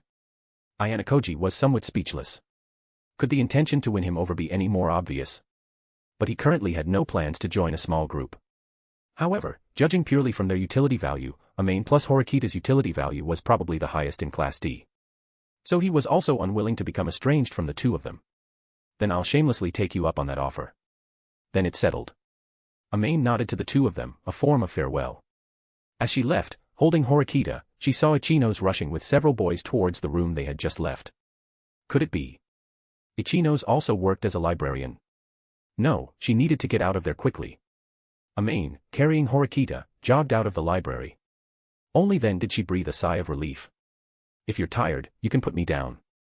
Horikita, who had been quietly lying in Amane's arms, heard Amane's somewhat heavy breathing. She was about to get down and walk. But Amane held her tightly. I'm not tired, it's just Suzune is a bit too heavy. It's just Suzune is a bit too heavy. Suzune is too heavy. Too heavy. Heavy. What are you talking about? I don't even weigh 100 pounds, do I? How is that possible? Definitely. I'm exhausted. Amane's strained look made Horikita doubt herself. Had she gained so much weight since coming to school? Impossible. She exercised every day. Amane was the one who ate and slept and ate. Suddenly, Horikita saw Amane's mouth twitching rapidly. The almost uncontrollable smile was clearly seen by Horikita. Oh, you, Amane. Did you eat your vegetable salad tonight? Amane's step suddenly paused. What? You didn't eat it, did you? I carefully prepared it for you. Horikita deliberately emphasized her tone. Eat, of course I ate it. I love all the food Suzune makes, hee. Then you must have finished it, right? If you didn't finish it, I won't make you dinner anymore. Amane was completely stunned. She was practically on the verge of tears. She should have known better than to say Suzune was heavy. Woo. I'll be posting early chapters there so you can always stay ahead and never miss any new content. And if you're enjoying it, drop a power stone for me. Chapter 66, Chapter 65, Let Go of Ayanokoji, if you have the guts, come at me. Back at the dorm. Amane was carefully treating Horikita's forehead injury. It looked like a scratch. Based on Horikita's description, Amane judged that it was probably scratched by a sharp object or stationery on her backpack. The wound was not deep. However, Amane still cleaned the wound with disinfectant alcohol. Then she put on a band-aid. It should be fine by tomorrow. Amane smiled, looking at her masterpiece. Horikita replied perfunctorily. Her mind was now full of the conflict that had just erupted. Horikita did not intend to shirk responsibility. What she said might have been a bit harsh. But those were her true thoughts, and not a single word was deliberately distorted to attack the other party. What she didn't understand was why Sudo suddenly became enraged. Can people really not accept and face their own shortcomings? Horikita knew her shortcomings: straightforward personality, overly blunt speech, a bit reclusive, and so on. She could face every shortcoming and was working hard to improve. Why couldn't someone like Sudo face his own shortcomings? Suzune, if you're not feeling well, go to bed early today. You don't have to tell a bedtime story, but as compensation, I want a kiss. Amane, who was clowning around, was interrupted by Horikita. What are your shortcomings? Amane was directly stunned. The topic was too jumpy. Suddenly asking someone what their shortcomings are, this question is a bit demanding. After all, no one would tell others their shortcomings. Even if they did, they would only be some trivial minor flaws. People all hope that their image in others' eyes is perfect. How could they easily expose their shortcomings? However, since Horikita was asking, Amane could only come up with one answer. My shortcoming is that I am too perfect. This narcissistic statement successfully earned a roll of Horikita's eyes. Amane, I'm not joking with you, answer seriously. Horikita pinched Amane's face and looked at her. But, this really was her shortcoming. Perfect people tend to be extreme. The more perfect a person is, the more personality flaws they will have. But are personality flaws considered shortcomings? If someone asks you what your shortcomings are, would you tell them about your personality flaws? If Amane answered that way, Horikita might just punish her and make her transition to tomorrow early. I can't think of any other shortcomings for a while, so what are my shortcomings in your eyes, Suzune? Amane looked at Horikita curiously. Perhaps Horikita could give her an unexpected answer. But she didn't expect. As soon as Horikita heard Amane's question, her face actually turned strangely red for a moment. Do people blush when talking about others' shortcomings? Suzune is so cute. Amane, your shortcoming. Horikita found it a bit hard to say. Because in Horikita's opinion, Amane's biggest shortcoming was being too cute and easily abducted. But, was that something she could say? Horikita would rather die than admit that Amane was, to some extent, a tiny bit cute. Say it, I've been waiting for ages. Seeing her stop mid-sentence, Amane anxiously shook Horikita's arm. I'll tell you later. Suzune is mean, Amane turned her head away. At this moment, she suddenly felt something warm touch her cheek, then quickly leave. Suzune, you just... I didn't do anything. Horikita replied seriously. Liar. I clearly felt. Maybe it's just your imagination, Amane. I didn't do anything here. Amane looked at Horikita suspiciously. There was only her and Horikita in the room. If it wasn't Horikita, then it could only be. Amane felt a chilling sensation. Did I kiss myself? Puffed. Are her little brain's neurons tangled? To even come up with such logic. Amane touched her cheek. Anyway, she was kissed. Happy. Seeing Amane cover her face and giggle foolishly. Horikita covered her forehead, a headache coming on. Is this idiot so easily satisfied? Is there still coffee in the fridge? I'll go check. Amane walked to the fridge and opened it. A dazzling array of ingredients and various seasonings. As for drinks, various canned beverages were fully stocked. Unfortunately, the coffee was all gone. There probably wasn't any left in the cabinet either. If there isn't any, then forget it. Seeing Amane-san start to rummage through the cabinet, Horikita knew the stock was probably depleted. She didn't insist. Suzune, since you want to drink it, I'll just go downstairs to the vending machine and buy you a can. Amane-san said as she put on her jacket, intending to go downstairs. No need for such trouble. I was planning to go to bed early anyway. It's not worth running down so late just for a can of coffee. The May night still carried a hint of coolness. The night temperature today was also on the lower side. If Amane-san went out and caught a cold, Horikita would surely feel guilty about it. I think it's worth it, so just wait for me. Amane-san zipped up her jacket and took the elevator straight to the vending machine. Amane-san bought a can of orange juice. She casually opened it and took 2 sips. Then, just as she was about to buy coffee, she saw 2 figures in the distance, one after another, walking towards a school building. Are there students this dedicated to studying so late at night? But, the girl walking in front looked a little familiar. Although her face wasn't clear, her figure was visible. According to the information in Amane-san's memory, someone with that size should be Kushida. Of course, it could also be someone else. However, a man and a woman secretly meeting in a school building. No matter how you look at it, it seemed like they were about to do something naughty. Driven by a sense of gossip, Amane-san quickly followed them. Ah. This is so annoying. Kushida loudly vented her dissatisfaction to the empty balcony. It's really annoying. Why don't they just die? What right does that muscle-brained gorilla have to yell at me? What kind of thing is he? Thump, thump, thump. The corridor door was violently kicked by Kushida. After a few kicks, Kushida panted, glaring at the door with unresolved anger. And that bitch Horikita, does she think she can just deny everyone with her mouth just because she's pretty? What good does it do her to provoke pseudo? Don't I still have to clean up her mess? Kushida cursed at the air.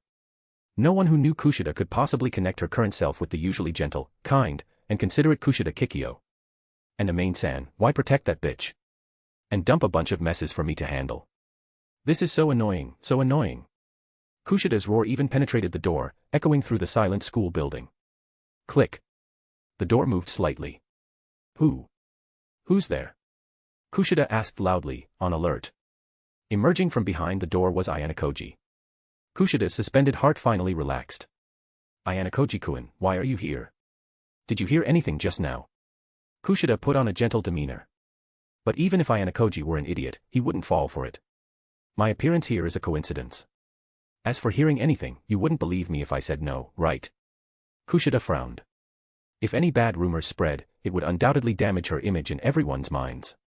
Kushida's eyes darted around. Then she walked over to Ayanokoji and took his hand. What are you planning to do? Ayanokoji could easily withdraw his hand if he wanted to. But he was curious what Kushida would do. Kushida didn't answer, smiling as she pressed his hand to her chest. Suddenly, the door was kicked open. Let go of Ayanokoji-kun. If you have the guts, come at me. I'll be posting early chapters there so you can always stay ahead and never miss any new content. And if you're enjoying it, drop a power stone for me. Chapter 67, Chapter 66, Fingerprinting. I'm good at this. Let go of Ayanokoji-kun. If you have the guts, come at me. Both Kushida and Ayanokoji looked towards the door. Amane-san walked over aggressively. Amane-san. Why are you here? Wait, what are you going to do? Under Kushida's somewhat flustered gaze, Amane-san shielded Ayanokoji, then looked at Kushida with ill intent. Then her hands directly pressed onto her. This unexpected action left both Kushida and Ayanokoji stunned. I won't let you, little Kikyo, bully Ayanokoji-kun like this. I will bear this sin. Amane-san spoke lines of unclear meaning. But her hand movements didn't stop. Kushida was a true powerhouse. She was even stronger than Horikita by a whole level. Her strength was comparable to Amane-san's own. Opportunities like this were rare. If she didn't seize the chance to experience it, who knew when the next time would be? Amane-san, what are you doing? Stop it. It's getting deformed.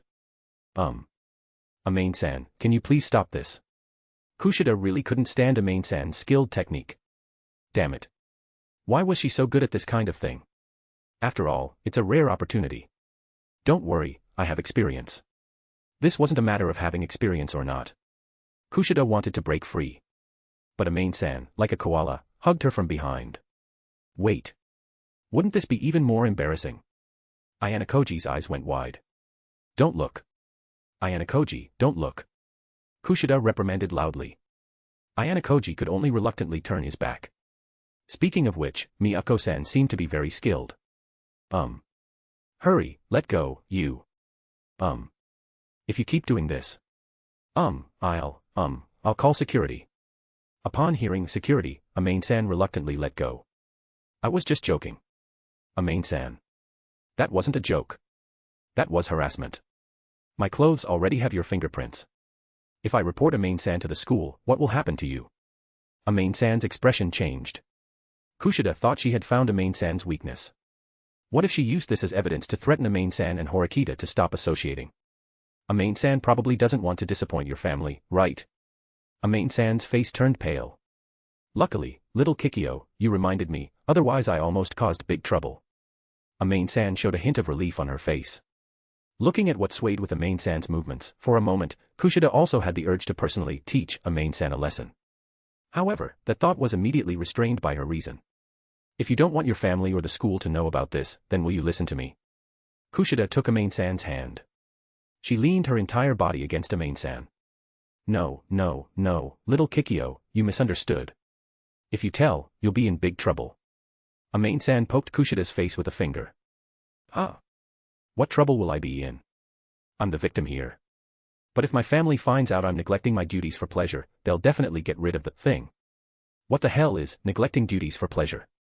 Was that really a thing? And hearing that, it feels so embarrassing. But what does clean up mean? Sorry, I don't understand, Amane-san, what do you mean by clean up? Kushida-san asked cautiously. She felt that Amane's expression was somewhat subtle. When children play with toys too much, adults often choose to take the toys away. That's what I mean. Amane's words didn't have any major issues. The real problem was that Amane made a cutting gesture. And her gaze was fixed on Kushida-san's. Why you can't scare me, Amane-san is probably just trying to intimidate me so I won't report her to the school, right? Kushida-san hugged her arms, feeling a bit guilty. What do you think? Amane pinched Kushida-san's chin. Hee hee. A technique he saw in a manga, not bad. It even looked a little cool. Amane was mentally cheering wildly for his cool move. On the surface, however, he maintained a cold demeanor. Amane-san, your family. My old man is just a butler, nothing special. Kushida-san instinctively felt that something wasn't quite right. But before she could think, she was pecked. Miyako Amane. What did you do? That was my. Die. Kushida-san's sudden outburst of rage startled Amane. Ayanokoji, quickly help me, little Kikyo is going to bite. Ayanokoji had just turned around when he saw Amane directly hide behind him. Kushida-san, on the other hand, looked furious, glaring at both of them as if she had been played. I think. Shut up. Ayanokoji was completely speechless. If he had known things would turn out this way, he might as well have touched her a couple of times too. Just as Kushida-san was about to explode, Amane's phone rang, interrupting Kushida-san's anger. Little Kikyo, wait a moment, I need to answer this call first. Amane answered the phone. It was Suzune calling. Where did you go to buy coffee? I'm downstairs, I'll be right there. Downstairs? Are you sure? What a coincidence, I'm downstairs too. Amane, you've actually learned to lie to me. That's not what I meant, I really am. Hey, hang up quickly. Suzune, you have to let me explain. I don't want to either, but, boo-hoo, I don't want to sleep alone, I don't want to. Amane stamped her foot and pouted like a child. Ayanokoji next to her was stunned. I told you to hang up. What's the rush? Don't you see I'm explaining to Suzune? You wait a bit. I didn't with other girls. A letter of apology. Why would there be such a thing? Are you done? Kushida-san asked softly, forcefully suppressing her inner anger. Please wait a little longer, little Kikyo. Amane said without looking back, then continued to haggle with Horikita-san over the word count of the apology letter. It seems Amane-san and Horikita-san are very close. Ayanokoji rested his finger on his chin, observing for a long time before coming to this conclusion. Isn't that obvious? You can tell their relationship with just one glance. Kushida-san retorted to Ayanokoji in an annoyed tone. Ayanokoji scratched his head. Kushida-san, don't you think their relationship goes beyond the concept of friends? Ayanokoji hinted delicately. You mean, it shouldn't be that serious, right? Amane-san is a bit silly, but she doesn't seem like the type to be interested in girls in that way. Kushida-san analyzed based on her previous understanding of Amane and came to a conclusion. However, Ayanokoji looked at the spot where Amane had just left a handprint on Kushida-san. Kushida-san's face flushed. Could this Amane really be? If that's the case, wouldn't her proactively getting close be like a lamb entering a tiger's den? Is such a great sacrifice for Horikita really worth it? Amane hung up the phone with a look of dejection. His gaze returned to Kushida-san, and he scratched his head sheepishly. A slight blush appeared on his face, as if there were some embarrassing words he was too shy to say. Kushida-san really wished he wouldn't say anything at all, if possible. Alas, things rarely go as one wishes. Can I extend it for another 10 minutes? I'll be posting early chapters there so you can always stay ahead and never miss any new content. And if you're enjoying it, drop a power stone for me. Chapter 68, Chapter 67, let's have a deep exchange. I'm home. Amane's cowlick led the way. It wasn't yanked, which meant it was relatively safe. Only then did Amane peek inside. She whispered into the room. The lights were on in the room, but no one replied. Something could vaguely be seen lying on the bed. It seemed Horikita had fallen asleep while waiting for her. In that case, he escaped punishment again. He. Amane's grin nearly reached his ears. Amane tiptoed quietly into the living room. The next second, his hair hurt. Amane's heart suddenly went cold. Are you coming home or sneaking around? I thought a big rat had come in tonight. Horikita lifted Amane in front of her. He, Suzune, you're still awake. Staying up so late will give you dark circles, you know. Amane tried to change the subject. Amane took the opportunity to look at the bed. She clearly remembered someone being on the bed. But upon closer inspection, it was actually her brown bear pillow lying on the bed, and Suzune had even thoughtfully covered it with a blanket. What a cunning woman. I like it. Where's my coffee? Upon hearing Suzune ask about the coffee, Amane breathed a sigh of relief. Then she handed over the canned drink in her hand. I bought it for Suzune the moment I went down. Orange juice. Horikita eyed Amane suspiciously. Huh? Where's my coffee? That big can I bought. Memories of having fallen asleep suddenly came back to life. Amane went downstairs. He bought himself a can of orange juice to quench his thirst first. So I bought orange juice. Amane looked like she had suddenly realized something. He gently tapped his palm with his fist. And it's half a can. You didn't give it to another girl to drink, did you? Horikita's hand formed a chopping gesture. No. That half can was mine. I forgot to buy coffee. Amane quickly explained.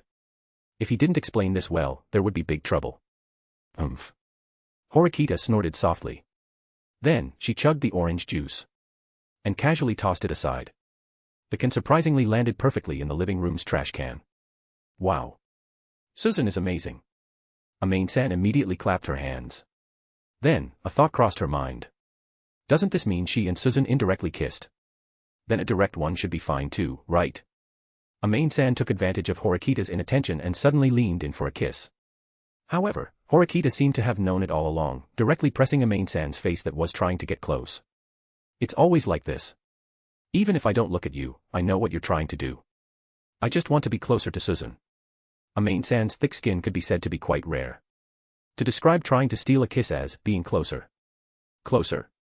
Then, before that, can you explain why you smell of Kushida? Hiss. Amane-san's face turned pale. Was that discovered too? As expected of Suzune. Kikyo-chan was so mean today. She actually bullied Ayanokoji-kun. Luckily, I got there in time, otherwise Ayanokoji-kun would have. Sob. Seeing Amane-san say this, Horikita, even if a little displeased, couldn't say anything. If it was to help Ayanokoji. Although Horikita and Ayanokoji's relationship was average. She wouldn't just stand by if he encountered difficulties.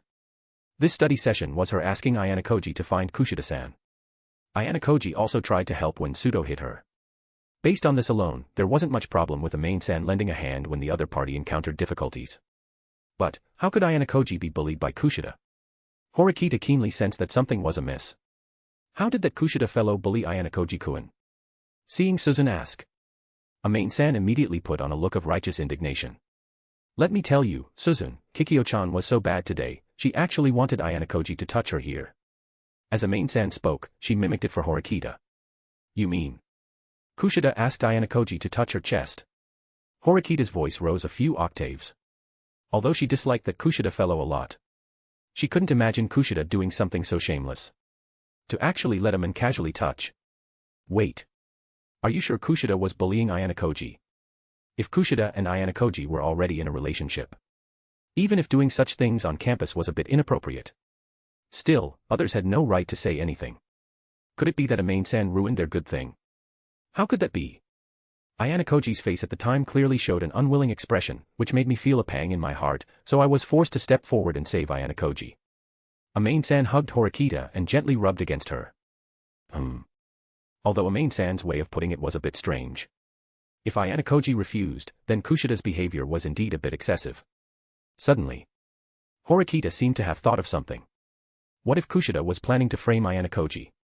It shouldn't be. Ayanokoji doesn't know about her. She has no need to frame an inconspicuous boy. The logic doesn't hold.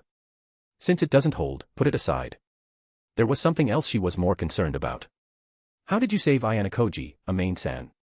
Amane-san happily took Horikita's hand. She placed Horikita's hand on her own. Then pressed it against Horikita's chest. So, you took Ayanokoji's place, is that right? Horikita's face showed a kind smile. Aren't I smart? This way, I won't hurt Kushida-san and can protect Ayanokoji-kun. Sigh, my sacrifice was too great, boo-hoo. Amane-san, you really worked hard. Yes. Suzune, you calm down. No. Don't. I'm still a child. No. The next day, Horikita walked briskly ahead, carrying 2 backpacks by herself.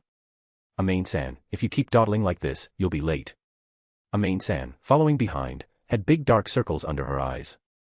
Her eyes were dull and lifeless. I'm no longer pure. Stop saying strange things. We just had a deep emotional exchange. Horikita said casually, even tapping Amane-san's little head. Wah. As soon as the two entered the classroom, the class's gaze instantly turned to them.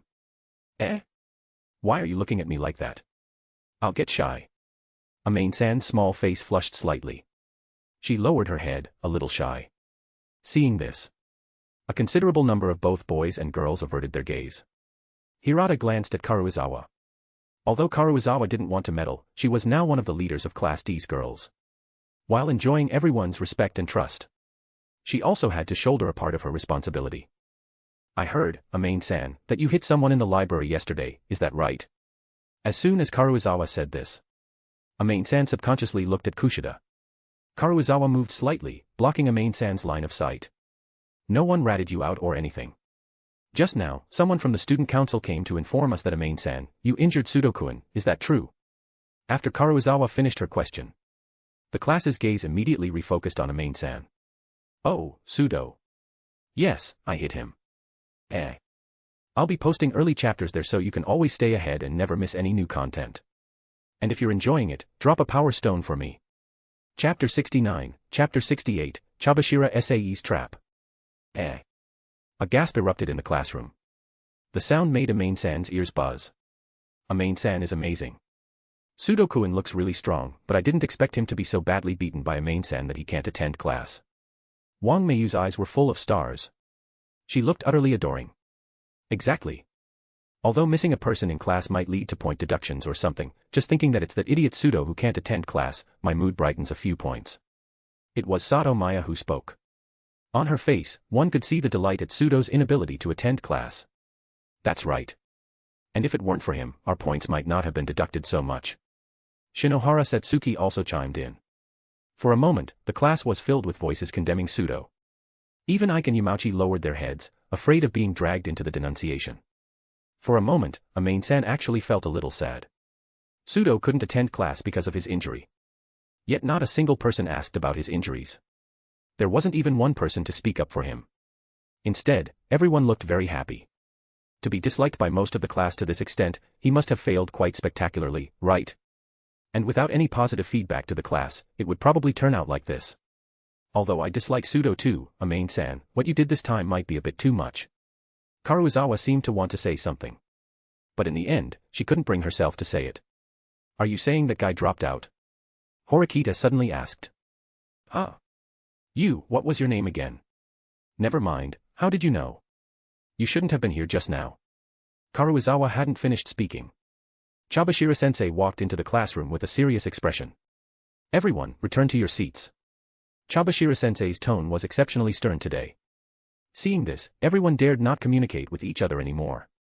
For a moment, the entire Class D fell silent. Horikita and Amane also returned to their seats.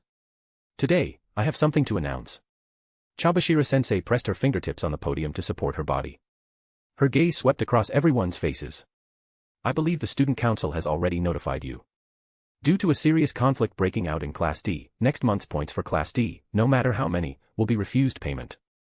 You lot, you truly are students who make me look at you in a new light. Chabashira-sensei clapped her hands. Since the school was founded, only our first-year Class D could openly fight in the library, right? Chabashira's words were full of sarcasm, but even more, it seemed like disappointment. It seems I overestimated you. Defects are defects. It was my mistake to have hope for you. Chabashira-sensei. Don't you think what you're saying is a bit excessive? No one wanted this to happen, and besides, Horikita-san originally had good intentions organizing the study group. Hirata immediately stood up to defend everyone. Good intentions gone wrong. Doesn't that explain the problem enough? Chabashira-sensei's single sentence shut down Hirata's defense. No matter the process or the cause, I only see the worst outcome. Furthermore, this is Pseudo's withdrawal application. Class D is about to have the first person from this year to withdraw. Pseudo is going to withdraw. Withdraw. Isn't such a punishment too severe? Hirata was still trying to minimize the impact of this matter on the class as much as possible. But, he was a bit too naive, wasn't he? Severe. He is withdrawing on his own, it has nothing to do with the school. Once he recovers from his injuries, we will process his withdrawal application. Chabashira-sensei's words were like a heavy hammer striking Hirata's heart. His impression of Pseudo wasn't very good. But even the worst person was a member of Class D. Since he was a member of Class D, he couldn't be abandoned here. However, Chabashira's words shattered his hope. If it were a school punishment, perhaps they could still find a way. But if Pseudo himself wanted to withdraw, what could Hirata do?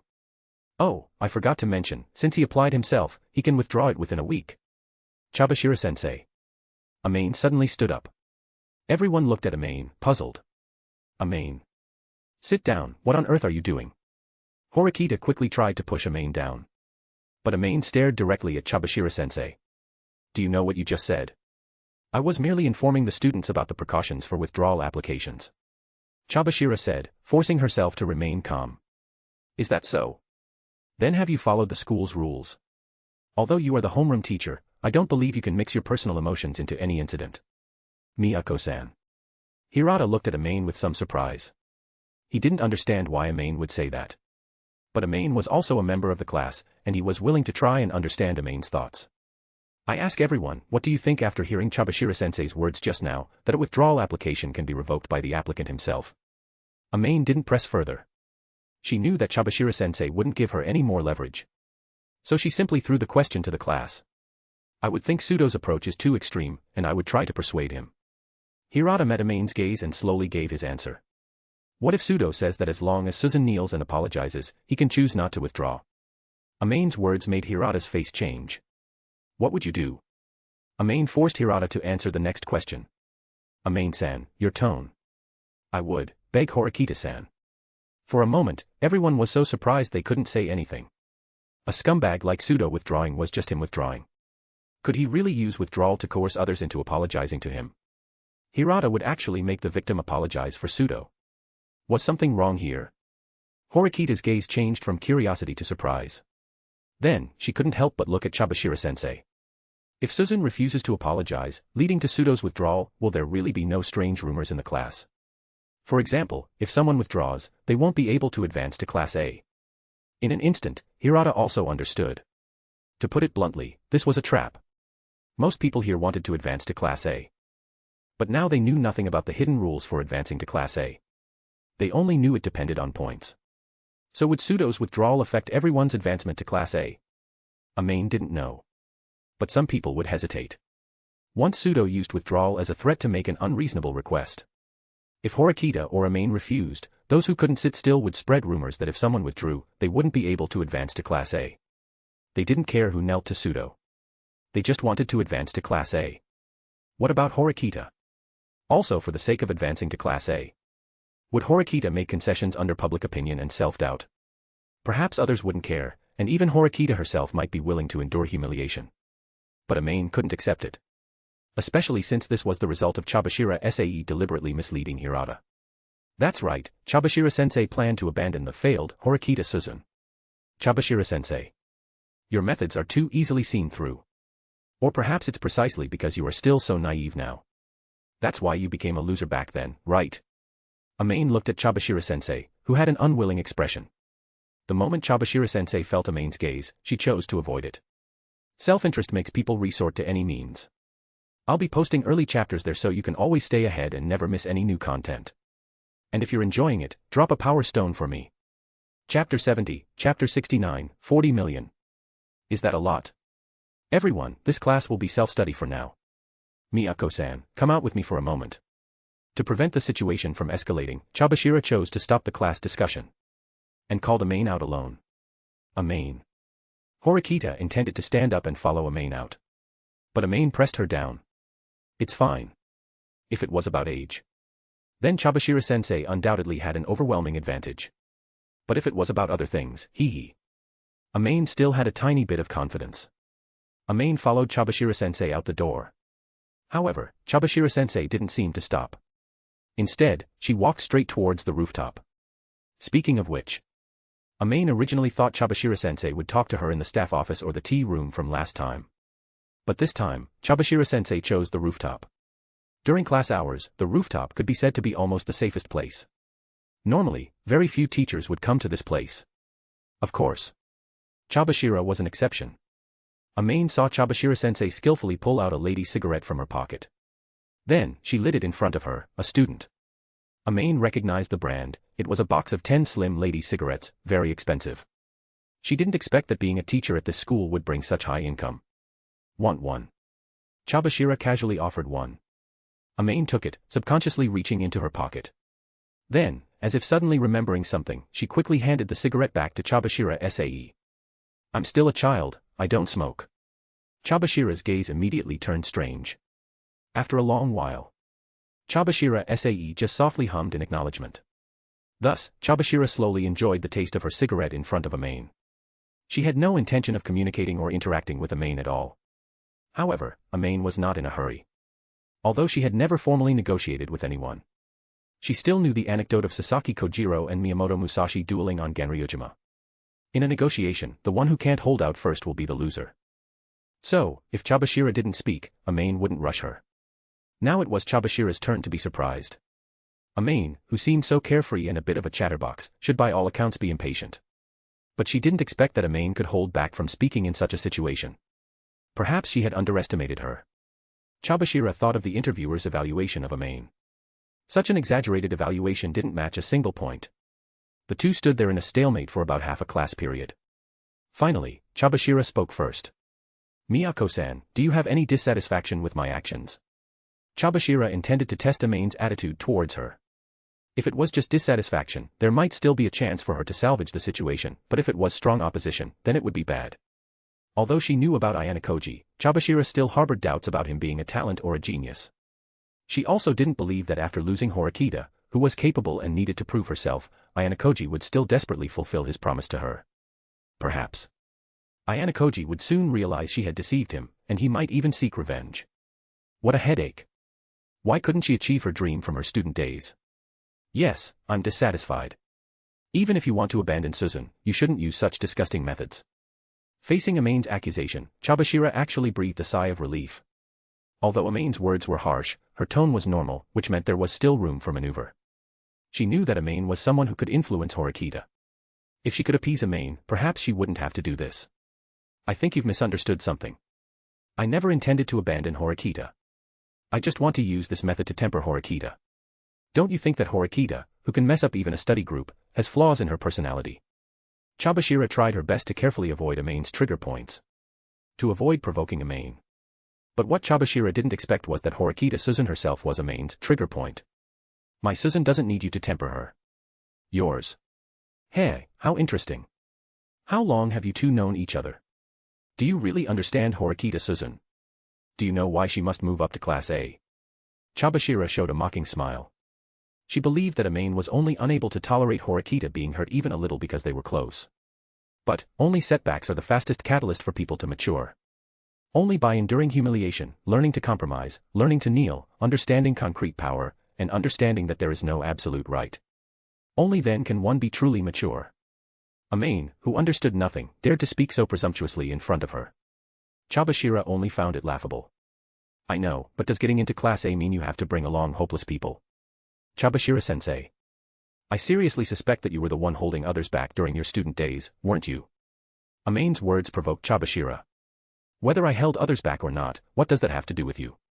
Do you know what it means when someone drops out? It means the class can proceed more smoothly. Also, I said there's more than one way to get into Class A, didn't I? Amane slowly approached Chabashira. She looked up and met Chabashira Sae's gaze. The cold eyes made Chabashira Sae involuntarily take a few steps back. It seems you know about that too. That's right, with 20 million points, you can move up to Class A. But this is an impossible task. Since the school was founded, the most individual points anyone has ever had was just over 10 million, and that was obtained through deception. Chabashira-sensei hadn't finished speaking when Amane interrupted her with a hand.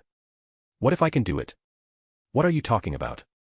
Do you know how much 20 million points is? Even if you're in Class A, getting 200,000 points a month until graduation would only be 7,200,000 points. Chabashira felt as if Amane was joking with her. She even lost the desire to talk to her. In her opinion, Amane was just being unreasonable, not wanting Horikita to experience setbacks. Then, do you think it's better for third-year students nearing graduation to spend all the points in their cards, or do you think it's more useful to turn the points into actual cash? Chabashira, who was about to leave, stopped at her words. You should know that points and currency are equivalent, right? Chabashira-sensei turned her head and looked at Amane. Of course, I know. That's 20 million points. If you count yourself, that's 40 million points. 40 million. Is that a lot? Amane's single sentence left Chabashira speechless. She wanted to refute this outlandish idea. But her intuition told her. If there were no external interferences, Amane's idea, given sufficient funds, had considerable feasibility. Assuming each person in Class A of the third year had 3 million points, only 13 or 14 people would be needed to gather 40 million. If individuals had fewer points, they could simply aggressively acquire them from the 4 classes. Nearing graduation, some people would definitely have ideas. This plan seemed to have never been considered by anyone. This little one, it seems she's going to corner me. I'll be posting early chapters there so you can always stay ahead and never miss any new content. And if you're enjoying it, drop a power stone for me. Chapter 71, Chapter 70, Sakura Ari's Little Secret. When Amane returned to the classroom, Horikita immediately ran over. Amane, did Chabashira-sensei say anything to you? Amane sighed deeply, then rubbed her eyes. Don't cry. Tell me what's wrong, and we'll solve it together. Seeing Amane like this, Horikita immediately took Amane's hand. If they weren't still in class, she might have been bolder and hugged Amane. Chabashira-sensei said. Miyako-san is really having a tough time. She told Suzune to take good care of me and be more intimate with me. Wah. Horikita angrily tapped Amane on the head. Humph, you wasted my emotions. I should have guessed that a frivolous person like you, Amane, wouldn't be sighing. How is it a waste of emotions? I bravely faced Chabashira-sensei and said I would protect Suzune. Don't you want to know what Chabashira-sensei said? Amane deliberately leaned closer to Horikita and asked temptingly. No. Horikita, feeling a little curious, still chose to refuse. She knew Amane would definitely make some embarrassing requests again. Like last time, asking her to wear a maid outfit and black. Suzune, aren't you curious? Amane was a little disappointed, but still decided to try. What if she succeeded? Having Suzune wear a maid outfit and say to her, Master, please rest with me, be gentle with me, okay, or something similar. If Horikita knew about such a daydream, she would at least be subjected to a triple punishment. Looking at you, I can tell it's nothing serious. But I can give you a small reward. As soon as she heard there was a reward, Amane's cowlick instantly stood up. What reward? Dinner is up to you. Amane's little face immediately fell. Suzune is so mean, what kind of reward is that? We have swimming class this afternoon, and we can bathe together tonight. Suzune, what do you want for dinner tonight? How about creamed chicken? And a plate of shrimp? Looking at Amane's silly smile, Horikita patted her head. Just watch and do as I do. Sigh, with Amane like this, won't she really just get kidnapped off the street? Swimming class ended. Since it was the last class, the pool needed to be closed off. This was to prevent students from sneaking in at night to play, which could lead to safety hazards. This important task was assigned to Amane. The reason was that Amane had secretly taken out her phone during swimming class to take pictures of Horikita. After being caught, she even claimed it was art or something. In the end, she was punished by the swimming class teacher to clean the venue and be responsible for locking up. Woo, it was deleted again, but luckily I have a backup. Seriously, we showered together, why is she still so shy? The bump on Amane's head was bright and prominent. This was from a casual punch Horikita threw after discovering someone secretly taking photos. After realizing it was Amane, Horikita felt a pang of guilt. So, she gave her a sanctioning hand chop 2.0 as well. Looking at the photos on her phone, Amane showed a happy smile. These were records of every little detail of her life with Suzune. Although most of them probably needed to be censored. After cleaning the venue, the next step was to check for any stragglers. I mean, to check if there were any students who hadn't left yet. Amane first went to the boys' changing room for a quick look around. After finding no one, she came to the girls' changing room. At first glance, there was no one there either. Just as Amane was about to leave, she noticed a locker still contained a girl's shoes. This meant at least one person was still here. And she had already searched the entire venue, inside and out. The only place she might have missed was the open-air terrace at the very top. But that place required climbing a ladder to get up there. Surely no one would do something so dangerous, right? Amane arrived behind the spectator terrace, where there was a half-open small door, which indeed showed signs of being opened. She hadn't expected someone would actually do something so dangerous. Amane sighed and climbed up the ladder. The moment her head poked out, she was hit in the face by two somethings. Ouch!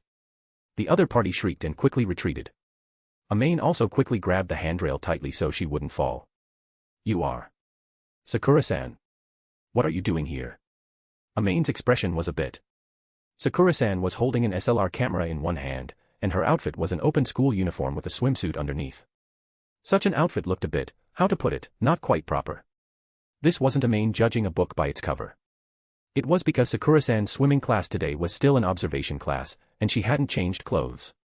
This could only mean that she had been wearing her swimsuit underneath the entire time she was coming here. So lovely. Oh no, it's so sinful. I just happened to be passing by here, I'll leave now. Sakura said, wanting to pass by Amane in a bit of a panic. But Amane blocked the way down. Miyako-san. Sakura shrank back a little, somewhat scared. Sakura-san, were you just taking pictures? When Sakura heard Amane's question, a blush immediately appeared on her face. I was taking pictures of some scenery. Originally, she intended to deny Amane's statement. But then she thought, holding a camera and saying she wasn't taking pictures. Isn't that strange? So she quickly made up an excuse. Then can I see the scenery photos? I've never enjoyed the scenery from such a high place before. Amane's words made Sakura a bit troubled. The photos are my private property. Coming to a place like this without permission is against school rules. Sakura-san, you wouldn't want everyone to know about you dressed like this, would you? Sakura nervously clutched her camera. She was clearly still struggling. Don't worry, I won't tell anyone else. Then only Miyako-san can see them. In the end, Sakura still chose to compromise. She also knew that taking photos here was against the rules. But it was too difficult for her to find secluded corners on campus. It was even harder to openly take swimsuit photos. For over a month, Sakura had only found this one outdoor spot where she could take swimsuit photos undisturbed. But she hadn't expected to be caught the moment she put it into practice. If everyone found out about this, she couldn't imagine how she would stay in class. So she chose to compromise with Amane. That's a good girl. Amane took the camera and started looking through it. She originally thought it was just Sakura-san's personal hobby, but the more she looked, the more something felt off. That part was sticking up so high, it definitely involved some special poses, wasn't it? Amane's face turned red from looking, but Sakura was even more shy, covering her face. Sakura-san, aren't you very pretty without your glasses? The photos for today haven't been taken yet, would you like me to help you take one? My photography skills are top-notch, you know. Amane tried to entice, oh no, she tried to persuade Sakura to take photos. As for Amane's true intentions, do they even need to be said? I'll be posting early chapters there so you can always stay ahead and never miss any new content. And if you're enjoying it, drop a power stone for me. Chapter 72, Chapter 71, are these photos proper? Seeing Amane's expression, Sakura shrank her head back a little, somewhat scared. No need for photos. Miyako-san, can you give me back my camera? Sakura wanted to get her camera back. But Amane seemed not to have heard, continuing to look down and flip through the photos stored in the camera. She really wanted to just snatch the camera back. But unfortunately, Sakura didn't have that courage. She hesitated. In the current situation, if she didn't listen to Amane, it would probably be very difficult to get the camera back, and even the content on it might be leaked. The only way was to agree to Amane. But there were also some rumors about Amane circulating in class. The rumors about Amane were the kind of strange rumors that said girls should carry a stick when going out to prevent bad things from happening to them. Sakura hadn't taken them seriously before. But she never expected that one day, something like this would happen to her. Then only one photo, okay. Seeing Sakura agree to her request, Amane seemed to awaken from a dream. Eh? Really? My request won't make Sakura-san feel awkward, will it? Amane reached into her pocket with one hand. And no, it won't. I voluntarily agreed to Miyako-san's request, but Miyako-san must keep it a secret and return my camera. Seeing Sakura being so cooperative, Amane smiled. Don't worry, I'm very trustworthy. Amane finished speaking and came over to Sakura's side. Then, in the latter's astonished gaze, she took off her school uniform. Miyako-san, what are you doing? Sakura quickly hid in a corner, looking at Amane somewhat angrily. She clearly said no touching. Oh no. Sakura suddenly realized something. The agreement she made with Amane didn't say that the other party couldn't lay a hand on her. Could it be that Miyako-san was going to? I think a different outfit would be better. Originally, she thought Amane was going to do something indescribable to her. But now it seemed the other party intended to change her outfit. Could it be that she misunderstood? There's no way it could be a misunderstanding, okay. Sakura is currently only wearing an outer jacket and a swimsuit. How is she supposed to change her outfit?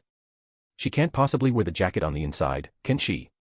Amane approached Sakura, who was squat in the corner, and draped her school uniform over Sakura's shoulders like a shawl. Try to cross your arms. Amane looked at Sakura with encouraging eyes. Sakura and Amane looked at each other for a moment, then Sakura slowly stood up and shyly crossed her arms. I have to say, Sakura is truly exaggerated.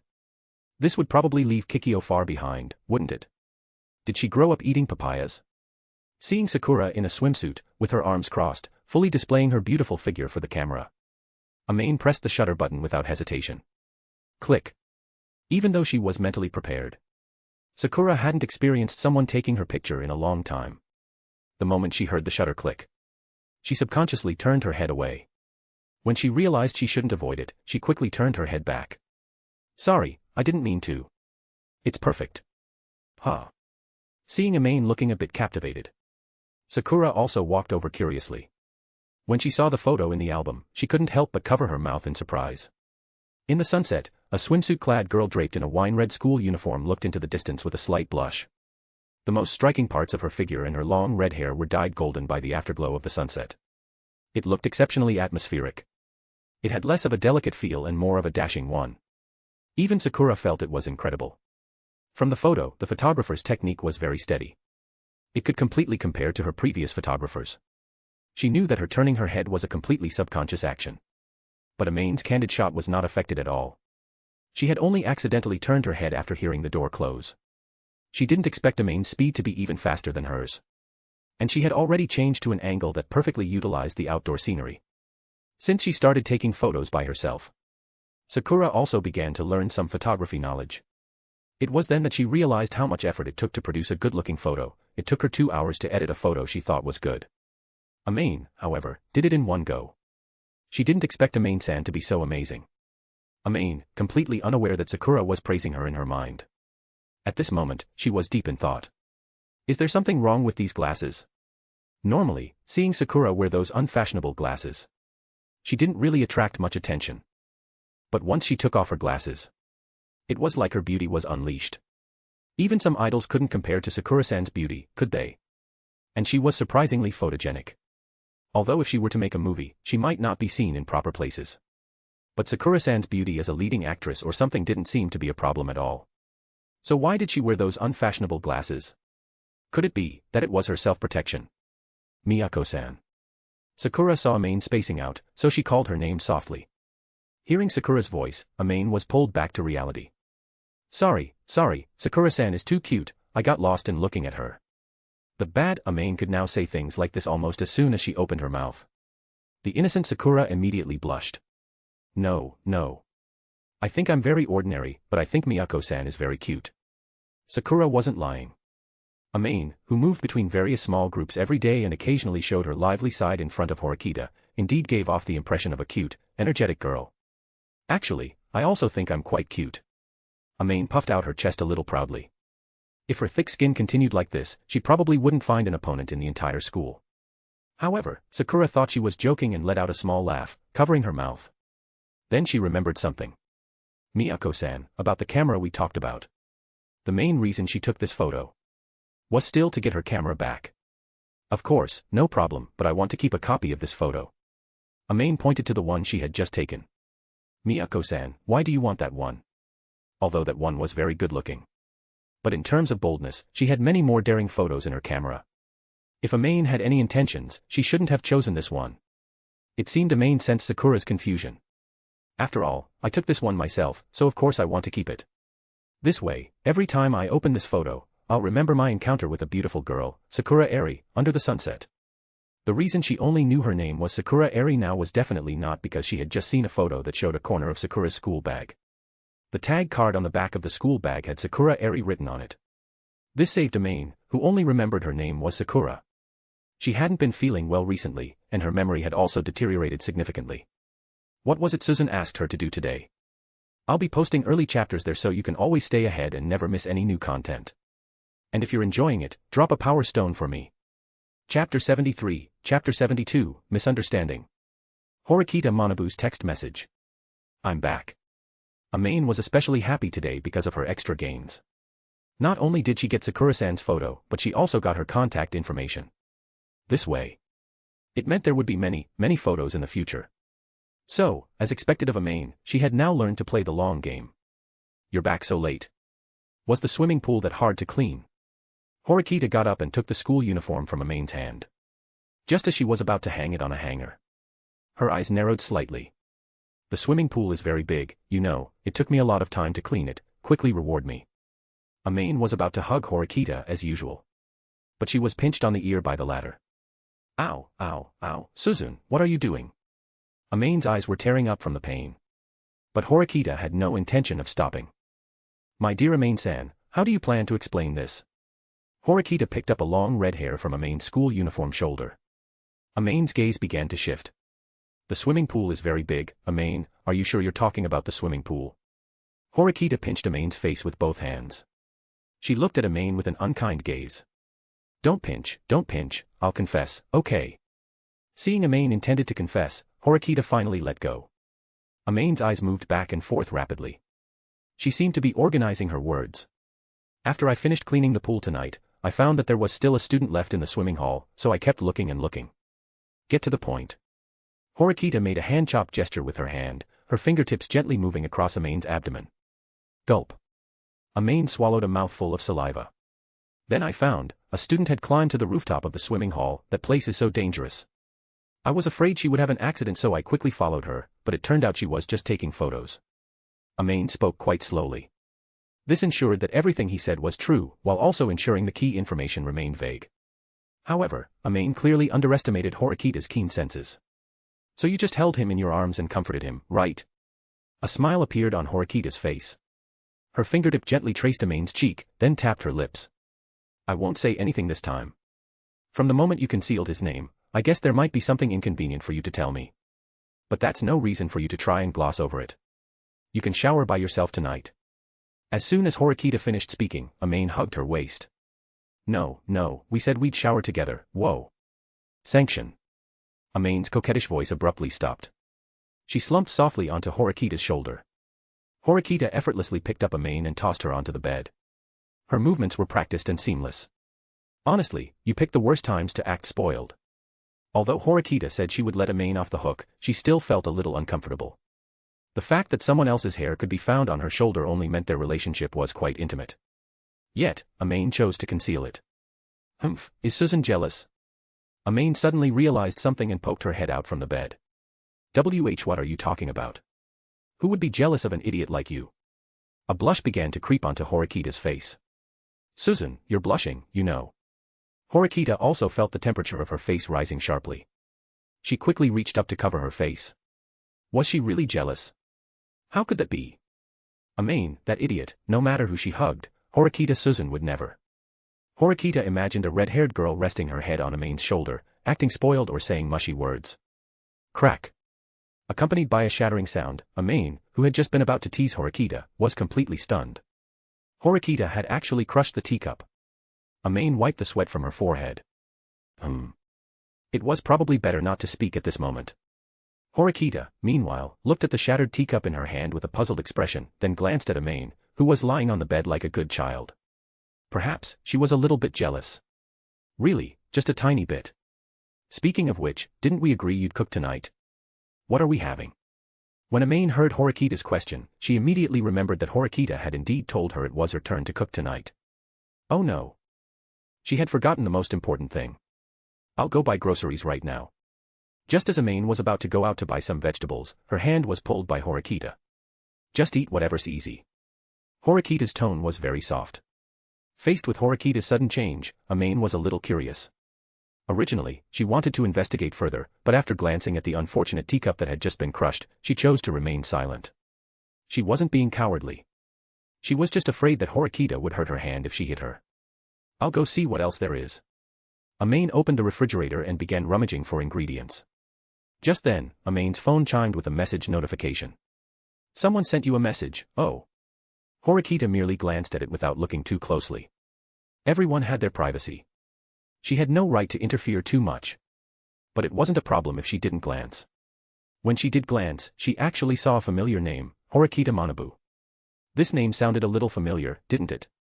Isn't that her older brother's name? Who sent me a message? I found carrots, onions, potatoes, and chicken. How about curry rice tonight? Amane held the chicken and carrots in her left hand, and the potatoes in her right, even performing the trick of balancing an onion on her head for Horikita. It's a message from my brother. Horikita brought Amane's phone to her. Oh, it's President Horikita. What did he say? Points have been credited to your account. Please check. With that single sentence, Amane and Horikita's expressions differed greatly. Amane didn't know what points Horikita Manabu had transferred to her. Hadn't the points from their last collaboration, where she acted in front of Horikita, been settled in full at once? Why would he transfer points to her again? Suddenly, Amane's cowlick perked up, knocking off the onion. Horikita Manabu, that scoundrel. He wouldn't be stingy with 200,000 points and deliberately sell out his teammate, would he? If Suzune found out that Amane had cooperated with Horikita Manabu to put on a show last time, with the goal of forcing her to change, she would probably be rolled up in a blanket by Suzune and thrown directly out of the dorm, right? No way. Horikita, meanwhile, was a little uneasy. Horikita Manabu was quite a bit older than Suzune. Plus, they shouldn't have known each other for long. It shouldn't be the case that the two of them would have such thoughts. As for dating, that also seemed a bit inappropriate. Horikita opened the phone, and when she saw the huge number of 200,000 points, she froze. Amane, what kind of points did my brother transfer to you? The number 200,000 points was clearly suspicious. And Horikita had scrolled up a bit. There was actually another transfer of 200,000 points, and it was just last month. This meant that Horikita Manabu transferred 200,000 points to Amane once a month. This, no matter how you looked at it, it seemed like. Horikita looked at Amane. She wanted a negative answer from Amane. But what she didn't expect was that the next words Amane said would drive her crazy. Because Amane also didn't know the reason for this transfer. She could only say as vaguely as possible, it's 8 points, right? I'll be posting early chapters there so you can always stay ahead and never miss any new content. And if you're enjoying it, drop a power stone for me. Chapter 74, Chapter 73, Late Night Meeting. I'll be quick. 8 points. Horikita's figure staggered. Amane bit into the carrot, freeing a hand to steady Horikita. Suzune, what's wrong? I don't remember you having low blood sugar. Idiot. This has nothing to do with blood sugar, okay? If anything, it's blood pressure. Horikita covered her forehead. Just to be safe, she needed to confirm the details of the assistance fund with Amane again. Does your brother give you points every month? Amane thought for a moment. Last month, Horikita Manabu paid her for helping him act in front of Suzune. She didn't know what this month's payment was for. Presumably, it should count as every month, right? Yes, President Horikita has given me 200,000 points for the past 2 months. He had given her points for 2 months straight. This meant that ever since Amane met her brother, he had been providing her with points as assistance. Why was this happening? Did your brother do anything excessive to you? Horikita asked softly, holding on to her last shred of hope. Excessive things. Amane blinked. Does being used count? Being used? Horikita could hardly believe that such a word would come from Amane's mouth, and that Amane was being used by the brother she had always admired and pursued. Why didn't you tell me? Horikita gently hugged Amane. This made Amane feel a little bewildered. Why did Suzune seem so sad? Was it because she was being used by Horikita Manabu? Amane really wanted to explain to Suzune. But the content of being used was how to mislead and deceive Suzune. Could she tell Suzune about something like that? I'm scared. Amane was indeed scared that if she revealed that Day was an act, Suzune would pack her up and throw her out the door that very night. Idiot. Amane, you're an idiot. Huh. That's so mean. She wasn't an idiot. Amane, who was about to retort, cozied up to Suzune's embrace with a contented look. No, I'm going to get justice for you, Amane. As soon as she heard Suzune was going to confront Horikita Manabu, Amane immediately hugged Suzune's waist in fright. No. Suzune, you can't go. If he finds out, I'm done for. Once Horikita Manabu found out there was a slip-up on her side, he might do something to Amane. After all, he was the president of the student council. Dealing with a weak, pitiful, and helpless girl like her would be very easy for him. Upon hearing Amane say this, Horikita's heart sank. Why would Amane stop her from exposing such a thing? Such a shameless act, even if he was her brother, should be exposed. But Amane was so scared. This could only mean one thing. That Amane had something on her brother. A handle related to the assistants. What else could it be? How disgusting. Just as Amane was about to continue persuading Horikita, Amane's phone rang. As soon as Horikita saw that it was a call from Horikita Manabu, she was furious and directly pressed the answer button. Why haven't you contacted me for so long? I thought you didn't want the points anymore. Upon hearing this opening, Horikita Suzune gritted her teeth. She signaled Amane with her eyes to respond normally. Why did you suddenly give me points? Horikita Manabu detected the nervousness in Amane's voice. Do you have an outsider with you right now, making it inconvenient to talk? It must be said that Horikita Manabu was very experienced in this regard. Outsider? Amane thought for a moment. Someone sleeping in the same bed shouldn't be an outsider. No outsiders. Really? If you need me, you can tell me your current room number, and I can come over for a face-to-face discussion. Horikita Manabu frowned. It was clear that there was definitely someone with Amane right now. And Amane's hesitation when speaking clearly indicated that someone was instructing her, or rather, Amane had to watch the other person's expression when speaking, to prevent the other party from making an excessive move. Horikita Manabu only then asked for Amane's current room number. And not Amane's room number. Plus, he mentioned he could come over. If it were an ordinary person, they should have revealed themselves out of fear. However, Amane's side was very quiet. This made Horikita Manabu begin to doubt again whether he was overthinking. No need to come over. Talking on the phone is fine. Speaking of which, President Horikita, why did you suddenly transfer such a large sum of points to me? Seeing that Amane mentioned the title of president, there was still no reaction from the other end of the phone.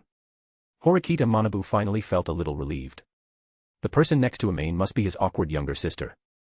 Otherwise, no one in the school would see someone bullying them and still remain indifferent while talking on the phone with the student council president.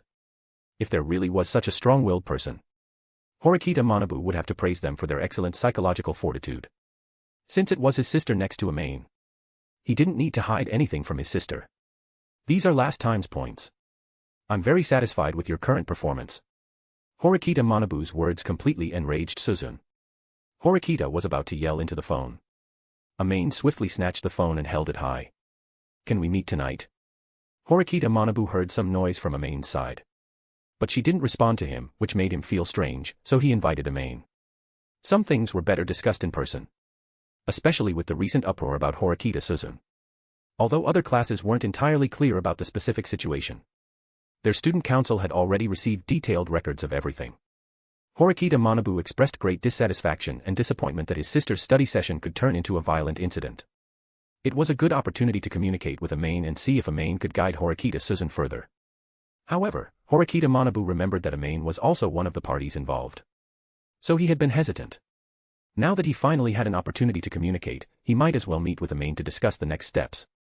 But what he didn't expect was, Amane and Horikita Suzune had just had a small misunderstanding because of his transfer. At this moment, Horikita Suzune was still fuming. As soon as she heard that her brother dared to ask Amane out, she immediately reached out and snatched the phone. Brother. Are you still asking Amane out late at night? Horikita Suzune's full-volume question startled Horikita Manabu. His phone also fell to the ground. He paused for a moment. After realizing it was Horikita Suzune's voice, he unhurriedly picked up his phone. Don't worry, I'm just borrowing Miyako-san for a bit. It's behind the dorm building. I'll resolve things quickly and then return her to you. If such a conversation happened normally, it would not only show Horikita Manabu's emotional intelligence but also his thoughtfulness. First, he told Horikita Suzune that he was asking Amane out with no other intentions. And he even clearly stated the location thoughtfully. He looked like a good older brother in every way. But now, this sentence sounded completely different in Horikita Suzune's ears. I'll be posting early chapters there so you can always stay ahead and never miss any new content. And if you're enjoying it, drop a power stone for me. Chapter 75, Chapter 74, I didn't expect you to be so kinky, Suzune. Brother, you're truly too much. Facing Horikita Suzune's accusation, Horikita Manabu pondered for a moment. His first thought was the same as Amane's. They both thought that the acting incident from last time had been exposed. Anyway, to him, it wasn't a big deal. If it was exposed, then it was exposed. Suzune wouldn't have overly extreme thoughts about him. You already know about Miyako-san and me.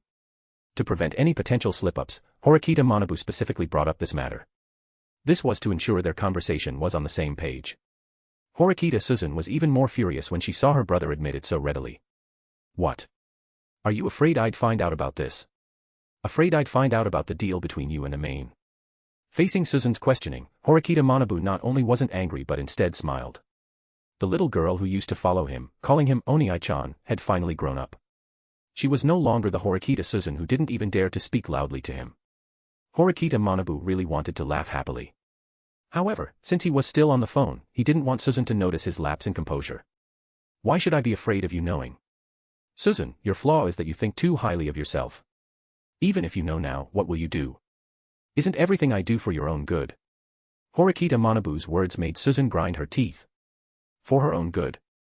Becoming a supportive relationship with her roommate was for her own good. Brother. No. Horikita Manabu, do you truly have no shame left? No, I must meet him. She wanted to confront this shameless guy in person. Tonight at 9, behind the dorm building. Horikita Suzune hung up the phone after speaking. I haven't even said much. Actually, it's fine if I don't say anything, hee. Amane was glared at by Horikita.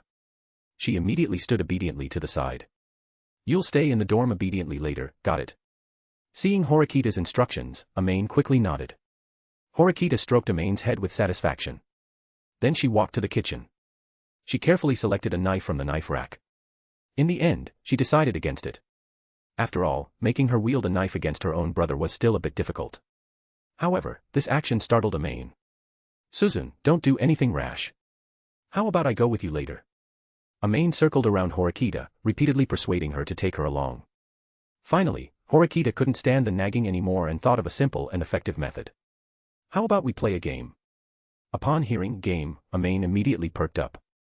What game? I'll tie you up in the room. If you can untie yourself, I'll let you come with me to meet my brother. If you can't, you'll have to wait here obediently until I get back, understood? Amane thought about it and finally nodded. After all, breaking free from ropes wasn't difficult for her. Take off your clothes. However, Horikita's first sentence made Amane blush. This isn't good, is it? Amane had a shy expression, but her clothes flew onto the bed in a whoosh. Horikita was stunned by her practiced movements. When did Amane's movements become so practiced? After completing the first step, Amane waited expectantly for Suzune's next command. Lie on the bed. Hee. Amane's smile was a bit ambiguous. This made Suzune's face flush slightly. And then, as soon as Amane finished speaking, Suzune pulled out 2 ropes from who knows where. She firmly bound Amane's hands and feet. However, Amane was quite cooperative throughout the process. This saved Horikita a lot of effort. Is this enough? I feel like it's very simple. Horikita looked speechlessly at Amane, who was still rolling around on the bed. Her hands and feet were firmly bound, yet she still looked happy. Could it be that Amane had such a fetish? There's one last step. Horikita took out a newly bought black, a hem. This was because she couldn't find any black blindfolds or similar items. As soon as Amane saw what Horikita was holding, she made a teasing sound. I didn't expect Suzune, you're quite kinky. Shut up. Amane was so scared by Horikita's death glare that she pulled her head back in. Horikita, blushing, blindfolded Amane. From now on, you can start breaking free once you count down from 100 to 0. Facing the strange rules, Amane didn't think much of it. She happily began the countdown. It was fine at first. Until she heard a door close. Oh no. People these days are reading military strategies. Amane rolled from the bed to the floor. Then she hopped to the kitchen. Fortunately, the room wasn't big. Otherwise, she wouldn't know how long she'd have to hop. Although Amane was blindfolded, she knew the entire layout of the kitchen perfectly. Soon, she bit the knife handle with her mouth. Then, without the ability to use her vision, she cut the ropes on her hands. Then she yanked off the blindfold. Suzune is so mean. President Horikita shouldn't be in any trouble, right? After Amane skillfully cut the ropes on her feet, she found a place to store her trophies. Immediately after, she secretly followed Horikita out. Horikita Suzune knew that her small trick probably wouldn't keep Amane trapped for long. So, she rushed to the back of the dorm building. Horikita Manabu was already waiting there on time. With his hands clasped behind his back, he watched Horikita Suzune running towards him with a cold expression. You're 3 minutes late. Can't you even keep your own promised time? Don't always disappoint me, Suzune. Slap. As soon as Horikita Manabu finished speaking, he received a slap from Suzune. Horikita Manabu was stunned.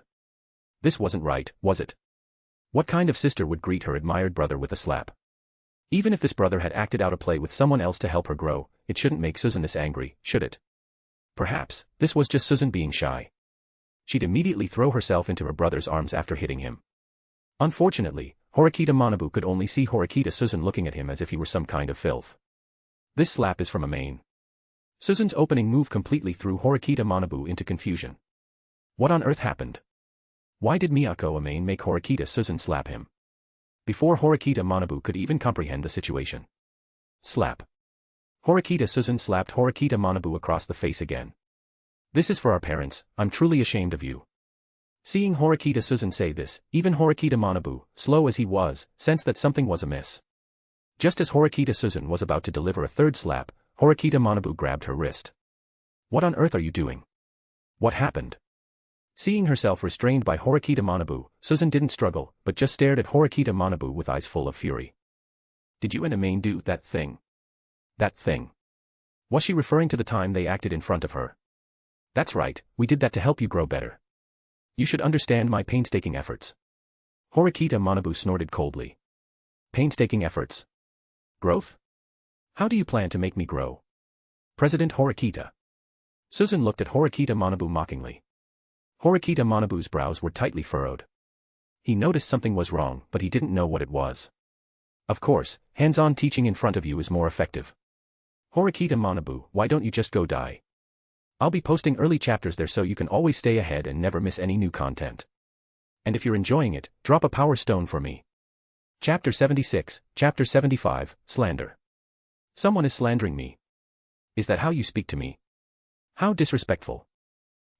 I remember reading in a book that immature young men and women embark on a path called rebellious phase in their lives. Suzune, are you still in your rebellious phase? Horikita Manabu looked at Horikita Suzune thoughtfully. Just assume it's a rebellious phase.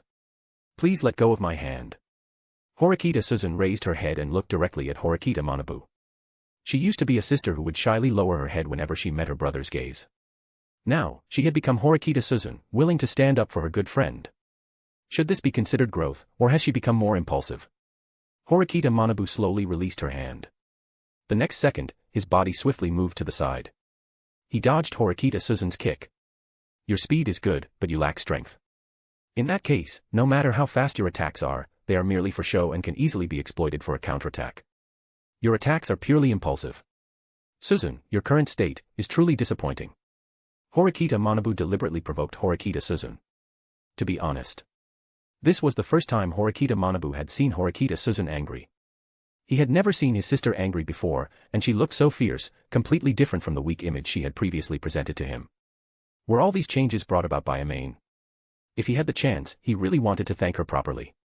But he probably couldn't bring himself to say such embarrassing words of thanks, could he? So annoying. I don't need a brother like you to lecture me. The things you've done, you're not even worthy of speaking to me in such a condescending tone. Was she enraged and humiliated because she had been deceived? However, Suzune, who dared to oppose him? At this moment, she was undoubtedly at her most radiant. However, it was a pity. As her elder brother, he had to make her clearly understand. Absolute strength cannot be overturned by mere words. Horikita Manabu swiftly grabbed Horikita Suzune's collar. Under her astonished expression, he forcefully slammed her entire body onto the concrete ground. Thud. Dust on the ground swirled in the air. The smell of dust continuously wafted into Horikita Manabu's nostrils. Horikita Manabu squatted expressionlessly on the ground, looking at Suzune, who was curled up, clutching her arm. Do I qualify now? This brother status is not something I desire. Just imagine how embarrassing it is to be known as having a foolish sister. Someone who can force a classmate to drop out of a study group, does she still have the right to yell at me? If you know what's good for you, drop out. This is not a place for you to play around. Horikita Manabu finished speaking, stood up, and slowly prepared to leave. 3, 2, 1. Brother, you really underestimate people. Indeed. No matter how her personality changed, she was still the strong-willed Horikita Suzune. Horikita Manabu was about to respond to her when he saw a white hair peeking out from the corner of the wall. Oh. Is that so? Then work hard to climb up and let me witness your strength, Suzune. I will. I will make you take back those words, brother. I'll be waiting, humph. Horikita Manabu snorted coldly and strode towards the dormitory building. Only Horikita Suzune remained, sitting blankly on the ground. I'm so useless. Right now, I don't have the strength to avenge Amane. I will definitely become stronger than I am now, and I will definitely rise to Class A, with Amane. Horikita Suzune showed a tragic smile. She knew how difficult it was. But where there's a will, there's a way. She believed that as long as she started working hard now, that day would definitely come. As soon as Horikita Manabu turned the corner, as expected, Amane delivered a hand chop to his abdomen. The intense pain made even the mentally prepared Horikita Manabu vomit the water he had drunk before leaving. He was bent over like a shrimp. How could you throw Suzune down so hard? And you're her own brother. Amane stood by, displeased. Horikita Manabu glanced at Amane. He opened his mouth but said nothing. Is this really a girl? Horikita Manabu's throat began to dry from the pain. It felt like he had been hit by a car. It took Horikita Manabu a full 5 minutes to straighten up. What surprised Amane was that Suzune hadn't come over for such a long time. She had originally planned to treat Horikita Manabu as a trophy. She didn't expect Horikita Manabu to recover. Are you really a girl? He didn't expect Horikita Manabu's first words after recovering to be this. Look how cute I am, and I have 2 of these. President Horikita, how do you think I'm not a girl? Seeing Amane praise herself while pointing at her face. Horikita Manabu had no temper left. Last time, he only felt that Amane was dangerous. But he didn't expect this guy to be a walking violence machine. Just from this one blow, Horikita Manabu could tell the difference between their strengths. Your hand chop was clean and precise, but as far as I know, there aren't any moves with such an attack method. It's a bit too underhanded. Horikita Manabu never thought he would say such a thing one day. Underhanded. There are many ways to win. I just used the one with the highest chance of success. See, it worked in one go. Amane shrugged. She pulled out the remaining half of a radish from her pocket. She was a little hungry. Looking at Amane, who was gnawing on a radish like a harmless little white rabbit. Horikita Manabu chose, if I can't provoke her, can't I at least avoid her? However, something made Horikita Manabu curious. He had to confirm it with Amane before going back. Does Suzune know about what happened last time? After Horikita finished asking. Amane blinked. Logically, judging by Suzune's reaction, she should definitely know. But, it still felt a bit strange. I think she should know, but she was a bit strange when she got angry. It seemed like she wasn't angry about that particular incident. Seeing Amane's similar reaction, Horikita Manabu suddenly became interested. This meant Suzune was angry about something else. So much so that she was willing to oppose him, her brother, for this matter. And this matter was also related to Amane. Did you say anything? No, she just asked me what kind of points you gave me. Someone suddenly receiving 200,000 points one day. No matter how I think about it, similar questions should have been asked. Could it be that Amane and I were really overthinking it? Then how did you answer? His intuition told President Horikita that the root of the problem still lay with Amane. I said it was points to aid me, is there a problem? Amane said casually. President Horikita was startled at first. Then he opened his mouth. And closed it again. And opened it again. But he still didn't know what to say. Weren't those the points Ryuen paid to Class B? Didn't he need to review them as a witness? Shiraha Chihiro even said something about agreeing with Amane to split half of them. This was a trap. No. Amane was the one with the common sense problem. Aid or something. President Horikita had never done such a thing. He finally understood why Suzune was so angry. President Horikita's face remained calm. But the corners of his mouth were twitching uncontrollably. Slander. Someone is slandering me. I'll be posting early chapters there so you can always stay ahead and never miss any new content. And if you're enjoying it, drop a power stone for me. Chapter 77, Chapter 76, Ryuan's Backup Plan. Miyako-san, don't you think there's a certain problem with your wording? President Horikita asked in a somewhat low voice. Is there a problem? Amane tilted her head. She thought for a moment and didn't seem to find anything wrong with herself. Why did you use the word aid? President Horikita was trying his best to suppress his anger. If he didn't suppress it, he might be the one getting beaten. He didn't want to lose face in front of his juniors. Isn't it aid? Amane made a surprised sound. Then why did you transfer so many points to me for no reason, making me have to run out with Suzune late at night? Amane rubbed her stomach. She was a little hungry. Didn't you communicate with Shiraha-san? Shiraha. Amane thought back. Her eyes were actually full of confusion. Shiraha Chihiro. Ah, even if you say that, I don't really remember her. The girl who had a conflict with Ibuki-san last time. Eh? Who's Ibuki again? President Horikita covered his forehead, unable to bear it. Didn't this just happen recently? Had she forgotten it completely in just 1 week? President Horikita suddenly thought of something. It's the girl wearing white over-the-knee socks.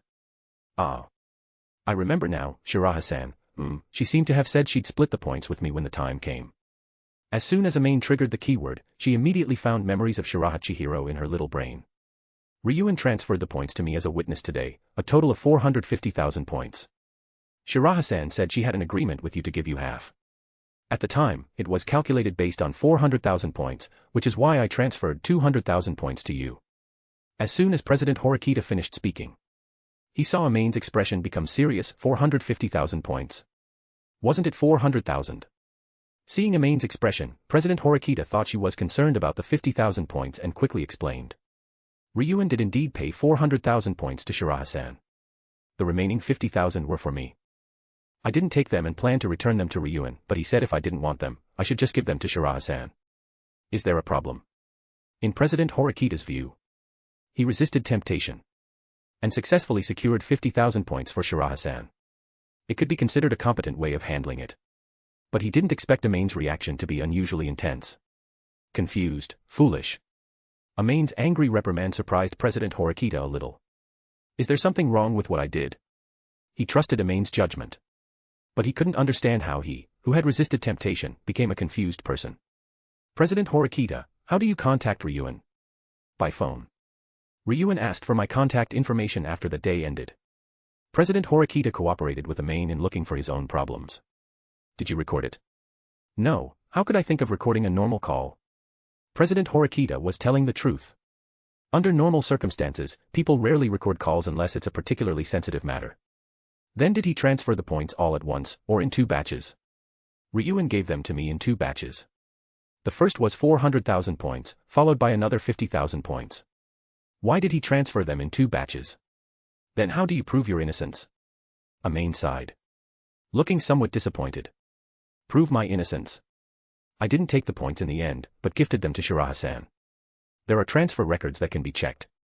President Horikita was admirable as a person. But he was clearly naive when it came to schemes. Then how do you prove your and Shiraha-san's innocence? The other party transferred in 2 batches, and you gave them to Shiraha-san after receiving the transfer. How does Shiraha-san prove that she didn't privately reach any agreement with you? Or didn't reach any agreement with Ryuan? Amane shook her head. President Horikita finally understood. This was not Ryuan's goodwill or a bribe at all. It was deadly poison. If he had accepted it, there would definitely be rumors about him.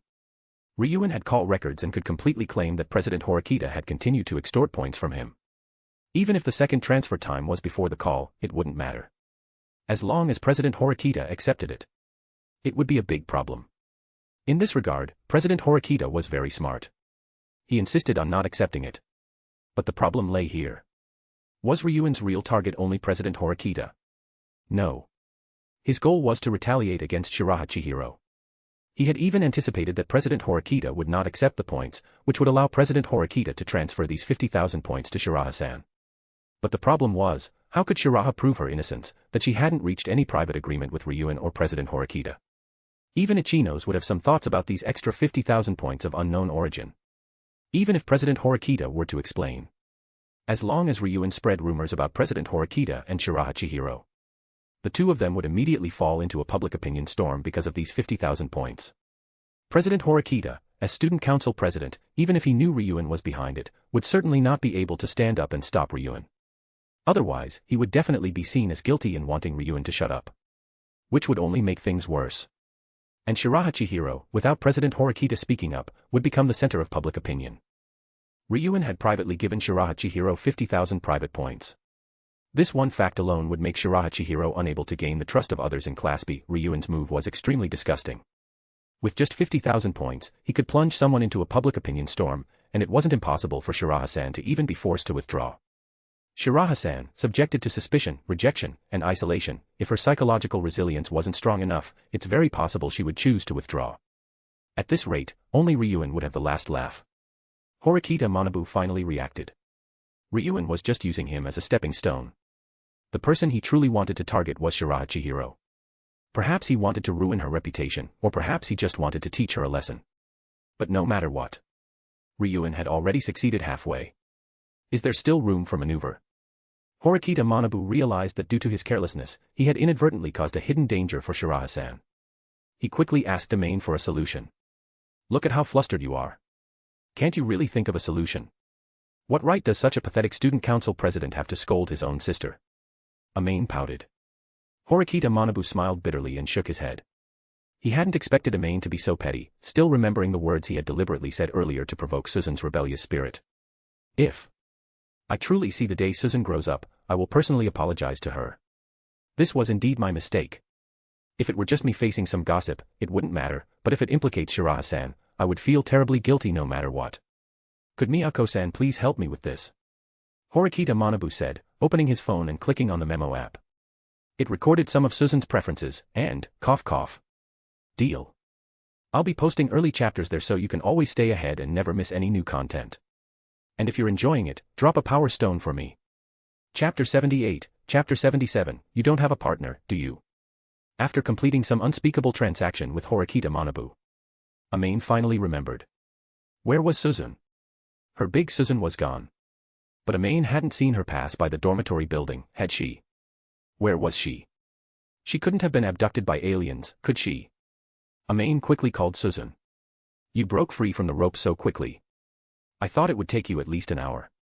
Suzune's voice came from the other end of the phone. Oh, let's put that aside for now. Suzune, where are you? I was so worried when you didn't come back. Where are you? I'll come find you. Horikita, on the other end of the phone, couldn't help but let a beautiful curve form at the corner of her mouth when she heard Amane's anxious voice. I'm at the convenience store. The convenience store is still open this late. Amane hadn't expected the convenience store to be open so late. It closes at 10. I thought I'd buy you something to eat while it's still open. You don't need to come, I'll be back soon. Hearing Horikita say that, Amane could only agree. Amane, who returned to the dormitory first, immediately started brewing tea. That way, Suzune could drink it directly when she returned. Not long after, Horikita returned to the dormitory, carrying fragrant food. Suzune. Amane flung herself into Horikita's arms, nuzzling affectionately. You must be starving, right? I'm so sorry for tying you up for so long. Horikita glanced at Amane's wrist. Her pupils contracted rapidly, almost imperceptibly. Then returned to calm. It's okay. If Suzune still wants to tie me up, I'm perfectly fine with it. I'm not a pervert. Eat while it's hot. Horikita took out the food. It was instant bento, and a heated chicken leg. She hadn't expected the convenience store to have ready-made bento. It was truly amazing. Oh, right, tonight can we? Amane's antenna-like hair swayed back and forth, frantically hinting. What? Horikita stopped eating and took a sip of the tea on the table. The temperature was just right. Unlike most people who prefer hot tea, Horikita liked slightly cool black tea. But because it was impossible for others to wait for the tea to cool when pouring it, such opportunities were rare. Even when Amane was around, she would only occasionally let her own tea cool down on purpose. Now, the temperature in the cup was just right. This didn't seem like a coincidence. It's that thingy. Amane winked. Horikita pretended not to know, mimicking Amane's previous gesture, tilting her head slightly. So cute. Amane forcibly suppressed her urge to lose control. Suzune, really, did you forget you promised to take a bath with me tonight? I'm a bit tired today. How about tomorrow? Tomorrow is the weekend, and I was planning to go to the movies with you, Amane. As soon as Amane heard the big pie Horikita was drawing, cough cough, as soon as she heard Horikita say she wanted to go to the movies with her, Amane immediately smiled. Okay, let's talk about it tomorrow then. So easy to coax. Horikita stroked Amane's head, looking at Amane's silly smile. Well. Although Amane might not be as simple as she appeared, she still wanted to protect Amane's smile. Horikita leaned in slightly and gently pecked her.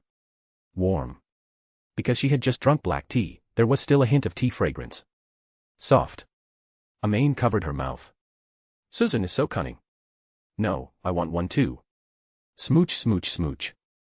Seeing Amane about to lean in, Horikita gave Amane a flick on the forehead. Hurry up and eat, then go to sleep. I'm a bit sleepy. Yes, ma'am.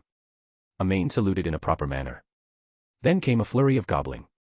What Amane didn't notice was Horikita watched her with a constant smile.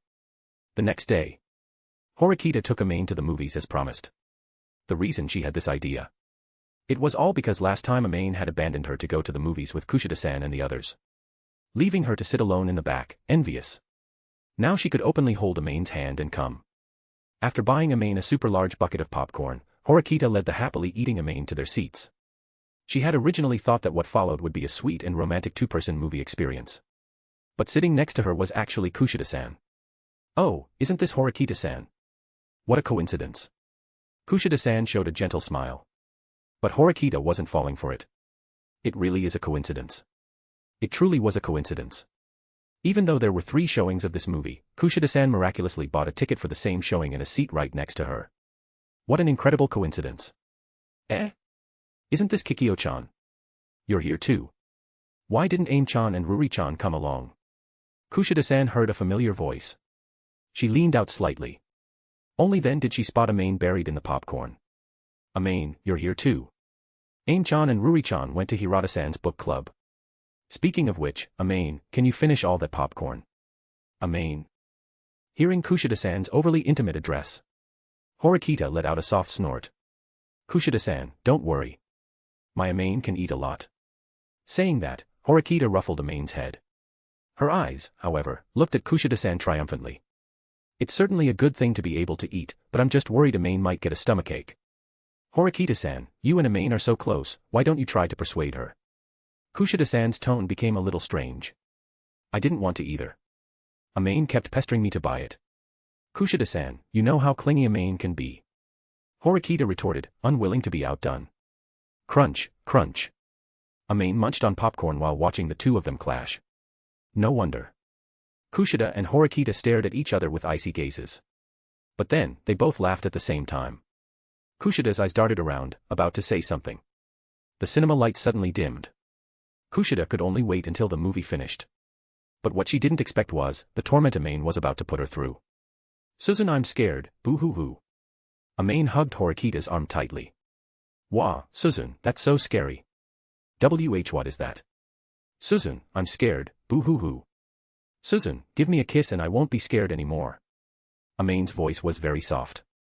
But how could Kushida, who was sitting right next to them, not hear it? Listening to Amane's constant flirtatious chatter with Suzune, Kushida found the movie in front of her utterly bland. She suddenly felt like every moment she spent there was an eternity. Finally, the movie ended. Kushida left the cinema in a hurry, without even saying goodbye. Horikita first shot a triumphant glance at the fleeing Kushida. Then, she tapped Amane's head with a helpless expression. What are you scared of in an anime romance movie? Horikita brushed the popcorn crumbs off her chest. Honestly. Where did Amane learn all these things? Where did the limited edition, pure Amane from the beginning of the school year go? I'll be posting early chapters there so you can always stay ahead and never miss any new content. And if you're enjoying it, drop a power stone for me. Chapter 79, Chapter 78, it's already full inside. Morning. When the sunlight streamed through the bright window, casting warmth into the room, someone was still sleeping in. Horikita, who had returned from her morning run, was making breakfast. She turned around. That idiot in the blanket was still sleeping soundly. Amane, get up and eat. Horikita called out to Amane on the bed. But for Amane, who was in deep sleep, it was clearly just a tickle. Horikita placed the sandwich and warm milk on the table. She came to the bedside and sat down. Looking at Amane, who even while sleeping maintained a silly grin. She couldn't help but poke Amane's rosy little cheek with her fingertip. It was soft and quite warm. But Amane remained motionless. Amane, who stayed up late every holiday, often wouldn't go to bed until the early hours of the morning. Unless Horikita actively told her bedtime stories, this fellow might go to bed earlier. Otherwise, Horikita could even see Amane excitedly looking at something at 4 in the morning, often with a silly grin on her face while looking at her phone screen. Horikita couldn't resist reaching out and poking again. This time, Amane let out a soft hum. It sounded somewhat like she was acting spoiled. Horikita then acted as if she had discovered a new toy. She lay down next to Amane and poked Amane's face again with her finger. No. Suzune. Seeing Amane call her name even in her dreams. Horikita's face showed a doting smile. However, Amane's next words made Horikita's face flush. I can't anymore, mine, it's already full, it's already at the very inside. I can't. What kind of dream was Amane having? Horikita, blushing, lightly flicked Amane's forehead. Honestly. She must be watching strange things all the time. Even her dreams were about improper things. I can't eat anymore, hee. Was she dreaming about eating? Horikita couldn't help but slightly turn her face away. She had just thought Amane was dreaming about those strange things. What a greedy little cat, you can't even forget about eating in your dreams. Horikita poked Amane's lips with her finger, but the next second. Amane bit down. Idiot. Let go quickly. Horikita reached out and pinched Amane's ear. Ow, ow, ow. Unexpectedly, as soon as Horikita touched Amane's ear, before she even had a chance to exert force, Amane opened her eyes and cried out in pain. Then. Amane and Horikita stared at each other face to face. You were pretending to be asleep. As soon as Horikita finished speaking, Amane pecked Horikita's face with a chew. Good morning, Suzune. Good morning. Horikita sighed deeply. Why couldn't she do anything about Amane? After washing up, Amane sat obediently at the dining table. Horikita, who was eating her sandwich heartily, looked curiously at the motionless Amane. Why aren't you eating? Is it not to your taste? I want Suzune to feed me. Amane rested her chin on her hands. She looked at Horikita with a hopeful expression. That's impossible. Amane, you're not a child anymore. How can you still need someone to feed you? Aren't you afraid people will laugh at you if you tell them? Horikita rolled her eyes at Amane and continued eating. But food fed by Suzune is the most delicious. Even if you praise me like that, I won't soften up. Horikita seemed experienced in dealing with Amane's flattery. She had suffered too many losses in this area before. Every time Amane acted spoiled, she would satisfy her demands. Now it was time for her to learn to grow up. I like Suzune the most. I can't do anything with you. In the end, nothing had changed. On the other side. Unlike the two who were being lovey-dovey early in the morning. The atmosphere in the student council was exceptionally serious at this time. Even though it was a holiday. The student council meeting room was filled with students from different classes, and even teachers. They had only one purpose for being there. That was to resolve the issue of Ryuan's point distribution. After Horikita Manabu learned the method from Amane, he immediately convened an internal student council meeting. After everyone voted, it was confirmed by 4-2 that the student council would be responsible for handling the aftermath of this matter. Horikita Manabu used his authority as student council president to convene a special incident handling consultation meeting. The participants were First Year Class B, Class Advisor Hashinomiya Sensei, Shiraha Chihiro. First Year Class C, Class Advisor Sakao Sensei, Ryuan Kakeru, Ibuki Mio. Student Council, President Horikita Manabu, Secretary Tachibana Akane, Sports Committee Member Kiriyama Ikoha, Apprentice Ichinos Hanami. Facing this grand meeting, Ryuan sensed something unusual. But he couldn't be sure who was behind this meeting. Thank you all for gathering here on a rest day. The reason I called both parties involved in the violent conflict between First Year Class B and Class C is because there are still some questions regarding the subsequent compensation in this incident. As Horikita Manabu finished speaking, Sakao glanced at Ryuan. Ryuan immediately raised his hand. Ryuan-san, do you have something to say? Secretary Tachibana, who was chairing the meeting, asked. I already transferred the compensation points to Class B through President Horikita, didn't I? What? You haven't received the points. Ryuan's preemptive strike was to ascertain the exact progress of the situation. I have already transferred the points to the relevant personnel in Class B, but there are different opinions on the specific amount, Horikita Manabu said, looking at Ichinos Hanami. Ichinos knew this was an opportunity for her to shine, given by Horikita Manabu. As a newcomer promoted by Nagumo, Ichinos wasn't particularly favored by Horikita Manabu. It was rare to encounter something related to her, so she had to demonstrate her worth. According to the agreement, Ryuen-san needed to pay Class B 400,000 personal points. However, Class B ultimately received 450,000 points. I hope Ryuen-san can provide a reasonable explanation for these additional 50,000 personal points. Ichinos' inquiry made Ryuen frown. Had his scheme been exposed so quickly? But it shouldn't be. His methods were not something high school students could detect. On the surface, he had given an extra 50,000 points, but Ryuen was thinking about how to maximize the use of those 50,000 points. He hadn't expected the other party to question it as soon as they received it. This was somewhat like shooting himself in the foot. Moreover, if the question came from Class B, the most critical problem would follow. Would he, Ryuen, have to admit that his 50,000 points were for Horikita Manabu? Class B undoubtedly knew the inside story, but Ryuen couldn't say that the 50,000 points were a fee for Horikita Manabu's hard work. Ichinos' seemingly normal inquiry sharply pointed to Ryuen's weakness. If he skipped Horikita Manabu, he couldn't explain the purpose of the extra 50,000 points. He couldn't possibly say he deliberately overpaid, could he? And if he didn't skip Horikita Manabu, Ryuen's actions would be equivalent to dragging Horikita Manabu down in front of other student council members. In that case, Ryuen knew without thinking that he would definitely be heavily scrutinized. He wondered which unscrupulous person came up with such a simple and shameless method.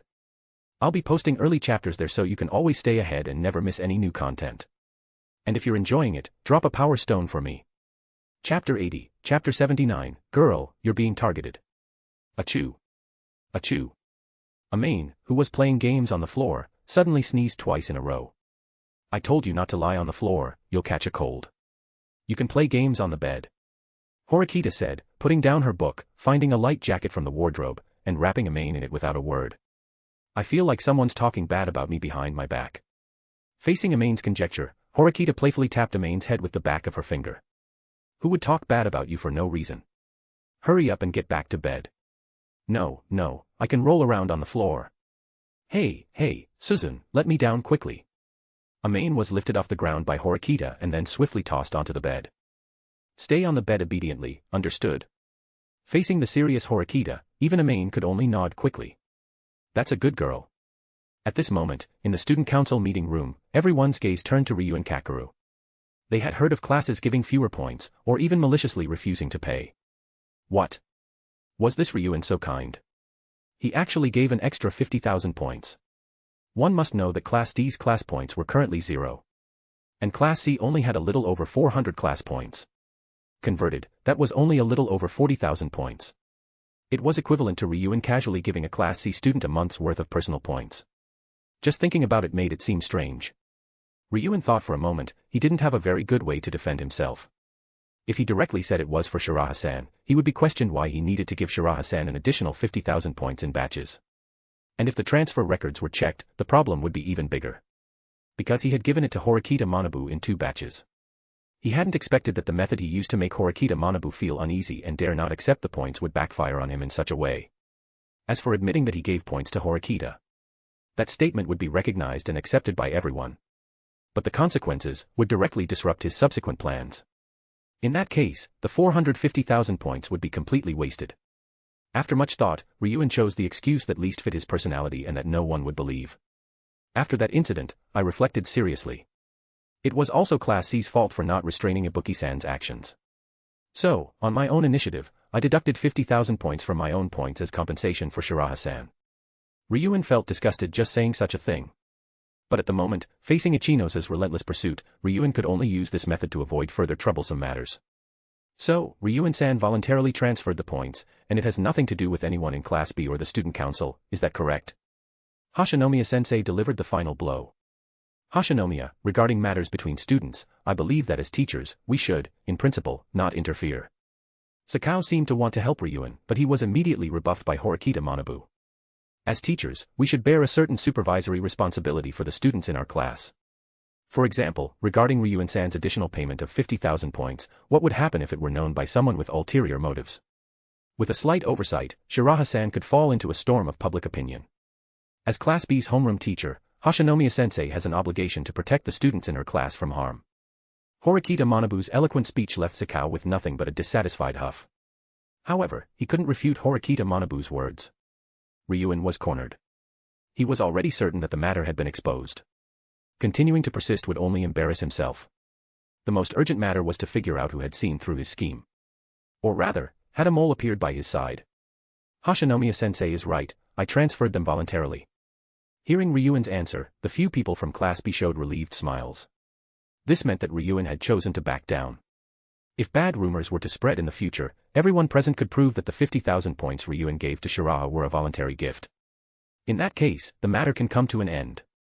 I officially announce that this incident is concluded. Class B should use the points reasonably and avoid extravagance as much as possible. Class C, after returning, needs to admonish its students to avoid another violent conflict. If there is a next time, it will not be a problem that can be solved with points. Meeting adjourned.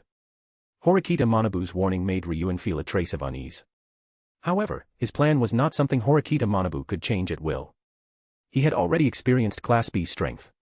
Although Ichino's was a tough nut to crack, as long as he defeated Ichino's, Class B would be nothing to fear. The next target was Class D. As soon as he thought of Class D, the image of that annoying person, whose face he wanted to punch crooked, flashed in Ryuen's mind. That bastard with a silly grin on her face, if it weren't for her, how could he have to pay such a huge sum of 450,000 points? Initially, he thought Amane was just a bit naive. So, to get back at Amane for meddling, he gritted his teeth and agreed to the compensation demand, originally thinking that Amane would choose to renegotiate due to the enormous 100,000 points compensation. But he hadn't expected Amane to agree directly. This caused Ryuen's bargaining strategy to die in its infancy, leading to a massive hemorrhage of points. However, the information he later received was that Shiraha had exempted Amane from having to pay points. When he heard this news, Ryuen was so angry he wanted to vomit blood. But he still accepted his fate. He refused to believe that Amane could always turn danger into safety. Since that was the case, he might as well make an example of her. Achoo. Achoo. Amane sneezed twice again. You're not catching a cold, are you? Horikita placed her hand on Amane's small head. She didn't have a fever, so even if it was a cold, it should only be a mild one. I don't have a cold. Someone really was talking about me behind my back. Yes, yes, yes. Now get into bed quickly so you don't catch a chill. Amane pouted and pulled her small blanket over herself. Seriously, she just sneezed a few times. Suzune was overly nervous. Just as Amane was bored out of her mind. She suddenly saw Shina Hiyori, whom she had added as a friend but never chatted with. Should she invite Hiyori out to play? Hiyori seemed like the type of girl who liked quiet. A direct invitation would probably be hard to succeed. And such a girl probably wouldn't particularly enjoy shopping. That left only two best locations. Palette and the library. The library seemed more suitable for Hiyori. Just as Amane was lost in thought. She didn't notice Horikita behind her, watching her send an invitation message to Hiyori. I'll be posting early chapters there so you can always stay ahead and never miss any new content. And if you're enjoying it, drop a power stone for me. Chapter 81, Chapter 80, A 1,000-layered strategy to deal with Hiyori. Shina, fresh out of the shower, wrapped in a bath towel, walked carefully across the floor. She was afraid of accidentally slipping. Once, she had slipped after a shower and it hurt for a long time. Although the water drops on her body made the floor slippery. Shina believed more that her body proportions weren't very coordinated. Top heavy and bottom light, she easily fell with a slight loss of balance. Sigh, it seems to have gotten heavier again. Shina sat on the edge of the bed, sighing helplessly. She was now at the point where even exercising felt strenuous. She really envied Ibuki-san, who didn't have such a big burden. Shina took out her hairdryer and began to dry her hair. Just then, her phone showed a new message. Shina was a bit surprised. It was a day off today, so no one should be looking for her to hang out. Although Shina was considered a female leader in Class C. Compared to Karuizawa from Class D. Shina was much more low-key. So much so that even girls in her own class often overlooked her existence. But Shina didn't mind. Everyone had their own habits, and she wasn't living for others. There was no need to force herself into their cliques. Reading a book, eating some dessert, and having afternoon tea alone. This was an extremely comfortable life for Shina. If there were no class rivalries, that would be even better. Everyone could comfortably enjoy their wonderful school days. Shina thought about various things as she opened her phone. Upon seeing that the sender of the message was Amane, Shina hesitated for a moment. If she remembered correctly, ever since she and Amane became friends, they hadn't exchanged a single word. Why did Amane suddenly decide to message her today? Shina tapped to open the message. Hi Ori, I found a really good book. Are you interested in reading it together? A really good book. It seemed suspicious no matter how she looked at it. Sheena pouted. Was Amane treating her like a child? Trying to trick her with such a simple lie? She wouldn't fall for Amane's trick. I'm sorry, Miyako-san, I have some things to do today, so I can't read with you. Send. Sheena smiled. That should be fine, right? What should she do next? Should she try making the cookie she bought at the bakery last time? That taste had stayed with Sheena for a long time. Since she had some rare free time, she might as well try making them herself. Just as Sheena was about to prepare the ingredients, Amane sent another message. That's really a shame. I finally found a novel about humans and yokai going on an adventure together. Upon seeing this text, Sheena's eyes lit up. Humans and yokai adventuring together. It sounded quite interesting. Even with Sheena's extensive reading experience, she couldn't immediately recall any book that fit Amane's description. This, in turn, sparked a desire in Sheena to read it. Just like most adventure novels feature a protagonist with a few human companions fighting monsters and leveling up. At most, they might have a few elves similar to humans, or acceptable animal companions. Overall, it aligns with people's perception of adventure. However, after such works become abundant, they can lead to visual fatigue. The protagonist will always invite various companions that are within people's understanding. But what if someone told you there was an adventure novel where the protagonist's companions were goblins, minotaurs, tree spirits, and insects, these strange creatures, on an adventure? Wouldn't that spark the idea of wanting to read an unusual adventure story? Sheena was in just such a situation now. Her heart was itching. She wanted to agree to Amane, but she was also afraid that Amane was trying to trick her into coming over and then tease her. To be safe, it would be better to ask for more details. Miyako-san, where did you find this book? It's in the library. I was just planning to go to the library. If Hiyori wants to read it, we can go together. Seeing that Amane was inviting her to the library, Sheena felt a little relieved. In the library, Amane shouldn't do anything excessive. Having made up her mind, Sheena was about to agree. But she still felt something was off. Could Amane be using a non-existent book to trick her into going to the library? Miyako-san, could you please tell me the name of this book? Sheena planned to try and get more information out of Amane. Hiyori, you want to know the name of the book? Yes, I really want to know.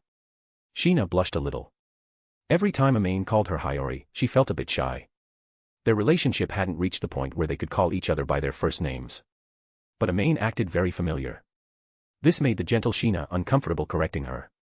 I won't tell you.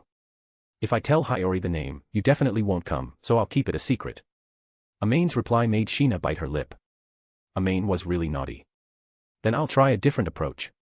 Can I ask 3 small questions? Sheena smiled. Since Amane wanted to keep it a secret, wasn't she allowed to use a little trick? Of course you can. Is this book famous? Upon seeing such a question, Amane couldn't help but grin widely. It seemed Sheena-san was still not giving up. She wanted to guess the book's title. The book is very famous. Very famous. Sheena carefully reviewed the books in her mind that fit the criteria. But she still couldn't pinpoint which one it was. So Sheena decided to use her second question. What elements does this book have? Love, yokai, adventure, legends. Upon seeing these keywords, Sheena immediately circled the books in her mind that roughly matched the content. Last question, was this book written by a domestic author? Sheena clicked send. Then she waited quietly for the result. She already had some clues. If the author matched up too, she would roughly know which one of a few books it was. Yes, it was. Sheena saw Amane give an affirmative answer. A smile also appeared on her face. She knew it. In that case, there was only one answer. As a seasoned fan of mystery novels, she had finally narrowed down the answer to a work by Natsuhiko Kayagaku based on multiple pieces of information. Humans, yokai, legends, adventure, love. All could be found in Natsuhiko Kayagaku's works. Although his works were called the shame of mystery novels by some in the mystery circle, they were still quite readable. She hadn't expected Amane to also enjoy such absurd-style works. Now she had no choice but to check them out. Sheena and Amane arranged a time and then Sheena excitedly went out. Nothing was more worth being happy about than meeting someone with the same interests. As soon as she entered the library, she saw Amane by the window. She jogged all the way, and just as she reached Amane, when Sheena saw the book in her hand, she froze like she had been hit by a petrification spell. Standing still, motionless. I regularly post chapter previews there, so you'll always be up to date and won't have to wait too long. And if you enjoy the story, don't forget to give me a power stone. Your support really motivates me to continue translating. Chapter 82, Chapter 81, Your Suzune wants to eat too, hurry and feed her. The library was very quiet in the afternoon. Especially on a holiday. A rare short vacation was a time for everyone to relax. Few people would use such precious time to increase their knowledge. So the library was very deserted on holidays. Even more so in the afternoon on a holiday. Even some avid readers should be taking an afternoon nap at this time. How could they possibly be out reading? Sheena walked into the library. She quickly scanned the empty hall. Then she walked quickly to the reading area. The librarian was supporting her head with her arm, looking a bit sleepy. She looked like she could fall asleep at any moment. So it would be better not to disturb her rashly. Sheena arrived at the reading area. Her first glance fell on the seat by the window. The girl reading alone. Golden light streamed in from the bright window. It just happened to shine on the pages of the book in the girl's hand. The girl's whole body was bathed in the warm sunlight. She supported her head with one hand, her fair fingers casually turned the pages, and her purple eyes sparkled in the light. Paired with a perfectly angled profile and that silly smile on her lips. It was Amane, no doubt. However, this scene, which blended so harmoniously with the environment, still left Sheena stunned. It was the first time she had truly looked at Amane's appearance as another woman. Before, when Amane said she was cute or something, Sheena thought Amane was just being thick-skinned and bragging. Now it seemed, perhaps Amane was just speaking the truth at that time. She seemed to have noticed the gaze behind her. Amane turned slightly. Amane looked very happy to see Sheena. She waved at Sheena. Sheena then came to Amane's side as if waking from a dream. Sorry, I'm a little late. Sheena was delayed by some errands when she left the house. So by the time she arrived at the library, it was already about half an hour past the agreed time. So Sheena immediately apologized to Amane. It's okay, as long as it's Hiyori, I don't mind waiting for her for any amount of time. Amane's words made Sheena blush. She sat down beside Amane, a little shyly.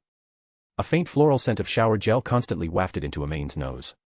It smells good. Huh. Sheena blinked. What was Amane saying with this abrupt sentence? Seeing Sheena's confused expression, Amane leaned close to Sheena's ear and whispered. Hiyori, you smell very good today. Sheena heard Amane's blatant compliment. She quickly reached out and covered her cheeks. Her burning cheeks felt like they were about to be scalded. Miyako-san, please don't say such embarrassing things in public. Sheena complained to Amane beside her. But because her voice was too soft and sweet, it sounded like she was acting spoiled. Does Hiyori mean that I can say embarrassing things to Hiyori in private? Amane's sudden counter-question caught Sheena off guard, and she suddenly didn't know what to do. But Sheena quickly reacted. Cough, Miyako-san, didn't you invite me to read an interesting novel? Sheena's attempt to change the subject was a bit clumsy. But Amane didn't mind. Anyway, her goal had been achieved. So she pushed the book in her hand towards Sheena. Just as Sheena was about to read the masterpiece that combined love, yokai, adventure, and legends, Sheena saw the title of the book on the cover. Suddenly, she felt everything go black. Miyako-san. Isn't this Momotaro? You actually tricked me. Perhaps the difference from her expectations was too great. Sheena looked at Amane angrily. But perhaps her expression wasn't serious enough. Instead, she looked very cute. I didn't trick you, Hiyori. Facing Amane's playful expression, Sheena wished she could just reach out and tear her face apart. She had guessed for so long, and it turned out Amane was actually trying to fool her with a children's book. Hiyori, think about it, first, isn't it very famous? Facing Amane's question, Sheena's expression froze. Although Momotaro was just a children's book, in terms of its fame, its name was well known, at least no one in the country could not have heard this story. Just from Sheena's memory, she had heard this story countless times, and even several versions of it. Seeing Sheena's accumulating anger interrupted, Amane secretly took Sheena's small hand. Then Hiyori, do you see if there are yokai and adventure? Now that you mention it, there really are. Sheena couldn't refute this point either. Even though the story was simple, it still contained elements like yokai and adventure. Sheena's hand was smooth. It felt nice. See, I told you I didn't trick you, right? As for legends, the legend of Momotaro can be said to be very old, can't it? Sheena bit her lip unwillingly. Amane, however, looked at the somewhat aggrieved Sheena with a triumphant expression. But there's no love in it. It took Sheena a long time to come up with such a seemingly reasonable rebuttal. But to her surprise, Amane smiled even more brightly. Then she leaned in and whispered something into Shina's ear. Shina's face turned even redder. Miyako-san is a bad person. I never said I was a good person. You. Shina's vision went black. It was her first time encountering a girl who was so shamelessly unreasonable. In her impression, the only person who could be compared to Amane was probably Ryuan. But even Ryuan wasn't as shamelessly unreasonable as Amane. Just tell me, does that kind of thing count as love? Shina turned her head to the side. Pouting, she clearly didn't want to talk to Amane anymore. Amane seemed to have expected this. She took out a packet of biscuits from her bag, very similar to the ones from last time. Hi Yuri, look what delicious treats I brought. As soon as the biscuit packaging was opened, the inviting aroma made Shina I couldn't help but sneak a peek Amane's biscuit bag. Unlike last time, these biscuits were also bear-shaped. But they came in various colors. Their vibrant appearance reminded Shina of poisonous mushrooms. She hesitated for a long time but ultimately didn't dare to try one. Come on, try one, this one is strawberry-flavored, ah. Amane held a pink biscuit to Shina's mouth. I can take it myself. Seeing this, Shina quickly reached out to take it. After all, being fed in public was quite embarrassing. However, Amane seemed to have anticipated this and avoided Shina's hand. I'll feed you. Seeing Amane's determination, Shina had no choice but to blush and bite the biscuit. Then she slowly put the biscuit into her mouth. Is it good? Amane leaned close to Shina. They were so close that Shina could even feel Amane's warm breath. It's good. If Hiyori likes it, I'll bring you more next time. Yo, isn't that Amane? If Hiyori likes it, you feed her by hand, but when your Suzune wants to eat, why don't I see you putting in so much effort? A familiar voice came from behind. Amane's body stiffened abruptly. Suzune, listen to me explain. Ow, ow, ow, there are outsiders here, give me some face, boo-hoo. I regularly post chapter previews there, so you'll always be up to date and won't have to wait too long. And if you enjoy the story, don't forget to give me a power stone. Your support really motivates me to continue translating. Chapter 83, Chapter 82, Shina Hiyori's Prudence. Excuse me for interrupting, I remember you are Horikita-san, right? Shina recognized the girl she had met once at Palette, but since they hadn't introduced themselves then, Shina wasn't entirely sure of her name. However, Shina remembered that Amane seemed to have called her Suzune just now. With this, she only needed to search for all students with the name Suzune in the phone's back-end system, then narrow the scope to first-year Class D. This would leave only one result. Horikita Suzune. I'm so smart. I didn't expect Shina-san to still remember me, it makes me happy. That statement must be a lie, right? Shina looked at the expressionless Horikita, her throat unconsciously bobbing. She was least adept at dealing with people of this personality, especially girls. Horikita, who clearly appeared to be a dominant type at first glance, was even more difficult for Shina. As for how she could tell, Horikita-san was holding Amane by the waist with one hand and pinching her ear with the other. If that wasn't dominant, then Shina really couldn't find a girl more dominant than Horikita. Eh? Horikita-san remembers me too.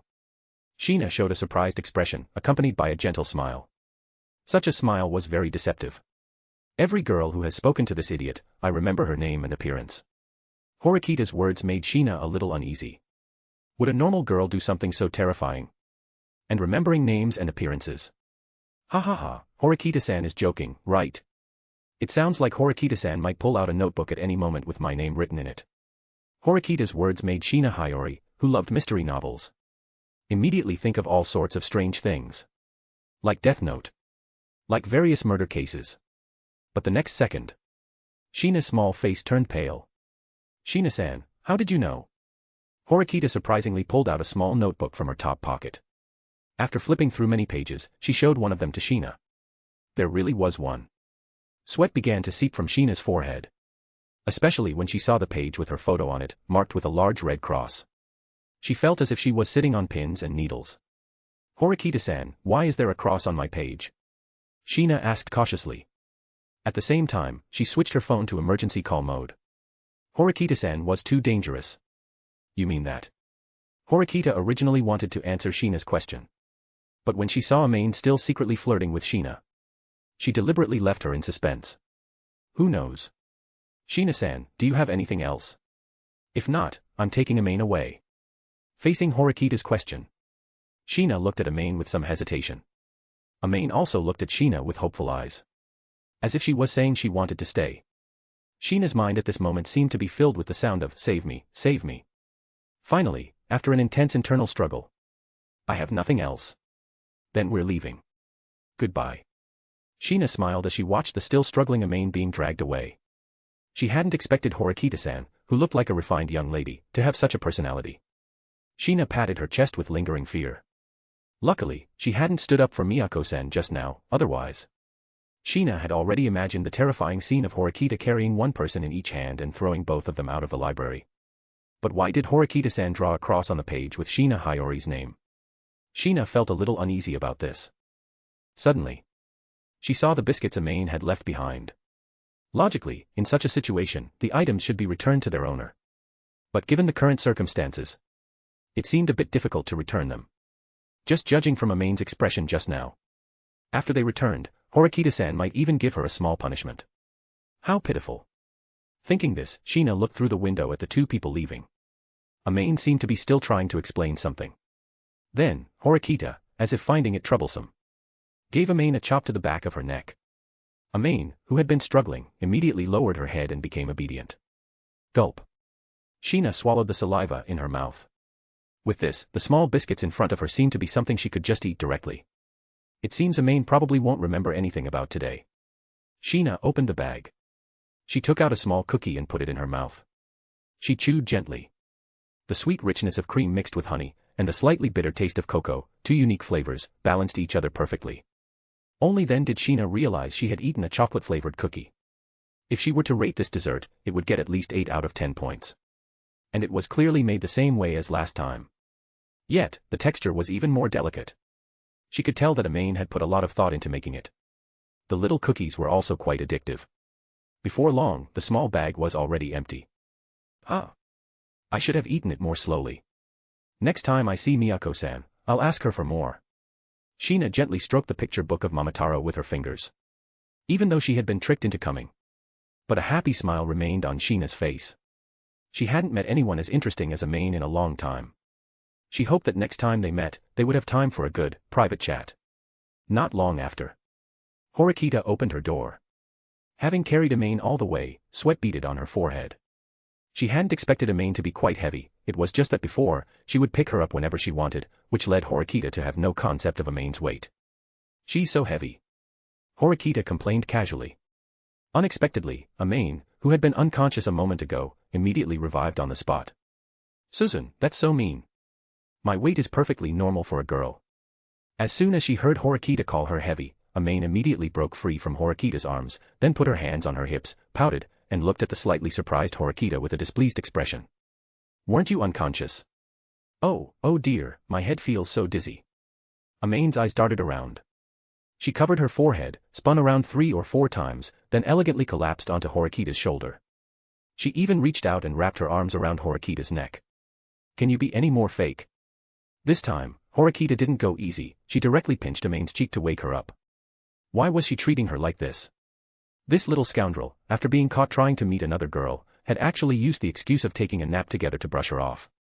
And that wasn't even the most infuriating part. The most infuriating part was that Amane had actually snuck off to meet Sheena while Horikita was napping with her.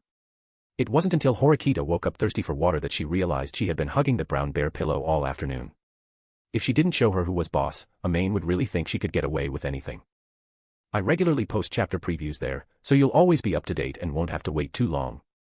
And if you enjoy the story, don't forget to give me a power stone. Your support really motivates me to continue translating.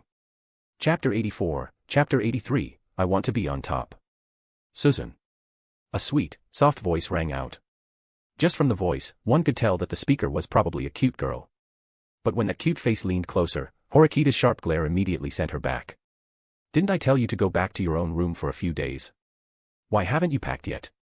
To punish Amane, Horikita had deliberately told her to move back to her own dorm, but Amane had procrastinated packing for ages and then shamelessly came to Horikita's room to act spoiled.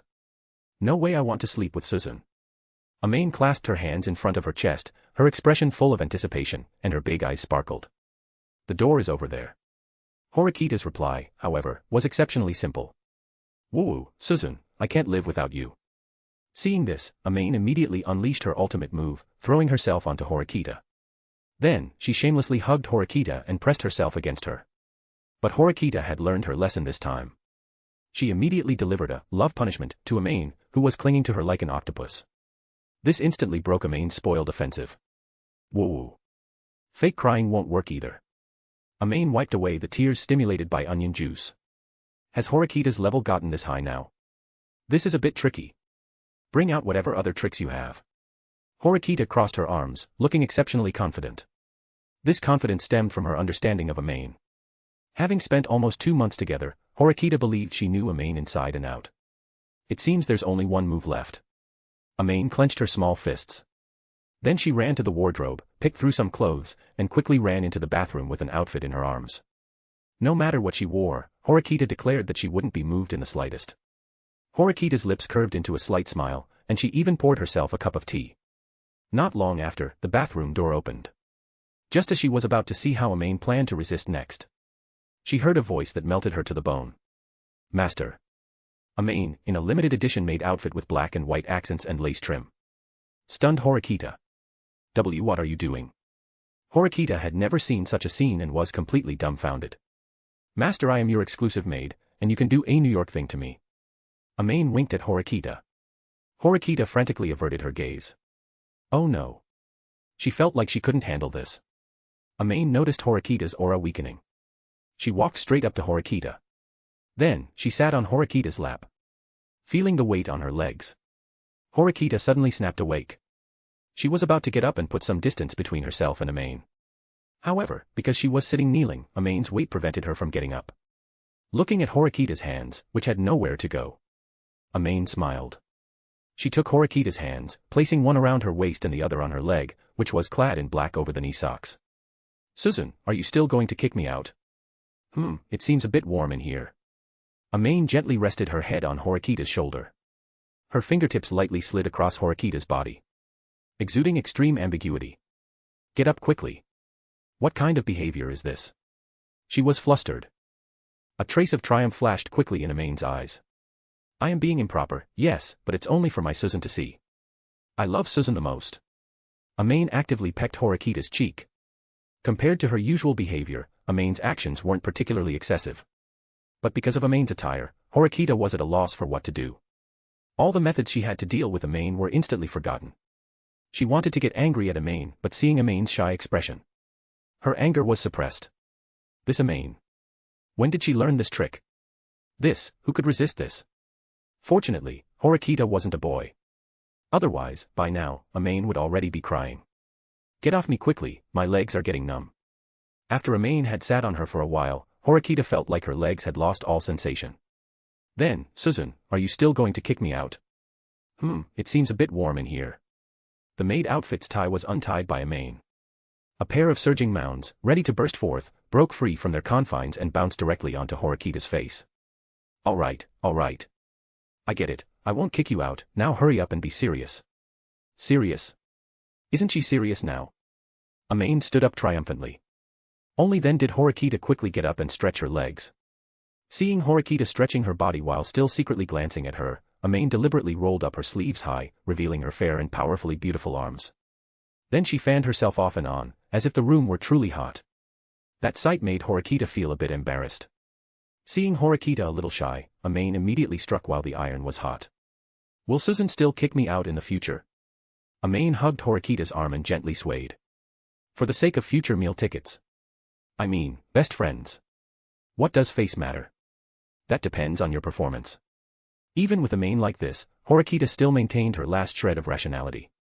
Amane narrowed her eyes when she heard this. She didn't expect Horikita's will to be so firm now. Then don't blame her. He. Amane unbuttoned her waist. The maid outfit's skirt immediately fell off. It was much cooler now. Amane looked at Horikita with a half-smile. If you keep this up, you'll be asking for trouble. This time, Horikita didn't dodge, instead, she met Amane's gaze head-on. Does Suzune want me to help her cool down? Amane was still dancing wildly, completely unaware that Horikita's breathing had already started to become erratic. This is what you're asking for, Amane, don't cry and shout in pain like last time. I'm not as embarrassing as Suzune says. Amane retorted, blushing. Won't we know if it's embarrassing in a bit? Horikita pinched Amane's chin, then deeply kissed Amane. Then. Suzune, do you promise you won't kick me out ever again?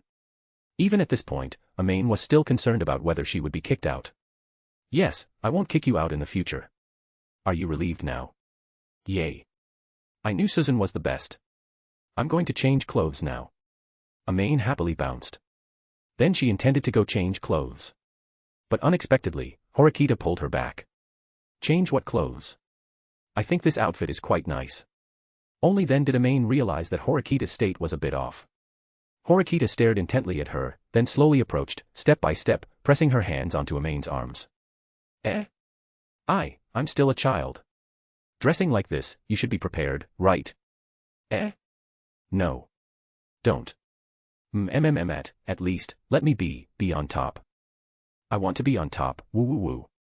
I regularly post chapter previews there, so you'll always be up to date and won't have to wait too long. And if you enjoy the story, don't forget to give me a power stone. Your support really motivates me to continue translating. Chapter 85, Chapter 84, even a salted fish must learn to flip over. As the afterglow of dusk shone on the sports field, the school's streetlights cast a faint glow. In a certain room in the student dormitory building, two girls lay on the bed, drenched in sweat. Horikita's gaze was somewhat vacant. She was simply covered by a blanket, meant to conceal her body. Feeling parched, Horikita intended to get up and pour herself a glass of water. But unexpectedly, as soon as her body moved, she winced in pain. This time, it seemed a bit too much. If you want water, shall I get it for Suzune? But you have to give me a kiss. Amane's relaxed voice came from the side. Immediately following was Amane's all-too-familiar face entering Horikita's sight. Strong self-esteem and shame made Horikita not want to admit that she couldn't even get out of bed. But the demands of reality could only make her choose to compromise. Horikita reluctantly raised her head and lightly pecked Amane's face, then buried her head back into the pillow. She seemed to feel that she was too embarrassing in this state. However, Amane happily ran off the bed and poured a glass of water for Horikita, bringing it to Horikita's face. Before Horikita could speak, Amane picked her up with one hand and held the cup to Horikita's lips. Horikita drank a few sips, blushing. The tearing pain in her throat only slightly eased. Thank you. Horikita's voice was a bit hoarse. Of course, this wasn't because Horikita was sick or anything. Rather, her voice had become hoarse from being too loud just now. Fortunately, Horikita's room was right next to the elevator.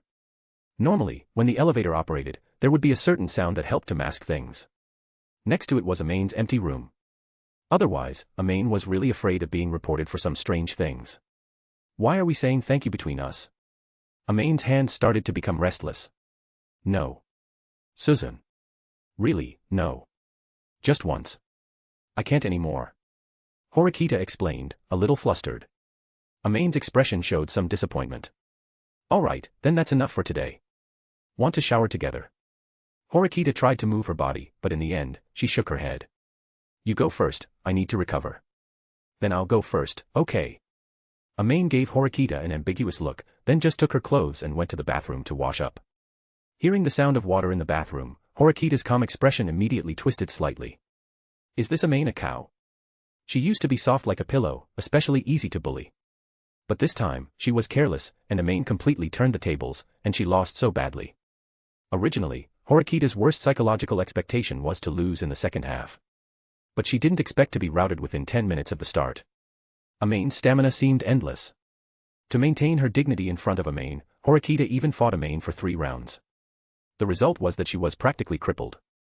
Now, even turning over made her wonder if she only had half a body left. This time must be an accident. It seems I need to strengthen my training in the future. How can I let Amane get the better of me? What Horikita found most unacceptable was the reversal of offense and defense, the change of positions. It was her first time being bullied by Amane like this.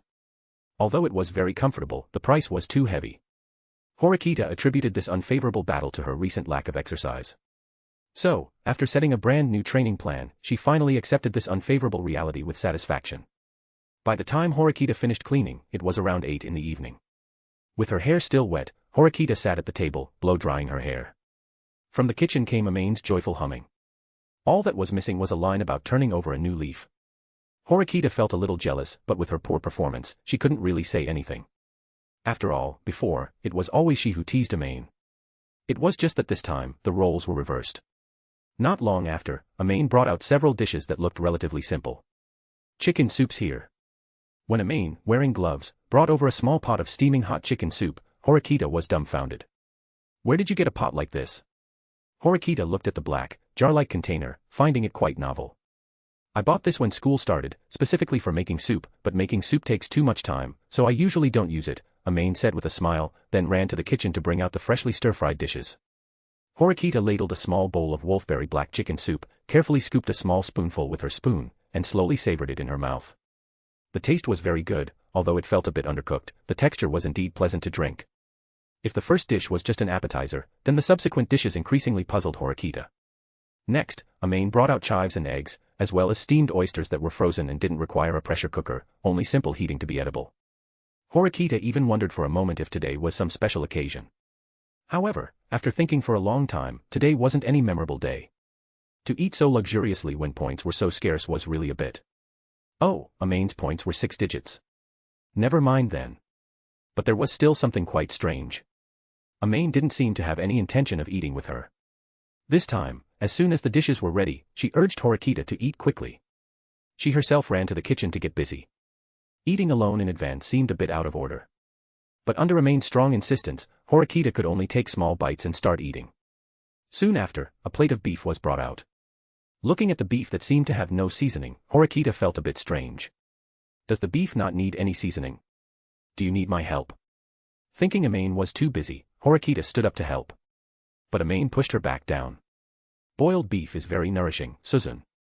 You just need to eat it in big mouthfuls, Amane said, poking Horikita's cheek. Then she skipped into the kitchen. Finally, there was a porridge that just needed a little processing before it could be eaten. Including this porridge, tonight's dinner was complete. Only when Amane came out of the kitchen with the last bowl of porridge did Horikita breathe a sigh of relief. If Amane kept adding dishes, she would start to wonder if they would be eating until the day after tomorrow. But when she saw the porridge Amane was holding, she also started to doubt life itself. It looked like red bean porridge, but the color was too dark, looking as if soy sauce had been added. Could such porridge really taste good? Horikita picked up the porridge and took a small sip. So sweet. The rapidly spreading sweetness in her mouth stimulated Horikita's taste buds. Such sweetness was too strange. Although red bean porridge itself was already on the sweeter side, this level of sweetness was clearly excessive. What did you add to it? Brown sugar. Brown sugar with red bean porridge? What kind of strange combination was that? Tonight's meal felt a bit odd all around. Just as Horikita was still wondering why Amane had suddenly decided to prepare such strange dishes today, she felt her body becoming somewhat warm. I regularly post chapter previews there, so you'll always be up to date and won't have to wait too long. And if you enjoy the story, don't forget to give me a power stone.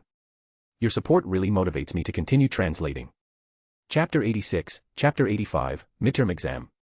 Hirata's despair. The wonderful moments of a holiday always pass quickly. Before the students could even react, they were back in the classroom, listening to their teacher's lectures. In the blink of an eye, it was Friday again. If it were a normal Friday, then today would usually be when student spirits were highest. Because if they just made it through today, it would be another holiday for them to enjoy. With enough points, they might even discuss going to the shopping center. Even without points, they could spend a nice holiday in their dorms, recharging their spirits. But today was clearly different from usual. The atmosphere in the classroom was exceptionally serious. Because today was the day of the midterm exam. Hirata's heavy dark circles made people worry about his physical condition. But this was unavoidable. Ever since the incident with Horikita's study group violence, Hirata had tried his best to persuade everyone to join his study group. For boys who were unwilling to participate, he even went to their dorms privately to tutor them individually. It was well known that one person's efforts were limited. So Hirata even managed to convince Kushida Kikyo, Yukimura Terahiko, Wang Meiyu, and other students with decent grades in the class. He organized a large study group, with the goal of helping everyone pass the midterm exam successfully. This caused Hirata to severely overdraw his physical and mental energy. However, Hirata's own mindset seemed quite good. Clearly, the study group's results during this period had been fruitful. Otherwise, Hirata, who was already so exhausted, would never have been able to smile. These days, Horikita had also been tutoring Amane. But to say it was tutoring, in reality, as they tutored, it just, cough. However, judging by their usual grades, as long as no groundbreaking accident occurred, there shouldn't be any major problems. As for what a groundbreaking accident would be. For example, if it were announced that anything above 95 points was a failing grade. In that case, Horikita and Amane might face a crisis. Otherwise, Amane believed that such a simple exam would not pose any pressure for her. Sudo walked into the classroom, carrying his backpack with one hand. His other hand was still bandaged. 2 weeks were clearly not enough for Sudo to fully recover. What? Didn't Sudo drop out? Oh. I forgot to mention. On the very first day Sudo submitted his withdrawal application, Hirata ran to persuade him. What was unexpected was that Sudo's conditions were exactly as Amane had predicted, and he even escalated them. He demanded that Amane and Horikita kneel and apologize, and compensate him with 100,000 points. Setting aside the request to kneel and apologize for a moment, regarding the 100,000 points, Amane didn't think Sudo knew about her point situation. If he did, he shouldn't have been so conservative. Most likely, he just based it on his own perception and casually named what he considered an exorbitant price. Such conditions were naturally rejected by Hirata outright. In Hirata's opinion, it might be possible for the entire D class to gather 100,000 points, but asking 2 people to gather 100,000 points was a bit too harsh. As for the first condition, Hirata, based on Amane's words, rejected Sudo without even thinking. Seeing Hirata reject him repeatedly, Sudo angrily drove Hirata out. But Hirata was also patient. He went to find Sudo right after school. He tried to persuade Sudo to change his mind.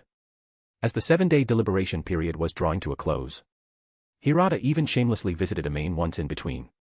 However, Amane strongly refused any contact with Sudo. Both sides were exceptionally stubborn. This left Hirata, caught in the middle, feeling helpless. He could only try every possible way to convince Sudo. Unfortunately, Sudo remained unmoved. However, what was interesting was that on the last day of the deliberation period, Sudo suddenly withdrew his withdrawal application. His reason was that he was moved by Hirata's spirit. But given the current situation, everyone knew exactly what was going on. Even Hirata could see through his little trick. Yet Sudo still thought his handling of the situation was flawless. Although he had taken a long leave due to the injury assessment, Sudo still had to participate in special exams like the midterm. Considering Sudo's missed classes and physical condition, the school even specifically approved an extra 10 points for his written exam. This basically meant it would be very difficult for him to be expelled for failing the exam. The moment Sudo entered the classroom, his gaze first fiercely turned to Horikita. Horikita, who was engrossed in reading, couldn't be bothered with him. Then his gaze shifted to Amane. Amane merely glanced indifferently at Sudo, forcing him to avert his eyes. He still knew who the soft target was. Not long after, Chabashira-sensei walked in, carrying a stack of test papers. Her gaze first swept around the classroom. Then she nodded with satisfaction. No one is absent. It seems the whole class is here. Chabashira-sensei smiled with satisfaction. This midterm exam is the first hurdle you'll face in this school. If you can't even pass a hurdle like this, then I can only say this school isn't quite right for you. If you want to prove you're not defective or substandard, then write the correct answers clearly on the test paper and let me witness your ability. After Chabashira-sensei finished speaking, the entire classroom fell silent. Although the atmosphere was heavy, Chabashira still observed that many people looked confident. It seemed they had come prepared. However, they were too naive. Soon, they would learn what frustration felt like. Only frustration would allow people to grow. Be it Hirata, Ayanokoji, or even Horikita, it didn't matter. Those of you with leadership qualities, who can lead the class upwards. Let me see what you're made of when you face setbacks. Soon, the test papers were distributed from front to back to everyone. The first exam was history, taught by Chabashira-sensei. Amane roughly scanned the questions. They were incredibly simple. Just as she was about to fill in the answers, she heard a gasp. Amane quickly looked up. She saw Hirata suddenly stand up. Chabashira-sensei, what exactly is going on? The content of the exam is completely different from the pre-exam review topics you gave us. Hirata's tone, uncharacteristically, was tinged with accusation. However, Hirata's questioning was met with a careless apology from Chabashira-sensei. Oh dear, I'm so sorry, I forgot to mention, there was a temporary change in the exam questions, so many questions are not within the review scope I outlined. Chabashira-sensei's indifferent attitude angered Hirata. Chabashira-sensei. How could you do this? How could you forget such an important thing? Everyone reviewed according to the exam scope you provided. So what? If you paid attention in class, questions of this difficulty shouldn't be hard, right? Now, Hirata, sit down. Chabashira's stern reprimand made Hirata reluctantly sit down. He held his head in distress. His study group had been entirely based on the review scope outlined by the teacher.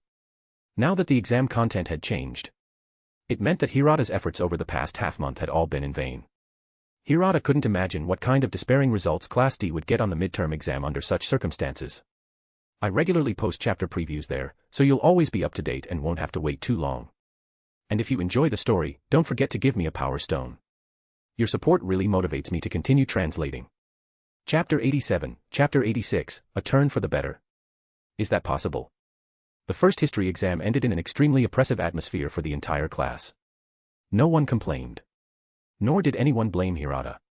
But this only made Hirata feel even more intensely self-reproachful. As soon as the first exam ended, he headed towards the restroom. Ayanokoji, sitting behind Amane, subtly followed him. All of this was under Amane's observation.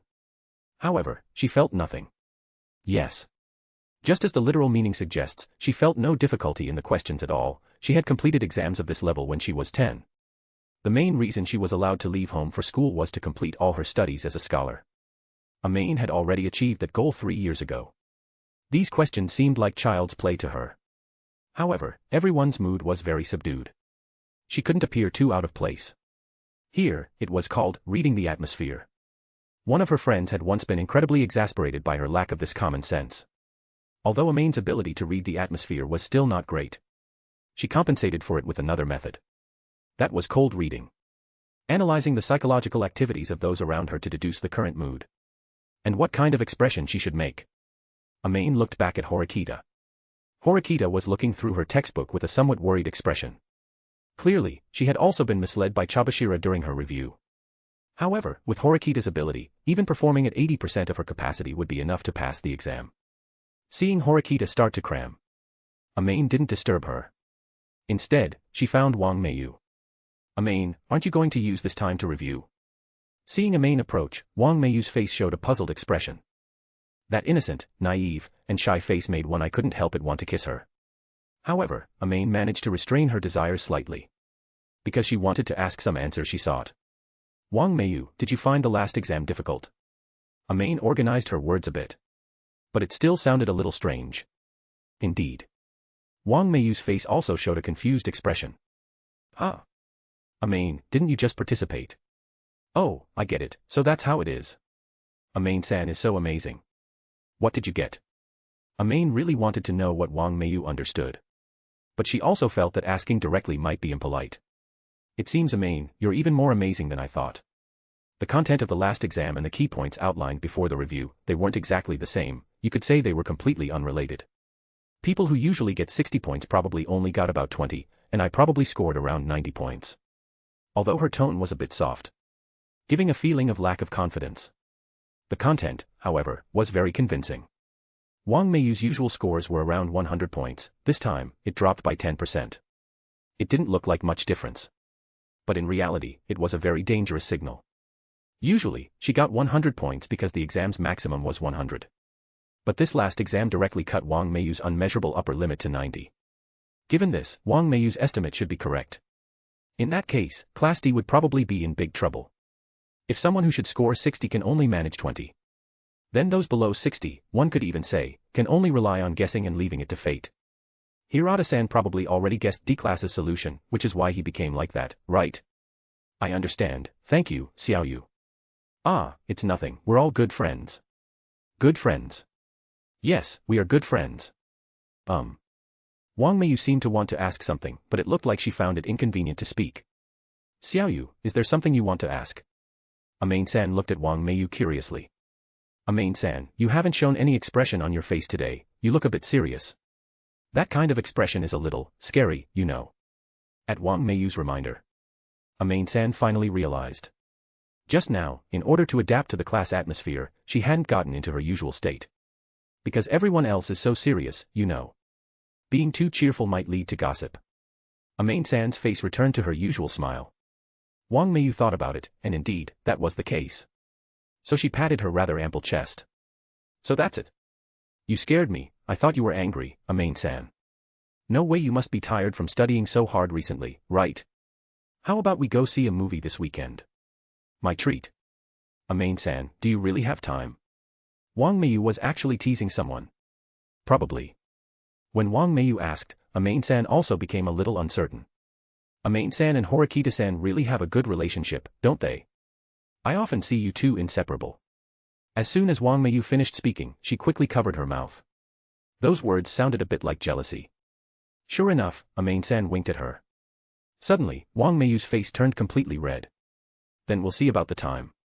After making plans with Wang Meiyu, Amane-san returned to her seat. The expression on her face reverted to the serious one that blended in with the class. Wang Meiyu, on the other hand, was still sighing with emotion. She and Amane-san both scored perfectly on the entrance exam. Originally, she thought the gap between them wouldn't be too large. But Amane-san's performance made her realize that there's always someone better. If a person cannot determine the difficulty of a test paper, then there are only two possibilities: either they didn't do it, or their ability far exceeds the standard of the test paper. If you always get a perfect score no matter what, you can't feel how the difficulty of the test paper changes. Amane-san was one of those monsters. Wang Meiyu could be sure. Amane-san's natural expression showed no hint of pretense. That is to say, she simply didn't feel how difficult this exam was. Amane-san is really amazing. I need to work harder too. Unlike the classroom shrouded in silence, roaring sounds came from the men's restroom. Why is this happening? Damn it. Why didn't you tell us? Hirata-san roared at his incompetent reflection in the mirror, his voice hoarse. But no one there could respond to him. Chabashira-san's actions made him feel confused. Why? Chabashira-san didn't seem like she had truly forgotten. That is to say, Chabashira-san deliberately created this situation. What did she want to do? No. Hirata-san stopped thinking. He didn't dare to continue thinking. Because no matter how he thought about it, one word couldn't be avoided. Selection. To filter out those who still had value. And then discard all the useless dregs. Hirata-san knew Chabashira-san's thoughts. But he was unwilling to accept reality. Hirata-san, you look like you're in pain. The moment Ayanokoji's calm voice sounded, Hirata-san's shoulders trembled violently twice. Then he forced a smile. Sorry, am I holding things up here? Hirata-san made way for Ayanokoji at the sink. Ayanokoji walked to the sink and began to wash his hands. There's still a chance. Ah. Ayanokoji, what are you saying? I said, we still have a chance to grasp the last glimmer of hope, but I need your assistance. Ayanokoji looked at Hirata-san seriously, saying words that Hirata-san couldn't ignore. I regularly post chapter previews there, so you'll always be up to date and won't have to wait too long. And if you enjoy the story, don't forget to give me a power stone. Your support really motivates me to continue translating. Chapter 88, Chapter 87, Kneeling, a Sincere Request. Ayanokoji, you have a solution, right? Hirata-san excitedly pressed on Ayanokoji's shoulders. He asked loudly. Hirata-san, please calm down a little first. Ayanokoji's voice helped Hirata-san calm down slightly from his surprise. Sorry, I lost my composure just now. Ayanokoji, were your words just now true? Do you really have a way to help everyone pass the exam safely? Pass the exam safely? Ayanokoji shook his head internally. Given D-class's current situation, it was destined that it would be impossible for everyone to pass the exam safely. His method was only a temporary emergency measure. I bought the first semester's midterm exam papers from the upperclassmen. Hearing Ayanokoji say this, the hope in Hirata-san's eyes completely vanished. However, he still maintained a smile. Because Ayanokoji was the first person to offer him advice when he faced difficulties. No matter how disappointed he was, he couldn't get angry at him. Then, Ayanokoji, have you found anything? Even knowing the key points is already too late. Hirata-san glanced at the time. There were less than 3 minutes left until the next exam began. Even if he analyzed the general knowledge points, there wouldn't be enough time to review. Their first semester midterm exam paper was exactly the same as the one we just took. Ayanokoji's words were like a bolt from the blue, leaving Hirata-san a bit at a loss. What? Exactly the same? Ayanokoji, you're not joking, are you? Hirata-san urgently wanted to confirm the truth of the matter. Unexpectedly, Ayanokoji directly pulled out a few test papers from his pocket. After Hirata-san took them, he immediately found the history subject paper. It really is exactly the same. Ayanokoji, why didn't you tell me earlier? If we had these papers earlier, we definitely. If I had told you earlier, Hirata-san, would you have believed me? Ayanokoji's rhetorical question made Hirata-san pause for a moment. Then he smiled. It's my fault. It seems that the lack of interaction between us caused some misunderstanding. I know my answer now might seem a bit artificial, but I still want to answer you. I would choose to believe you. Hirata-san's serious expression moved Ayanokoji. So there really are people in this world who would casually trust others. But you have to understand, I can't guarantee you would believe me, and the questions above are completely different from what was mentioned before. I also don't know if this test paper will help you. Moreover, if people find out I bought the test papers, there might be trouble. Ayano-koji, thinking quickly, brought up Chabashira-san to defend himself. Hirata-san nodded in understanding. Carelessly giving such things to others. If the other party intentionally leaked it, it might cause unnecessary trouble for Ayano-koji. This is my oversight, but the next subject is Japanese language, and there's simply no time to show everyone the answers now, and explaining also takes some time. Hirata-san was a bit anxious. The hope of bringing the class back from the brink was right in his hands. Yet, he couldn't maximize its use. This made him anxious. Then let everyone score poorly on this test, because failure is determined by the average score. Average. Hirata's eyes lit up. I understand, let's go back quickly. There were still 30 seconds, it should be enough time. Hirata ran like the wind, rushing into the classroom. Even Karuizawa, who approached to ask him something, was dribbled past by him with a football-like move. Listen everyone, I already know the answers to the upcoming tests. I hope everyone can significantly lower their scores on this test, so we can lower the average and prevent anyone from. Hirata, the test is about to begin. Return to your seat. Chabashira mercilessly drove Hirata off the podium. Unwilling, Hirata looked at everyone who was still in shock and confusion. Suddenly, he made a move that shocked everyone. Thud. Hirata actually performed a Dajiza, kneeling down before everyone on the spot. Please trust me this one time. Hirata, what are you doing? Hirata-san, please get up. I'll trust you, Hirata-san, please get up. Clap, clap, clap. Koenji, who was closest, started clapping. Hirata boy, though I don't know what you're trying to do, your courage is admirable. I appreciate such behavior from you, but kneeling for some incompetent people will only devalue you as a man. Koenji's words seemed a bit confusing. But Hirata understood. I don't want to lose any companion here. Hirata was forcefully pulled to his feet by several girls. His firm gaze met Koenji's. Koenji straightened his body slightly. You are not a saint, you don't need to bear a saint's responsibilities, but the reason saints are worshipped is because they embrace everyone, isn't it? Ha ha ha ha ha, interesting, truly interesting. I can't wait to see your expression of despair, Hirata.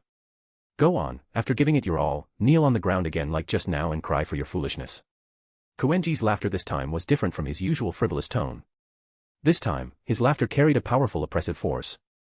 Karuizawa, hearing Koenji mock Hirata, was about to defend Hirata. But the moment her eyes met Koenji's, she felt as if she was being stared at by a fierce wolf. The spine-chilling sensation made Karuizawa unable to utter a single word. Though I don't know what happened, from now on, all of you shut your mouths. The test has already begun. Hirata, if you don't return to your seat, are you planning to be disqualified from the test? Chabashira coldly sent Hirata back to his seat. But the corners of her mouth curved slightly upwards. Things were indeed becoming interesting, just as Koenji had said. Amane's gaze turned towards Koenji. This man, who was usually unconsciously overlooked. She didn't expect him to possess such charisma. Koenji. She seemed to have some impression of him. It looked like Hirata had found a way to save Class D. But, bringing it out now might already be too late, right? Amane secretly glanced at Horikita. Horikita bit her lip. Her face was filled with unwillingness. If it had been her just now, would she have knelt in front of everyone and begged them to cooperate with her? Horikita couldn't imagine herself ever doing that. Even if she had to kneel, she couldn't accept such a humiliating act in front of everyone. But Hirata did it. Perhaps, as her brother said. She still had a long way to go. As long as Amane was there, she would definitely be able to continue. Thinking of Amane. Horikita suddenly realized something was amiss. Hasn't Amane been a bit too well-behaved lately? Could she be secretly engaging in some activities behind her back? I regularly post chapter previews there, so you'll always be up to date and won't have to wait too long. And if you enjoy the story, don't forget to give me a power stone. Your support really motivates me to continue translating. Chapter 89, Chapter 88, Ayano-koji's Oversight. The Japanese language test was relatively relaxed. Compared to the previously despair-inducing test atmosphere. Due to Hirata's request, and the fact that Hirata claimed to have the answers to the remaining tests. So, everyone didn't seem too nervous about this test. Those with excellent grades even finished the test half an hour later, within the allotted time. Because they didn't need to meticulously control their scores. By simply leaving the later major questions unanswered, they could easily keep their scores around 70 points. However, Amane didn't have such concerns. She answered the questions as she normally would. She had no intention of responding to Hirata's request. In Amane's opinion, there was no need for it. However, Horikita quickly completed her answer sheet. It seemed she chose to trust Hirata. Chabashira-sensei, who was patrolling and proctoring, naturally noticed the changes in the class. Although her face still looked cold. Inwardly, however, she approved of Hirata's approach. But when she walked over to Amane's side, she couldn't maintain her composure. Seeing Amane's completely filled answer sheet, Chabashira-sensei felt her scalp tingle and couldn't help but pick up the paper to examine it. Every answer was correct. This meant that in the Japanese language subject, while everyone else kept their scores low, Amane intended to achieve a high score. This girl. Chabashira-sensei was somewhat displeased with Amane's actions. However, as a teacher, she couldn't say much, so she could only put the test paper back. The entire test ended in a slightly more relaxed atmosphere. As soon as the test ended, Hirata eagerly walked to the podium. He took out the so-called senior students' test papers. Due to limited time, Hirata directly took photos and sent them to the class group chat. Those who wanted to see could memorize the answers as much as possible based on the photos in the group chat. Amane also clicked on the image. She found that the history and Japanese language test papers on it were exactly the same as the senior students' papers. Amane was also a bit surprised. She hadn't expected the school to design such a method that allowed everyone to perfectly pass the test. In this way, perhaps everyone could pass the test. After all, one only needed to memorize the answers for the subject to be tested next time. This kind of short-term rapid memorization would play a huge role in the test. It was not hard to imagine that in the next few tests, everyone in Class D would achieve surprisingly high scores. Or scores far exceeding their usual performance. However, everyone seemed to have overlooked something. Mathematics and English subjects were simply disastrous for those with poor foundational skills. Even if the answers were right in front of them, they would seem like gibberish. Without anyone explaining, at most, they would only memorize the answers to the multiple-choice questions. And these two test papers, whether intentionally or unintentionally. The score for multiple-choice questions was only a subtle 20 points. Horikita came to Amane's side, looking at Amane intently staring at her phone screen, feeling somewhat relieved. It seemed that even if Amane had good grades, she would still pay attention to the test information in the group chat. This way, everyone should be able to unite and get through the test. Horikita curiously leaned over and glanced at Amane's screen. A red-haired girl wearing revealing. Amane, sensing someone approaching, instantly showed Horikita what screen switching in a second looked like. Her speed was so fast that Horikita blushed. Then, next. Amane, what are you looking at? Horikita's hand gently pressed on Amane's shoulder. I'm looking at the test paper photos sent in the group, Amane said, showing her phone to Horikita as if presenting a treasure. If Horikita hadn't seen Amane's phone screen just now, I almost believed her nonsense. However, Horikita was curious about one thing. How exactly did Amane manage to lie without any flaws? Is that so? Amane, you weren't looking at anything else, were you? Like cute girls or something? Horikita deliberately hinted that she had seen what happened just now. What do you mean? Suzune, you're overthinking it. Amane looked a little guilty and tried to put her phone away. But Horikita, quick as a flash, snatched it. Amane, you're a bad girl. You're looking at pictures of cute girls during an exam. Horikita said, switching back to Amane's photo album. The result, however, showed a photo of her reading in her dorm room. Eh? How can this be? Horikita swore she had just seen a photo of a red-haired girl, who looked somewhat familiar. Mysterious red-haired girl.jpg. How could it have turned into her own picture? Horikita looked at Amane with an inquiring gaze. Sigh, I saw you, Suzune, were studying, so I didn't want to disturb you. But I missed you, so I could only secretly look at your photos to pass the time. I didn't expect you'd find out. Ah, how embarrassing. Amane covered her face, a slight blush spreading across it. She looked shy. Horikita's eyes widened, and for a moment, she didn't know how to react appropriately. Ahem, next time, don't think about such random things during an exam. You can look at whatever you want back in the dorm. During the exam, you need to focus on the test, understand? Horikita saw that the situation was not developing as she had expected. She could only lecture Amane for a bit. Yes. I promise I won't secretly look at your cute photos again, Suzune. Amane's serious expression made Horikita blush furiously. After giving Amane a glare, she returned the phone to her. She went back to her seat, mulling over the scene she had just witnessed. Good thing I have a private album. Amane breathed a sigh of relief. She was almost caught. Luckily, she had specifically set up a private album to prevent Horikita from checking her phone and had even spent points to expand its storage capacity. This was truly foolproof. Humph. The remaining 3 exams were pretty much as Amane had guessed. With the boost from the answers, most of the students who ranked in the middle to upper half of the class clearly showed a drastic change in their expressions. Some even displayed confident smiles. However, among the struggling students, even though they tried their best to answer, they were still overwhelmed by the chemistry, math, and English exams. Their expressions were exceptionally gloomy. After the exam ended, Amane planned to go shopping with Horikita, intending to appease Horikita first, and then tentatively bring up the matter of going to the movies with someone else tomorrow. When Horikita was in a good mood, the probability of her agreeing would be higher. But just as Amane was humming a tune and about to leave the classroom, she was unexpectedly approached by Ayano-koji. "Miyako-san, do you think anyone will be expelled after this exam?" Frankly, Ayano-koji's question was very sudden. Leaving aside their relationship, discussing such matters with her was meaningless. No matter how she looked at it, the outcome wouldn't change. "It's hard to say about such things, but I do think you should have given the test papers to Hirata a little earlier." "I don't understand what Miyako-san means." Seeing that Ayano-koji still intended to deny it, Amane didn't mind. After all, if such a thing spread, it wouldn't be good for Ayano-koji. "It doesn't matter if you don't understand. What I want to say is, although you exploited Hirata's lack of choice in an emergency to make him trust you, you overlooked a crucial thing. The biggest problem with this exam isn't you and Hirata, but those failing stragglers in the class. They are the key to the problem, yet you only considered how to make Hirata trust you, and didn't consider. Rome wasn't built in a day. Those stragglers aren't the type who can pass the passing line just by looking at the answers, Ayano-koji-kun. You were careless. I regularly post chapter previews there, so you'll always be up to date and won't have to wait too long. And if you enjoy the story, don't forget to give me a power stone. Your support really motivates me to continue translating."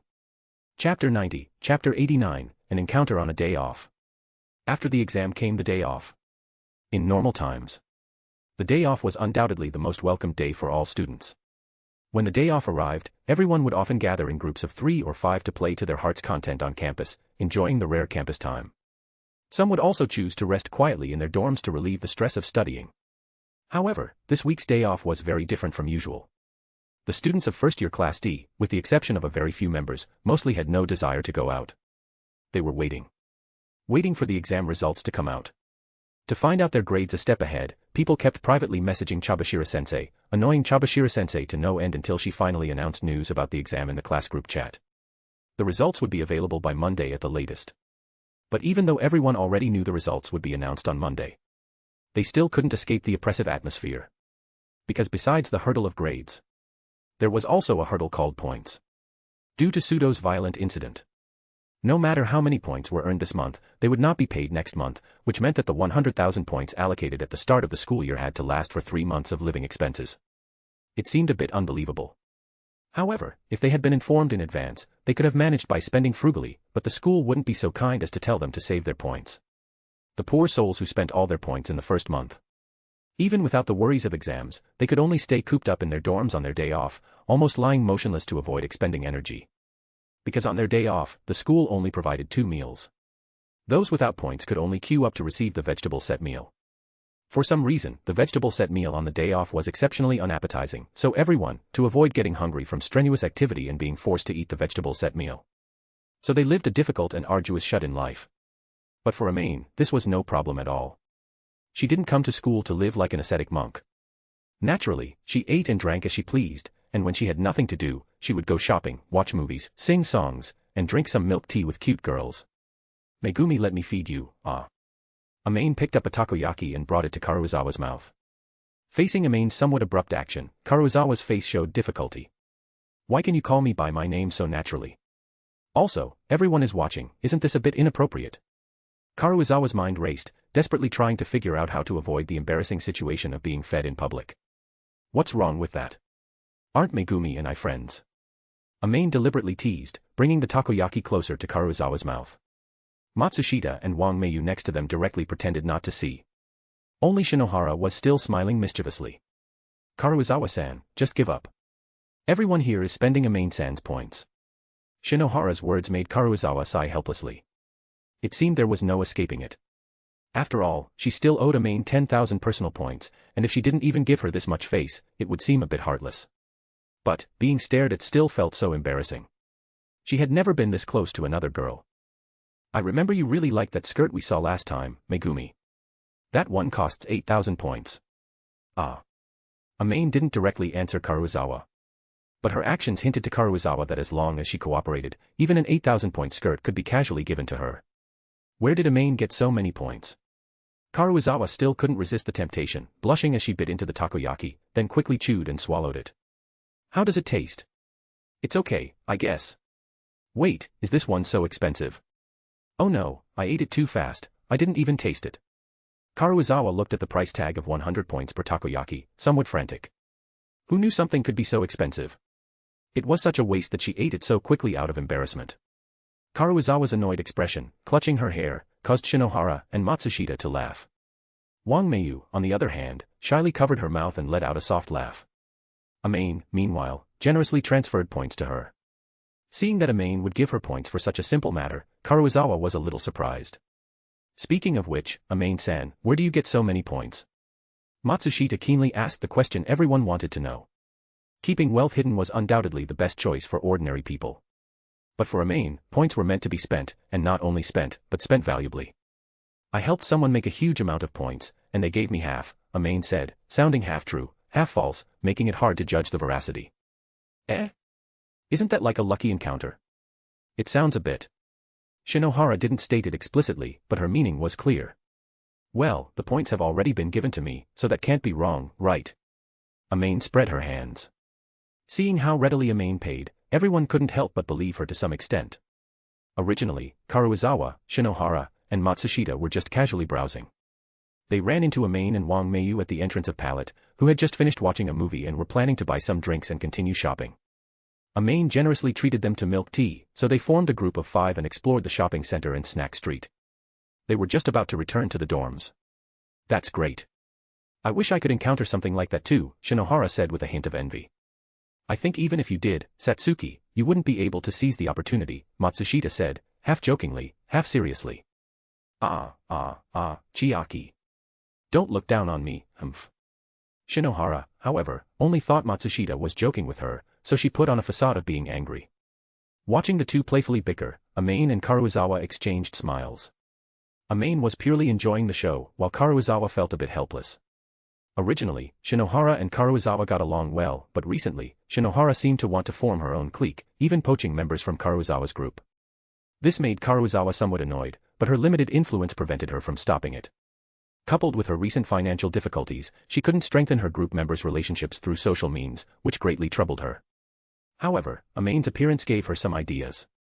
How wonderful it would be if we could all enjoy school life so easily together every day, Karuizawa began with a classic evasive negotiation tactic. The beginning and end were all nonsense, there was only one keyword, we. I also really like this kind of life, but without effort, there's no reward. Without points, it would be impossible to move forward in school, Amane narrowed her eyes slightly. Her answer to Karuizawa was reward. What seemed like an ordinary, unremarkable sentiment actually contained the meaning that Karuizawa was trying to recruit Amane into her group. Amane indicated that she could join and was willing to pay a certain price, which was points, but she wanted to know what kind of reward she would get for joining Karuizawa's group. Karuizawa felt a stomachache because she currently had nothing. Meeting someone as powerful as Amane, she had no way to offer a reward that could move her. However, the reward Amane wanted wasn't something uninteresting like points, but Karuizawa herself. I regularly post chapter previews there, so you'll always be up to date and won't have to wait too long. And if you enjoy the story, don't forget to give me a power stone. Your support really motivates me to continue translating. Chapter 91, Chapter 90, 15 Expelled. Amane desired Karuizawa, but not in a strange way. Amane needed Karuizawa's influence to help her accomplish her upcoming tasks, which is why she was willing to spend a large amount of points on her. Although Karuizawa sensed Amane's deliberate goodwill and the possibility that she might be asked for help, in the face of her tight finances, she could only accept Amane's kindness, and the two immediately hit it off. Wang Meiyu and Shinohara had no idea what Karuizawa and Amane were discussing, only thinking it was a normal conversation. They occasionally interjected a few words. Only Matsushita frowned slightly. She had a feeling something big was about to happen. Otherwise, Amane wouldn't have needed to reveal her points. If Amane had been more discreet, she could have freely used those points herself, especially in a class where points were scarce. Having a large sum of points might even lead to discrimination and exclusion. But Amane openly shared them with them. This was equivalent to showcasing her strength. The more depleted a class's points were, the more points would become a bridge for communication. Even if you disliked someone, could you really reject points? If you got angry at someone, you'd have to eat the wild vegetable meal on the weekend, that's the logic. Matsushita, upon realizing that Karuizawa had actually compromised, understood that Amane was planning something big. Matsushita's speculation was based on something. If Shinohara or Kushida did this, it would most likely be to win people over. However, although Amane belonged to Kushida's small group, she was highly independent, almost like an anomaly who only associated with Horikita. What could she gain by using points to win people over or recruit others? The things she could do were very limited. Most likely, it was to gain support for a particular matter. Otherwise, if it were simply to gain the support of girls, she would only need to find Kushida. Kushida's personality was more reassuring than Shinohara's and Karuizawa's, and her involvement would be more effective. The reason Amane chose Karuizawa was not because Karuizawa had extensive connections, but because as Hirata Yusuke's girlfriend, she could exert some influence on Hirata. This would allow her to leverage Hirata's influence to gain the support of most of the class. It was clear this would not be a minor matter. The holiday quickly passed. All first-year students would face their first judgment today. Compared to classes A and B, which had no pressure, classes C and D were not so relaxed. Class C was slightly better. Besides a few guys who were all muscle, the majority were ordinary students. Although the top quality wasn't as luxurious, the overall scores were quite average. The pressure naturally fell on Class D. On this day, the moment Chabashira entered the classroom, the entire class's gaze immediately focused on Chabashira, hoping to glean some useful information from her expression. Facing the spotlight, Chabashira not only didn't feel happy but had a gloomy expression. With a bitter taste in her mouth, she had to admit that she had overplayed her hand this time. Her intention was to give the class some setbacks, and then use those setbacks to cultivate class leaders while strengthening the cohesion of the entire class. However, the current results were not optimistic. No, it should be said that she still didn't have a clear understanding of Class D. The result was that she had no idea this class could be so bad. Chabashira walked heavily to the podium. Seeing Chabashira's gloomy face, everyone nervously fell silent. Even Hirata was breathless under the serious atmosphere. But as the class leader, he had an obligation to ask about the results for everyone. Chabashira, I remember you said today was the day to announce the midterm exam results, right? Hirata asked cautiously. That's right. The results are out. I regret to inform you that the scores are very unsatisfactory. Due to limited time, I can only make it brief. Taking too long might affect the subsequent procedures, Chabashira said with a bitter taste in her mouth. She had always been waiting for a Class D that could fulfill her dream, but that wish was shattered again and again. Unwilling to accept the status quo, she for the first time had the idea of interfering with the class's progress and put it into practice. The result was a complete failure, even worse than when her mistake years ago prevented the entire class from graduating as Class A. Perhaps this mistake was even more serious than the one back then. Upon hearing that the scores were unsatisfactory, many in the class painfully clutched their heads, praying that they wouldn't be expelled. Another group of people frowned, already considering what to do if someone was actually expelled. Chabashira posted the exam results on the blackboard. Most people didn't do particularly well in the first two subjects, but many scored high in the last three. At first glance, it seemed like something to celebrate. However, this exam wasn't about who scored high, but about who scored low. Amane, Horikita, Ayanokoji, Hirata, Kuenji, and others all started by looking from the bottom up. Sudo was in last place. Just looking at his scores was despair-inducing. He scored 35 and 17 in the first two subjects, and 41, 11, and 19 in the last three. Even with the school's bonus points, such scores would be of no help, right? But just as everyone was still feeling sad for Sudo, Chabashira drew a red line directly across roughly halfway down the list.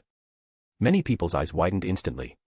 This time, 15 students failed. Chabashira SAE closed her eyes in pain. She had completely underestimated how rotten this class had become. Even if she hadn't informed them in advance that the scope of the review had changed, some would surely have discovered the trick to passing. In fact, Ayanokoji had done just that. Unfortunately, due to unknown reasons, Ayanokoji didn't deliver the answers to Hirata in time. This ultimately led to the tragedy. Chabashira-sensei. What does this mean? Hirata had already understood what Chabashira-sensei meant, but he didn't want to believe the outcome these people were about to face. Hirata-san, these individuals are about to be expelled. Chabashira-sensei finished speaking, her gaze sweeping over the stunned crowd. Members below the red line, please come to my office after school to sign your withdrawal forms. Wait. To Amane's surprise, the next person to stand up was Horikita. Chabashira-sensei, don't you think this is too arbitrary? Even if it's an expulsion, you should tell us the reason. What exactly is the passing score for expulsion? I hope to get an answer from you, Chabashira-sensei. Horikita's gaze was firm as she stared at Chabashira-sensei. Since you want to know, then I'll tell you.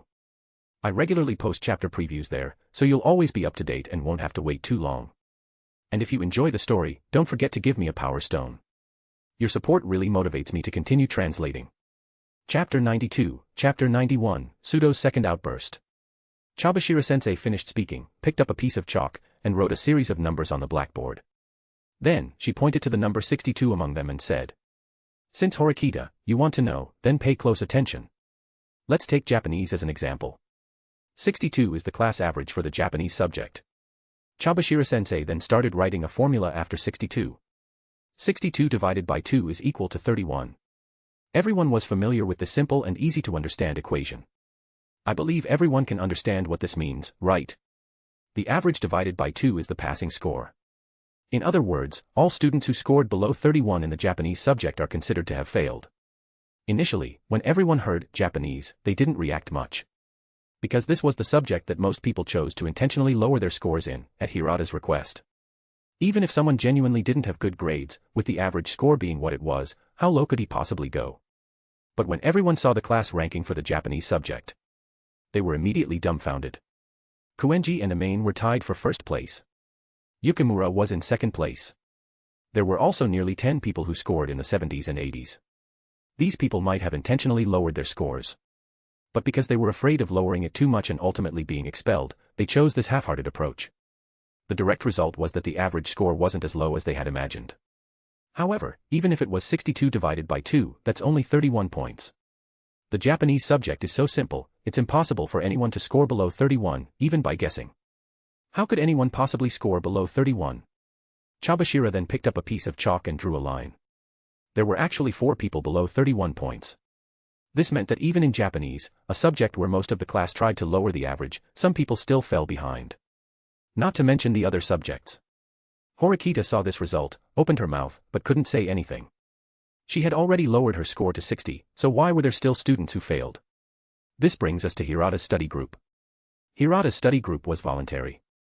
The group of people who were in the bottom third of the class, who should have received special attention, all did not participate in Hirata's study group, because they felt that even if they went, they wouldn't learn anything, and it was more comfortable to play on their phones and games in their dorm rooms.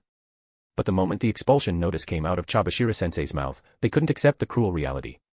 What a bunch of pathetic guys. Learning or not learning is a personal freedom, and there's nothing wrong with that. But if they don't even have the courage to bear the consequences, that's truly too shameful. Amane's gaze turned to the silent Sudo.